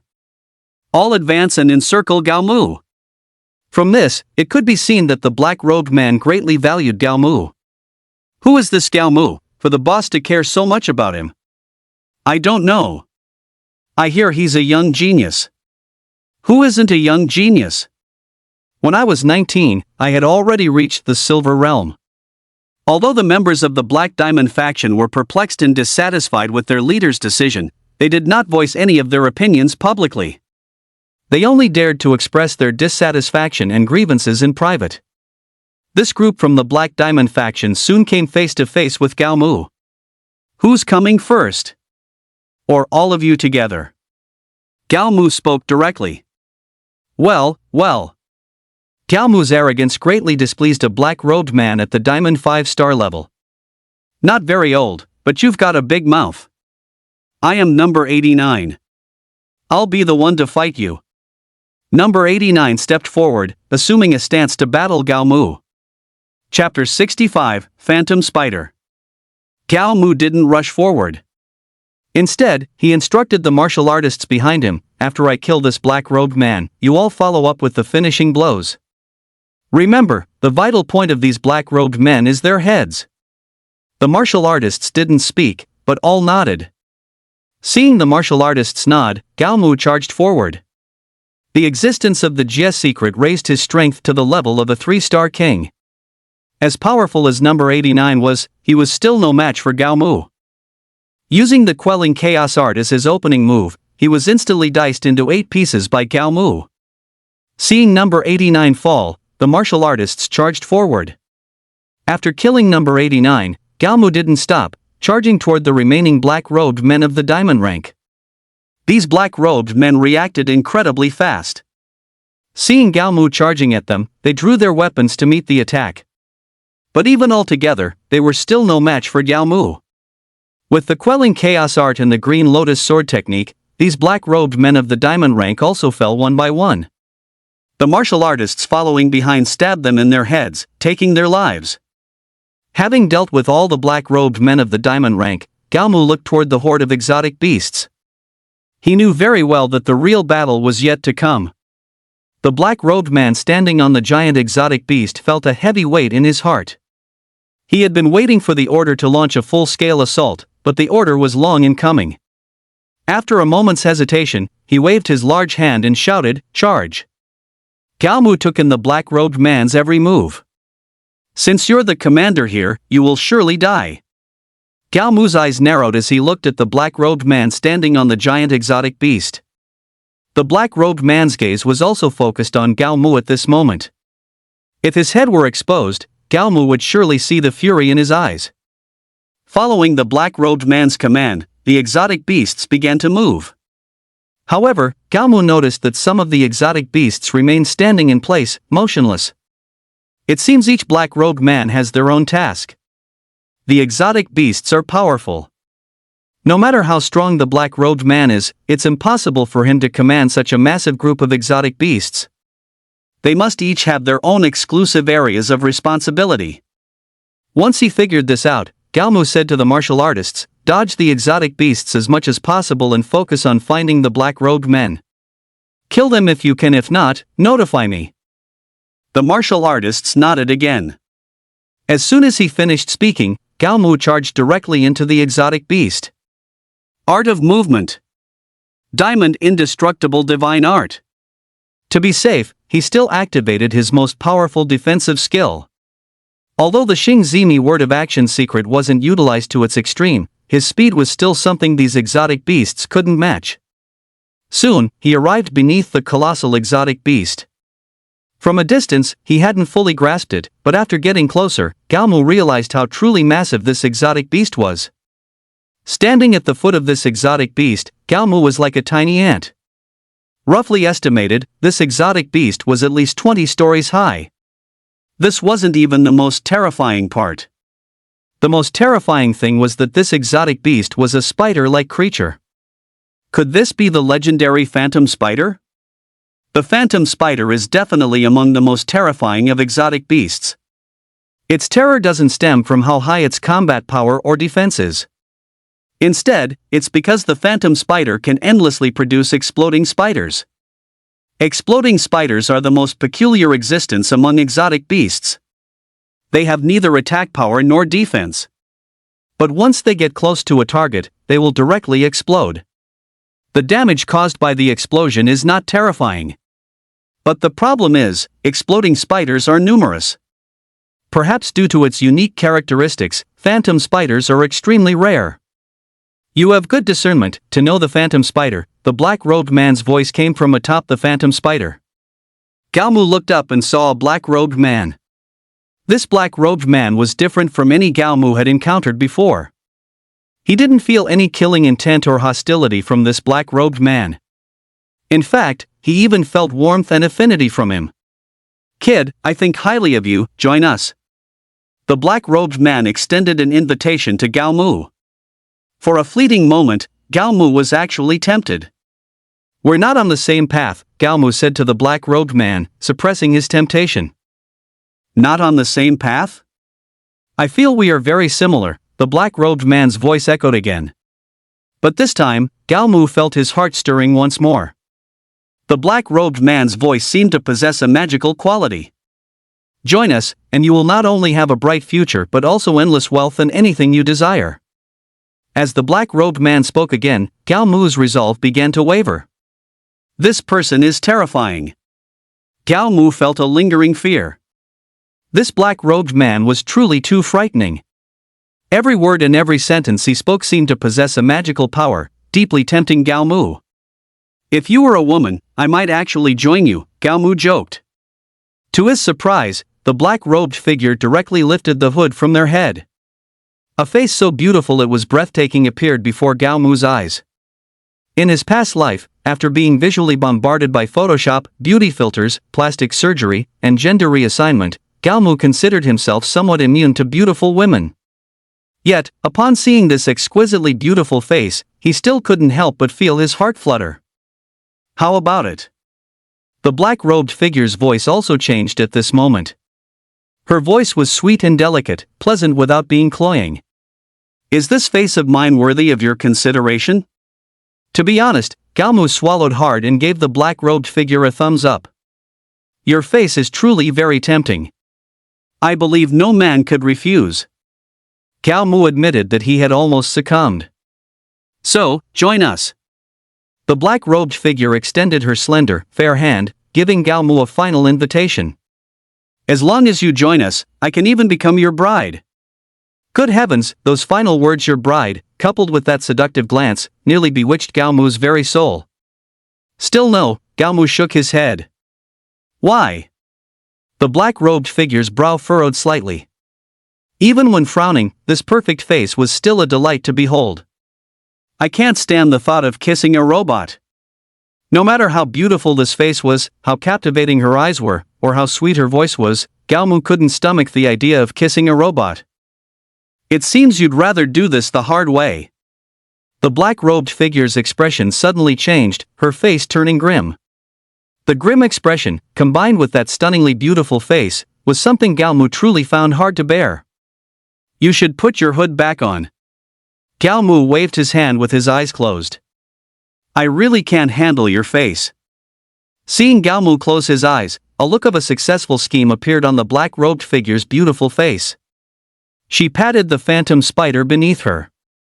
The phantom spider's body swayed, and one by one, bursting spiders that resembled laughing humans crawled out of its mouth, scurrying towards Galmu at extreme speed. Chapter 66, Slaying the King-Rank Black-Robed Figure. Galmu reacted with extreme speed. Just as the bursting spider was about to get close, he swung his sword and slashed at it. Bang! With a faint popping sound, the bursting spider exploded, leaving behind a disgusting, viscous green liquid. He looked at the green liquid. To his surprise, he discovered that the green liquid was corroding the ground. In just a brief moment, a large hole was corroded into the ground by the green liquid. How terrifying! Galmu gasped. If a person were to come into contact with this green liquid, their body might be corroded on the spot. At this moment, he finally understood why the black-robed person brought the phantom spiders to this siege.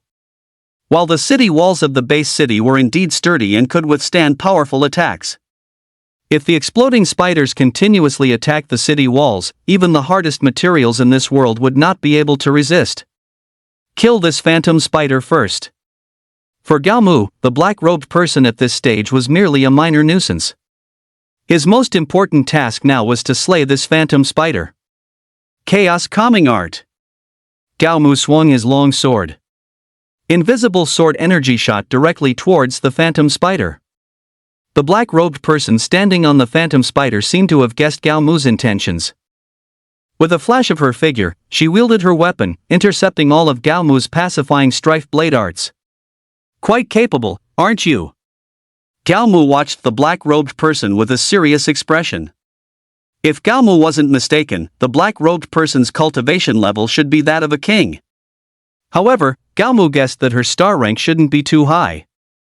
Since you're stopping me from killing the phantom spider, then I'll kill you. Gao Mu's face was cold, his eyes filled with murderous intent. At this instant, he truly harbored killing intent. A golden black-robed person found among the small beast horde. A golden black-robed person found among the snake beast horde. A golden black-robed person found among the dog beast horde. In the previous battle, Gao Mu had killed all the diamond black-robed persons. Now, apart from the one Gao Mu was fighting, all the black-robed persons here were of the golden rank. Everyone, don't worry about appearances or anything else, focus all your efforts on eliminating all the black-robed persons, Gao Mu commanded the crowd. Each of these black-robed persons could command a considerable number of mutated beasts. Attempting to encircle and eliminate them was indeed no simple task. Fortunately, the people Gao Mu brought this time were all considered top talents within their respective ranks, and their combat strength was exceptionally fierce.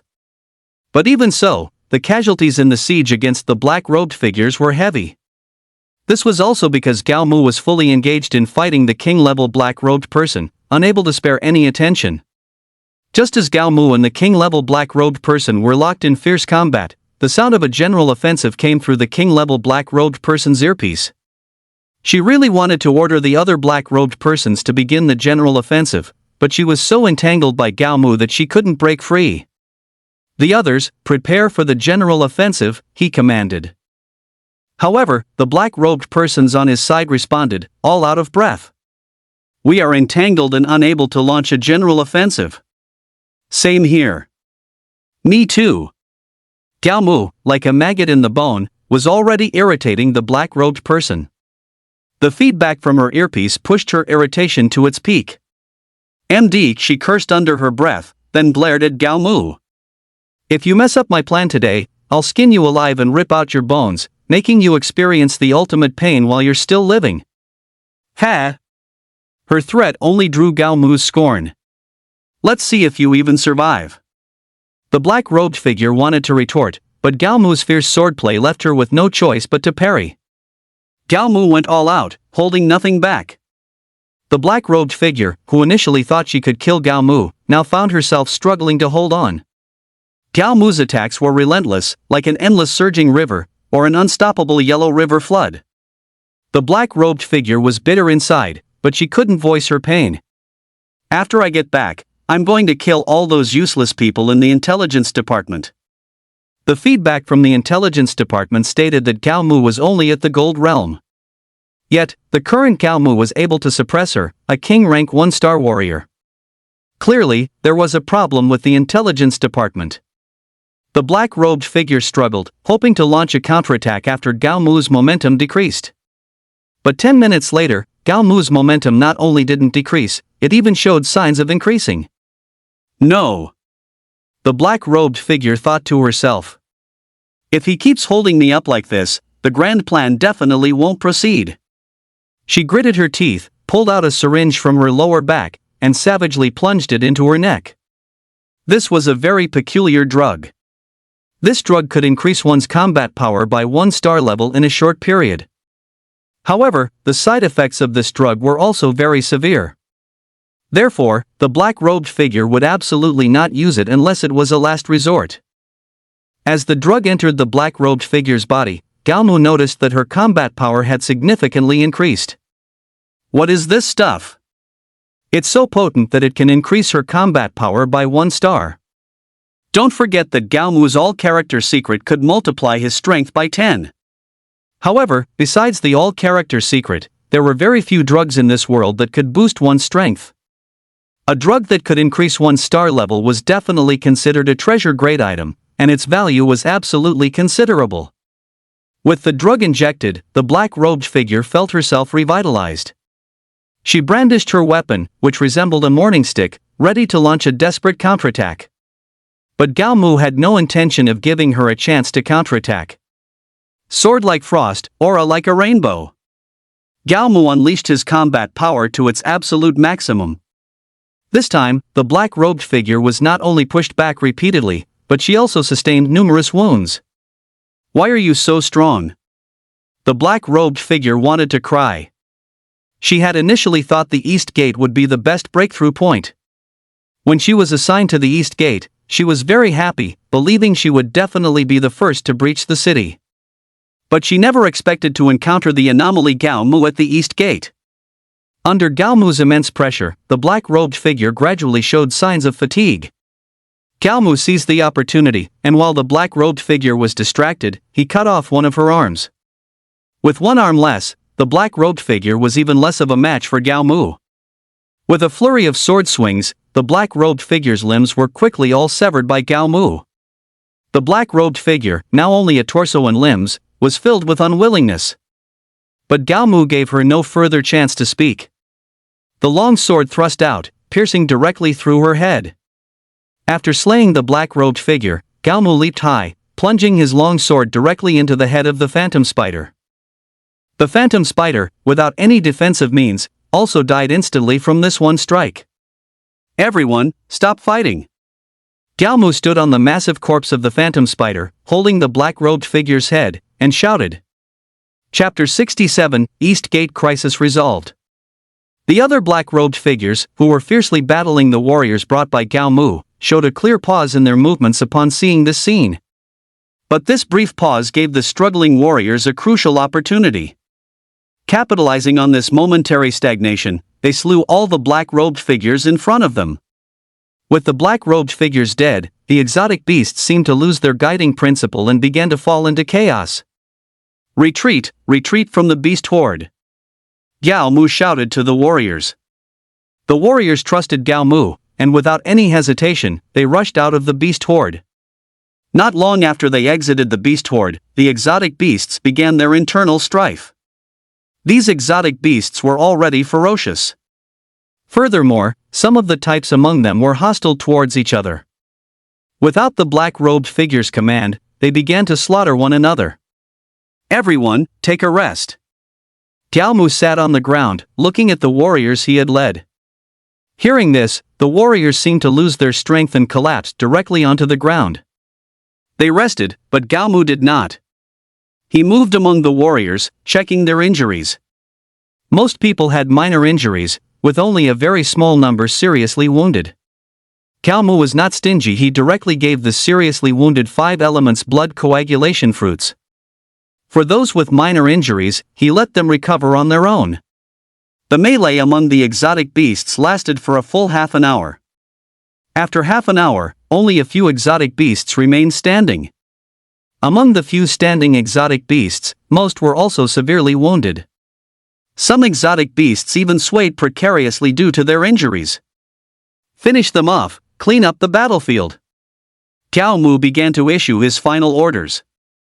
The warriors, who had recovered their strength, rose one after another and began to collect their spoils of war. "How are things? What's the situation at the other 3 gates?" Zhan Hu, who was stationed at the south gate, asked his subordinate. The subordinate was slightly taken aback and said, "Not quite clear." "Not quite clear?" Zhan Hu immediately drew his weapon and pointed it at the subordinate's throat. "You answer me like that during wartime? Do you think I won't kill you?" The subordinate panicked a little. "City Lord!" At this moment, a person stepped forward and cupped his hands to Zhan Hu. "The North Gate and West Gate are both in fierce battle, and the situation at the East Gate is unknown." "Unknown?" A very bad feeling surfaced in Zhan Hu's heart. "Immediately get someone to contact the East Gate. I need to know the specific situation there." Zhan Hu knew very well that if the East Gate fell, even if they could hold on, it would ultimately be in vain. "Yes." The subordinate cupped his fists, turned, and went to contact the east gate. Damn it, these exotic beasts are truly disgusting. Lu Tianping, guarding the north gate, looked at the endless stream of exotic beasts with a headache. Especially that exploding spider. Every explosion creates small holes in our city wall. If this continues, our city wall here won't last much longer. He mumbled while pondering countermeasures. Curator, the sub-branch's vice-curator, cupped his fists to Lu Tianping and said with a very firm expression, "I'll take men and go kill that phantom spider right now." No, Lu Tianping shook his head. Not only is the area around the phantom spider heavily guarded, but there are also a large number of exotic beasts. Even if you do manage to get close to the phantom spider, with your combat power, you might not be able to kill it. Most importantly, those black-robed figures are still guarding the phantom spider. In fact, Lu Tianping had discovered the existence of the black-robed figures even before the siege began. Then what should we do? The sub-vice-curator was also anxious, stamping his feet as he spoke. Are we just supposed to sit here and wait for death? It won't come to sitting and waiting for death. At this moment, a very relaxed voice sounded. "Give me a few men, and I'll help you kill the phantom spider." Hearing Gao Mu's voice, Lu Tianping's face was filled with surprise. However, he quickly thought of something else and said to Gao Mu with an anxious expression, "Entering the city at this time, isn't that just seeking death?" Never mind all that for now. Gao Mu walked up to Lu Tianping and threw 2 items in front of him. Seeing what Gao Mu threw, Lu Tianping's pupils contracted. He pointed at the exotic beast core and said to Lu Tianping, "This core is from the phantom spider. And this head is from the leader of the East Gate's black-robed figures." Could it be? A terrible thought spread through Lu Tianping's mind. "That's right," Gao Mu nodded in a very pretentious manner, putting on an expression as if he greatly admired Lu Tianping. "The phantom spider and black-robed figures in the East City have already been slain by me. The exotic beasts at the East Gate were also wiped out by me due to internal strife." Lu Tianping felt it was incredible. One must know that the siege had only begun less than an hour ago. They had already reached a stage of barely holding on, while Gao Mu had already resolved the crisis at the East Gate. "Brother, you're bragging." The deputy hallmaster was meeting Gao Mu for the first time, so he didn't believe Gao Mu's words. The East Gate is full of scattered troops. How could the crisis be resolved so quickly? Slap. Lu Tianping slapped his deputy hallmaster without a second thought. The deputy hallmaster was stunned, his face a blank. He looked at Lu Tianping, completely bewildered. "Just contact the East Gate, and you'll know." The deputy hallmaster paused for a moment, then sent someone to contact the East Gate. Soon, the deputy hallmaster received a reply from the East Gate. "Crisis resolved, East Gate safe." These 9 short words left the deputy hallmaster utterly shocked. He walked over to Lu Tianping, about to tell him these 9 words. Lu Tianping, however, waved his hand and said, "I trust my brother." After saying that, he asked Gao Mu, "Do you need to deploy immediately?" Gao Mu hesitated for a moment and said, "Give me 10 martial artists of Diamond 5-star and above, several gold-ranked martial artists." "Give me 1 more hour, and I think it can be resolved." Lu Tianping was genuinely not surprised by Gao Mu's request at all. He nodded and quickly selected 10 martial artists of Diamond 5-star and above, along with about 30 gold-ranked martial artists. Why should we listen to him? Who is he? Yeah. Asking us to listen to a kid, we're not doing it. What right does he have to order us? When Lu Tianping said they had to follow Gao Mu's orders, these martial artists were very resistant. And the most fiercely resistant were the Diamond 5-star and above martial artists. Gao Mu said nothing, merely looking at Lu Tianping. Lu Tianping nodded imperceptibly. Gao Mu walked directly to the loudest protester and slashed his sword across his throat. His eyes widened, his face full of shock. Even as he died, he didn't understand why he was dying. Those who disobey orders on the battlefield, die. Gao Mu's cold gaze and icy tone silenced everyone who had been fiercely resisting moments ago. Follow me out of the city. Absolute obedience to orders. Can you do it? Gao Mu looked around at the remaining people. Yes. The remaining people roared. Chapter 68, Supporting the West Gate. Outside the North Gate, bones lay everywhere. The corpses of exotic beasts piled upon the corpses of martial artists, and the corpses of exotic beasts pressed down on the corpses of martial artists. War raged, and the killing never ceased. Blood stained the city walls red, and dyed people's eyes red. Gao Mu led the martial artists, like a steel spear, piercing into the horde of exotic beasts. Standing on the city wall, Lu Tianping watched as Gao Mu's team carved a path through the exotic beasts, and he couldn't help but gape. Recalling his first encounter with Gao Mu, Lu Tianping felt as if an age had passed.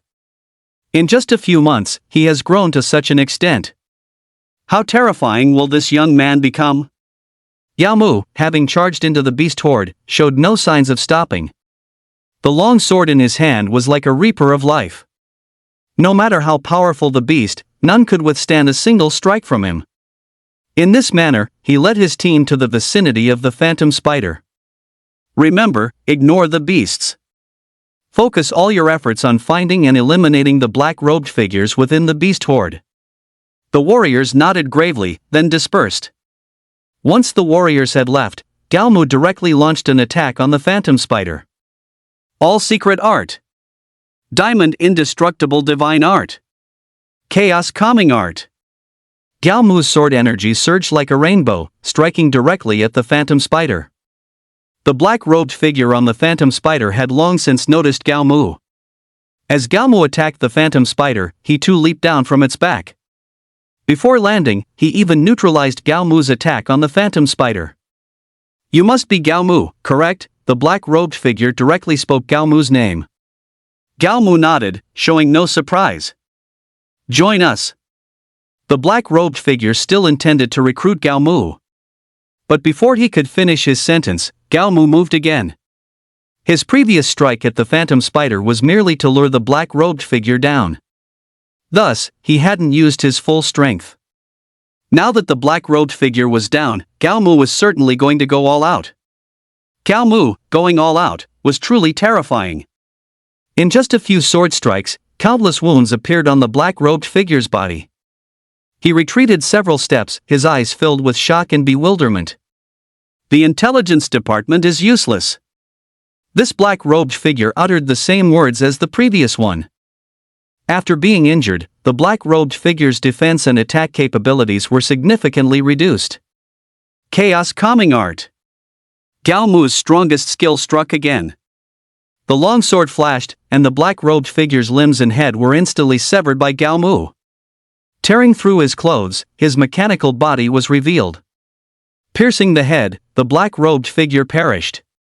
Subsequently, Gao Mu also killed the phantom spider. Attention, the black-robed figure's vital point is the head. Gao Mu notified the others through his earpiece. Understood. The others replied. Gao Mu stood atop the massive corpse of the phantom spider, looking down at the beast horde below. The group of warriors Gao Mu brought with him could be considered the elite of the Jidao Martial Arts Academy. Not only were their realms extraordinary, but their combat power was also exceptionally formidable. The black-robed figures were no match for them. In no time, all the black-robed individuals were dealt with. With all the black-robed figures dead, the beast horde fell into chaos. Gao Mu led his team out of the beast horde, waiting for them to turn on each other. However, unlike last time, this time the mutated beasts, without the black-robed man's command, were fleeing towards the wilderness in an orderly fashion. Seeing someone wanting to give chase, Gao Mu quickly stopped them, saying, "Don't pursue a cornered enemy." Although they were very unwilling, remembering Gao Mu's previous methods, they gave up the pursuit. The logistics department of Jidao Martial Arts Hall, specifically responsible for cleaning up battlefields, began to move in after confirming that all mutated beasts were dead. What do we do next? Lu Tianping asked Gao Mu. Some people around who were unaware of the situation were surprised to see this scene. Gao Mu pondered for a moment and said, "I'll take a group of people to reinforce the west gate, and you take some people to reinforce the south gate." The crises at the east and north gates had been resolved, requiring only a small number of people to guard against accidents. However, the crises at the other two gates still persisted. Therefore, they currently had to reinforce the other two gates. As for the Hanyu Guard, to be honest, Lu Tianping didn't want to go assist Zhan Hu and his men. After the Gaomu incident, the relationship between Jidao Martial Arts Hall and Hanyu Guard was very bad. At this moment, please don't consider such things, Gaomu rolled his eyes and retorted. The Hanyu Guard is indeed rotten to the core right now, but behind them are the city's common folk.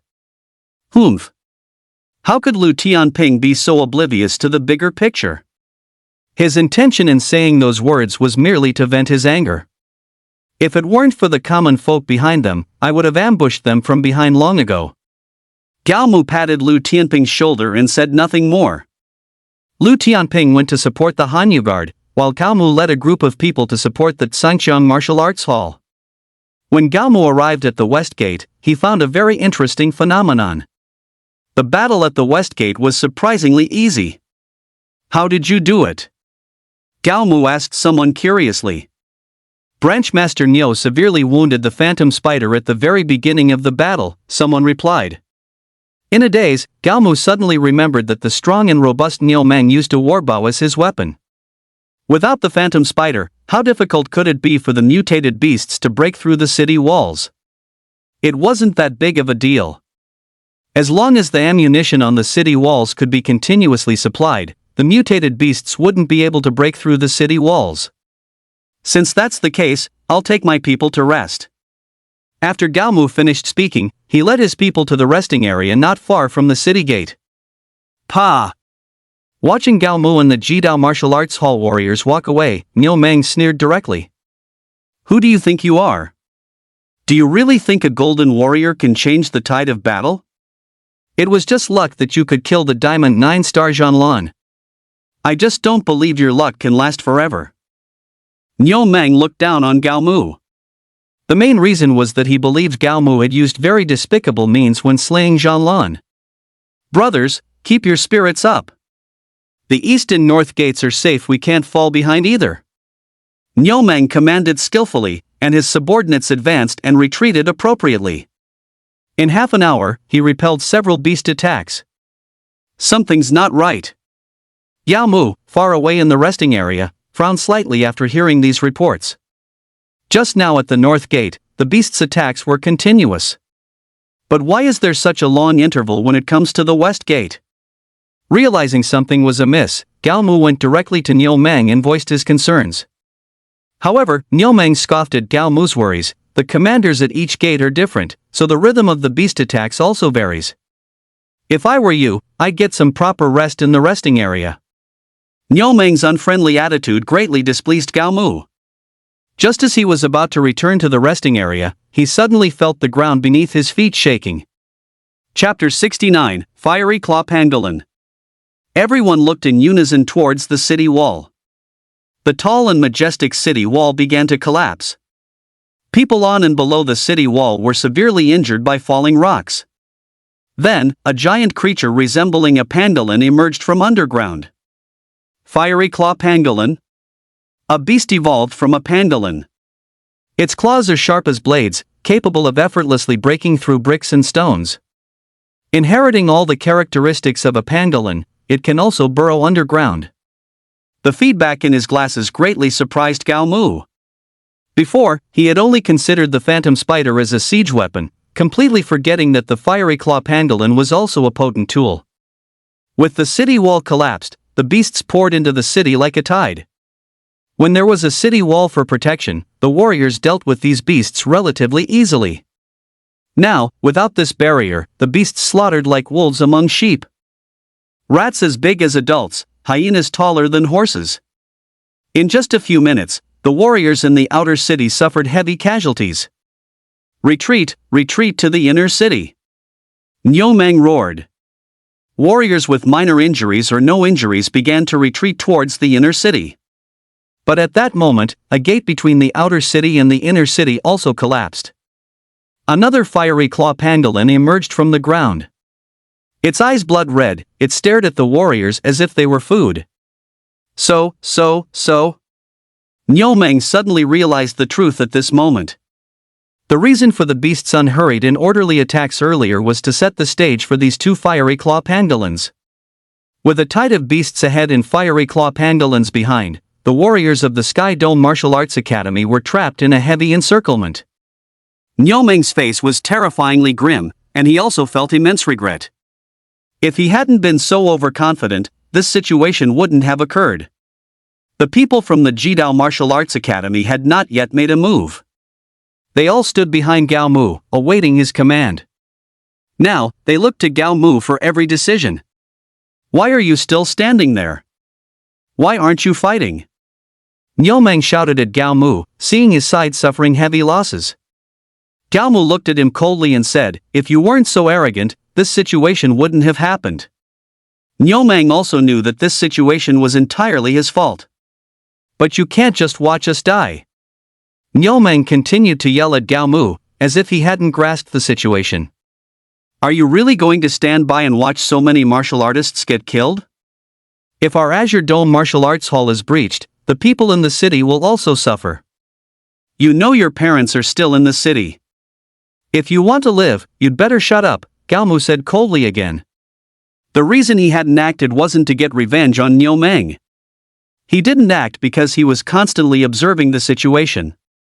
Based on previous experience, as long as they found the black rogue man among these strange beasts, the problem would be solved.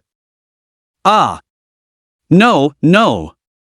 I'm still young, I don't want to die. I haven't married the girl I love, I want to live. My parents are still waiting for me to come home for dinner." The screams of the martial artists rose and fell. Gao Mu also felt very distressed. But he hadn't found any trace of the black-robed man yet, so he couldn't act rashly. "MD," Niu Meng cursed under his breath, seeing Gao Mu still unmoved. "Just as I thought, you're a coward. Azure Dome Martial Arts Hall members, follow me." Niu Meng, holding his war bow, charged forward. The war bow, originally a long-range weapon, now became a melee weapon in Niu Meng's hands. Both the bowstring and the bow body could inflict considerable damage on the strange beasts. 7 o'clock direction, Gao Mu shouted to the martial artists of the Extreme Dao Martial Arts Hall. "There's a black-robed man over there, everyone charge and kill him." "Yes." The martial artists of the Extreme Dao Martial Arts Hall, already impatient from waiting, yelled and rushed towards the 7 o'clock direction. The black-robed man also noticed the movements of the Extreme Dao Martial Arts Hall members and commanded the strange beasts to block their path. These people were also clever. They didn't choose to confront the strange beasts head-on. They chose to bypass the strange beasts as much as possible. Soon, they formed an encirclement around the black-robed man. These people had also experienced life and death, and were decisive killers. As they approached the black-robed man, they unleashed their strongest attacks. In just an instant, the black-robed man was mercilessly slaughtered by these martial artists. The death of the black-robed man caused the strange beasts in the city to begin to riot. The martial artists of the Extreme Dao Martial Arts Hall already had relevant experience. They retreated from the tide of strange beasts at the fastest speed. "Branch Master Niu, you'd best get your people out of there now," Gao Mu yelled at Niu Meng. Niu Meng looked back at Gao Mu, shook his head dismissively, and said, "Why should I listen to you?" Whatever, Gao Mu couldn't be bothered to explain to Niu Meng. He waved his hand and stood aside. The warriors of the Jidao Martial Arts Academy, after retreating, lined up and stood by Gao Mu. Good advice is wasted on those determined to die. Gao Mu sighed. The beast horde's rampage had begun. Their eyes bloodshot, they attacked indiscriminately. In just under 5 minutes, the beast horde suffered heavy casualties. The people from the Censions Martial Arts Academy were not faring much better than the beasts. The beasts' indiscriminate attacks led to a massive loss of their warriors. Niu Meng's eyes were bloodshot from killing, but it was to no avail. "Stop just watching." Although Gao Mu and Niu Meng didn't get along, Gao Mu didn't want to see the warriors perish like this. He yelled at the people behind him, "Save whoever you can." Yes. The people of the Jidao Martial Arts Academy obeyed the order and began to rescue the warriors amidst the beast horde. Soon, the warriors from the Censions Martial Arts Academy were rescued. Gao Mu ignored those with minor injuries, but for those severely wounded, he personally assigned each a 5-star blood coagulation fruit. Seeing Gao Mu give his people the 5-star blood coagulation fruit, Niu Meng's expression became somewhat complex. The battle among the beasts ended quickly. The people of the Jidao Martial Arts Academy began to clean up the battlefield. All injured were sent to the hospital for treatment.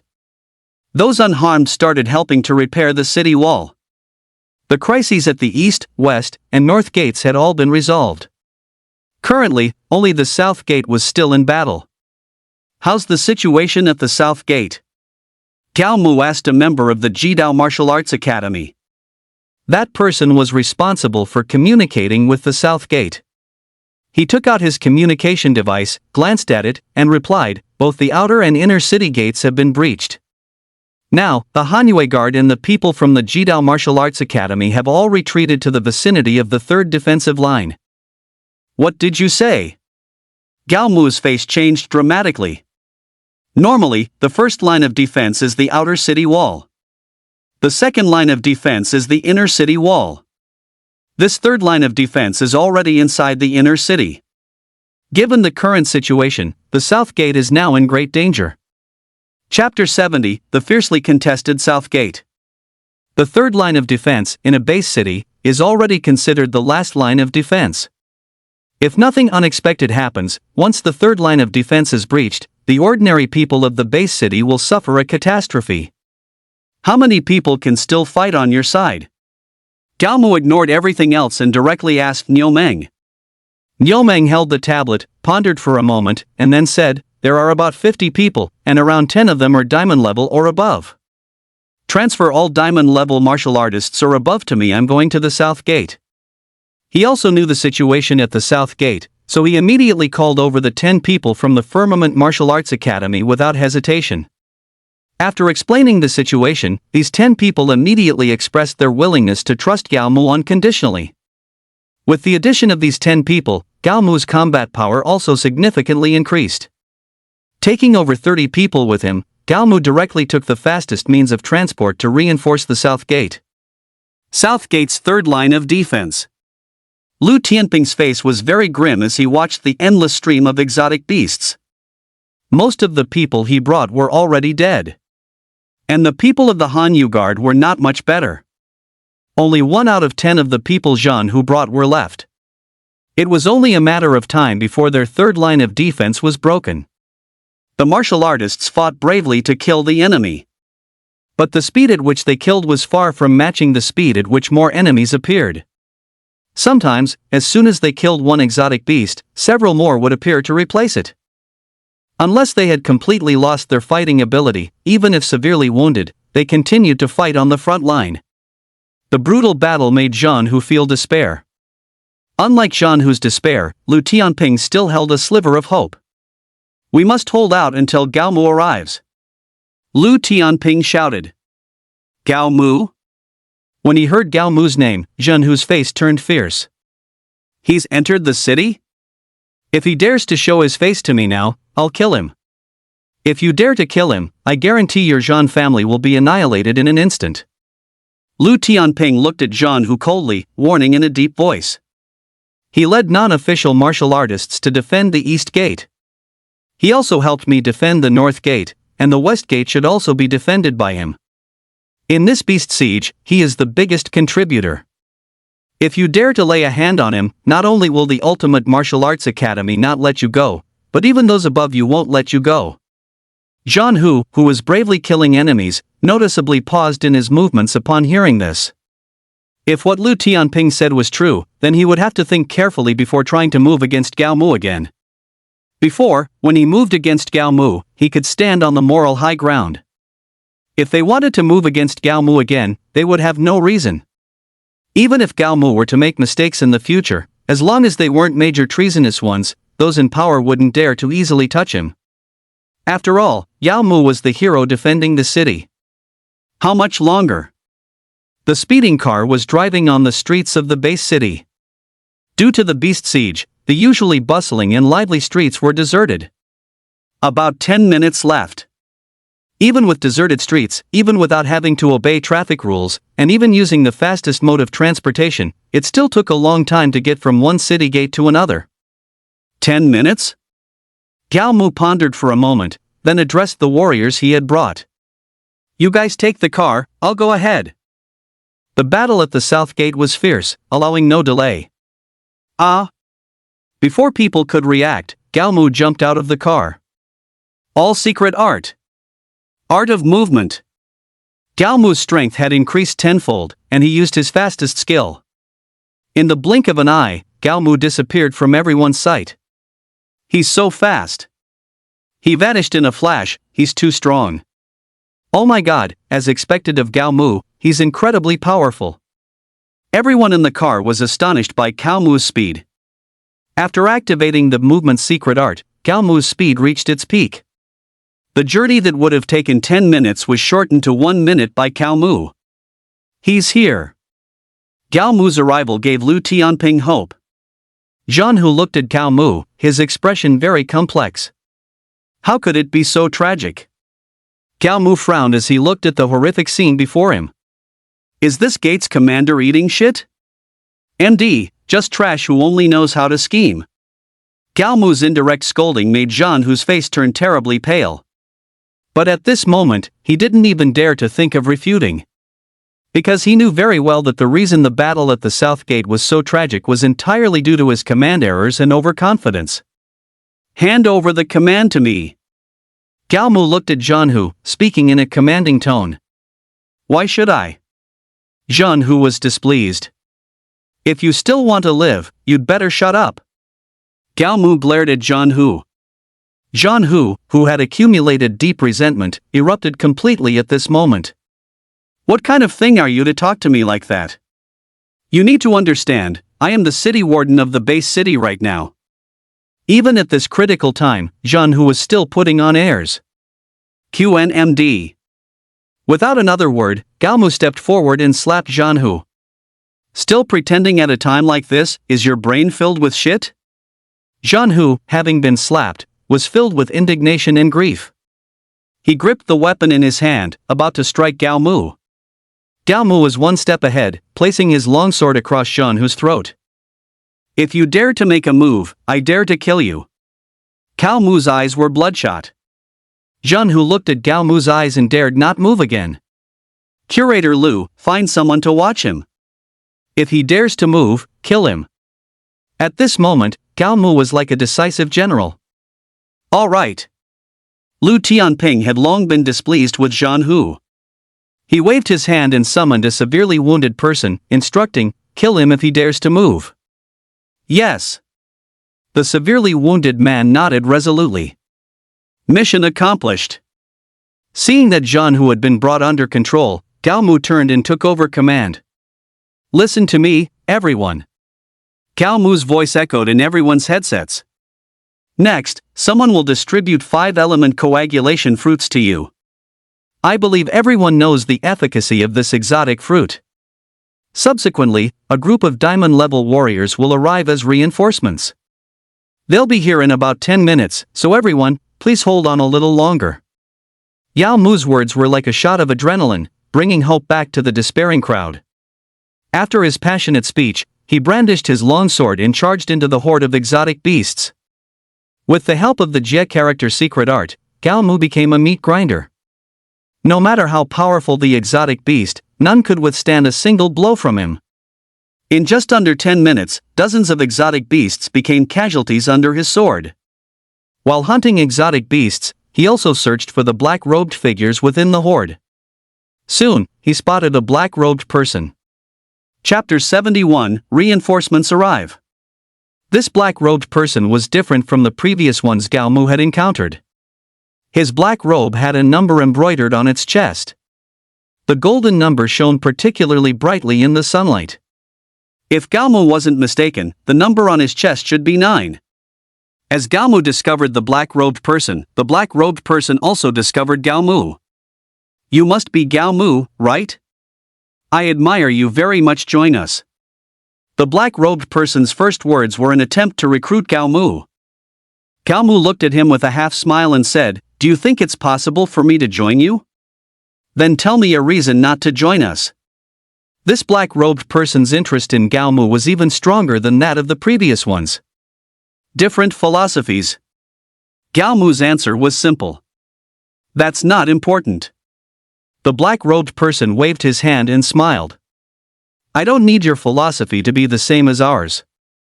I just need you to join us. We can agree to any request you make. The black-robed person seemed very sincere to Gao Mu. Forget it. Gao Mu waved his hand. I don't want to become a half-human, half-machine monster. While being half-human, half-machine could make one powerful. Gao Mu, however, found it unacceptable deep down. Actually, within our organization, there are quite a few normal people too. The black-robed man, not angered by Gao Mu's monstrosity, patiently explained to him. These normal people receive a lot of resources. Given the same talent, these individuals' cultivation speed far surpasses that of others. The black-robed man's words were very tempting. But for Gao Mu, these temptations truly amounted to nothing. The 100-fold reward from signing in had made him desireless. Not interested. Gao Mu clearly didn't want to converse with the black-robed man any longer. He directly brandished his longsword and charged towards the black-robed man. You are no match for me, but if you insist on attacking me, I might very well kill you. The black-robed man was somewhat annoyed to see Gao Mu refusing his offer. Ha. Gao Mu sneered. Speaking too soon is not a good thing. Chaos calming art. Gao Mu, having rushed to the black-robed man's side, immediately unleashed his strongest skill. Sword energy surged, killing intense sword to the heavens. Facing Gao Mu's sword energy, the black-robed man merely raised a hand. The powerful sword energy vanished into thin air with his raised hand. So strong. It was the first time Gao Mu had encountered such a powerful opponent. Although he hadn't used his full strength with the pacifying chaos art just now, it was definitely not something an ordinary king-level martial artist could withstand. After fending off Gao Mu's pacifying chaos art, the black-robed man also began his counterattack. His weapon was a massive token. The token appeared to be made of wood, but it shimmered with a metallic luster. Gao Mu had seen many weapons, but it was the first time he had encountered someone using a token as a weapon. The black-robed man wielded the token in his hand, and it quickly clashed with Gao Mu's longsword. The longsword and the token collided, sparking. What great strength, what a powerful attack, what an amazing weapon. Gao Mu, whose Jie character secret had been raised to King level 3-star, actually felt like he was no match for the black-robed man. You are truly extraordinary. The black-robed man, seeing Gao Mu withstand his attack, said with great admiration. If you join us, I guarantee you endless glory and wealth. The black-robed man once again tried to recruit Gao Mu. But his recruitment was once again rejected by Gao Mu. He held his long sword, unleashing his full combat power. The black-robed man was equally unyielding, his combat power surging. After several rounds, both sides retreated a step. Gao Mu looked at the black-robed man not far away, his eyes very complex. The black-robed man's strength exceeded Gao Mu's expectations. Gao Mu isn't doing so well either. He's been fighting for a long time and still hasn't defeated the opponent. Zhen Hu complained from the side, seeing that Gao Mu was no match for the black-robed man. Shut up. Lu Tianping stared grimly in Gao Mu's direction and said in a low voice, this black-robed man is at least a 5-star king-level expert. It's already very impressive that Gao Mu can fight him to a standstill. What did you say? Zhen Hu didn't believe Lu Tianping's deduction. You're boasting, right? He is so young, how could he possibly be evenly matched with a king-level martial artist? Ha!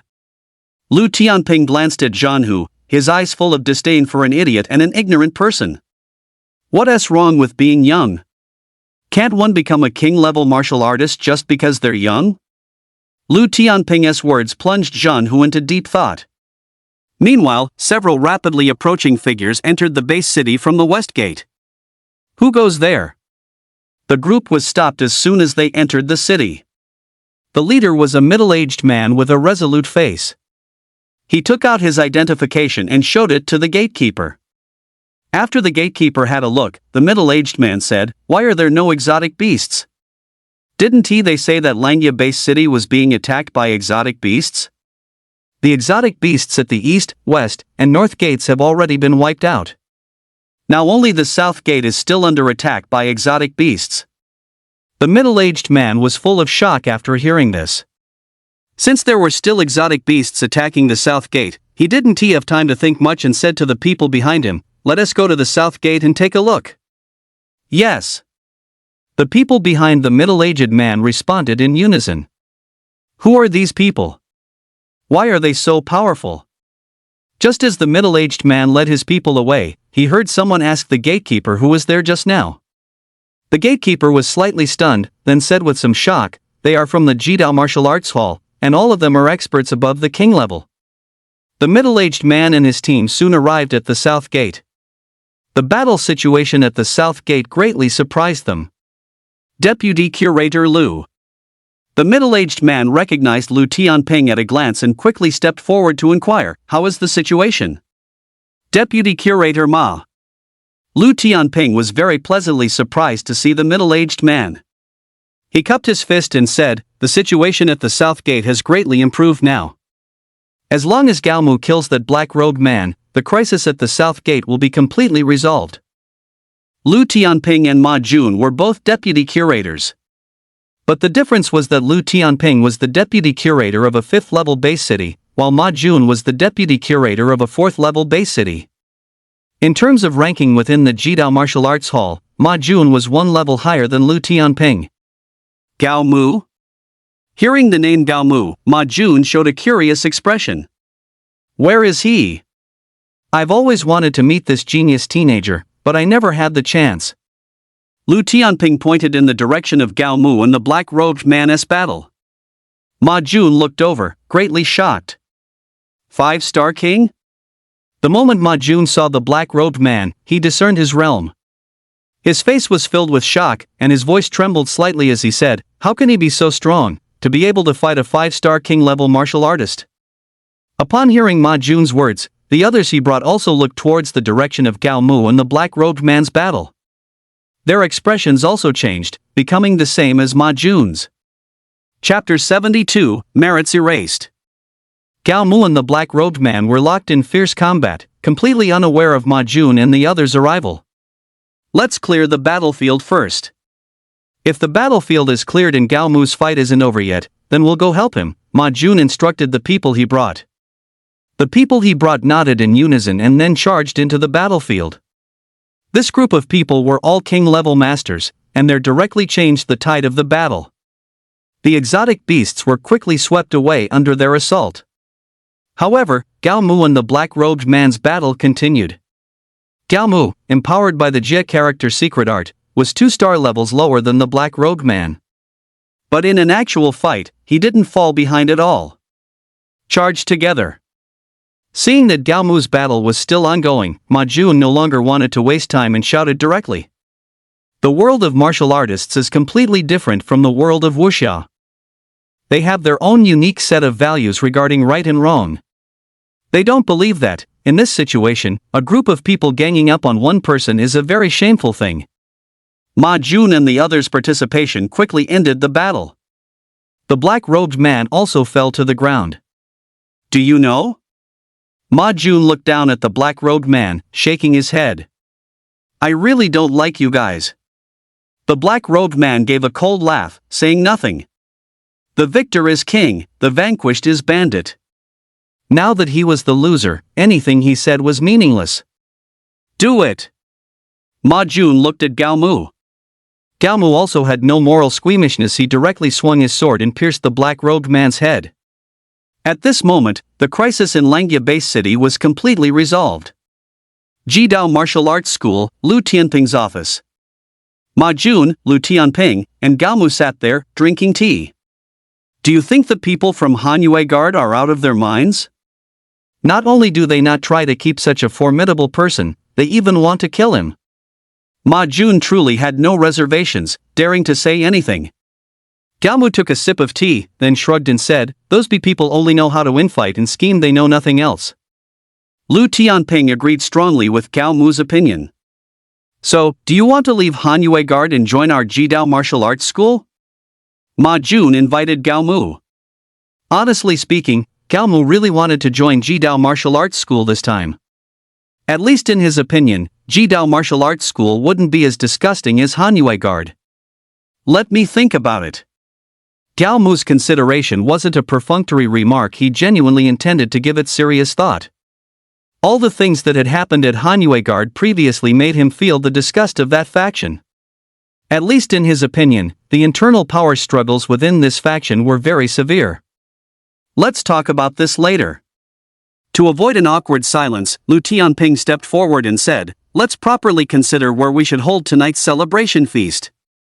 With the Langya base city successfully defended, Zhan Hu, as the city guardian, immediately declared a city-wide carnival. All expenses incurred by this carnival were borne by the base city. The celebration feast that evening was held at the best hotel in the base city. This was the first time Gao Mu had ever gotten so thoroughly drunk. When he woke up the next day, he found himself lying on a large bed. After getting out of bed, he shook his head and walked out of the room. You're up. Just as Gao Mu stepped out of the room, he heard a very gentle voice in his ear. Gao Mu looked in the direction of the voice and saw a sweet-looking, lovely young woman smiling at him. Gao Mu shook his head and asked, where is this place?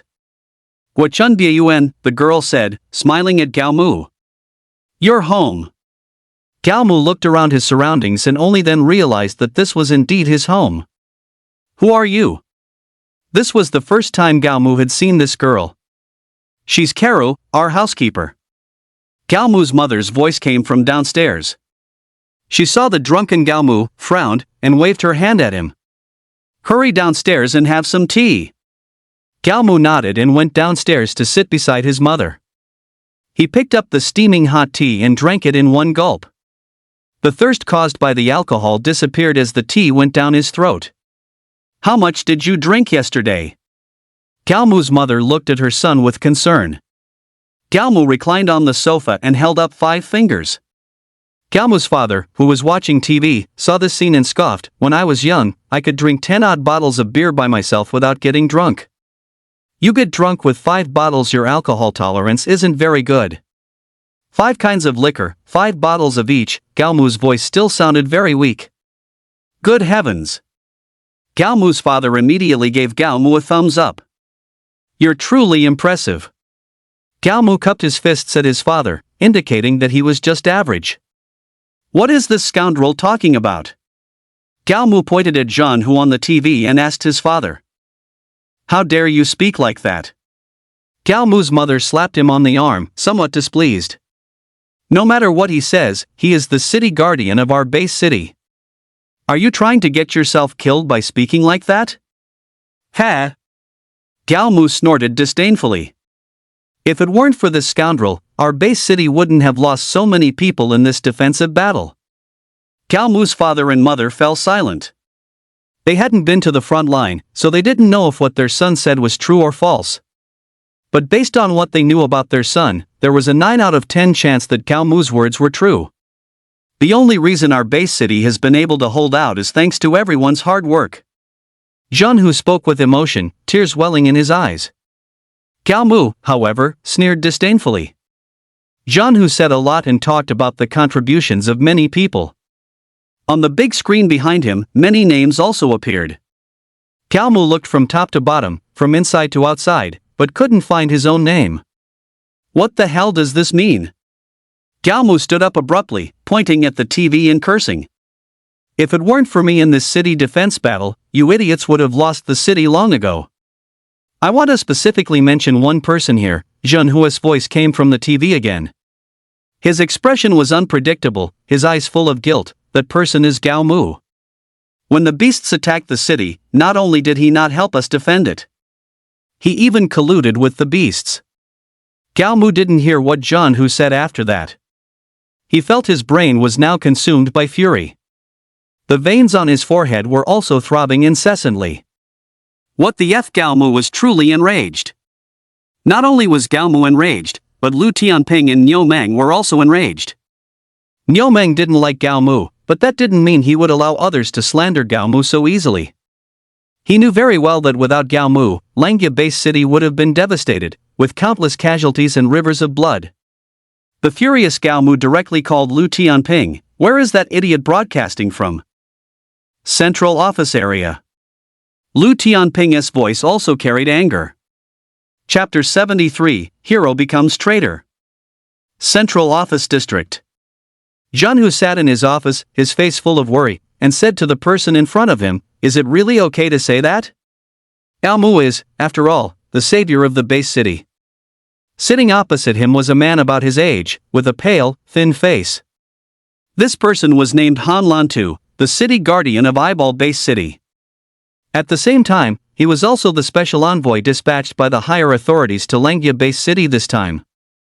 Han Lantu's purpose for this trip was, firstly, to help Langya Base City restore production, and secondly, to resolve the lingering issue of Gao Mu. Han Lantu waved his hand disdainfully and said, "So what if he's a hero? If I say he is a hero, then he is a hero. But if I say he's a traitor, then he is a traitor." Han Lantu rose to fame at a young age and was a rare young genius. Don't let his age similar to Zhanhu deceive you, his realm had already reached king rank 3-star. At the same time, he was also a relatively rare person who held the position of city guardian steadily without reaching 9-star. But Zhanhu was still a little worried. Recalling the combat power Gao Mu displayed in the final battle, Zhanhu felt a chill in his heart. A person who, at only 18 years old, could fight a king rank 5-star master alone. His prospects and future could no longer be described as merely limitless. "Don't worry." Han Lantu patted Zhanhu's shoulder and said with a relaxed expression after taking a sip of red wine, "I've brought quite a few experts this time. If he dares to come to the central office zone, I'm confident I can kill him." Zhanhu sighed faintly, not speaking. He wasn't worried about Gao Mu alone. What truly worried him was the sight of Jidao Martial Arts Academy. Branch Master Ma, aren't they going a bit too far? Exactly. Gao Mu is clearly the city's hero, yet they're calling him a rebel. It's obvious they want to kill Gao Mu. I heard that Han Lantu brought many king-level masters this time, and these masters are all gathered in the central office zone. Last night's gathering rapidly warmed up the feelings between Gao Mu, Ma Jun, and Ma Jun's associates. If no one had stopped them, these few people would have knelt and sworn brotherhood with Gao Mu. Indeed, it's inappropriate. Ma Jun's expression was serious, his brow deeply furrowed. He dedicated himself to this base city. Before Ma Jun could finish speaking, he suddenly realized something was wrong. Lu Tianping, Lu Tianping. He pulled out his communication device and shouted, "Has Gao Mu looked for you?" "Yes, he did," Lu Tianping said, holding his communication device in a daze. "He just asked me where Zhanhu is right now." MD. Ma Jun slammed his hand on the table and stood up, telling his subordinates, "It seems this group of B from the Hanyu Guard wants to deal with Gao Mu in the central office zone." As soon as these words were out, Ma Jun's subordinates couldn't sit still. He immediately picked up his weapon and said to his subordinates, "Let's go, follow me to the central office zone."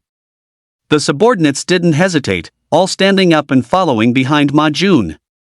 Central Office District. Gao Mu stood at the door, coldly saying to the doorman, "I want to see Zhanhu." "What do you think you are?" The doorman was utterly impolite, pointing at Gao Mu's nose and cursing, "Mayor Zhan, do you think you can just see him whenever you want?"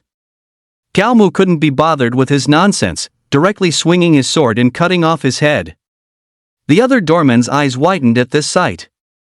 After a slight shock, one of them shouted into the communication device, "Someone is breaking into the central office zone. Someone is breaking into the central office." After he finished shouting, he didn't forget to activate the alarm system. Red alarm lights and piercing alarm sounds echoed throughout the central office zone. Zhanhu, sitting in his office, was restless, but Han Lantu was as steady as a mountain. "Send all your men out and kill him for me," Han Lantu said to Zhanhu. Zhanhu really didn't want to listen to Han Lantu, but at this moment, he could only choose to nod in agreement. He picked up his communication device, took a deep breath, and shouted, "Everyone attack immediately. Kill Gao Mu on sight." "Yes." Yes. Yes. Many voices came through the communication device. After Zhan Hu finished giving orders, Han Lantu sneered, stood up and said, "Next, watch me." With that, he walked out of Zhan Hu's office. At the same time, the door next to Zhan Hu's office opened. 7 or 8 people filed out of the door. This group of people was tall and robust, with serious and cold expressions. They did not speak, but their bodies exuded an indescribable aura of blood. "You all know what today's mission is, right?" Han Lantu asked them in a relaxed tone. The several people did not speak, merely nodding. These few individuals were the experts Han Lantu had brought with him this time. Among them, one was a King level 9-star martial artist, and the rest were all above King level 5-star. To kill Gao Mu, Han Lantu had truly gone all out. After killing the doorman, Gao Mu's eyes had begun to turn red. The martial artists in the central office area had also surrounded Gao Mu at this point. "If you don't want to die, you'd better not block my way," Gao Mu coldly shouted at them. Gao Mu. A martial artist who recognized Gao Mu stepped forward, pointing at Gao Mu and shouting, "I know you are the so-called genius youth, but you can't do whatever you want just because you are a genius youth. You betrayed the Hanyue Guard, betrayed the base city. We didn't come to you for trouble, but you came knocking on our door yourself." As soon as this person spoke, he exposed all of Gao Mu's crimes. "Good heavens, you hid in the back when defending the city. Now that the base city is safe, you've decided to show your face." Gao Mu had never seen this person when the city was being defended. Moreover, this person spoke with full vigor, and did not appear to have any injuries. So Gao Mu deduced that he had not been on the front lines when defending the city. Gao Mu's words made that person's face turn a bit red. Seeing this, Gao Mu knew that he had guessed correctly. Sophistry. That person pointed at Gao Mu in slight anger, shouting, "Traitors should be killed by everyone. Brothers, let's go." Although he was instigating everyone to act, he showed no intention of charging himself. He treated others as fools, but others didn't want to be fools. Seeing that no one moved, he instigated again. City Lord Zhan said that whoever kills Gao Mu will be directly rewarded with 10 million and will receive key training from the Hanyue Guard. Some people fight for their beliefs, some fight for tomorrow. But in this world, most people will only choose to fight for benefits. As long as there are enough benefits, they are willing to be fools. 10 million in rewards and key training, these two combined, were enough to make some people's eyes turn red. Once a person's eyes turn red, it also means their heart is about to turn black. Chapter 74, A Killing Game Targeting Gao Mu. Some people no longer considered right or wrong, they only considered the immediate benefits. They gripped their weapons, waiting for someone to charge first. Slay the traitors. One person, with bloodshot eyes, brandished his weapon and charged towards Gao Mu. Since someone had charged, the others no longer hesitated. They all brandished their weapons and surged towards Gao Mu. "If you're so eager to die, then I'll grant you your wish." Gao Mu's eyelids lowered slightly. All secret art.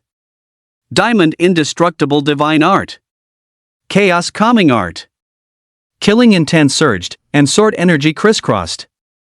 As soon as the most powerful killing move, Ping Wanju pacifying chaos art, was unleashed, the first person to reach Gao Mu was instantly deprived of life. But even so, those behind continued to charge, one after another. The reward was truly too tempting for them. Green Lotus Sword Technique. Long swords waved, and green lotuses gathered and dispersed. Although this green lotus sword art was not as potent as Ping Wanju, its power should not be underestimated. Gao Mu's long sword was like a relentless reaper. One life after another was thus lost under Gao Mu's longsword. He didn't know how many people he had killed, he only knew his face was now covered in blood. The person who had just loudly called Gao Mu a traitor, seeing Gao Mu like an invincible war god, was completely panicked in his heart. He took out his communication device and shouted, "We can't hold them back anymore." Just then, a hand clapped him on the shoulder. Han Lantu looked at him with a smile and said, "You've done very well, leave the rest to me." The other party recognized Han Lantu, and Han Lantu's appearance made him breathe a sigh of relief. Han Lantu raised his hand over his head and gently waved it, saying, finish this quickly, don't waste time." The king-level martial artists following him clasped their fists and shouted, "Yes." Then, they were seen rushing towards Gao Mu at high speed. Gao Mu seemed to realize something and looked up in Han Lantu's direction. Seeing so many king-level martial artists rushing towards him, his heart inevitably felt a little flustered. "Brother Gao Mu, don't be afraid, your brother, am here to help you." Just then, Ma Jun's voice rang out. Han Lantu, who had been expressionless, changed drastically upon hearing this voice. He looked in Ma Jun's direction and roared, "Ma Jun, by entering my central office area, are you trying to start a full-scale war with my Hanwei guard? Trying to scare me?" Ma Jun stared at Han Lantu from a distance, disdainfully. "I do want to start a full-scale war with your Hanwei guard, what can you do to me?" At these words, Han Lantu dared not speak further. His initial declaration of full-scale war was entirely meant to bluff Ma Jun. But he hadn't expected Ma Jun to be completely unafraid. "Brothers, help brother Gao Mu!" Seeing Han Lantu not speaking, Ma Jun continued to shout. "No matter what brother Gao Mu does today, we'll do it with him." Ma Jun's words made Han Lantu's face turn extremely grim. The trap he had set today should have been a certain death for Yao Mu. But because of Ma Jun's involvement, this deadly trap had developed a flaw. Why? Gao Mu glared at Han Lantu. Although he didn't know Han Lantu, he felt killing intent and hostility from him. "Of course, you're blocking their path." Before Han Lantu could answer, Ma Jun spoke mockingly. "These B-listers, they don't believe in anything, but they're first-rate at eliminating dissenters. You're too strong, so strong that they fear you. So, even if you save the base city, they won't appreciate you. In fact, because you saved the base city, they decided to kill you. Ultimately, your growth rate is too fast. And you're not in their faction." Han Lantu did not refute Ma Jun's words. Gao Mu also knew that Ma Jun was right. "Forget it, no more nonsense, brothers, kill." Ma Jun probably couldn't be bothered with idle talk and roared directly. The people he brought were truly capable, all matching up against the people Han Lantu brought. Both sides were similar in realm and star level, so even if they clashed, no casualties would occur in a short time. "What do you say?" Gao Mu looked at Han Lantu. Han Lantu's face was grim, his eyes fixed on Gao Mu with a vicious glare. "This inescapable trap is set, you won't live past today anyway." As his words fell, Han Lantu charged straight at Gao Mu. He originally didn't intend to confront Gao Mu head-on. After all, he knew that Gao Mu held his own even against king-level 5-star experts. But the people he brought were now entangled with Ma Jun's men. He had no choice but to act personally. Gao Mu gripped his longsword tightly and also charged towards Han Lantu. Han Lantu's weapon, like Gao Mu's, was also a longsword. However, unlike Gao Mu's seemingly luxurious longsword, Han Lantu's longsword appeared very ordinary. Of course, it only appeared ordinary. For a king-level martial artist like Han Lantu, even if his weapon wasn't king-level, it would at least be diamond-level. Longsword clashed against longsword, without the expected sparks. But this collision caused Han Lantu's face to change dramatically. Because Gao Mu's strike was truly too heavy, so heavy that it split the skin between his thumb and forefinger, making blood flow freely. "You." He wanted to say something. But before his words could come out, Gao Mu's attack struck again. Green Lotus Sword Technique. As a test, Gao Mu did not use the pacifying chaos art. But even without Gao Mu's strongest attack skill, Han Lantu was still crying out in pain. How can he be so strong? He was clearly so much older than Gao Mu, yet he was being beaten so miserably. Han Lantu was filled with resentment.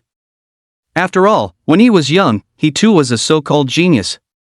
Gao Mu's attacks were relentless, like a surging river. Han Lantu's defense had become a desperate struggle. He roughly estimated that in less than 10 rounds, Gao Mu would break through his defense. "Everyone, help me, damn it!" Han Lantu cried out helplessly. But the people he brought were entangled with Ma Jun's men. The others either weren't strong enough or didn't dare to step forward. Zhanhu, watching all this from a distance, sighed slightly. Perhaps there was no need to reach this point. At this stage, Gao Mu was bound to completely break with the mountain shaking guard. Based on his growth trajectory, even if he didn't become the strongest person in this world, he would be among those at its peak. Thinking of this, Zhan Hu no longer dared to ponder further. While Zhan Hu was lost in thought, Gao Mu had already used the pacifying chaos art, leaving Han Lantu severely wounded. Spare me! Han Lantu suddenly stopped at this moment and looked at Gao Mu with pleading eyes. Everything that happened today, I was forced into it. He had lost his former arrogance and pride. All that remained were his survival instincts and inner fear. Chapter 75, Leaving Langya Base City. Han Lantu's sudden kneel caught everyone off guard. Not only the people he brought with him, but even Ma Jun's side hadn't expected it. Good heavens! Seeing that Han Lantu's attack had ceased, Ma Jun put away his weapon, shook his head, and scoffed. You were so firm just now, why are you cowering now? Han Lantu lowered his head in silence, not uttering a word. Sigh. Witnessing this scene, Zhan Hu also let out a deep sigh. If only you knew today what you know now, why did you act that way back then? Kneeling before Gao Mu with his head bowed, Han Lantu's expression was grim and fluctuating. He hadn't expected to be so disgraced today. Even more, he hadn't expected Ma Jun to come to Gao Mu's aid. At the same time, he also understood Gao Mu's standing in the hearts of the Jidao Martial Arts Hall members. He was unwilling. But he had no choice now. Gao Mu, at this moment, felt a tremendous headache. If Han Lantu had continued to fight him, Gao Mu could have killed him directly. But his kneeling and apologizing at this moment deprived Gao Mu of a reason to kill him. To kill or not to kill? Gao Mu began to hesitate. Just as Gao Mu was deep in thought, Han Lantu suddenly looked up. His eyes were blood red, looking extremely fierce. He gripped the weapon in his hand tightly, staring at Gao Mu like a vicious wolf. Seeing Gao Mu lost in thought, he seemed to make up his mind, suddenly lashing out.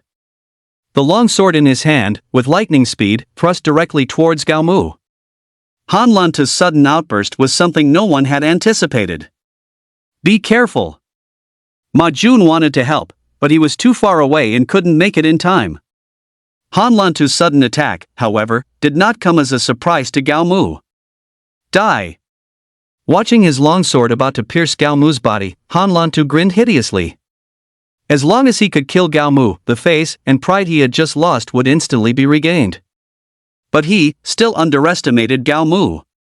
Just as his longsword was still 1 or 2 paces away from Gao Mu's body, Han Lantu's expression drastically changed. Because the longsword in Gao Mu's hand had already pierced his throat. He widened his eyes, his face filled with disbelief and unwillingness. Blood gushed out like a spring, continuously flowing from between his fingers. He clutched his throat tightly with both hands, as if trying to slow the flow of blood. But everyone knew that his efforts were futile. Finally, he fell to the ground, dying with an unwilling expression. His status is not ordinary. At this moment, Zhan Hu suddenly stepped forward, walked closer to Gao Mu, and said coldly to him.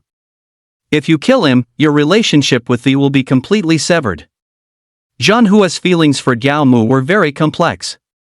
He deeply resented Gao Mu for killing Zhan Lan, but at the same time, he was also very grateful to Gao Mu for helping him defend the base city. Gao Mu nodded at Zhan Hu, saying nothing. Leaving the central office area, Ma Jun, who had been silent, spoke up. You killed a king-level expert from thee. This matter can be big or small. But if his identity is truly as Zhan Hu described, then I still suggest you leave the base city. Leave the base city? Ma Jun's suggestion made Gao Mu frown slightly. If I leave the base city, where else can I go? In today's world, the only habitable places on Earth are the base cities. Unless Gao Mu fled to the wilderness, otherwise. There's south one place I recommend you go. Ma Jun smiled faintly, his eyes glinting. That would be the headquarters of our Jidao Martial Arts Academy. The headquarters of the Jidao Martial Arts Academy? This place was where Gao Mu had to go next. After all, the new check-in location was the Jidao Martial Arts Academy headquarters. Exactly. Seeing Gao Mu show no resistance, Ma Jun continued, have you heard of the Jidao Martial Arts Academy's training camp? Gao Mu nodded. The Jidao Martial Arts Academy's training camp is divided into 3 levels: Junior, Intermediate, and Senior. The training camp runs 1 session each year. Each session sends out invitations to all martial artists in the world. The junior training camp is for martial artists below the king level. Its purpose is to help those martial artists enter the king realm. The intermediate training camp is for martial artists at or above the king level. This camp aims to cultivate martial artists above the king level. This was the information Gaomu could find online about the training camp. However, information about the senior training camp was very difficult to find online. Of course, the Jidao Martial Arts Academy's training camp isn't something just anyone can enter. Even if you receive an invitation from the Jidao Martial Arts Academy, you still have to pass their assessment. Countless people are invited each year, but only a handful truly pass the assessment. If Gaomu remembered correctly, last year's intermediate training camp invited about 10,000 martial artists. But only a few dozen actually passed the assessment. A 1% acceptance rate is enough to illustrate the difficulty of the training camp's assessment. Since you know, then I might as well tell you. Today's intermediate training camp assessment has already ended. But if you want to participate, I might be able to help you find a way in. Gaomu didn't speak but fell into thought. The Jidao Martial Arts Academy headquarters, as an independent city, is not an easy place to enter.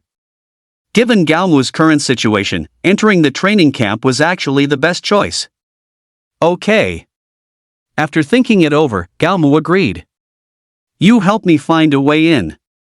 I want to enter the intermediate training camp. Ma Jun smiled and nodded. Back at the villa, Gao Fan's parents didn't ask much, and Gaomu didn't say much either. Peaceful days passed by, unnoticed. A week later, Ma Jun came to Gaomu's villa and informed him that the training camp had taken shape. If it's convenient, we'd best set off right now. After a brief exchange of greetings, Ma Jun got straight to the point. Gaomu glanced at his parents, a hint of reluctance in his heart. Go. Gao's father nodded, smiling at Gaomu. Be careful. Though Gao's mother didn't speak, her eyes were filled with tears and a reluctance to part with her son. This time leaving home, Gaomu brought nothing. He didn't even bring that incredibly luxurious weapon. Ma Jun told him that the Jidao Martial Arts Hall headquarters had everything, so there was no need to bring these things. Base City Airport. Nowadays, airplanes were a mode of transport only affordable by high-income individuals. Because there were also mutated beasts in the sky, every airplane was made from materials that could withstand them. This led to each aircraft having a very high manufacturing cost. Sitting on the plane, Gaomu watched the gradually shrinking Langia base city, filled with emotion. Goodbye. He didn't feel apprehensive about facing a new environment. Instead, he felt a bit excited. A new environment represented the unknown, and also represented challenges. The current him feared no challenge. Chapter 76 Jidao Martial Arts Hall Headquarters. The Jidao Martial Arts Hall headquarters is located outside Huaxia. The plane took off from Langia Base City and flew for nearly 5 hours before gradually landing smoothly. The cabin door opened, and Gaomu took a deep breath. Looking at the surroundings outside, he was visibly stunned for a moment. Why did we stop in the wilderness? Gaomu asked Ma Jun, who was not far behind him. The situation at the Jidao Martial Arts Hall headquarters is very special. No flying vehicles are allowed inside. So, the plane could only stop in the wilderness. Ma Jun took out a map, looked at it, and said, "We still need to travel, so let's not waste time in the wilderness." Gaomu nodded, sprinting rapidly in the direction Ma Jun indicated. After roughly an hour of frantic running, Gaomu saw a towering city wall appear on the distant horizon. When he reached the foot of the city wall, Gaomu once again felt his own insignificance. He roughly estimated that this wall was at least 40 stories high. At the foot of this city wall, Gaomu felt even smaller than an ant. Let's go. Seeing Gaomu staring blankly at the city wall, Ma Jun chuckled playfully. There are still plenty of things inside the city that will surprise you. Gaomu smiled slightly, following behind Ma Jun. Beneath the city wall was a massive city gate. Above the city gate was a giant, startling head of an exotic beast. What is this? Gao Mu, truly appearing as if he had never seen the world, asked Ma Jun in great surprise. Ma Jun, already accustomed to it, said with a proud expression, "Tyrant dragon skull." Tyrant dragon? Gao Mu marveled. With the resurgence of spiritual energy, exotic beasts rose. Yet, even so, dragon-like creatures were still among the best of the many exotic beasts. Exotic beasts that could be called dragons were all extraordinary beings. Why is there a tyrant dragon skull here? Gao Mu asked curiously. Snap! Ma Jun proudly patted his chest, raising his right thumb in a boastful gesture. Of course, it was hunted by our martial arts hall's head curator. As he said this, there was a sparkle in Ma Jun's eyes. He could tell that Ma Jun genuinely loved the Jidao Martial Arts Hall. Alright, let's enter the city, Ma Jun said, patting Gao Mu's shoulder. Under Ma Jun's lead, Gao Mu entered the city very smoothly. As soon as he entered the city, Gao Mu saw numerous towering buildings reaching into the clouds. That's the core area of the headquarters, Ma Jun explained to Gao Mu, pointing to the tallest building. Almost all who live there are family members of core staff within the martial arts hall. The slightly shorter buildings are also home to family members of martial arts hall members. However, the rank of these members is not as high as those in the tallest building. Ma Jun introduced things to Gao Mu while opening a maglev car. Ding! Identity confirmed, Ma Jun, curator of a level 4 base city branch hall. Gao Mu noticed that the technological level of the Jidao Martial Arts Hall headquarters was truly high. The car drove on the streets for over an hour before finally stopping. This is the integrated office building, Ma Jun said, continuing to introduce things to Gao Mu as he got out of the car. Those who work here are the administrative staff of the martial arts hall. The reason I brought you here is to process your application for the training camp. The procedures went very smoothly. In just a few minutes, Gao Mu obtained the status of a trainee in the Jidao Martial Arts Hall's intermediate training camp. What does the G level on this trainee badge mean? There was a capital letter G on Gao Mu's trainee badge. Each training camp session lasts for half a year. During these 6 months, there will be a rating once every month. This G level is the initial and also the lowest level. Of course, you can improve your level through various means. At the beginning of each month, trainees will be re-rated based on their performance from the previous month. The higher the rating level, the higher the ranking. Once the ranking level is high, the resources obtained will be better. Ma Jun's explanation was very detailed. Later, I will send you a detailed method to improve your rating. At the same time, your communication device has also been equipped with the exclusive leaderboard for the Jidao Martial Arts Academy's intermediate training camp this session. You can check your ranking and others' rankings through the leaderboard. After saying all this, Ma Jun glanced at the time and said to Gao Mu, "This is all I can do for you. The rest is up to you." Before Gao Mu could react, he left directly.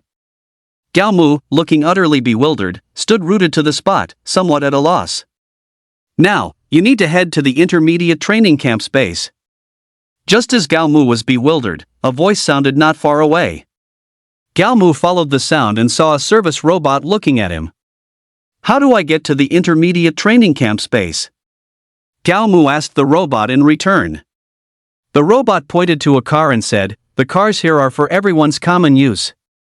You can drive a car directly there." "Well, I'll be," Gao Mu exclaimed after hearing the robot. "Isn't this just a shared car?" Following the robot's instructions, he opened the door of a car. "Please select a driving mode."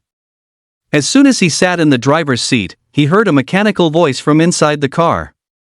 Looking at the two options on the screen in front of him, Gao Mu decisively chose autonomous driving. "Please select your destination." The voice sounded again. After selecting his destination, Gao Mu lay back in his seat and began to review the information Ma Jun had sent him. Futua Tower? Upon seeing the words Futua Tower, Gao Mu's eyes suddenly lit up. In the ranking system, the Futua Tower is also one of the important data points. The higher the number of floors cleared, the higher the ranking for the following month. In addition to the Futua Tower, a series of projects such as monster hunting and the end-of-month competition are also important ranking data. While Gao Mu was reviewing these, his car had already stopped at the entrance of the training camp. After getting out of the car, the training camp appeared before him. Is this a training camp? This is a luxury hotel, isn't it? No matter how one looked at its exterior, it resembled a top-tier luxury hotel. If it weren't for the sign nearby, Gao Mu would even suspect he had come to the wrong place. After a slight grumble, Gao Mu stepped towards the training camp. "Who are you?" As soon as he reached the entrance of the training camp, he was stopped by a middle-aged man. "My name is Gao Mu, and I'm a student of the training camp," Gao Mu said, while also producing proof of his identity. The middle-aged man's brow furrowed slightly upon hearing Gao Mu. "Why are you so late?" he muttered to himself while checking Gao Mu's identity. "Everyone else arrived days ago, but you've only just come. Do you know what arriving one day late means?" Chapter 77 Misunderstanding. This middle-aged man was both an instructor at the intermediate training camp and the previous examiner. As he looked at Gao Mu's information, his brows furrowed tighter and tighter. "You didn't participate in the assessment?" A martial artist of his caliber possessed an exceptionally sharp memory. In his recollection, there seemed to be no one named Gao Mu among the assessment participants. Most importantly, apart from Gao Mu's name, the rest of his information was blank. Even the cultivation realm section was empty. This led him to harbor a very negative misunderstanding about Gao Mu. "I missed the assessment due to some personal matters," Gao Mu replied. His answer only deepened the middle-aged man's misunderstanding. Every year, there were always some people who entered the training camp through back channels. These individuals were almost always relatives of high-ranking officials within the Extreme Martial Arts Hall. Though the middle-aged man was accustomed to it, he still felt a sense of discomfort. "I'll send the rules for trainees to your device shortly." Perhaps due to the misunderstanding, the middle-aged man's attitude towards Gao Mu was somewhat cold. "Everything else is negotiable, but you absolutely must remember some red lines that cannot be crossed." After speaking, the middle-aged man waved his hand at Gao Mu, indicating that Gao Mu could go in. After Gao Mu left, the middle-aged man returned to his office. "Sending someone of this age to an intermediate training camp, I don't know what they're thinking." Sitting at his desk, the middle-aged man's expression was grim.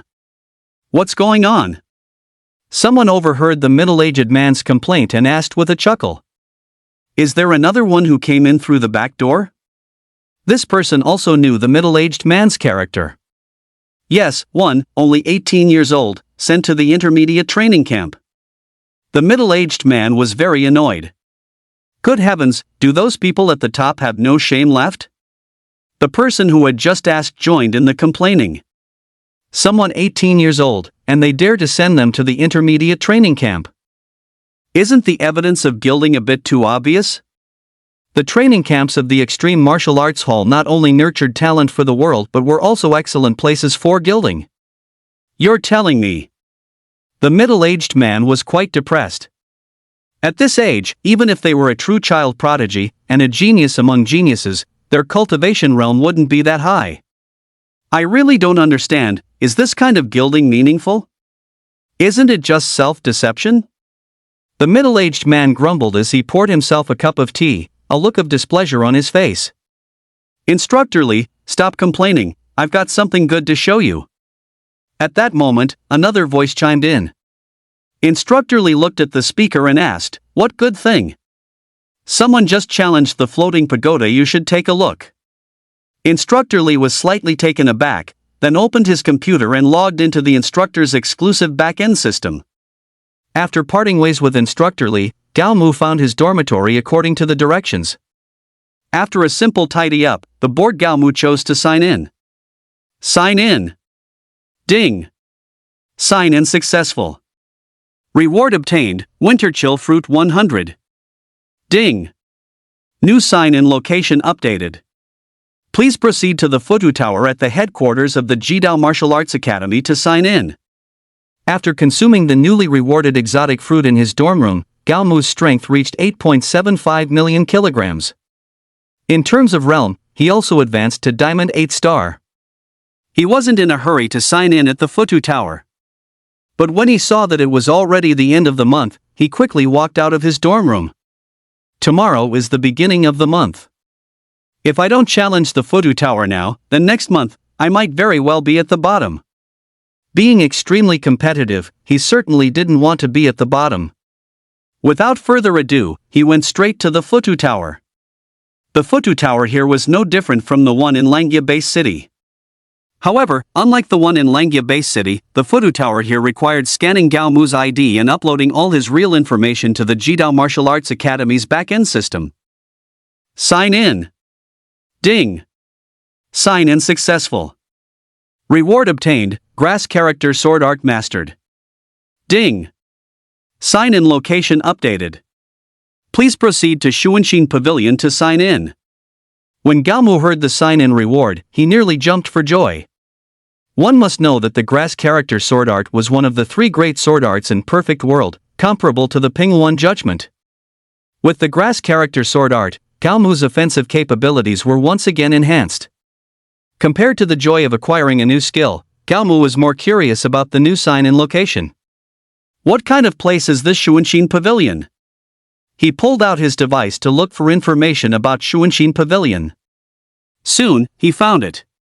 Shuanshin Pavilion was one of the most important places in the headquarters of the Jidao Martial Arts Academy. Its function was somewhat similar to the scripture depository of Shaolin Temple. All the cultivation techniques discovered or self-created by the Jidao Martial Arts Academy could be found here. Of course, the requirements to enter Shuanshin Pavilion were also extremely strict. As a trainee, it was not impossible to enter. However, one had to achieve first place in the monthly rankings 3 times. Good heavens, that's quite a high difficulty. Gao Mu muttered to himself as he began to challenge the tower. Although he had cleared the first 10 floors when he was in Langya Base City, he had to start all over again here. He took 5 minutes to clear floors 1 to 10. He took 10 minutes to clear floors 10 to 20. He took 20 minutes to clear floors 20 to 30. 30 to 40 floors? An hour later, he stood on the 49th floor of the Futu Tower. His progress through the tower had been very smooth. None of the exotic beasts spawned in the Futu Tower were his match. Even the 48th floor, which was equivalent to Diamond 8 star, he passed with great ease. But upon reaching the 49th floor, he no longer felt so relaxed. Fortunately, he still passed with some close calls. Standing on the 50th floor, Gao Mu was in no hurry to make the alien beasts appear. Instead, he planned to rest well. While Gao Mu was resting, the Jidao Martial Arts Academy headquarters erupted. 50th floor. Li Jiaguan's mouth hung wide open when he saw Gao Mu enter the 50th floor. Seeing Li Jiaguan's surprised face, a coach who was good friends with him laughed and mocked. Anyone who can enter the intermediate training camp has the strength to clear the 50th floor. What's so surprising about that? But the problem is. Perhaps due to extreme surprise, Li Jiaguan stammered when he spoke. What's the problem? The person, holding a water cup, walked behind Li Jiaguan and took a sip of tea. Is the problem that he's a young genius? Haven't we seen enough young geniuses around here? Li Jiaguan didn't speak but pointed to his screen. The direction he pointed was precisely Gao Mu's age. When that instructor saw that Gao Mu was only 18 years old, he directly spewed a mouthful of tea onto Instructor Lu's computer. Chapter 78, Shocking the Jidao Martial Arts Academy. This middle-aged man was both an instructor at the intermediate training camp and the previous examiner. As he looked at Gao Mu's information, his brows furrowed tighter and tighter. You didn't participate in the assessment? A martial artist of his caliber possessed an exceptionally sharp memory. In his recollection, there seemed to be no one named Gao Mu among the assessment participants. Most importantly, apart from Gao Mu's name, the rest of his information was blank. Even the cultivation realm section was empty. This led him to harbor a very negative misunderstanding about Gao Mu. I missed the assessment due to some personal matters, Gao Mu replied. His answer only deepened the middle-aged man's misunderstanding. Every year, there were always some people who entered the training camp through back channels. These individuals were almost always relatives of high-ranking officials within the extreme martial arts hall. Though the middle-aged man was accustomed to it, he still felt a sense of discomfort. "I'll send the rules for trainees to your device shortly." Perhaps due to the misunderstanding, the middle-aged man's attitude towards Gao Mu was somewhat cold. "Everything else is negotiable, but you absolutely must remember some red lines that cannot be crossed." After speaking, the middle-aged man waved his hand at Gao Mu, indicating that Gao Mu could go in. After Gao Mu left, the middle-aged man returned to his office. "Sending someone of this age to an intermediate training camp, I don't know what they're thinking." Sitting at his desk, the middle-aged man's expression was grim. "What's going on?" Someone overheard the middle-aged man's complaint and asked with a chuckle. "Is there another one who came in through the back door?" This person also knew the middle-aged man's character. "Yes, one, only 18 years old, sent to the intermediate training camp." The middle-aged man was very annoyed. Good heavens, do those people at the top have no shame left? The person who had just asked joined in the complaining. Someone 18 years old, and they dare to send them to the intermediate training camp. Isn't the evidence of gilding a bit too obvious? The training camps of the Extreme Martial Arts Hall not only nurtured talent for the world but were also excellent places for gilding. You're telling me? The middle-aged man was quite depressed. At this age, even if they were a true child prodigy, and a genius among geniuses, their cultivation realm wouldn't be that high. I really don't understand, is this kind of gilding meaningful? Isn't it just self-deception? The middle-aged man grumbled as he poured himself a cup of tea, a look of displeasure on his face. Instructor Lee, stop complaining, I've got something good to show you. At that moment, another voice chimed in. Instructor Lee looked at the speaker and asked, "What good thing?" "Someone just challenged the floating pagoda, you should take a look." Instructor Lee was slightly taken aback, then opened his computer and logged into the instructor's exclusive back-end system. After parting ways with Instructor Lee, Gao Mu found his dormitory according to the directions. After a simple tidy-up, the bored Gao Mu chose to sign in. Sign in. Ding. Sign in successful. Reward obtained, Winter Chill Fruit 100. Ding. New sign-in location updated. Please proceed to the Futu Tower at the headquarters of the Jidao Martial Arts Academy to sign in. After consuming the newly rewarded exotic fruit in his dorm room, Gao Mu's strength reached 8.75 million kilograms. In terms of realm, he also advanced to Diamond 8 star. He wasn't in a hurry to sign in at the Futu Tower. But when he saw that it was already the end of the month, he quickly walked out of his dorm room. Tomorrow is the beginning of the month.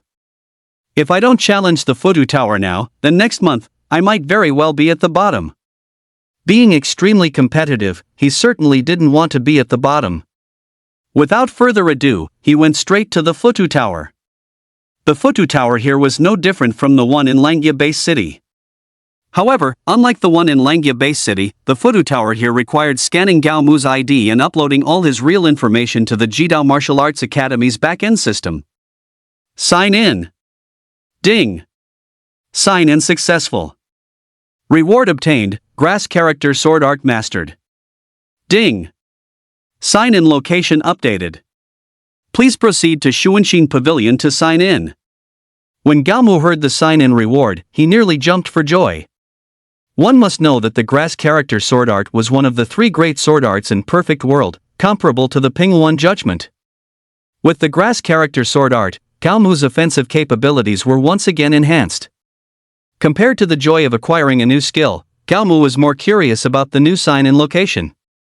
What kind of place is this Shuanshin Pavilion? He pulled out his device to look for information about Shuanshin Pavilion. Soon, he found it. Shuanshin Pavilion was one of the most important places in the headquarters of the Jidao Martial Arts Academy. Its function was somewhat similar to the scripture depository of Shaolin Temple. All the cultivation techniques discovered or self-created by the Jidao Martial Arts Academy could be found here. Of course, the requirements to enter Shuanshin Pavilion were also extremely strict. As a trainee, it was not impossible to enter. However, one had to achieve first place in the monthly rankings 3 times. Good heavens, that's quite a high difficulty. Gao Mu muttered to himself as he began to challenge the tower. Although he had cleared the first 10 floors when he was in Langya Base City, he had to start all over again here. He took 5 minutes to clear floors 1 to 10. He took 10 minutes to clear floors 10 to 20. He took 20 minutes to clear floors 20 to 30. 30 to 40 floors? An hour later, he stood on the 49th floor of the Futu Tower. His progress through the tower had been very smooth. None of the exotic beasts spawned in the Futu Tower were his match. Even the 48th floor, which was equivalent to Diamond 8 star, he passed with great ease. But upon reaching the 49th floor, he no longer felt so relaxed. Fortunately, he still passed with some close calls. Standing on the 50th floor, Gao Mu was in no hurry to make the alien beasts appear. Instead, he planned to rest well. While Gao Mu was resting, the Jidao Martial Arts Academy headquarters erupted. 50th floor. Li Zheguan's mouth hung wide open when he saw Gao Mu enter the 50th floor. Seeing Li Zheguan's surprised face, a coach who was good friends with him laughed and mocked, "Anyone who can enter the intermediate training camp has the strength to clear the 50th floor. What's so surprising about that? But the problem is. Perhaps due to extreme surprise, Li Zheguan stammered when he spoke. What's the problem? The person, holding a water cup, walked behind Li Zheguan and took a sip of tea. Is the problem that he's a young genius? Haven't we seen enough young geniuses around here? Li Zheguan didn't speak but pointed to his screen. The direction he pointed was precisely Gao Mu's age. When that coach saw Gao Mu was only 18 years old, he directly spewed a mouthful of tea onto Coach Lu's computer. Chapter 79, Huantian City. The advancement of technology has restored many original delicacies. For example, the cuisines of the 3 major chain giants, Shaxian snacks, have been perfectly recreated. Gao Mu never dreamed that he would eat Shaxian snacks in an alternate world. What surprised him even more was how expensive Shaxian snacks were in the alternate world. I only ordered 1 pork chop rice, 1 chicken chop rice, 1 large meat rice, 8 trays of steamed dumplings, and a few chicken legs. You're charging me 200,000. Is that reasonable? Gao Mu was furious at the price. It wasn't that he didn't have money, but this price was truly outrageous. Brother, the shop owner wasn't annoyed and patiently explained to Gao Mu, for the pork chop rice, we used the meat of the king tier exotic beast, the white-skinned wild boar. For the chicken chop rice, we used the meat of the king tier exotic beast, the sky-converging snow goose. As for the large meat rice, we used the meat of the crimson sky snow pig. The shop owner rattled off a lot, but the core idea was that all the ingredients in their shop were extremely valuable. Therefore, the 200,000 price was reasonable. Good heavens! If what the shop owner said was true, then the price really wasn't excessive. Since you said all that, even if you made it up, I'll accept it. After speaking, Gao Mu paid the bill and left directly. Feeling completely satisfied, he drove a shared hovercar straight back to his dorm. Inspector Chi? Seeing Inspector Chi waiting at his door, Gao Mu was pleasantly surprised. His expression was much like that of meeting an old friend in a foreign land. It's really great to see you here. Gao Mu's enthusiasm also made a brilliant smile bloom on Inspector Chi's face. Honestly, Gao Mu preferred the cold and aloof Inspector Chi. With him suddenly smiling so brightly, Gao Mu felt a bit uncomfortable. How is it? Are you eating well here? Living well? Resting well? Patrol Commissioner Chi opened his mouth and gave Gao Mu a fatherly triple question barrage. His fatherly triple question barrage completely stumped Gao Mu. After a good while, Gao Mu finally reacted. It's alright, the food was pretty good, it's just a bit expensive. Gao Mu's words were a complete complaint. But Patrol Commissioner Chi's expression suddenly changed, and he frowned, saying, "Tell me which restaurant it was, and I'll go punish them immediately." No need. Gao Mu waved his hand awkwardly, then quickly changed the subject. Patrol Commissioner Chi, is there something you need me for? Only when Gao Mu changed the subject did Patrol Commissioner Chi remember the purpose of his visit. It's like this. Patrol Commissioner Chi handed over the Sky Shuttle sword he was holding and said very casually, "I heard you didn't bring anything when you came. And I happen to have an old weapon here that's been stored for a long time. I'd like to give this weapon to you as a welcome gift." Looking at the Sky Shuttle sword in Patrol Commissioner Chi's hand, Gaomu thought, wow, this Patrol Commissioner Chi is really generous, offering a king-tier weapon right off the bat. That Gaomu originally wanted to refuse. But Patrol Commissioner Chi had no intention of giving him a chance to refuse. He directly thrust the Sky Shuttle sword into Gaomu's hand and turned to leave. Gaomu looked at the Sky Shuttle sword in his hand, a look of utter confusion on his face. What's this all about, a patrol commissioner giving a weapon to a trainee?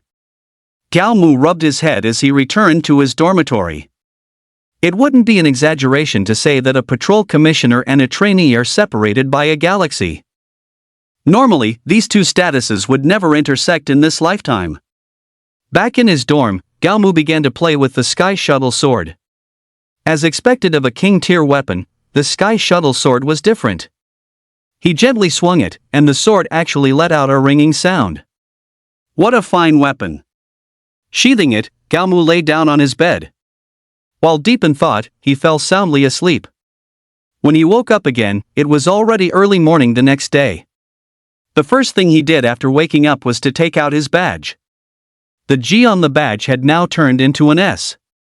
The next second, he opened the leaderboard. On the intermediate training camp leaderboard, Gaomu had directly shot to the first position. He looked further down the leaderboard. Apart from him, even the person ranked second had only a C grade total score last month. It wasn't that these people weren't capable, but rather that none of them were as terrifying as Gaomu. Wow, is this person even human? Reaching S grade score and topping the leaderboard in such a short amount of time. Who is this person? How can they be so amazing? I've been trying so hard, and I only got a D. I suspect this person cheated, otherwise, it's impossible to get such a high score. Jidao Sangshan, Intermediate Training Camp. This is the virtual world gathering place for trainees in the Intermediate Training Camp. All the trainees looked at Gaomu's ranking and evaluation, falling into deep self-doubt. Those who can enter the Jidao Martial Arts Academy training camp are all young geniuses, masters unrivaled in their cities. Confidently, they were now thoroughly humiliated. This made them feel that they had lost face. Doubt, dissatisfaction, and self-doubt began to spread among this group of trainees. Since Gaomu had not entered Jidao Sangshan, he couldn't hear these doubts. At this moment, he was pondering how to achieve high ratings and rankings next month. After all, only by ranking first 3 times in a row would he have the chance to enter Shuanshin Pavilion and complete the next stage of his check-in. He searched through the relevant rating conditions and quickly found some clues. Go hunt mutant beasts. Outside the headquarters of Jidao Martial Arts Academy, there are many mutant beast gathering places. Among these gathering places, there are even those where king-level mutant beasts gather. Let us check the contribution points first. Contribution points are also one of the important criteria for evaluation. The conditions for obtaining these contribution points are the simplest. You can sell mutant beast cores to the Martial Arts Academy to earn contribution points. Besides being useful for evaluations, contribution points can also be used to purchase good things within the Jidao Martial Arts Academy that cannot be bought elsewhere. Challenging the Futu Tower was out of the question, so he could only choose another path. Let us accumulate contribution points first. Gaomu was a man of action. He immediately bought a map from the official website and left the headquarters of Jidao Martial Arts Academy. Huantian City, King Mutant Beast Gathering Place. As soon as Gaomu left the city, he headed straight for Huantian City. He didn't use the Xingzini movement character secret, but Gaomu's speed was still very fast. In less than an hour, he arrived at the outskirts of Huantian City. After a brief rest on the ground, he drew out his Tiansuo sword and cautiously walked into Huantian City. Chapter 80, A 50-Year-Old Youth. As soon as he entered Huantian City, Gaomu encountered the first king-level mutant beast of his life. It was a strange mutant beast that looked very similar to a husky, but its body was extremely large, and its eyes were blood red. This mutant beast had no fur on its body, but it was covered in quills like a hedgehog. Even without trypophobia, seeing these things made Gao Mu feel uncomfortable all over. Since you're the first king-level mutant beast I've encountered, I won't hold back, Gao Mu said, then charged directly at the mutant beast. Diamond Indestructible Divine Art. Grass Character Sword Art. Gao Mu didn't use the Jiazini all-character secret not because he was overconfident. Instead, he wanted to see if his current strength was enough to fight a king-level exotic beast. The Chaozi Jianju grass character sword art was unleashed, and sword energy permeated the air. But the exotic beast showed no concern whatsoever. In fact, its blood-red eyes even revealed a look of disdain, strikingly similar to that of a human. It allowed the sword energy of the Chaozi Jianju to ravage its body without resistance. When the Chaozi Jianju dissipated, it even cast a contemptuous glance at Gao Mu, as if to say, "Is that all you've got?" This was the first time Gao Mu had been scorned by an exotic beast, and he felt extremely humiliated. All secret art. Since Gao Mu had already tested his strength, he decided not to waste any more time on this exotic beast. A 10-fold increase in strength instantly made his combat power explode. Grass character sword art. Gao Mu swung his sword again. Initially, the exotic beast's expression was one of extreme disdain. But when the sword energy reached it, its expression changed. First came shock, then pain, and finally, unwillingness. That's right, this time, the Chaozi Jianju instantly killed the exotic beast. Prying open its head, retrieving the core, and tossing it into his backpack, Gao Mu began searching for his next prey. The core hunting plan was progressing very smoothly. Gao Mu hoped to fill his backpack before nightfall. In the capital base city, within a deep, secluded mansion. This mansion, at a glance, was clearly not a place where ordinary people resided. Amidst the red bricks and green tiles, numerous individuals wearing the uniforms of the Hanyu Guard could be faintly seen patrolling. In the deepest part of the mansion, an old man lay in a rocking chair, swaying a palm leaf fan and humming a tune with squinted eyes. As he hummed, tears began to well up in the corners of his eyes. Lantu, he was the grandson I cherished most. Did Gao Mu have the audacity to kill him? The old man's voice sounded devoid of emotion, giving off a very calm feeling. Grandpa. At that moment, someone about the same age as Han Lantu stepped forward, kneeling down and saying, "Let me go. I will surely avenge Lantu." The old man's squinted eyes didn't even open. He simply waved his hand and said, "Lantu wasn't his match, so do you think you will be?" Lantu wasn't his match? That must have been because Lantu was careless. At the time, everyone present, except for Gao Mu and Ma Jun, believed that Gao Mu killing Han Lantu was an accident. Careless? The old man swayed his rocking chair, gently fanning himself with the palm leaf fan as he murmured, "Even if Lantu was careless, he shouldn't have been unable to defeat a mere youth like that."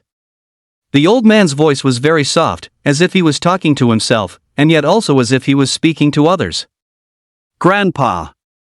The person kneeling on the ground looked up and pleaded again, "I promise I can kill that Gao Mu." The old man still did not open his eyes. He waved his hand, looking slightly weak, and said, "He's currently at the headquarters of Jidao Martial Arts Academy." Are you sure you can kill him there? The man nodded with great confidence. He's an intern in an intermediate training camp. To get more resources, he must work hard to improve his ranking and rating. He might challenge the Futu Pagoda in the first month, but if he wants to further improve his ranking and score in the second month, he can choose to hunt exotic beasts. We'll lie in wait outside. We'll definitely have a chance to kill him. This guy's investigation was incredibly detailed. Not bad. The old man opened his eyes at this moment and nodded, very satisfied. But you must also understand, if you can't kill him. The man spoke first, "I will commit suicide, and no one will ever know my true identity." Write down his name. The old man said slowly to a man next to him, who looked like a butler. If he succeeds, he will become the first-in-line heir of his generation. The butler nodded, and the person kneeling on the ground was ecstatic. After leaving the deep mansion, he made no stops, heading straight to the airport in Daijing Bay City. He boarded their family's private jet, heading directly to the Jidao Martial Arts Academy headquarters. For this trip, he brought about 20 king-level warriors, 15 of whom were King 9 stars, and the remaining 5 were King 9 star peak. Don't be fooled by the mere two-word difference, the disparity between them is immense. Gentlemen. On the plain, he stood up and said very earnestly and seriously, "We must not take this hunting plan lightly." Yes. The 20 men shouted in unison. The plane stopped 100 kilometers from the Jidao Martial Arts Academy headquarters. On the plane, they removed everything related to their identities. They even used knives to deface their tattoos. Once everyone's identity was confirmed to be gone, Han Lanfeng stepped off the plane with a somber expression. This time, I must seize the opportunity. Han Lanfeng's fists were clenched. The sky gradually darkened, and Gao Mu, who had been fiercely hunting in Huantian City, completed his day's mission. Looking at the backpack full of cores, Gao Mu smiled. After putting on his backpack, he headed towards the Jidao Martial Arts Academy headquarters. Hey, buddy, wait up. Gao Mu hadn't gone far when he was stopped by a few warriors. From Gao Mu's observation, these warriors' realms should all be above king level. As for their age, they should be around 50 or 60. On this earth, it's not an exaggeration to call people around 50 or 60 youngsters. After all, on this earth, the average lifespan of ordinary humans reaches around 120 years. The average lifespan of warriors is even higher, around 250 years. To say that people in their 50s and 60s are young people is not an exaggeration at all. Something wrong? Gao Mu looked at them, his hand already warily reaching for his Tizat sword. The leader, a young man with a full head of yellow hair, said with a smile, "I'd like to buy some core from you. I wonder if you're selling?" As he said this, his expression was indeed smiling. But Gao Mu saw deep greed in his eyes. "What's the price?" Perhaps because of the greed in the other party's eyes, Gao Mu's vigilance increased a bit more. "How about 10% above market price?" Huang Mao continued. Gao Mu said nothing more. He felt something was off. Chapter 81, The 7-Man Squad. The reason he felt something was off was that there were 4 people on the other side. Generally, when a martial artist squad comes to the wild, it's rare to see such an even-numbered team. In most cases, the team composition is odd-numbered. 2 ranged and 3 melee is the most perfect team setup. However, judging from the weapon combinations in the team, this team consists of 3 melee and 1 ranged. No matter how you look at it, this lineup configuration has problems. Either their strength is very formidable, and they are confident in hunting mutated beasts with such a lineup. Or, another ranged member of their team is hiding. In Gao Mu's opinion, the second possibility was more likely. All secret art. Diamond indestructible divine art. To be safe, Gao Mu still used his strongest defensive skill. As it turned out, his caution was correct. The golden barrier had just covered his whole body when he heard 3 whooshing sounds from behind him. Clang! Clang! Clang! 3 consecutive metallic clashes sounded on Gao Mu's back. He quickly turned around. Behind him, a young man with a bewildered expression stood close by. In the distance, 2 young men held bows and arrows. Not only were these 3 bewildered, but even the 4 people in front of Gao Mu were also dumbfounded. They had thought their attack on Gao Mu was a sure thing. But they never expected his defense to be so strong. Such a sudden attack was also defended against. After the initial shock, the person who had negotiated with Gao Mu earlier shouted, "Don't just stand there, let's go together." The few reacted, drew their weapons, and were about to confront Gao Mu head-on. A 7-man squad? Gao Mu's estimation was still off. He had thought this was a conventional 5-person squad, but it turned out to be an unconventional 7-person squad. The Jidao Martial Arts Hall encourages competition among trainees, but they do not permit trainees to fight in the wilderness. As humans, everyone is very clear. Once free from the constraints of rules, everything will become uncontrollable. If fights occur in the wild, the Jidao Martial Arts Hall will impose very severe punishments. Of course, if you can destroy the evidence and leave no trace, that would be a different story. The 7 of them cooperated very well. 3 melee martial artists were responsible for engaging Gao Mu in close combat, while the remaining 3 ranged martial artists used long-range attacks to distract Gao Mu. The remaining melee martial artist was not idle. He continuously moved around the 3 ranged martial artists, providing them with protection. The attacks of these 3 melee martial artists were almost watertight. The harassment from the 3 ranged martial artists also made Gao Mu incredibly annoyed. Clang! Clang! Clang! Crisp metallic clashes echoed one after another. If it weren't for Gao Mu's indestructible divine skill protecting him, he would most likely be severely injured by now. The 7 also hadn't expected Gao Mu to be so resistant to attacks. After so many attacks, he was still completely unharmed. As the saying goes, strike while the iron is hot, then wane, then exhaust. Being unable to deal with Gao Mu for a long time made them inevitably anxious. Gao Mu, on the other hand, remained calm, waiting for them to make a mistake. Under pressure, the 7 indeed made a mistake in their coordination. Taking advantage of their error, Gao Mu directly pierced one of them through the throat with his sword. Seeing this, the remaining 6 were stunned. They hadn't expected that, despite their absolute numerical advantage, they not only failed to kill Gao Mu but instead had one of their own killed by him. And because of this counter-kill by Gao Mu, their mindset changed once again. Seizing the moment of their changed mindset, Gao Mu appeared again. Each of his strikes was exceptionally ruthless. In just a few rounds, Gao Mu killed another one of the opponents. "Stop hiding, quickly use your strongest skills," the leader shouted. The remaining 5 martial artists nodded in unison, then prepared to use their strongest skills. But their mindset had already changed, and even using their strongest skills couldn't alter the situation. Gao Mu had transformed into a merciless killer, striking down these individuals one by one with his sword. When he killed the 6th person, the blonde-haired man was already petrified. His knees buckled, and he directly knelt before Gao Mu, frantically kowtowing to him. "Please, don't kill me. Please, let me go." The blonde-haired man's voice was tearful, and his expression was as pitiful as could be. Gao Mu looked at him with disdain and said, "Give me a reason not to kill you." This sentence seemed to give the blonde-haired man a glimmer of hope.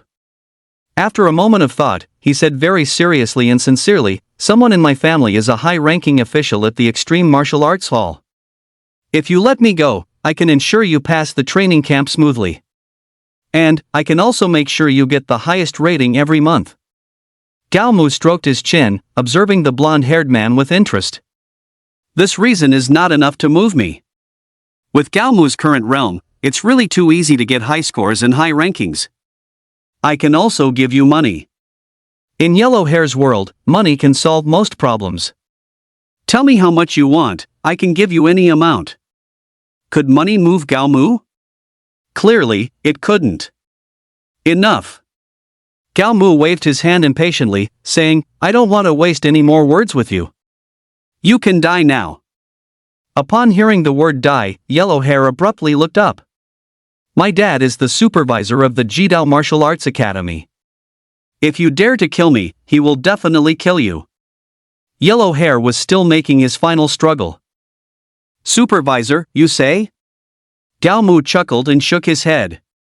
"When you prepared to kill me, you should have been prepared to be killed by me." As his voice fell, the sky shuttle sword swung.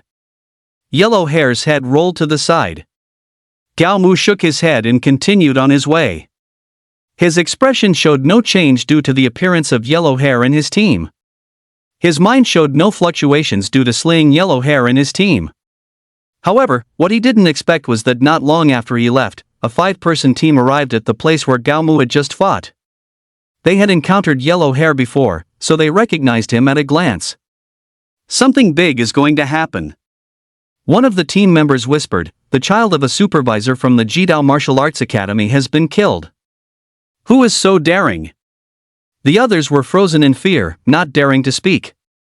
"Should we report this?" one of the team members asked. After a moment of contemplation, the captain nodded, "Since we discovered it, we definitely have to report it." The other members of the team did not object to the captain's decision. After all, they might get good rewards through this incident. Chapter 82, The Enforcement Department. Jidao City, Logistics Department. This place was definitely the most bustling area in Jidao City. Trainees could hand in their course here.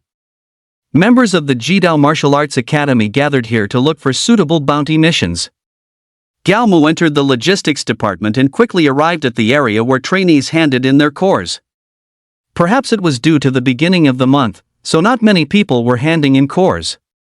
He only waited in line for less than 10 minutes before it was his turn. "I'm here to hand in cores," Galmu told the young lady behind the service counter. With a professional smile, the young lady pointed to the platform in front of her and said to Galmu, "Place your cores on the platform, and the system will automatically analyze their grade." Galmu nodded, then took off his backpack from his back. When the young lady saw cores pouring out of Galmu's backpack one by one, her expression became somewhat unmanaged. She had been working here for about 5 years, but this was the first time she had encountered someone like Galmu who turned in so many cores at once. Good heavens, these cores are excessively numerous. Who is this guy? Why does he have so many cores? He didn't buy them, did he? It's impossible to get this many cores just by hunting mutated beasts. Whether he bought them or hunted them, he's impressive nonetheless. The trainees queuing behind Galmu, seeing him with so many cores, looked utterly envious. In fact, it wasn't just the trainees who were envious, even the official members of the Jidao Martial Arts Academy were extremely jealous. I wonder what illicit means he used to get them. I really don't believe anyone can hunt so many mutated beasts in such a short time. I suspect this guy is simply a rich second generation. All these mutated beast cores were bought by him. Maybe the grades of these cores aren't high, that's why he could get so many. Where there is envy, there is bound to be jealousy. Galmu stood at the front of the line, but he could smell a strong scent of lemon. However, he didn't offer any explanation. He simply waited quietly for the young lady to verify them. The young lady quickly recovered from her shock. But what would truly astound her was yet to come. According to the system's feedback, all of Galmu's cores were from king-level mutated beasts. "Oh my goodness," the young lady gasped, covering her mouth, looking disbelieving. The people nearby, seeing the young lady's expression, all showed curious looks. The logistics office, which had been chaotic and noisy, suddenly became incredibly quiet because of the young lady. These people were all waiting for the appraisal results. After taking a deep breath, the young lady suppressed her shock and asked, How did you do it?" Galmu looked at the young lady blankly, not quite understanding her question. "How did you manage to hunt so many king-level mutated beasts?" the young lady asked Galmu, her face full of shock. Upon hearing the young lady's question, everyone else gasped. "All of them are king-level beast cores? That's fake, right? I don't believe it. Did the system malfunction?" These people were all king-level warriors, so they understood very well the difficulty of hunting king-level mutated beasts. For a normal 5-person king-level team to hunt a king-level mutated beast of the same realm and star rating, it would be considered divine favor if there were no casualties. Galmu didn't look like someone who had a team, and that was what shocked them the most. "So, how many contribution points can I get?" Galmu asked the young lady. His calm tone quickly brought the young lady back to her senses. "I don't know, it depends on the system," the young lady answered honestly. Galmu nodded, then began to wait. Time passed minute by minute, and the usually reliable system had yet to provide a result. "What's going on?" Galmu grew a bit impatient, his brow furrowing slightly. Ding! The platform in front of the young lady suddenly chimed, then she looked at it with a slight frown before looking up at Galmu and saying, "The system might have encountered a problem, so you'll need to wait a moment." Galmu nodded impatiently. "Who is Galmu?" Just then, a voice rang out sharply. Galmu looked in the direction of the voice and saw several people in uniform looking for him. Seeing these individuals, everyone present subconsciously took a step back. These people in uniform belonged to the Jidao City Enforcement Department. The Jidao City Enforcement Department was a very special department. This department operated independently of the Jidao Martial Arts Academy system but could inspect anyone within the academy. Its director's status was even equivalent to that of the head deputy dean. "I am," Galmu said, stepping forward. The enforcement officers looked at Gao Mu with piercing eyes. People around Gao Mu quickly retreated, as if trying to distance themselves from him. This showed just how terrifying the enforcement department was in Jidao City. "Come with us," Yan Hanxian, the team leader, stepped forward first and said to Gao Mu. Gao Mu frowned and asked, "Why should I go with you?" Gao Mu's question completely stunned Yan Hanxian, and also bewildered everyone present. Especially the members of the Jidao Martial Arts Academy, who inwardly gave Gao Mu a thumbs up. Every member of the Jidao Martial Arts Academy knew how terrifying the enforcement department was. Their power was immense. As long as they suspected you had an issue, they could detain you first. Once they had evidence, they could even kill you without notifying anyone. Therefore, no member of the Jidao Martial Arts Academy dared to provoke the enforcement department. While the enforcement department held great power, its members were not allowed to use it arbitrarily or recklessly. The first rule of the enforcement department was that anyone found abusing their power to kill the innocent, misusing their authority, or falsely accusing good people would be executed on the spot. "We suspect there's an issue with how you obtained your core," Yan Hanxian said, his expression very serious, like a merciless enforcer. "Suspicion?" Gao Mu scoffed, pouting his lips. "You suspect me and expect me to go with you? That makes no sense." Gao Mu's renewed resistance left those around him dumbfounded. As far as they knew, this was probably the first time anyone had dared to speak to the enforcement department like this. Not only were these people encountering this for the first time, but Yan Hanxian was also encountering someone like Gao Mu, who wasn't afraid of the enforcement department, for the first time. He took a deep breath, suppressing the anger in his heart, and said, "You must come with me now. If you don't, I have the right to execute you on the spot." Chapter 83. Yan Hanxian comes to apologize. What a display of authority! Gao Mu was fearless. He straightened his back, his eyes firm, and said, "Unless you can produce evidence, I absolutely will not go with you." Yan Hanxian was in a dilemma, and the atmosphere in the logistics department also began to change subtly. Yan Hanxian's subordinates had already reached for their weapons, ready to execute Gao Mu on the spot at any moment. "What are you doing?" Just then, a rather authoritative female voice suddenly rang out. The appearance of this voice also caused the atmosphere to shift slightly again. Yan Hanxian looked towards the source of the voice, and when he saw who it was, his expression became somewhat complex. Gao Mu also looked towards the source of the voice at this moment. This was a woman who appeared to be in her mid-40s. Perhaps because she was a martial artist, the woman maintained her figure and looks exceptionally well. She wore a tight black outfit that perfectly outlined her figure. "Director Yi." Yan Hanxian cupped his hands to the woman and said, "Our enforcement department is handling a case, please don't interfere." This woman was Yi Qingxian, the head of the later stage department of the Extreme Dao Martial Arts Academy. Yi Qingxian looked at Yan Hanxian with a half-smile and said coldly, "Coming to my logistics department to arrest someone, isn't your enforcement department being a bit too arrogant?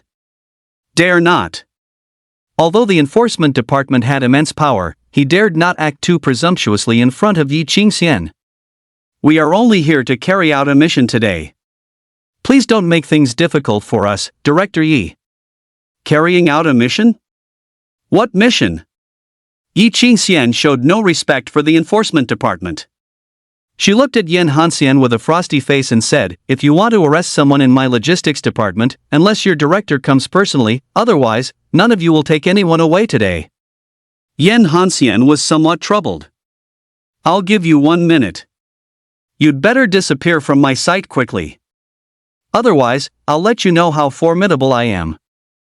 Yi Qingxian's lack of deference caused Yan Hanxian to turn and leave without hesitation.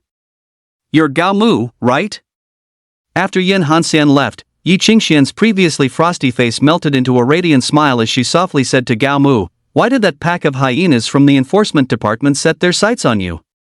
This was only Yi Qingxian. If it were anyone else, they wouldn't dare to speak about the enforcement department like that.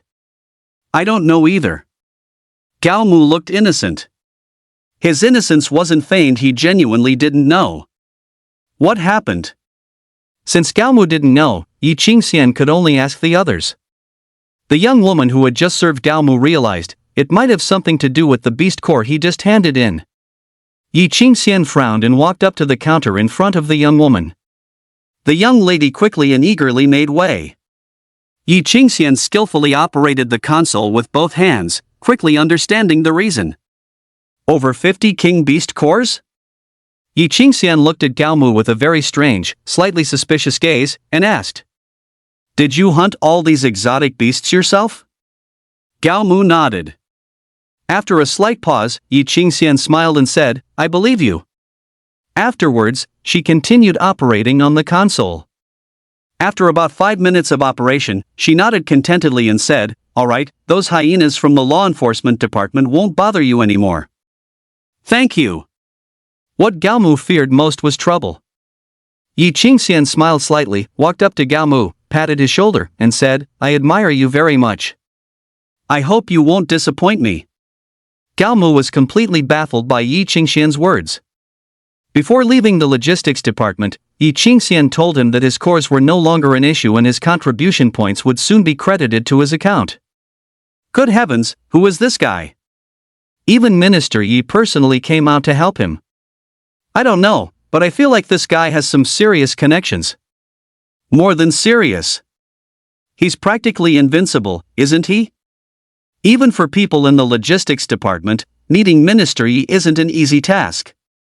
While the people around were discussing Gao Mu, he had already returned to his dorm room. Jidao Sangshan, Intermediate Training Camp Gathering Place. Zhang Ronghao looked at Gao Mu, who was ranked first, with a very gloomy expression. He was the first to pass the assessment and the first to enter this intermediate training camp. With his extraordinary talent, he had been given very high expectations.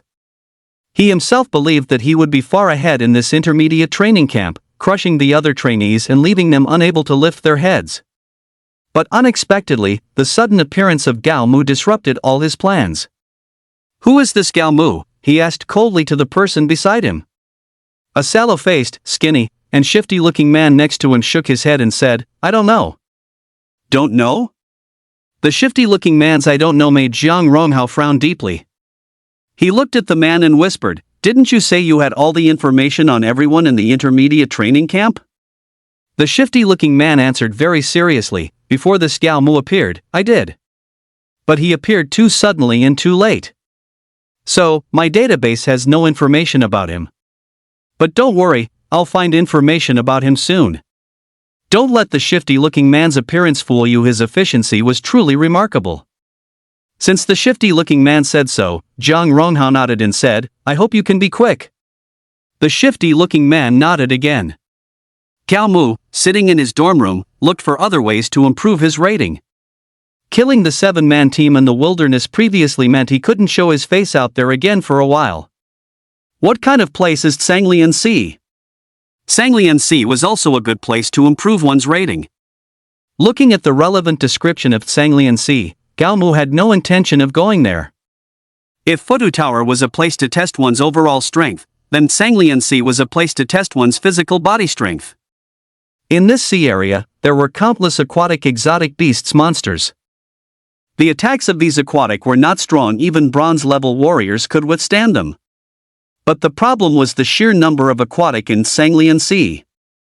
1 nautical mile, physical body strength equals black iron. 2 nautical miles, physical body strength equals bronze. 3 nautical miles, physical body strength equals silver. Gao Mu's physical body strength was not very high, and venturing into Sanglian Sea rashly could easily lead to him not being able to come out. Just as Gao Mu was hesitating, there was a knock on his room door. Gao Mu frowned and opened the door. Yan Hanxian and his team stood at the doorway. What is it again? Gao Mu had absolutely no patience for Yan Hanxian.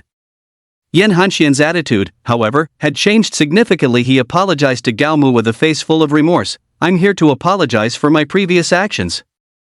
Chapter 84, Braving the Sanglian Sea. Yan Hanxian's purpose for this trip was somewhat beyond Gao Mu's expectation. No need for apologies. Gao Mu waved his hand, his tone slightly relaxed. Just don't do it again in the future, that's all. Yan Hanxian nodded, then bid farewell and left.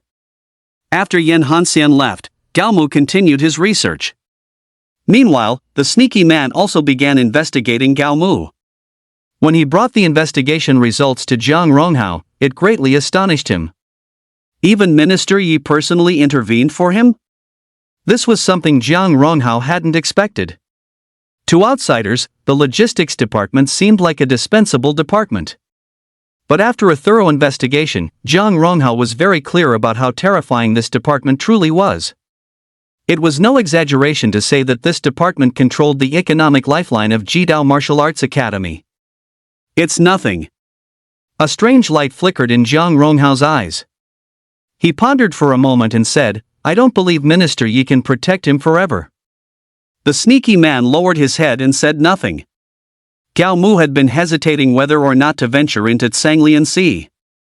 Just as he was hesitating, in a luxurious villa in Jidao City, an old man looked with a grim expression at the person kneeling before him. "Are you telling the truth?" The old man's face was stern. Yes, the person kneeling at his feet trembled. "We found your grandson's head in the wilderness." This old man's name was Lu Chuancheng, one of the supervisors of Jidao Martial Arts Academy. And the young man with yellow hair, named Lu Feng, who was killed by Gao Mu in the wilderness, was the old man's biological grandson. Seeing how certain this person was, Lu Chuancheng's hand trembled slightly. Lu Feng was his grandson, though not his only one. He was the most talented among them. Lu Chuancheng had even considered bypassing his son and letting Lu Feng directly inherit his mantle. But he never expected that the grandson he had placed so much hope on would be killed like this. Who killed him? Do you know? Perhaps due to his excitement, Lu Chuancheng's voice trembled slightly. The man shook his head and said, "When we arrived, we only found the body. We know nothing else." "All right." In that instant, Lu Chuancheng seemed to have aged considerably. He waved his hand wearily and said, "You may leave now." The man kneeling on the ground did not hesitate, rising and leaving the villa. "Someone." After the messenger left, Lu Chuancheng's chilling voice echoed throughout the villa. "I don't care what methods you use, but you must find out who killed my grandson." "Yes." Inside the villa, voices rose and fell in succession. Jidao Beicheng, Sanglian Sea. Standing on the shore of Sanglian Sea, Gao Mu gazed silently into the distance. Although this Sanglian Sea was in Jidao City, its size was truly not small at all. Even Gao Mu, a diamond-level martial artist, couldn't see the end of Sanglian Sea at a glance. Old man. After observing for a while, Gao Mu asked the old man fishing nearby, "Are you the administrator of this Sanglian Sea?" The old man, wearing a bamboo hat and a core raincoat and holding a fishing rod, looked up at Gao Mu and said in a slightly aged voice, "I am the administrator here." That. Gao Mu scratched the back of his head, asking somewhat sheepishly, "Does this Sanglian Sea have safety officers?" Gao Mu's question left the old man somewhat bewildered. "No safety officers, but there's this," the old man said, and with his free hand, he tossed something. A ball, similar in size to a billiard ball, flew towards Gao Mu. Seeing Gao Mu examining the small ball, the old man introduced Sanglian Sea's special safety ball. Inside this small ball is a very peculiar medicine that can be released just by crushing it. Once the small ball is crushed, it means you've given up on the subsequent challenge. Your previous achievements are still valid, but if you continue to swim afterward, no matter how far you swim, your achievements will be invalidated. Gao Mu nodded. This safety ball was clearly made to protect the challengers. "Thank you." After thanking him, Gao Mu looked at Sanglian Sea again. The reason he was so insistent on coming to Sanglian Sea was because of Xuanxin Pavilion. Besides the previous condition of being at the top of the list for 3 consecutive months, there were actually other methods. Achieving 50 floors of the Futu Pagoda, 5 nautical miles of the Sanglian Sea, and 500 meters of Phantom Mountain within a week, all at the same time, also grants access to the Xuanxin Pavilion. He wanted to enter the Xuanxin Pavilion early so he could quickly refresh the check-in locations. "Let's begin." Gao Mu took a deep breath and plunged into the Sanglian Sea. As soon as he jumped in, a swarm of strange aquatic beasts rushed towards him. In less than a minute, Gao Mu was completely surrounded by these fish-like beasts. Once they had him surrounded, they bared their sharp fangs, ready to gnaw at him. It hurt so much. The intense pain made Galmu grimace. Diamond indestructible divine art. He activated his strongest defensive skill.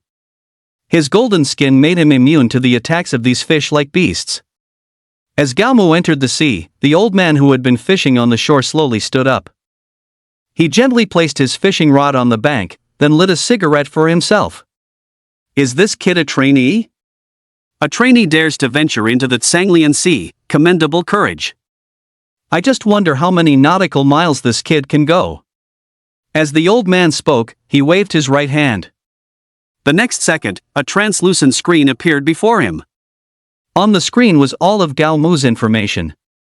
Good heavens! When the old man saw Galmu's information, he couldn't help but gasp. What kind of monster is this?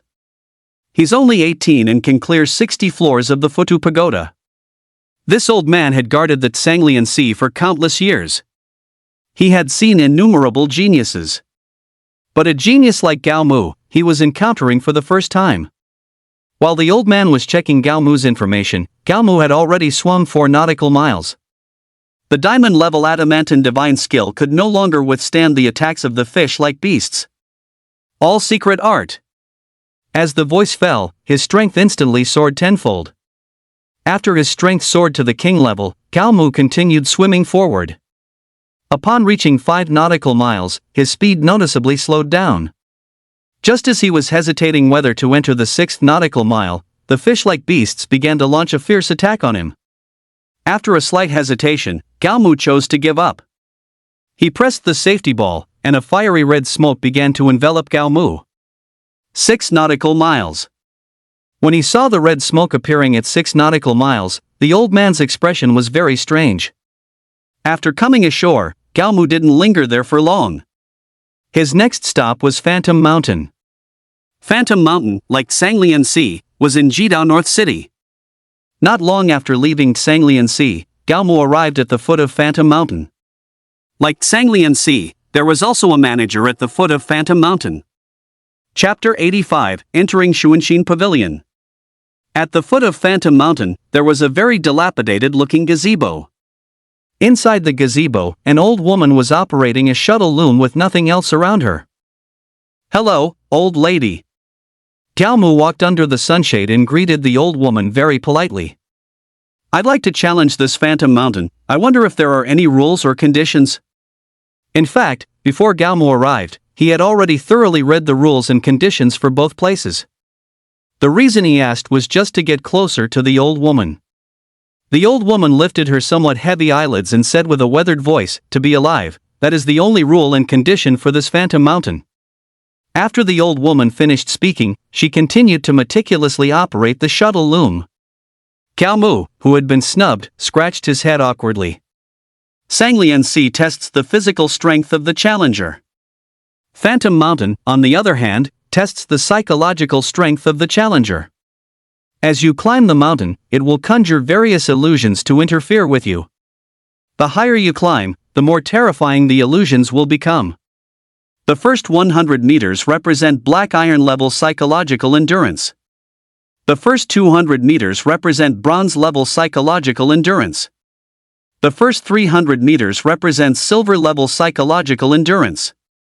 The first 600 meters represent king level psychological endurance. On the path of a martial artist, talent and effort are certainly important. But psychological endurance is also extremely crucial. Strong and good psychological endurance not only allows one to remain calm in a crisis but also enables them to handle problems calmly when they arise. After standing at the foot of the mountain for a while, Galmu prepared to start climbing. The moment Galmu stepped onto Phantom Mountain, the old woman, who had been diligently operating the shuttle loom, stopped her movements. Without even turning her head, she said in an extremely annoyed tone, "Old fisherman, why aren't you guarding your fish pond? What are you doing here at my place?" The old man who had been guarding Tsanglian Sea just now said with a chuckle, "I'm here to see if this kid can still create a miracle." The old woman frowned, not understanding the old man's words. This kid seems to be less than 20 years old, but he has already reached the 60th floor of the Futu Pagoda. Just now, in my Tsanglian Sea, he swam 5 nautical miles, just one step away from 6 nautical miles. The old man didn't finish his sentence, but his meaning was self-evident. Hearing the old man's words, the old woman said with a shocked expression, "Are you telling the truth?" The old man nodded. The old woman still didn't quite believe the old man. She just waved her hand. A translucent screen also appeared in front of her.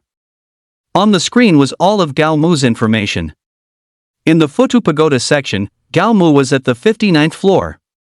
In the Tsanglian Sea section, Gao Mu was at 5 nautical miles. She glanced at the old man and thought to herself, this old fellow really didn't lie to me. Come on, let's go take a look. The old man didn't wait for the old woman's reaction and immediately soared into the sky. You old thing, this is my territory, the old woman yelled, following close behind. Gao Mu's speed up the mountain somewhat exceeded the two elders' expectations. While they were chatting, Gao Mu had already climbed to 425 meters. Good heavens, the elder exclaimed when he saw that Gao Mu was completely unaffected by the illusions. What kind of monster is this kid? Why is he so strong? The old woman shook her head, her expression very unnatural. Soon, Gao Mu reached 500 meters. Just as the two elders thought Gao Mu would continue climbing, he surprisingly began to descend the mountain. After descending, Gao Mu didn't idle, he headed straight for Xuanxin Pavilion. Watching Gao Mu's retreating figure, the two elders were a bit dumbfounded.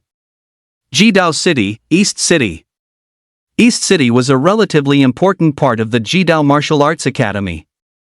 It was also the place with the richest cultural atmosphere in Jidao City. Xuanxin Pavilion was located right in the center of East City. Arriving at the entrance of Xuanxin Pavilion, Gao Mu, who had already obtained qualification, entered the pavilion very smoothly. Sign in. Ding. Sign in successful. Reward obtained, Kanglan Fruit 100. Ding.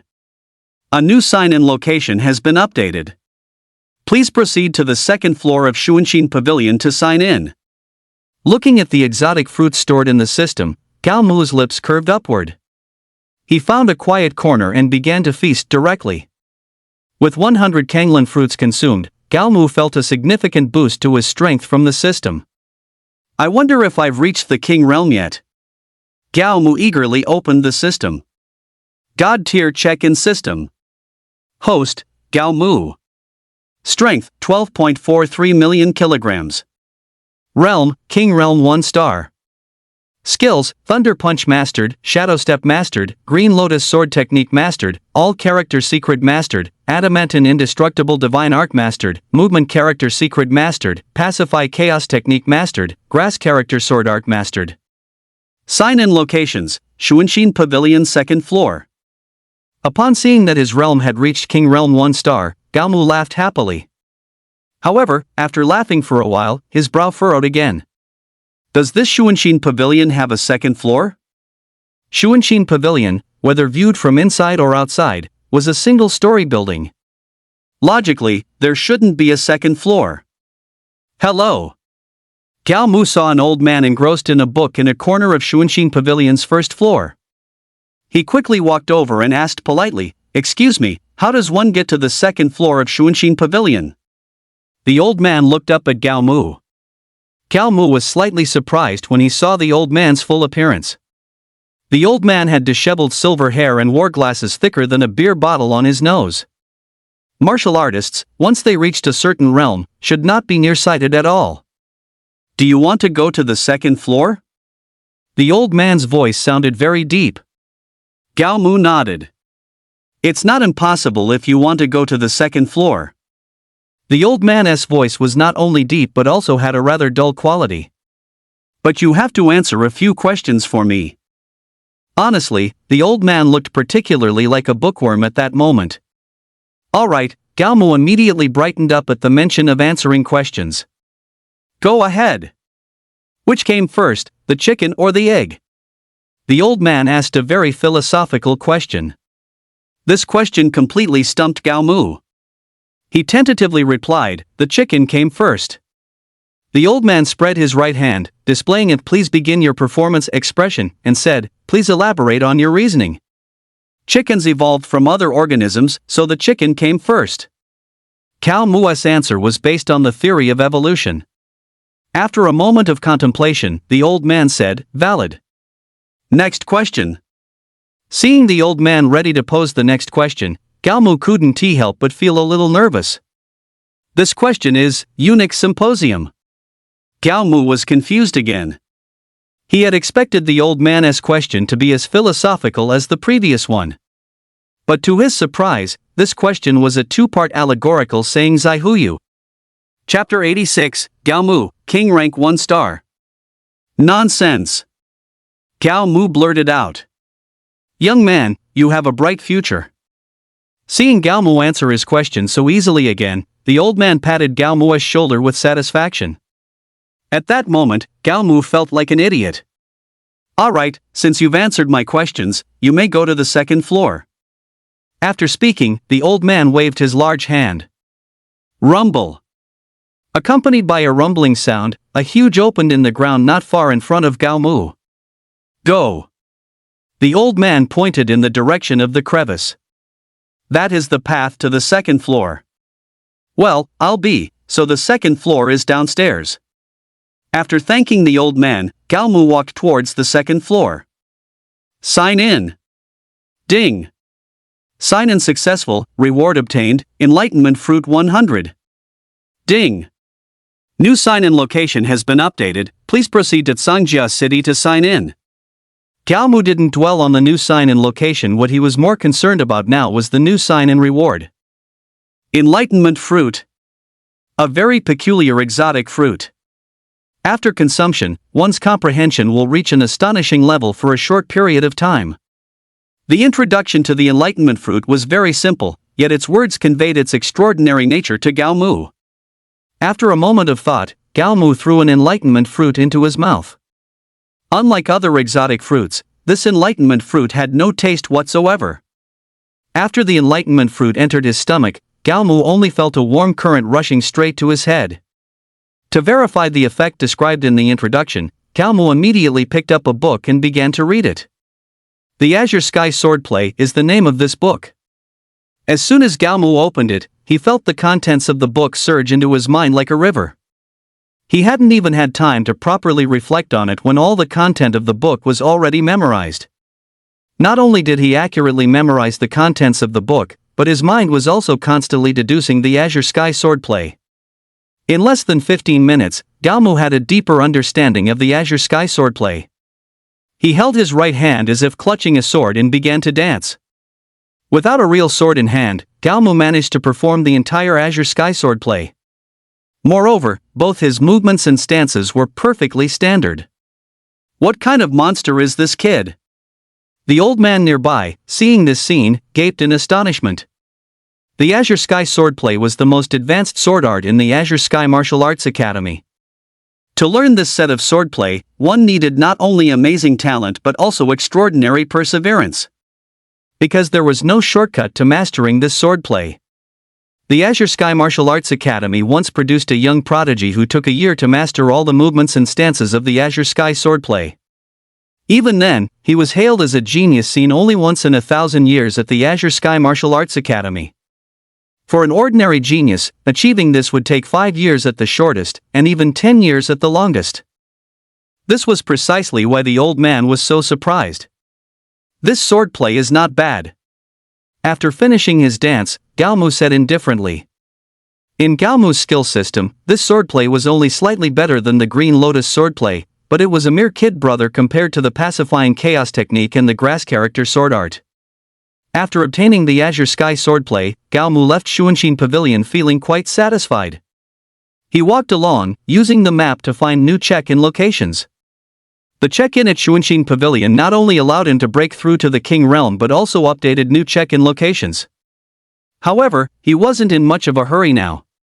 After reaching the King Realm, he planned to consolidate his cultivation properly. Let's go to the training ground first. The training ground was where the Jidao Martial Arts Academy usually practiced. Upon arriving at the training ground, Cao Mu casually found an inconspicuous spot and began his training. Only after night fell did Cao Mu leave the training ground. This day's practice gave him a new understanding of the power of the King Realm. He returned to his dorm and immediately fell asleep. When he woke up, it was already noon the next day. After a simple meal, he returned to his dorm to consider what to do next. Attention, trainees of the intermediate training camp, please proceed to the training ground for assembly now. Attention, trainees of the intermediate training camp, please proceed to the training ground for assembly now. Attention, trainees of the intermediate training camp, please proceed to the training ground for assembly now. While he was thinking, his communication device emitted a piercing sound. Gao Mu quickly got out of bed and headed to the martial arts training ground. At this time, all the trainees from the intermediate training camp were gathered at the martial arts training ground. Standing in front of the trainees was Instructor Lu, who had previously greeted Gao Mu. Today marks your first month here. I'm going to conduct a test for everyone, Instructor Lu said in a very serious tone. Seeing that no one spoke, he continued, this test will be divided into 3 stages. The first stage is to test everyone's strength and cultivation level. The second stage is 1v1 individual combat. The third stage is wilderness survival. Seeing that everyone still hadn't expressed any opinions, Instructor Lu nodded with great satisfaction. Starting now, those whose names are called, step forward to test your cultivation level. Instructor Lu said, pulling out a tablet. Hu Tao. Yang Mi. Tang Yen. The trainees whose names were called stepped forward one after another to test their strength. Looking at the test data, Instructor Lu was very satisfied. Among these individuals, the worst one had reached the King rank 5-star realm. And the highest one had even reached 9-star. When it was Gao Mu's turn, Instructor Lu was exceptionally expectant. King rank 1-star. When he saw Gao Mu's cultivation level, Instructor Lu was completely dumbfounded. Not only Instructor Lu, but all the other instructors were also dumbfounded. King rank 1-star? Did I see it wrong, or is the equipment faulty? Don't be so disgusting, why would a King rank 1-star weakling appear in our training camp? Are we going to be known as the worst class of training camp? Gao Mu's King rank 1-star cultivation level left the trainees very dissatisfied. The instructors, however, did not express any opinions. They looked at each other, all wearing bewildered expressions. What's wrong with King rank 1-star? Cultivation level doesn't explain everything, Gao Mu said, straightening his back. Hoof. As soon as Gao Mu finished speaking, Zhang Ronhao's voice rang out. If cultivation level doesn't explain anything, then what does? Gao Mu opened his mouth, about to speak, but was directly interrupted by Zhang Ronghao. Are you trying to say strength? Good. Zhang Ronghao didn't give Gao Mu a chance to speak at all. Since you think so, then let me see your strength. Chapter 87, The Provoked Gao Mu. Being overshadowed by Gao Mu on the leaderboard had always left Zhang Ronghao with a suppressed anger. Now that he had a chance to release this anger, he naturally wouldn't miss it. He declared in front of everyone, the ranking on the leaderboard doesn't mean anything. The instructors present all frowned slightly upon hearing this. They also knew that the ranking list didn't mean much. However, since it existed, there must be a reason for its existence. Zhang Ronhao's public disparagement of the ranking list made all the instructors very dissatisfied. Don't worry, Instructor Lu was also very displeased, but he didn't show it. He said with a grim face, in a deep voice, there are still trainees who haven't finished their tests. After everyone is done, we'll proceed to the second test. Having waited for so long, Zhang Ronghao wasn't afraid to wait a little longer. The test results of the remaining few were similar to those of the previous participants. The lowest realm was King 5-star, and the highest was King 9-star. The first test quickly concluded. After it ended, Instructor Lu led them to the location of the second test. He pointed to the many arenas in the training ground and said, soon, on each arena, there will be an instructor acting as a referee. Everyone needs to fight. You can choose your opponent, or you can have free duels. Of course, the results of the duels will be counted towards this assessment. After Instructor Lu finished speaking, the crowd didn't rush into action. At this moment, everyone's gaze was fixed on Gao Mu and Zhang Ronghao. Dare to fight me? Zhang Ronghao challenged Gao Mu. Gao Mu immediately indicated that it was no problem. Seeing Gao Mu nod, Zhang Ronghao directly jumped onto an arena and then waved to Gao Mu below. He looked relaxed, as if victory was already in his grasp. Zhang Ronghao is a King 9-star martial artist. Do you think Gao Mu will be his opponent? I also don't understand why a King 1-star martial artist would appear in our training camp. He probably got in through the back door, right? Otherwise, he wouldn't have even passed the entry test. Not necessarily, maybe he has real skills. None of the people below were optimistic about Gao Mu. After all, Jiang Yingyu was a King 9-star martial artist, while Gao Mu was only a King 1-star martial artist. The disparity between these 9 stars truly wasn't something that could be made up for by a few things. Jumping onto the arena, Gao Mu looked at Zhang Ronghao. Are you planning to use weapons? Asked the instructor on the arena. Zhang Ronghao smiled slightly, his tone teasing, I don't have to, but he definitely will.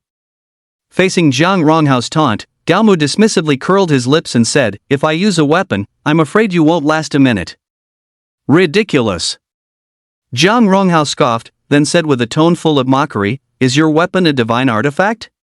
Even if it is, I'm not afraid. Go ahead and use your weapon. If I'm scared, I lose. Gao Mu had no idea who gave Zhang Ronghao the courage to say such things in this place. Do you use a weapon? The instructor asked Gao Mu. Gao Mu nodded without thinking, saying, since he said so, I'm definitely going to use one. Gao Mu had no so-called moral here means a tendency to avoid anything that could be considered unfair or dishonorable, even to one's own disadvantage. He wouldn't be like characters in other novels, foolishly refusing to use weapons just because someone provoked him. Zhang Ronghao visibly froze for a moment when he heard Gao Mu say he would use a weapon. This was clearly Gao Mu not playing by the rules, which Zhang Ronghao hadn't expected. In his imagination, even if Gao Mu used a weapon, he wouldn't say it so matter-of-factly. Those without moral praised Gao Mu's unethical behavior. However, those warriors who considered themselves chivalrous deeply scorned Gao Mu's actions. Does either party have anything else to say? The instructor asked them both expressionlessly.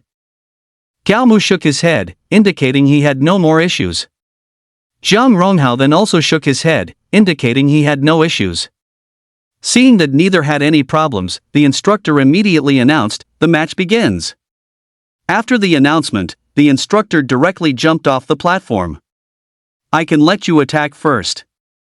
Zhang Ronghao hooked his finger at Gao Mu with a look of disdain, speaking very boastfully. Otherwise, you'll lose and then find excuses.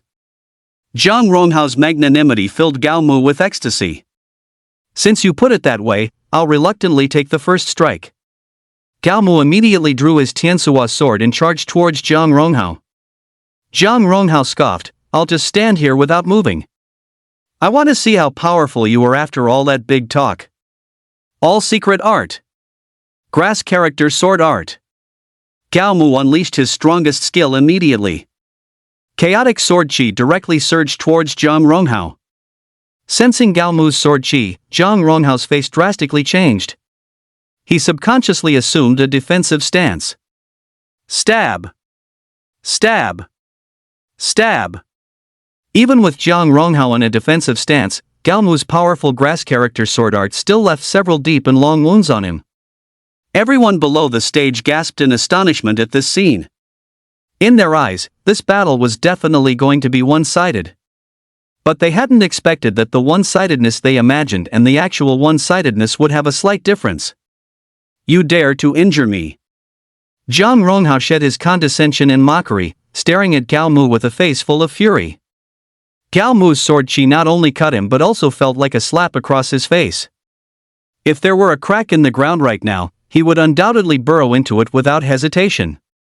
In that case, I won't hold back either. Furious, Zhang Ronghao no longer intended to passively defend. He moved with a gust of wind at his feet, rushing directly towards Gao Mu. I'm not afraid of you. Gao Mu smiled slightly and met him head-on. Sky Dome Sword Technique. This time, Gao Mu intended to use the skill he had just acquired. The longsword swirled, and tiny stars, like fingernails, generated and vanished. Vault of Heaven sword art? Among the instructors below the stage, someone immediately recognized the sword art Gao Mu was using. It seems to be the perfected vault of heaven sword art. Another instructor said with a serious expression. If it wasn't the perfected vault of heaven sword art, there wouldn't be stars appearing and vanishing. While the instructors below the stage were stunned, Gao Mu's attacks had already forced Jiang Ronghao into a continuous retreat. At this moment, Jiang Ronghao had already retreated to the edge of the arena. One more step back, and he might fall directly off the stage. He was absolutely furious now. As someone who had been an acclaimed prodigy since childhood, when had he ever been in such a sorry state? Gao Mu, I'm going to kill you today. Jiang Ronghao's eyes began to redden, and a murderous aura gradually started to spread around him. Chapter 88 Terror. Gao Mu didn't care about any of that. He continued to wield the sky shuttle sword. Jiang Ronghao's clothes had all been shredded by Gao Mu. Some of the female martial artists below the stage had already started covering their eyes. Enraged and humiliated, Jiang Ronghao seemed to forget what he had said earlier. He roared hysterically with a furious expression towards a certain direction below the stage, "Throw my weapon up." The despicable man below the stage directly raised a long saber and threw it onto the arena. Jiang Ronghao very easily caught the long saber. The long saber was unsheathed, its cold gleam piercing. From the luster of this long saber, one could tell that it was absolutely no ordinary item. Rich enough, Gao Mu commented jokingly, looking at the long saber in Jiang Ronghao's hand. This is at least a king-level weapon, isn't it? Jiang Ronghao ignored Gao Mu, then gently brandished the long saber in his hand. As the long saber was brandished, a faint hum could be heard. Gao Mu smiled and shook his head. Jiang Ronghao still didn't speak. With sharp eyes and a face full of murderous intent, he said, "Today, I will kill you. Killing is forbidden within Jidao City. Anyone who dares to kill in Jidao City will be severely punished." The instructor below the stage warned loudly. Jiang Ronghao, whose anger had rushed to his head, paid no heed to this. He charged directly at Gao Mu. Chaos Calming Art. Gao Mu was not soft-hearted either. His longsword moved again. But pacifying chaos art was not as good as the grass character sword art, but its power was also something Jiang Ronghao couldn't withstand. Sword light flashed, adding several more wounds to Jiang Ronghao's body. If I were you, I would definitely get off the arena right now. After all, swords and blades have no eyes. Who knows what will happen next? Gao Mu gave Jiang Ronghao one last warning. Let alone the current Jiang Ronghao, even a calm Jiang Ronghao would not have heeded Gao Mu's words. F you! Jiang Ronghao cursed loudly. Jiang Ronghao's angry curse made Gao Mu's face completely sink. His parents and family were Gao Mu's only bottom line.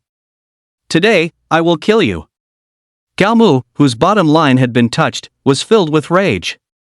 The intent to kill had begun to spread in Gao Mu's heart. Today, he would kill Jiang Ronghao. Seeing Gao Mu's expression change, Jiang Ronghao suddenly sobered up. Gao Mu, with his face full of murderous intent, made him feel an unprecedented panic. He saw that he had retreated to the edge of the arena and actually turned around and jumped off. He's such a f-ing coward. Weren't you so boisterous just now? Why are you a coward now? I really despise people like this. No skill but likes to act tough and win. How did I end up in the same training camp as someone like this? Jiang Ronghao's cowardly jump off the arena earned him scorn from the other trainees. But Jiang Ronghao didn't care about any of that. He had just realized a very simple truth: as long as he could stay alive, face and pride were completely unimportant. Jiang Ronghao thought he was safe after jumping off the arena, but Gao Mu had no intention of letting him off so easily. Gao Mu leaped off the arena, sword in hand, and continued to rush towards Jiang Ronghao. Seeing this, Jiang Ronghao was completely stunned. He hadn't expected Gao Mu to be so reckless in his determination to kill him. All right. Instructor Lu of the training camp stepped forward at this moment. He stood in front of Gao Mu, blocking him from moving forward. However, his appearance did not change Gao Mu's desire to kill Jiang Ronghao. Get lost! Gao Mu roared, and the sky shuttle sword thrust towards Instructor Lu. Instructor Lu didn't expect Gao Mu to attack him. He dared not be careless, drawing his weapon to cautiously defend. Clang! The Sky Shuttle sword was blocked by Instructor Lu's weapon. The powerful impact directly caused the web of skin between Gao Mu's thumb and forefinger on his sword-holding hand to split open. Crimson blood dripped from Gao Mu's elbow onto the ground. Although Instructor Lu was not repelled by Gao Mu's sword, he was still full of shock. What kind of monster is this kid? How can he have such powerful strength? Seeing that his single sword strike did not repel Instructor Lu, Gao Mu continued to attack with his sword. Enough! Instructor Lu roared. This roar also made Gao Mu gradually calm down. It ends here. Instructor Lu said to Gao Mu. Gao Mu said nothing, only looking at Jiang Ronghao with cold eyes, saying, "They can protect you for a while, but they can't protect you forever. You're going to hunt mutated beasts in the wilderness, right? You're going out of the city to complete the third stage of assessment, aren't you? I explicitly tell you, as long as you leave the city, I'll have a chance to kill you." Gao Mu's threat made Jiang Ronghao tremble. He didn't expect his unintentional mistake to provoke such a strong murderous intent from Gao Mu. He had already begun to quietly plan in his mind how he could safely leave Jidao City. The third stage of the test will begin tomorrow. After Instructor Lu finished his announcement, he and the other instructors hurriedly left. What happened today had somewhat gone beyond his control. He had to report this matter so that higher authorities could handle it. Since the third stage of the test was to wait until tomorrow, Gao Mu was not in a hurry. Returning to his dormitory, he immediately lay on his bed and played games. While Gao Mu was leisurely playing games, a storm was brewing in Jidao City because of him. To dare harbor murderous intent in Jidao City, he must be courting death. Inspector Chu Yuntian was the general supervisor of all training camps this time. Upon hearing Instructor Lu's report, he frowned, highly displeased. Jiang Ronghao was the first to speak disrespectfully. Instructor Lu didn't mind defending Gao Mu a little. Chu Yuntian glanced at Instructor Lu, frowning slightly and saying displeasedly, "No matter who started it, daring to harbor murderous intent in my Jidao City means he is seeking death." Seeing Chu Yuntian's displeasure, Instructor Lu dared not say anything more. "I understand this matter. The third test will continue tomorrow. However, you should also warn that kid in advance, telling him it's best not to act rashly. Otherwise, I don't mind making him disappear from this world." As a high-ranking official of Extreme Dao City, what Chu Yuntian said was perfectly reasonable. "Yes." Instructor Lu sighed slightly, then bid farewell and left. After leaving Chu Yuntian's place, Instructor Lu headed straight for Gao Mu's dorm. Upon seeing Gao Mu, Instructor Lu directly explained his purpose and conveyed Chu Yuntian's words to him exactly as they were spoken. "Who is higher in rank, him or Inspector Qi?"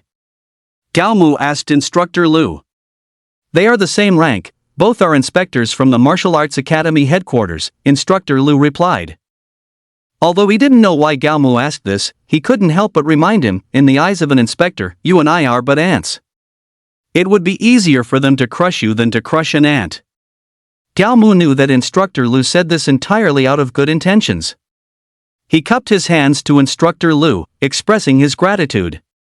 Chapter 89, Vidra Blood Ape. The next day, at the west gate of Extreme Dao City. Everyone from the intermediate training camp was gathered there. Jiang Ronghao, having not slept all night, looked haggard and pale. Everything that happened yesterday had sent his pride plummeting to rock bottom. If he hadn't spent an hour doing mental preparation before leaving home that morning, he wouldn't even have had the courage to step outside. He stood in the corner of the line, not daring to look up. He feared that if he looked up, he would see Gao Mu's furious eyes. Instructor Lu, standing at the very front, took all of this in. He had warned Gao Mu yesterday, but whether to heed it was entirely up to Gao Mu.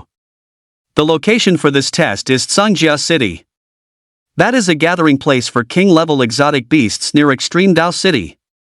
Our test requirements today are also very simple. Everyone who returns with 10 king-level exotic beast cores will pass the test. Instructor Lu's words made people's expressions a bit unnatural. Instructor Lu didn't bother to explain further, directly waving his hand, signaling everyone to leave the city. This trip to Sangjia City, in addition to Instructor Lu, also included several other instructors accompanying the team. The mission of these instructors was very simple: to ensure that these trainees could return to Extreme Dao City alive. Traveling at full speed, the group quickly arrived at Sangjia City. Be careful, the test begins, there's no time limit. As Instructor Lu's words fell, people didn't rush into action. Some acquaintances gathered in twos and threes to form teams. Brother Gao Mu, do you want to team up with us? More people mean higher efficiency, come hunt exotic beasts with us.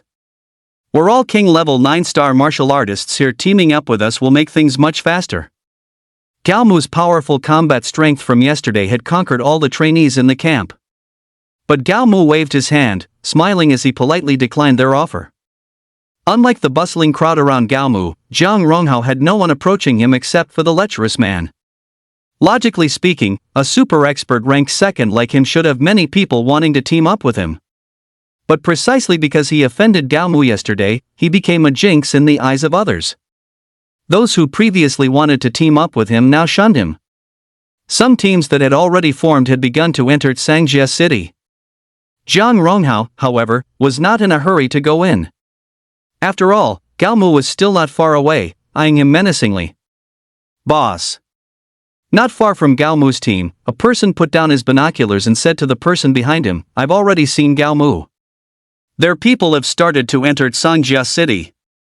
The person referred to as boss was none other than Han Lanfeng.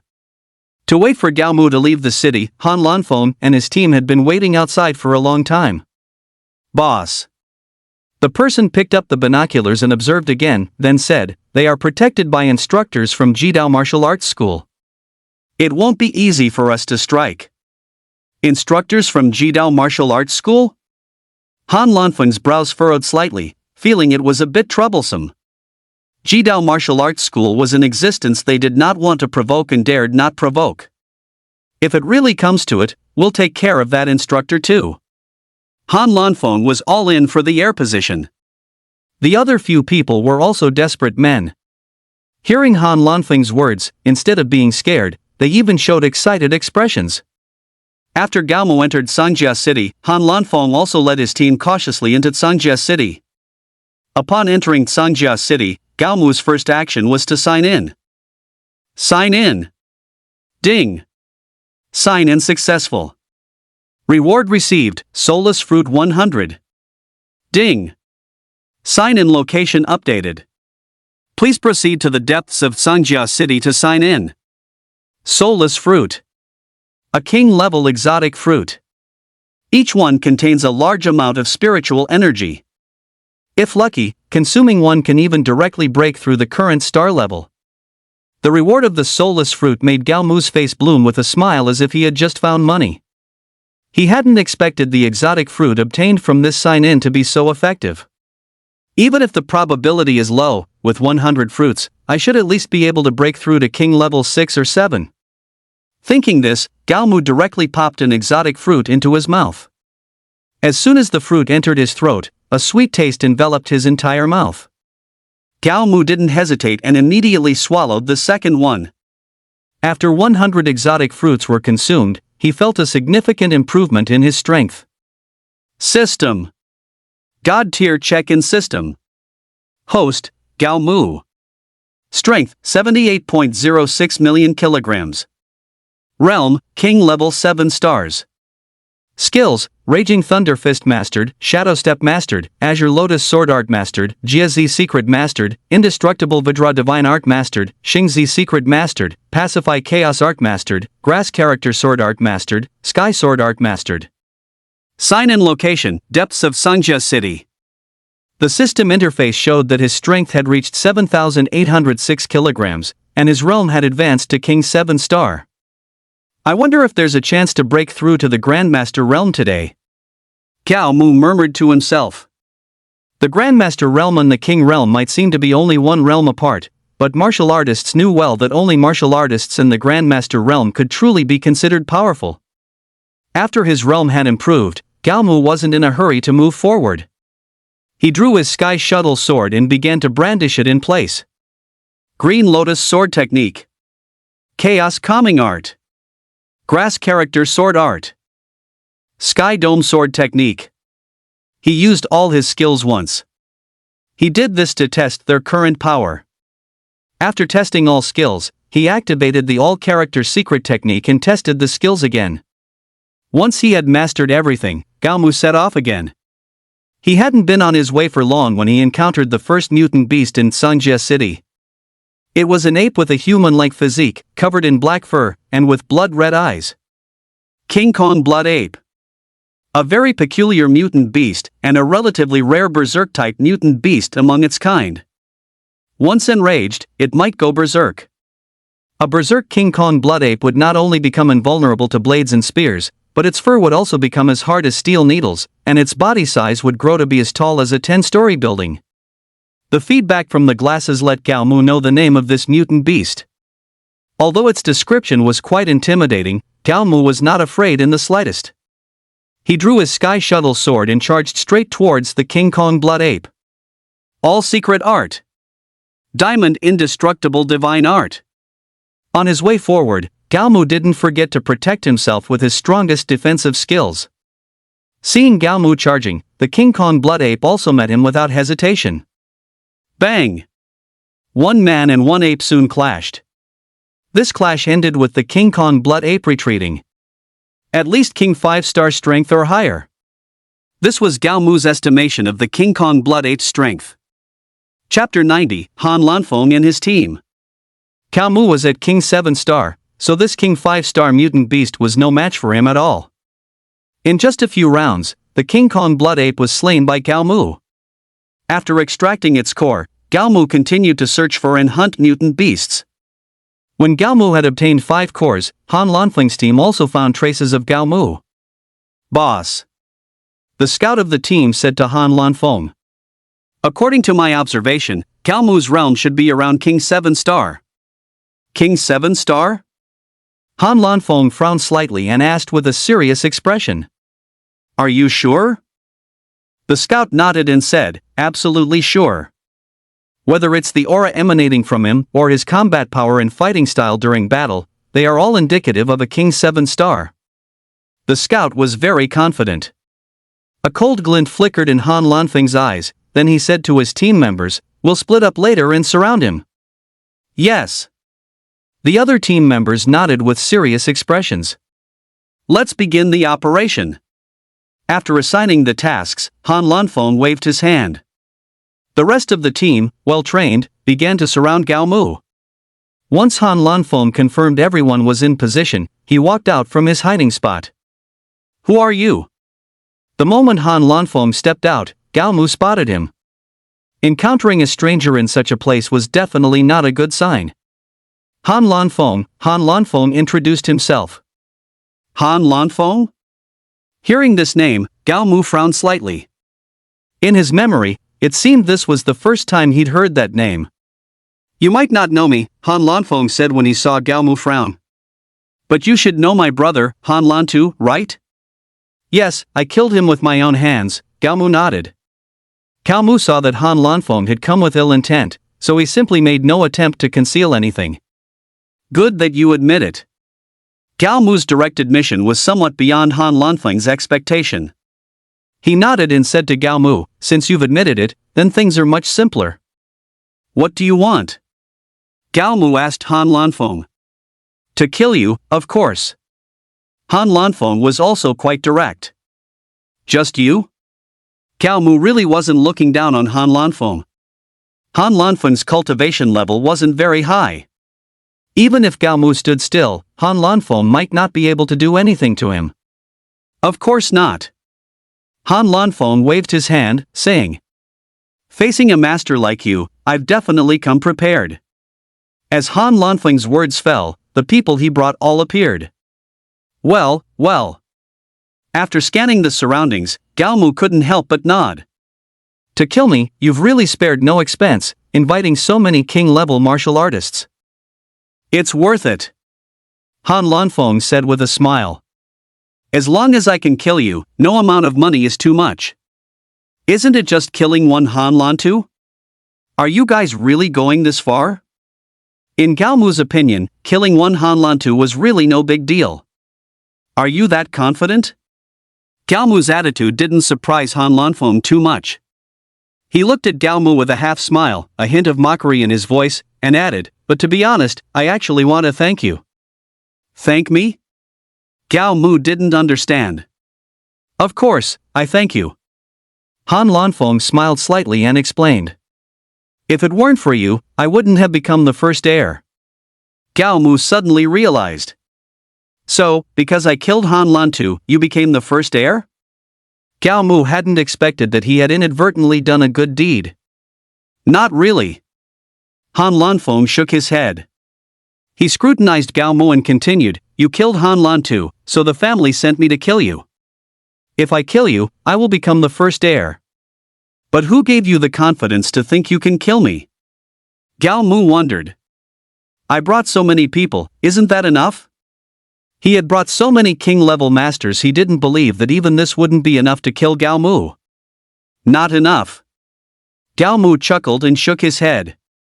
Even if you doubled the number of people you have, it still wouldn't be enough. All right. Han Lanfeng was too lazy to waste any more words with Gao Mu. He waved his hand and said, "Everyone, let's get moving quickly. After we return, I will definitely treat everyone to a good time." Han Lanfeng's words piqued the interest of these martial artists. "Young Master Han, where are you planning to treat us for fun?" "The Brocade Palace in the Imperial Capital, that's a good place. Young Master Han is so generous, he'll definitely book the Brocade Palace for us to enjoy ourselves to the fullest." The martial artists were already looking forward to the entertainment Han Lanfeng spoke of. They talked among themselves, completely disregarding Gao Mu. Han Lanfeng, in a very generous gesture, waved his hand and said, "The Brocade Palace, I'll book it for everyone for a month." His generosity made the eyes of the martial artists gleam like hungry wolves. "Charge, brothers!" A martial artist drew their weapon and directly lunged at Gao Mu. The other martial artists also didn't hesitate, drawing their weapons and beginning to attack Gao Mu. All secret art. Diamond indestructible divine art. All necessary skills would certainly be unleashed at this moment. Grass character sword art. The heavenly shuttle sword brandished, an invisible sword chi flew directly towards the martial artists brought by Han Lanfeng. Before these martial artists could even react, the sword chi from the grass character sword art left deep wounds on their bodies. So strong. One martial artist's expression suddenly changed. He realized that the opponent before him was definitely not as simple as he had imagined. The other martial artists, however, were not as calm as this one. After being wounded by Gao Mu's sword chi, their eyes began to turn blood red. An angry emotion started to spread through their hearts. Kill! Kill! Kill! For a moment, shouts of battle resounded. Gao Mu, however, smiled slightly and shook his head. "No matter how loud you shout, you are no match for me." At this moment, not far from Gao Mu, the instructor responsible for his safety had a very interesting expression. In fact, ever since this group of people appeared, he had been hesitating whether to step in and help. But when he saw that Gao Mu's grass character sword art had wounded all of them, the instructor abandoned the idea of helping. "Unless his life is in danger, I absolutely will not intervene," the instructor muttered to himself. While the instructor was muttering, Gao Mu's heavenly shuttle sword had already slit the throat of one of them. "The hunt officially begins now." Gao Mu's voice was very soft, as if he was talking to himself, and yet also as if he was making a declaration to Han Lanfeng. Chapter 91, Just One Step Away. The death of the first king-level martial artist didn't make Han Lanfeng notice anything amiss. But as more and more martial artists died, Han Lanfeng's expression gradually became grave. He had thought this would be a very simple task after all. Gao Mu was just a young man under 20. But now he found that the young man's power somewhat exceeded his expectations and imagination. Within 10 minutes, the martial artists he had brought were all slain by Gao Mu. The only remaining Han Lantua had begun to tremble. His former confidence and arrogance vanished with the death of the last martial artist. "Tell me, how do you want to die?" Gao Mu casually tore off a martial artist's clothes, wiping his heavenly shuttle sword as he slowly approached Han Lanfeng. Not kill me, alright? Fear made Han Lanfeng stutter. Not kill you? Give me a reason not to kill you. Gao Mu sheathed his heavenly shuttle sword, looking at Han Lanfeng with a half smile. The sheathing of the heavenly shuttle sword seemed to give Han Lanfeng courage. He took a deep breath, then said, "I'll give you money, I'll give you resources, I'll give you everything you want. As long as you let me go, and don't kill me." At this moment, you don't seem to be in a position to negotiate, do you? Gao Mu looked at Han Lanfeng, his tone very calm. No, no. Han Lanfeng quickly waved his hand when he saw this. I'm not negotiating with you, I'm surrendering to you. And everything I said before, those are the spoils of war I'm surrendering to you. Let me think about it. Gao Mu pondered slightly. Instructor.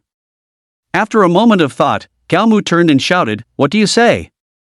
The instructor, who had been engrossed in watching the show, heard Gao Mu's shout and, with a helpless expression, jumped down from the tree.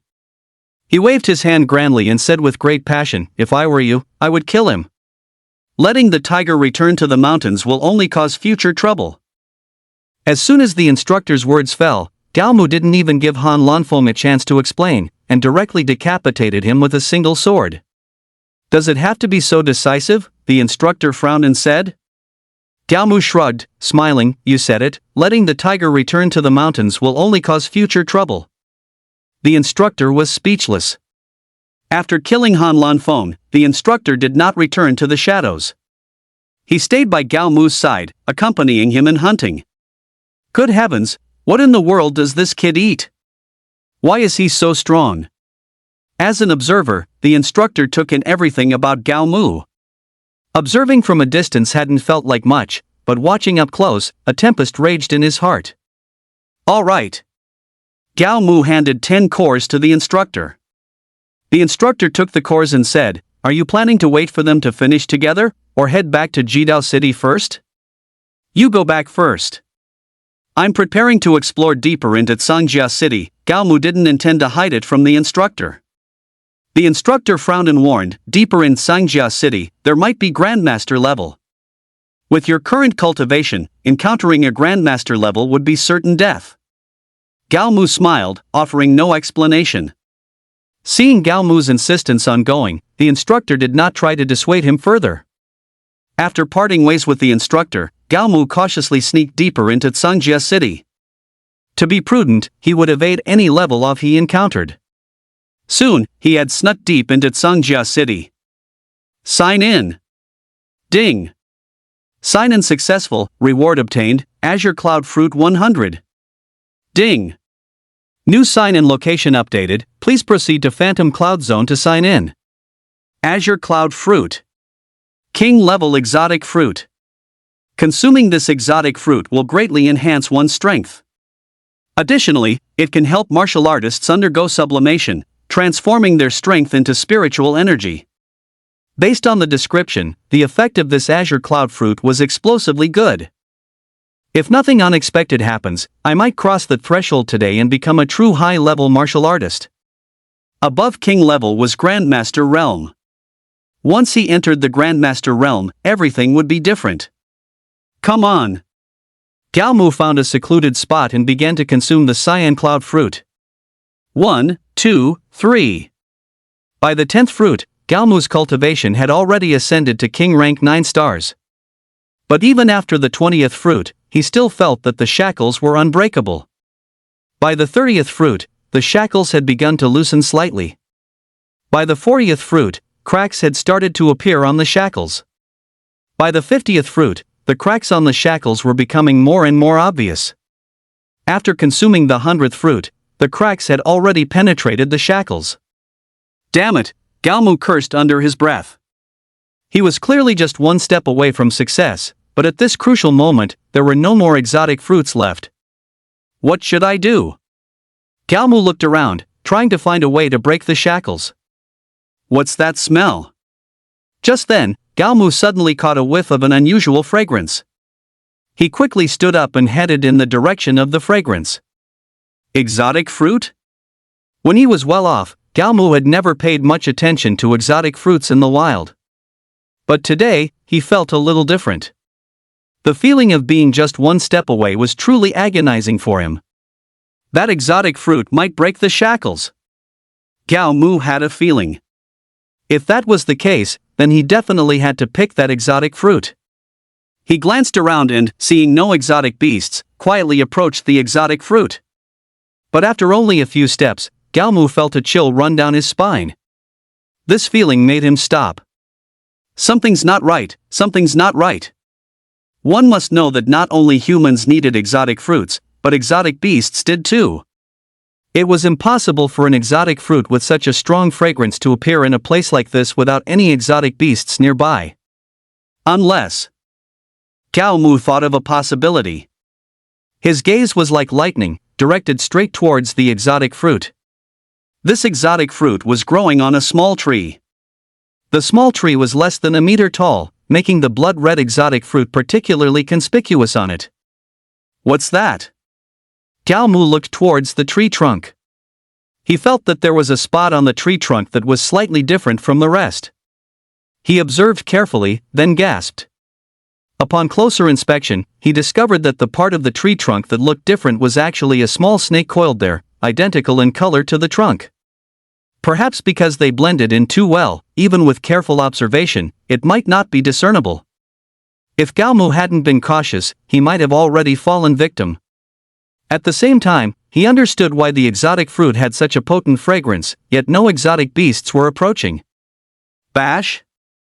Gao Mu was somewhat unsure. But soon, his glasses provided him with information. Bash. Small in size, yet capable of devouring inhumans countless times larger than itself. The information from the glasses confirmed Gao Mu's suspicions. Chapter 92, Stepping into the Grandmaster Realm. Now that he knew of the Bash's existence, Gao Mu was naturally on guard. He drew his heavenly shuttle sword from its sheath and cautiously approached the small tree. All secret art. Diamond indestructible divine art. When he was less than a meter from the small tree, Gao Mu activated his strongest defensive skill. 90 centimeters. 80 centimeters. 70 centimeters. Gao Mu silently counted down his distance from the small tree. When he was 50 centimeters from the small tree, the Bash, which had remained motionless, suddenly attacked. It darted towards Gao Mu like a bolt of lightning. The Bash was incredibly fast. If Gao Mu hadn't been prepared, he might have been bitten. According to Gao Mu's memory, this Bash not only had a massive mouth capable of devouring anything, but it also possessed venom that could anesthetize in martial artists of the same level in a second. Seeing Gao Mu was prepared, the Bash twisted its body in mid-air, then returned to the small tree. Hidden once again on the small tree, the Bash was like an assassin lurking in the shadows. Every man for himself, or heaven and earth will destroy him. Gao Mu sighed softly. He sighed like this because he was about to make his move. An exotic tree was a treasure of heaven and earth unless absolutely necessary, neither martial artists nor would generally harm it. No matter how fiercely they fought over exotic fruits, and martial artists would very tacitly avoid the exotic tree. But today, Gao Mu intended to set a precedent. Grass character sword art. Sky dome sword technique. Chaos calming art. Green lotus sword technique. Gao Mu wielded his long sword, and streaks of sword chi flew towards the exotic tree. The Bash hadn't expected this martial artist to be so uncouth. The reason it had hidden on the exotic tree, aside from its skin being similar to the tree, was also because ordinary martial artists dared not attack exotic trees. But Gao Mu was somewhat beyond its expectations. Watching the sword chi rapidly approach, the Bash's only option now was to dodge. Its body flashed and maneuvered across the exotic tree. The sword chi struck the exotic tree, emitting a very strange sound. No matter how agile the Bash was, it was still wounded by Gao Mu's sword chi. It reluctantly glanced at the exotic fruit, then, without hesitation, crawled away into the distance.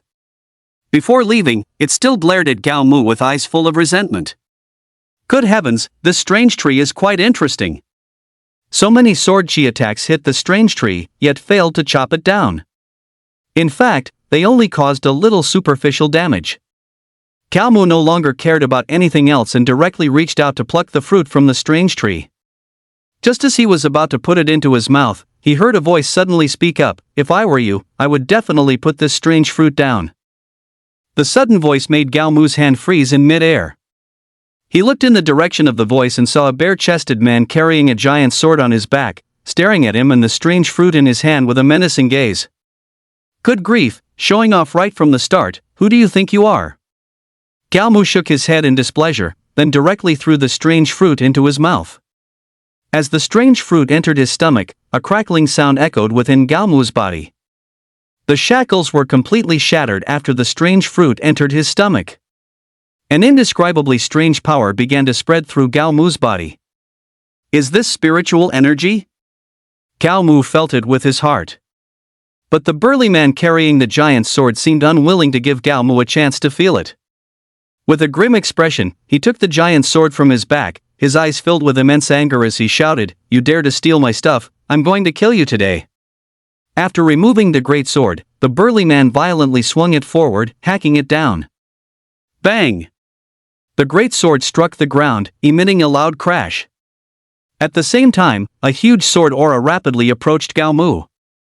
Transforming power into spirit, a weapon wielded with a glow.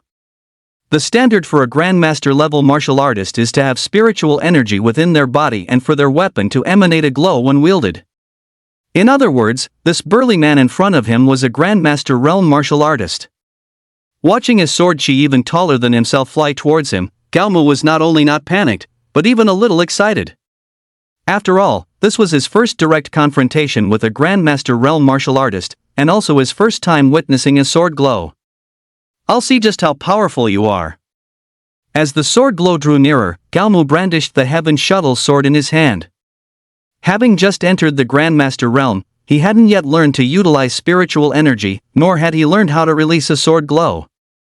But even so, he still didn't hesitate. Grass character sword art. He might not have a sword glow, but he had sword chi. As the heaven shuttle sword brandished, streams of sword chi shot directly towards the sword glow. Clang! Clang! Clang! The sword chi struck the sword glow, making a crisp sound. "You've got some skill." The burly man sneered when he saw the sword chi Gao Mu unleashed. "But the level of your sword chi is too far below my sword glow. All secret art." After advancing to the Grandmaster realm and using the Jiazimi all-character secret, Gao Mu felt he had a new understanding of this skill. With 10 times the power infused, Gao Mu felt his body brimming with strength. Chaos calming art. The Tiansuo sword moved again. Unlike last time, the sword energy from this pacifying chaos art actually created small nicks on the sword's gleam. Seeing that it was effective, Gao Mu swung his sword again. Gao Mu's sword energy seemed to cost nothing, sending out one powerful sword gleam after another. The sword gleam emitted by the burly man also grew smaller and smaller due to these successive bursts of sword energy. In the end, the sword gleam was completely extinguished by the sword energy. The burly man was stunned. He looked at Gao Mu as if he were a monster. This was the first time he had encountered such a situation. "Now it's my turn to attack." Gao Mu offered no explanation to the burly man, brandishing the Tiansuo sword and charging towards him. The burly man was not to be outdone. He gripped his greatsword with both hands and began to counterattack. The greatsword, wielded by the burly man, whistled powerfully through the air. Gao Mu even suspected for a moment that this guy was using the greatsword like a massive hammer. Gao Mu's attacks were relentless, and the burly man's defense was impenetrable. The two fought for 20 rounds, one attacking, one defending. Gao Mu hadn't expected that, even after his strength increased tenfold, he still couldn't overwhelm the burly man. "Alright, stop fighting. You're an instructor, bullying a trainee here, do you think that's appropriate?"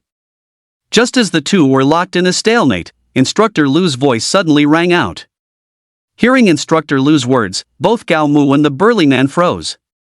"You're a trainee? You're an instructor?" Then both looked at each other with shocked expressions. "All the third stage tests are complete, let's go gather." Instructor Lu didn't care what had happened between the two, simply waved his hand and urged them on. Chapter 93, A Meal Cost 7 million. Back in the base city, the assessment team disbanded. Instructor Lee informed everyone that the bottom 10 ranked individuals in this assessment would face two choices. The first choice was to leave the training camp. The second choice was to be demoted to a lower-level training camp. However, none of this concerned Gao Mu. He was confident that he would achieve a very good score in this assessment. How was it? After everyone dispersed, Instructor Liu asked the burly man. "This kid is quite extraordinary, isn't he?" More than just extraordinary, the burly man glanced left and right, then quietly told Instructor Liu, "If you hadn't arrived so quickly, I might very well have lost." Instructor Liu's eyes widened, his face filled with disbelief. Really, seeing Instructor Liu's disbelief, the burly man said with great emotion, "I don't know what kind of freak this kid is, he actually managed to shatter my sword gleam with his sword energy." Seriously? Instructor Liu still didn't believe it. Seriously? The burly man nodded again, his expression very serious and earnest as he said, "I even suspect that this kid could directly upgrade into the advanced training camp." At these words, Instructor Liu was completely dumbfounded. Being able to upgrade from the intermediate training camp to the advanced training camp is unprecedented in the entire history of the Ji Dao Martial Arts Hall. After returning to his dorm room, Gao Mu immediately fell asleep.